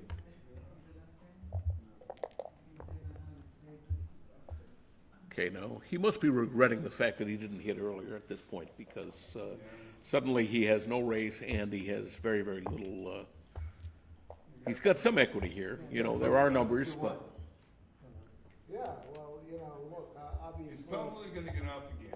obviously we can all look like idiots in a moment. Right. Well, speak for yourself.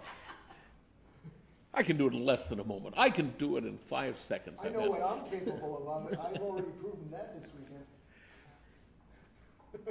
Oh, Yeah. Go. I think I would run. you gotta go. What are you gonna go to 2 points? Just keep it out. Well, why not? You know, like, what do you, you know? You can get pointed on it. Basically, I think you're trying to get gammon because like. Oh, okay, yeah, well, you're right, gammons matter. But on the other hand, you know, who could have predicted that? That's good. We're all brilliant when we get to see the next roll. Okay, so he's gonna save the gammon.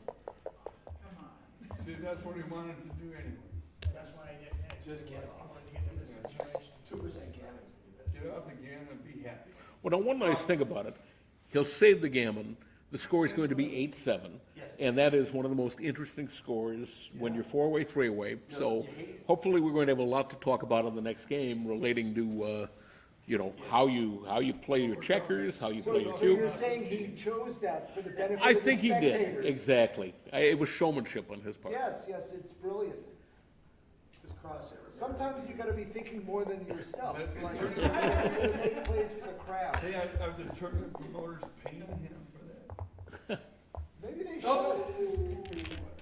Okay, well, Not enough fun. Once in a while, yes. I do think that sometimes people will make a play, they'll say, okay, I'm gonna do the banana split, you know, because the crowd is going to love it and I'll get my name in the magazine if it works. So, I'll be honest, I sometimes look at a position, I really have no idea what to do, and I'll say, well, this is the fun play. I'm gonna get fun equity out of this play. this is, for those of you who are wondering who it is talking, that's Rich Munitz, and he is a fun player.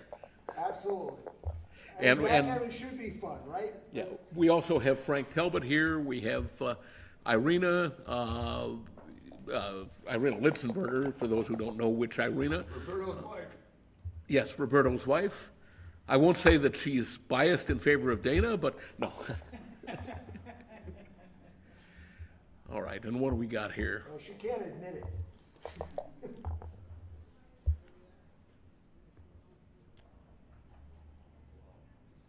All right, now he could hit, but I don't think so. I think he just makes the 5-point here.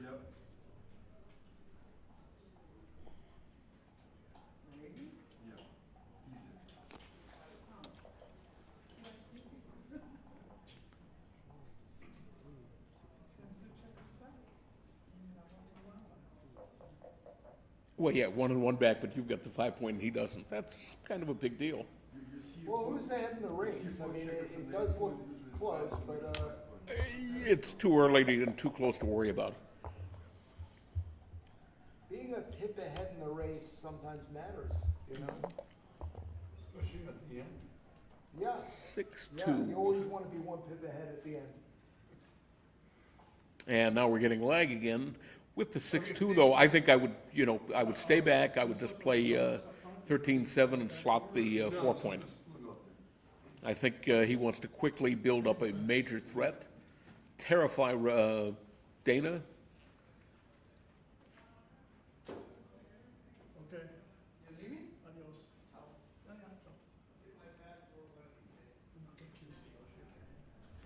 And okay, and apparently we missed a number of crucial rolls, and now it's pretty much a race. So I suppose I'm obligated to count pips at this point. You're wondering why you don't have Marty, he's playing. 39. Yeah. What? Marty is playing. 52, 84, 94. Marty is playing. Yeah. When, did you arrange for an Uber, or are we still up in the air about it? We're gonna watch Roberto for a bit. Oh, okay. We're not. Looks like the race is tied at this point, 122, 122. Oh, because we could keep calendar here. There we go. Didn't see that. Hey, you mind if I join you over there? No, not at all, Rich. No, I don't know your skills. You're a good kick counter. He's instant. I used to be. I'm real slow these days. It's a relative term, Jake. Hey, it's Rich Munitz. I've joined Jake Jacobs at the mic because Marty is apparently off playing, so might as well take the empty seat here. Yeah, we started out with Phil Simborg and Kent Goulding, and somehow wound up with me and Rich. Yeah, there you go. There you go. Best for last. And who doesn't want to get into this seat to comment on a race? Especially when you know. Which no short-term memory. What's gonna happen? Especially when you know the people. And Dana's laying out those blots because why not?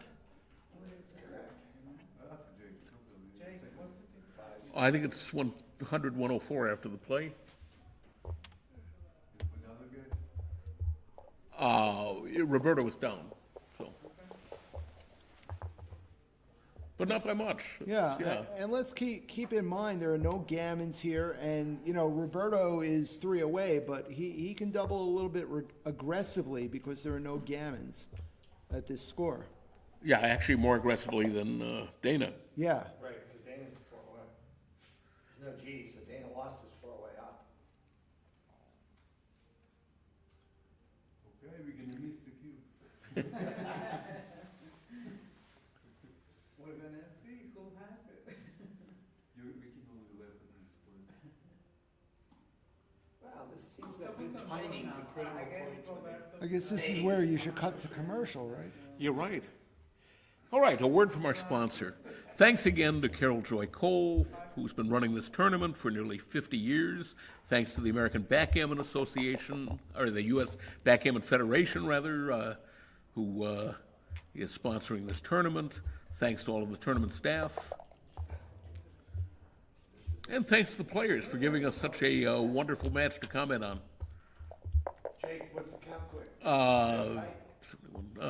80, 60. It's called Cube Coming. Yeah. 2, 4, 6.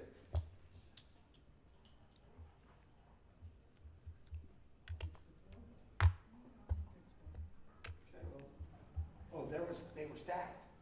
Yeah, so he's up Yeah. 12 pips down a man, Yeah. so he's got to send it. Don't abuse your luck. And if I were inclined to count, I'd have an opinion right now. Well, it's but, 60 to white, and it's 66 for, sorry, wait a minute, 45, it's a pass, I think Yeah. we can probably say, yeah. Yeah, I mean, it's a big swing. There's no magic to races other than roll big numbers, I think we can say, right? So, A few swings along the way. look, if anybody has questions about this, read Backgammon Boot Camp. I mean, all the answers are in there to these positions. There's no, science. There's no magic thought. It's all 3 away, 3 away, down 4, Yeah. 3, up. What was it, 6 Yeah, okay, so a three away. The Yeah. take point is rather high. Yeah, it's a bit higher than for money, and Now, the- right now, undoubled gammons are very, very valuable. Yeah, they are. But the gammon price is about normal, right? For normal for money at this score, as I recall. Well, the gammon price is normal because once you cube, it comes back to Yeah. normal, but undoubled. you Correct, know, correct. So you're more inclined to play for the undoubled gammon than you would be. Correct. Yeah. Correct. If you suddenly become too good, you're more inclined to just keep playing, so to speak, because getting to Crawford is very valuable. You went away 308, 75-25. Okay. Yeah, He's so got the rack. He's got the rack. He's not fearful of the attack because he's got a strong position and lots of potential to make anchors later. And I said potential because, Going to the mid, same time? I think he does that, and I might consider coming out from the back. Yeah. But he's going to go to the 2 point. You can see it. He's He touching it. wants to. Roberto was saying, "Ooh, yeah, I don't want to move anything else." So I mean, there isn't much urgency because it's not like you can't move, right? And you're not really fearful of the attack. You know. Question really is, what are you trying to achieve here? Do you want to make that bar point anchor? Are you shooting for the 5 point? all right, this is reasonable. I, think- don't know I if I think like they're it, both but close. it's yeah. Yeah, that's clear. Yeah, Okay, now- there's the now you advanced made anchor. the point you want. And when you're so far behind, the 5 point is a pretty good anchor to shoot for. If the race is a bit closer, you want to think about stepping up to the bar. Yeah, jump out from the 23 point. Yeah, you gotta hit remake the 24 point. All right, so I think 23 out is probably the best option Yeah, here. it seems clear to me. You're not afraid of being hit, and you can't hold this forward position for very long. Suppose you clear the 8 point. What are you really trying to achieve? I mean, he doesn't have an airborne point, the goalkeeper's there, I know what the race is. Yeah. Jake will tell you, so just buy some insurance. I'll tell you, he's down in the race. Yes. Well, we he know is that. down in the race, yeah. There you go, now we come, now this is great contact guy. Ooh, this is interesting. Does he go to the 2? What? He does. I think he just stack them up. Yeah. Oh my, aces, fours, interesting. Come on, Roberto.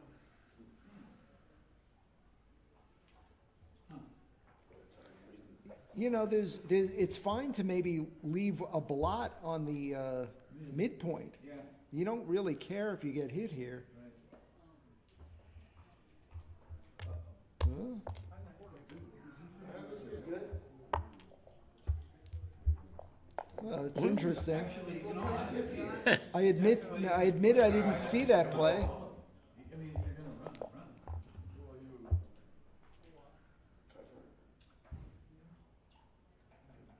Two down. Yeah, now you clear the mid. Yeah. Okay, well, maybe there was something there. Guess we'll eventually find out. So what's the race? 109 for black. And how many does he have on the 6 point? 6. Okay. 116, 124. So black is up. Surprisingly, black is actually up. So that's interesting because if black is up, then he's looking pretty Yeah, brilliant he- running out with the Sure. double fours. That's what I was saying earlier. Yeah, I just was not aware of that race. He was up, Come on, ace. Oh, and he's stiff, so is he coming in the 4 and cover? 60.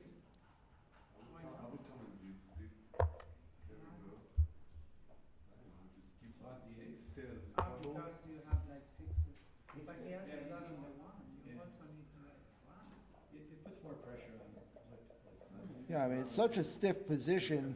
As KJ would say, let's wrestle. Yeah, I don't think he can cube this.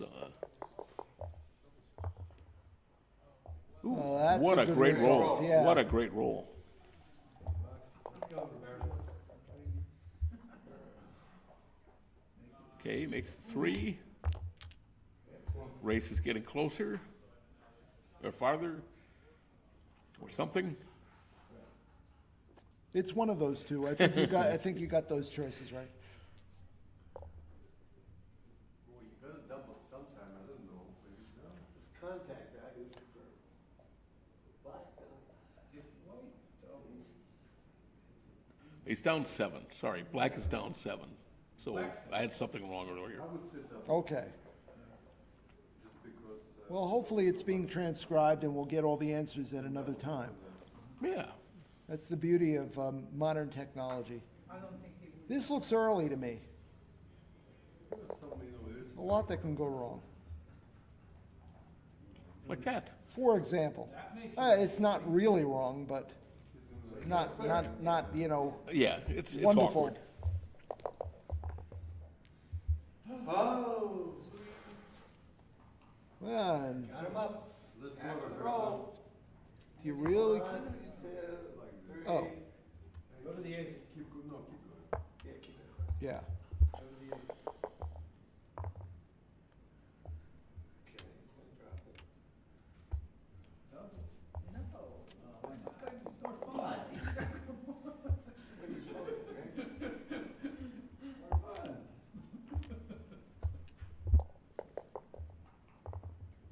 that's why I'm not winning. Oh, baby. And error in rolling, but this is pretty clear. Now you Yeah. go. Yeah, did you see the way he picked up the dice? That's Roberto's side. Well, he's up a couple pips and he's got a shot. And at this score, And his worst racing numbers are indeed his best numbers. Look at the clock. But Roberto, make a decision. Come on, Roberto. He gets another minute if he comes down. Roberto. I feel much better without that blot there. It's a take. Of course. well, And one of the good misses. That is a hell of a miss. Yeah, that was a market loser unless Dana performs. On action. That was a pretty good performance, actually. Yeah, there's 2 minutes to talk. Wow.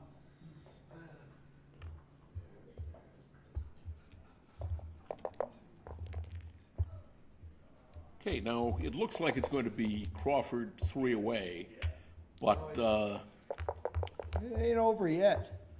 no, but it probably is going to be Crawford 3 away. Yeah. And Roberto is running into time trouble. Oh, the minute, the extra minute, right? That's right. Yeah, but he isn't. I mean, it's pretty late in the match. It's a consideration, but I don't see it really influencing much from here. He's got what, a minute and change left, a minute and a No, half. Roberto's got 44 seconds. Oh, Yeah. that's Dana. Dana has a minute and Forget what I 31. ju- forget Say what I 40, just said. 42.8, 42.8. Okay, so yeah, a little bit of concern there. But you Which know, is one of the reasons why I think Dana certainly wouldn't want to concede here, because he's hoping to run the time down. but you know, We don't even know if he rolled like a ridiculous set. let's wait until the feed starts again. That's how it works, Jim. Oh, well, I think it's gonna be a next game. Roberto's gonna get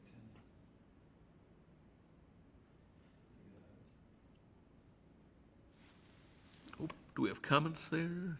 Stand around the board. By the time you walk over there, it's gonna be finished. Well, maybe, Yeah, Oh, wow. Okay, well, we missed the game. yeah. So I mean, you know, as far as clock is concerned, you know, for those people who have not, you know, don't have a lot of experience playing with clocks, I mean, if you've ever played a speed event, you get like a minute on the clock and 10-second delay. It's an eternity for strong players. It's an eternity what's available there. Of course, it's going to induce errors, It has to, right? You're not gonna play perfect. There's also a but feature this here in tournament's Michigan provision is that, right. Yes, and that's important to point out, right? So This tournament's unusual. this tournament is taking advantage of a rule that allows the clock bank to be divided up. The players are entitled to 1 extra minute of time if they time out. They gotta call the director will add a minute to the clock. It's intended to prevent unforeseen timeouts by players who just were not paying attention, players who do not have experience with clock play, et cetera. It might be the NLR rule, though. But isn't there a point penalty? No, there's no point penalty. It's Mochi simply, did it twice. Oh, okay, because there used to be. it's very simply, you're entitled to 23 minutes on the clock, and that's divided up as 22 and 1. And you just gotta claim that extra minute. We've never done this before, No, it has been done at tournaments in the past, and it's, news to me. it's worked successfully. It's a little bit strange for people watching a stream for the first time and seeing it happen. Well, you understand, you have the extra minute, and then Mochi said, I don't want my 18 seconds, but he had to get it down Yeah. to 0.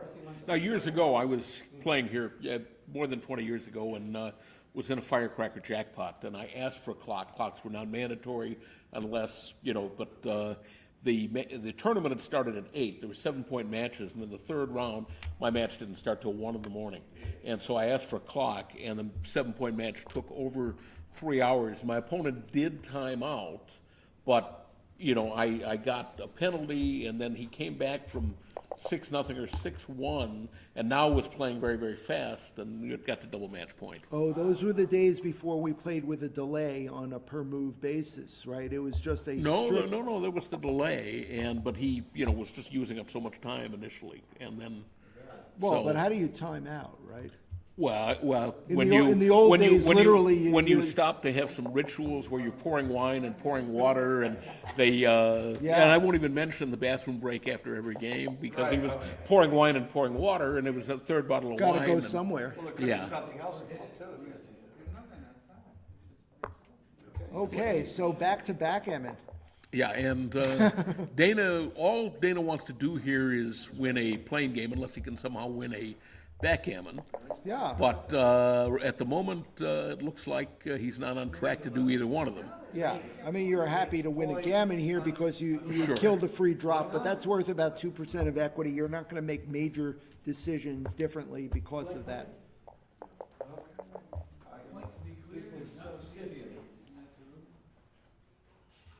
He should be littering less. I think he should select the. One-way, three-way, I would have made. Yeah, well, I don't know. Yeah. I'm inclined to dupe the 2 there in the outfield instead of give it 6. Now he's just gonna get monsterly stiff.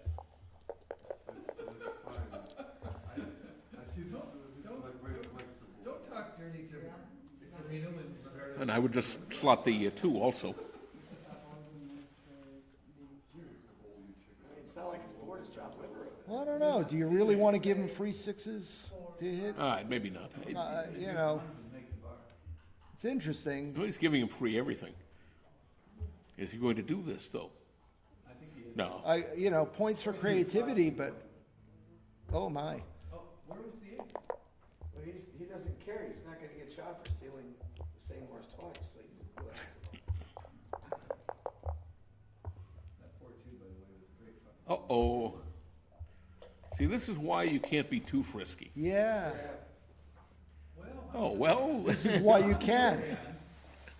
Okay, now the I- question is, does Roberto I feel like you just give it here, right? I mean, you're not gonna play to the ace point.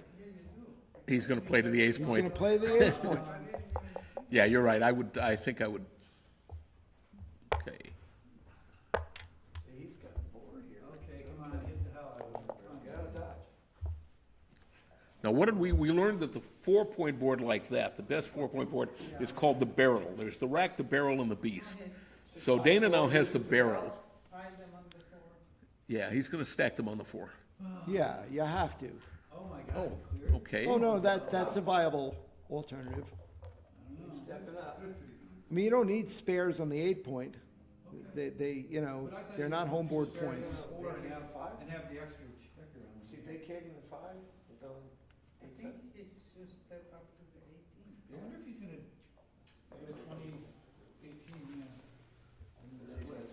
interesting.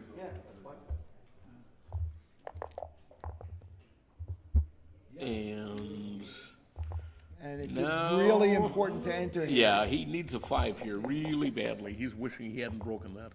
I think he made the right play. Okay. Now Roberta's gonna slop. And so those midpoint checkers are gonna move no matter what. Oh, he's got, oh, well, that's I'm sorry, fine. pick and down. Go, well, you know what, double threes pays off this one. Played that pretty fast. He did. I think he was did. supposed to go to the 9 point with that 4. Yeah, with fives entering, Oh, but he's tight on time. See, that's where. you gotta just play. He's got a minute though. No, we're talking about Roberto now. But yeah, he'll get another minute. But If he times out. okay, and he's about to time It out. is a bit maybe. easier to clean up the one block than the two, so you can't begrudge it too much. Go, go. Right, he knows he has it. He's probably not gonna need it. Okay. 6-1, 6-3, double 6. Well, okay. Okay, I know how I play this. Yeah, I think we can all play this one right. It's no longer a factor, therefore it's beautiful. And I think we know what Dana's strategy is right now. Yeah, pray. And that was not execution of the strategy. No. 5 and 3. No shot. I 6 to 1 and 5 to 2. Well, I hope nobody's thinking about cubing here. Okay. Two on the glue. Exactly. Right. All right, he's got a 3-point game. Ouch. Okay, well, this is a great roll for the spectators.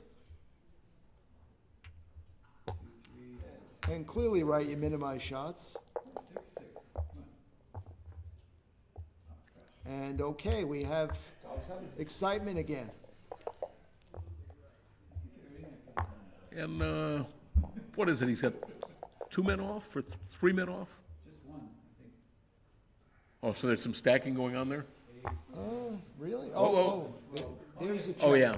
Yes, 3 off. 3 off. 2-6 from the bottom.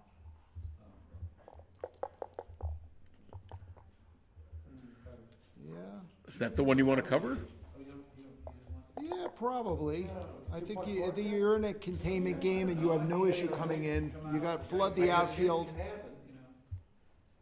You think he's gonna slot 7-6? No. Box it, come on. Come on. Woo. 2-6 from the bar. Okay, so he's firing on the middle. Uh-oh, pick and Good cover. He really doesn't want to break this. 2-6 from the bar. I don't know that He had that his was 2-6 from the bar. necessary. 2-6 given from the how- bar has now been used up. Given how strong your outfield was controlled, it's questionable to me whether it was necessary to hit. Just then? No, 6 to 1. Oh. 7, whatever, 8 to 1. Okay. Nothing free. I mean, you got to look at those things, right? I mean, of course, you're low on time. You just make your play, but 6 or 5. Gammon's only the free drive, right? Okay. okay. So it all works out. Right. Dang.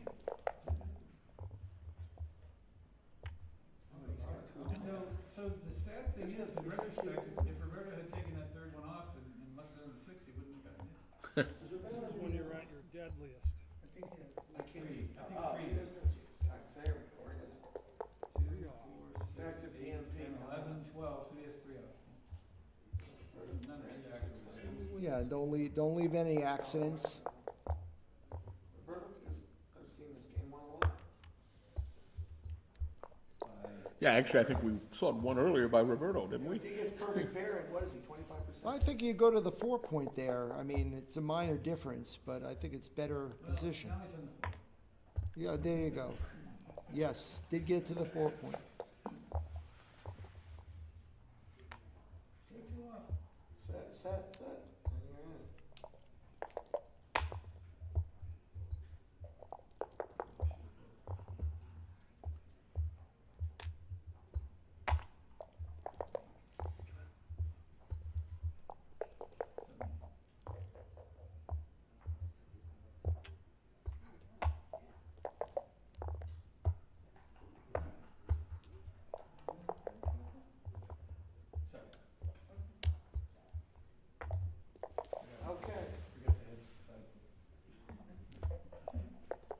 So looking like 10, ooh.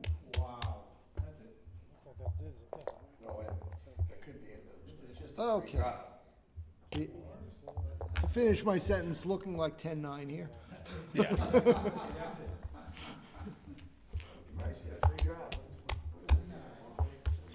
What is a free drop, 2.8 or 1.8? 2.8. It's about We're 2. getting ready. We're not, our driver, we're leaving, we're good. Yeah, it's just about 2, Scotty. Oh, okay, all right. You call Uber, we're gonna Uber. Oh, okay. I gotta call Uber. Oh, okay. We were shooting for 6:30, we got plenty of time, Richard. How many, Not leaving how on many this. of them, of you guys are going? Just me and Richard. Oh, okay. Well, depending on when Munchie wakes up from his nap, maybe we can give you a lift. Was he going to the airport too? No, he's going tomorrow morning, but Oh, yeah, no, I was gonna have dinner.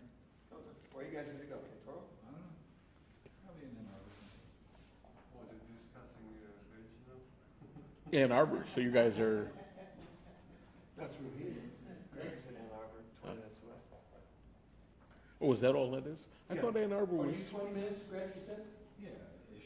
oh, wait a minute, but he drives 120. Well, right, Mr. Toad, you've been with him, right? So you- You're taking a break. I've driven a lot with Greg, so it's great to be in his car, Mr. Toad. You guys enjoying the show? Yeah. Oh, yeah. Holy shit. Holy shit. Not me. Why, you're ahead.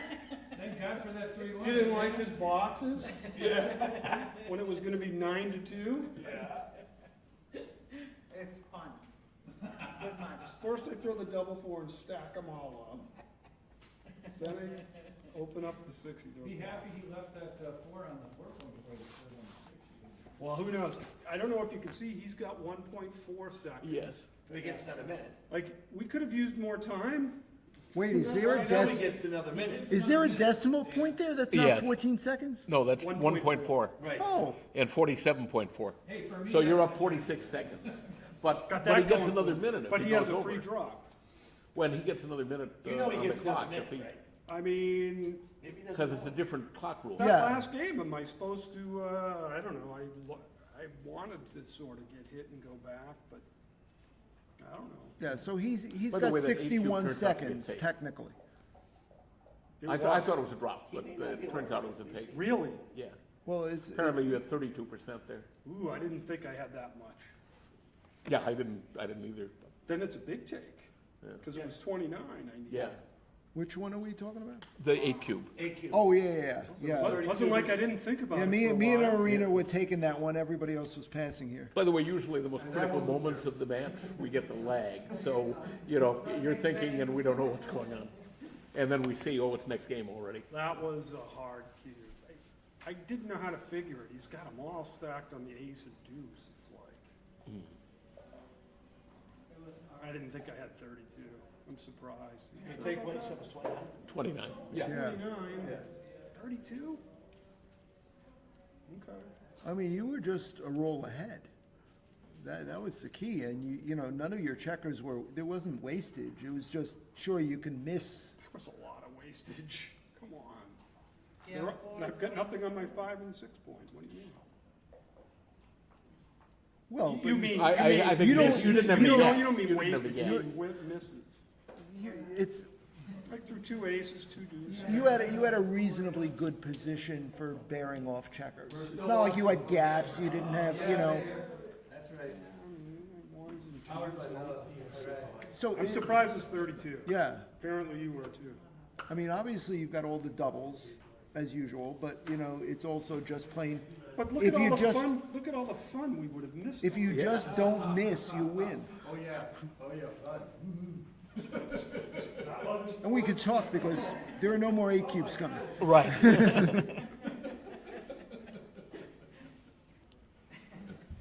For those who weren't sure, that was a guest appearance by one of our players, Dana Nazarian, discussing the 8-cube earlier, which I think Jeb Horton put it into something on his phone and determined that there would have been a 32% chance of winning had he taken the 8-cube, which would have made it a large take since he only needed 29%.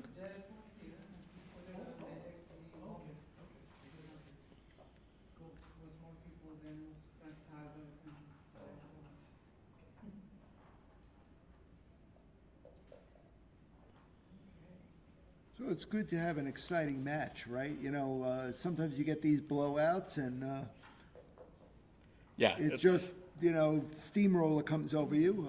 Well, that's why I'm sitting here instead of playing.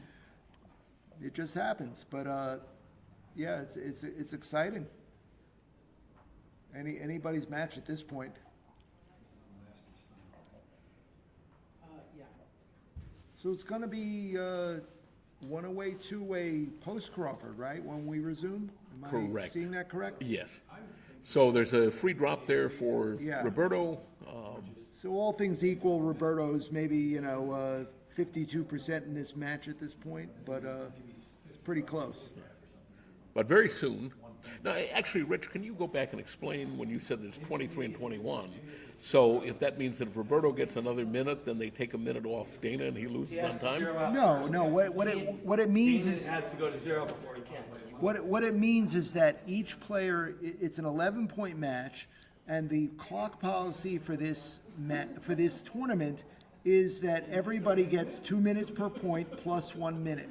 That is the clock policy. Okay. But what's special is that the director is dividing that bank of time into two separate banks. 22 minutes in the first bank, and once you've exhausted that, you get the second bank, which is 1 minute. Okay. So it means that if a timeout occurs, then there is 1 more minute of time coming to the player. They have to go to the director, say, Right. I want to claim my minute. But Mochi did something that. Well, but I still want to clarify, because you said something about 23 and 21. No, So, it's 23 and 23. So If each get- Dana okay, each were gets to run 23. out, he would also be entitled to all that right, minute. got it. But Okay. what happened was Roberto reset when Mochi says, I don't want to be interrupted with 18 seconds and the other guy tied up. Tack didn't realize it. So the procedure is you must first time out. So Mochi should just let his clock run because he still had 18 seconds. He didn't want to be disturbed in the middle of the next game. So again, the technicality is Roberto must first time out before he executes the 1 minute. So Dana has to execute 47.4 seconds before he gets the minute. Sure. That is It's an correct. option you don't get unless you get The second bank of time is only given onto the clock once the first time. Now, what happens bank after they has- run out of the last minute? Well, they're- then you lose on time. Okay. Okay, you've now exhausted your time, but it's intended as a preventative measure for players who may, be inexperienced with a clock or whatever it is. Okay, they're not paying attention. Of course, it's their fault, but you know what? It's all about people enjoying their tournaments and not losing on time. Nobody wants players to lose on time at their tournaments. I do. Oh. Oh, that was Ben Friesen. Well, don't say my name. Yeah, sorry. No, I don't. No, we don't want players losing on time. We simply want things moving along. So if a player, times out, they get 1 more minute, and now they are on notice that, they're low on time. Did this sort of mitigate the Ed Loughlin rule though to merge? There was a request for an accommodation based on multiple factors, but age was one of them, and we didn't like that idea, so the person was amenable to this solution. Yeah. And, we wanted them to attend, but this was our offer, and Yeah. they did. as it turned out. And everybody had that. And And everybody got it. In Tom, fact, that person didn't use it. And Mochi's opponents used it repeatedly. Funny thing, I was at a tournament where at the time the rule was, penalty points, but a couple more minutes on the clock. It was a couple of minutes on the clock, and I think it was a couple of penalty points. And we had a dispute as to whether, a certain game had been doubled or gammoned or, and there were kibitzers on both sides, and I won. I mean, I'd won the match anyway. This is but, pre-cameras. but if I wasn't credited for a double gammon, then, with the penalty points, it was still going on, So anyway, that wound up being the ruling, is that, he got his, second chance, and then he ran out of time anyway. He ran out of time again and lost the match on time. So, yeah. I'm fairly certain, because I've always been, for those who don't know me, I know a thing or two about rules. It's sort of something I'm into. And I very clearly remember that being part of the clock rules before we played with delay time. You should hit post Crawford. And so you literally, if you can have involved back games, you would just plain run out of time. For those watching, I guess it says Crawford, but it's actually post Crawford now. 10-9. Roberto has, the slight edge of the free drop. Yeah. Everything either missed those. Yeah, there seems to be a dispute over the position. What is the free drop for? 1.8%, right? About. And how much time on the clock? He's down to his second. 1.4 Roberto's seconds. down to his second, but he's got his, minute of extra time available. Whoa. You know what, that may be a he went with a 6.5, no, that's it. Oh, yeah, that's a clear pass. Clear pass. And so, just to be clear, this extra minute of time is not something that this tournament director, made up. This is just an allowed option under the U.S. Backgammon Federation rules. And for those who are interested, this is going to be... Okay. Which he took now. Yes, Roberto wishes that he had taken that last one. Yep. But yeah, this business of 2 banks of time is going to be allowed worldwide starting next year. So we'll see how it goes. People will like it. People will hate it. We got to experiment to find out. Well, that's your old theory on the roll. Let it be open. The rack. He's got the rack.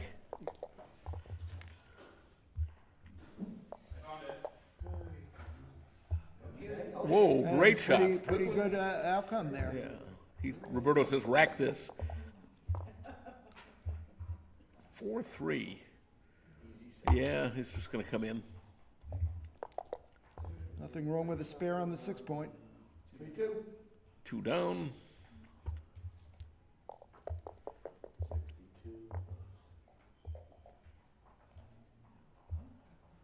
We know.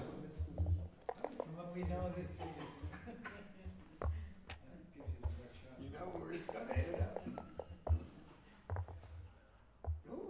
Box tuplets. Well, that's going to pretty much play itself, I think. Yeah. if Dana had come up. It plays itself, except Dana's going to have to.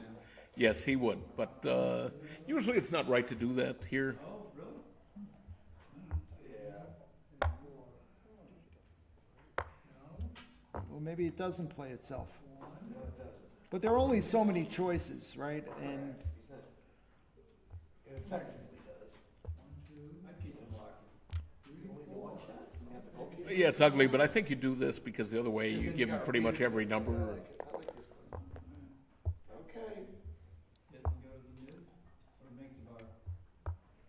yeah, I wasn't so sure actually, because where are you going to go? You know. Well, Well, okay, that could happen. that was kind of a good number. What was the second best one? Oh, my God. Oh, but look at this. And now, he can't hit, so he's got to make the bar point. Yeah, but that's a great roll regardless. This is the play. I'm a really brilliant player when I get to see all the rolls that are upcoming. I know what to do.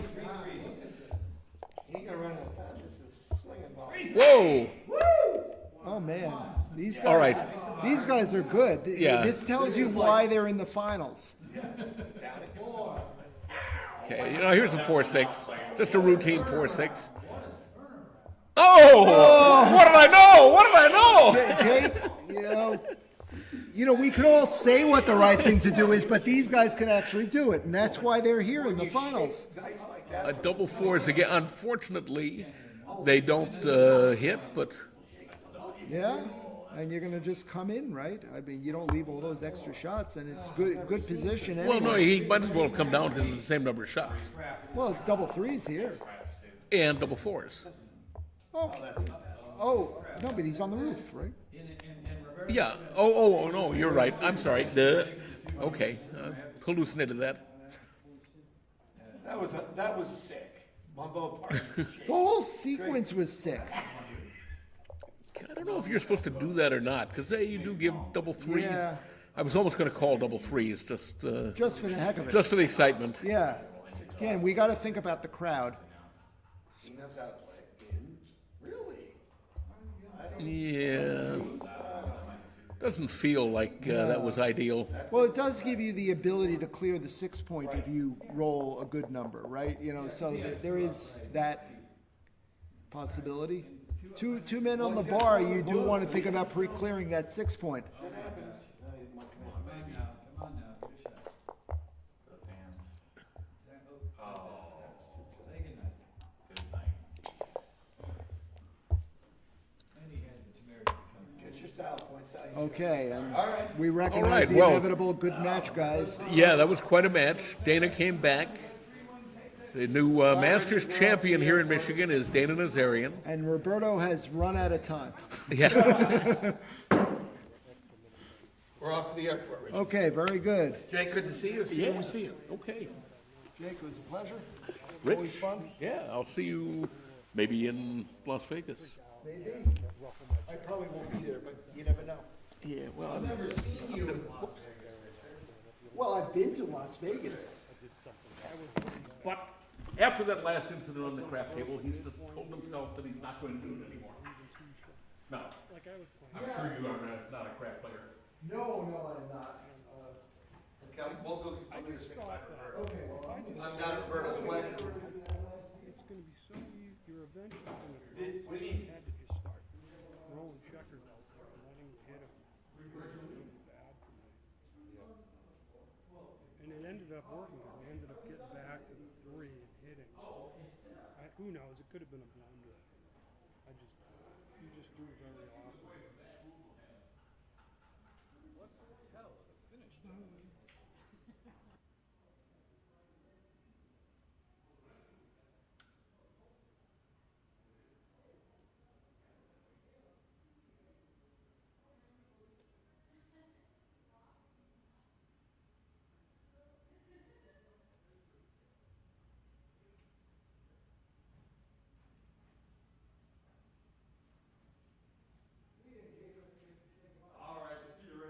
What a highlight. Like maybe there's a 6-3 or something. I'm gonna say goodbye.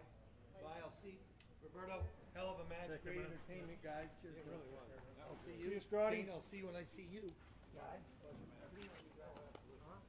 Good luck with that county guy. All right, folks, I'm gonna kill the stream now. Thank you for watching. Please like, share, and subscribe. See you later. All right, I need a drink.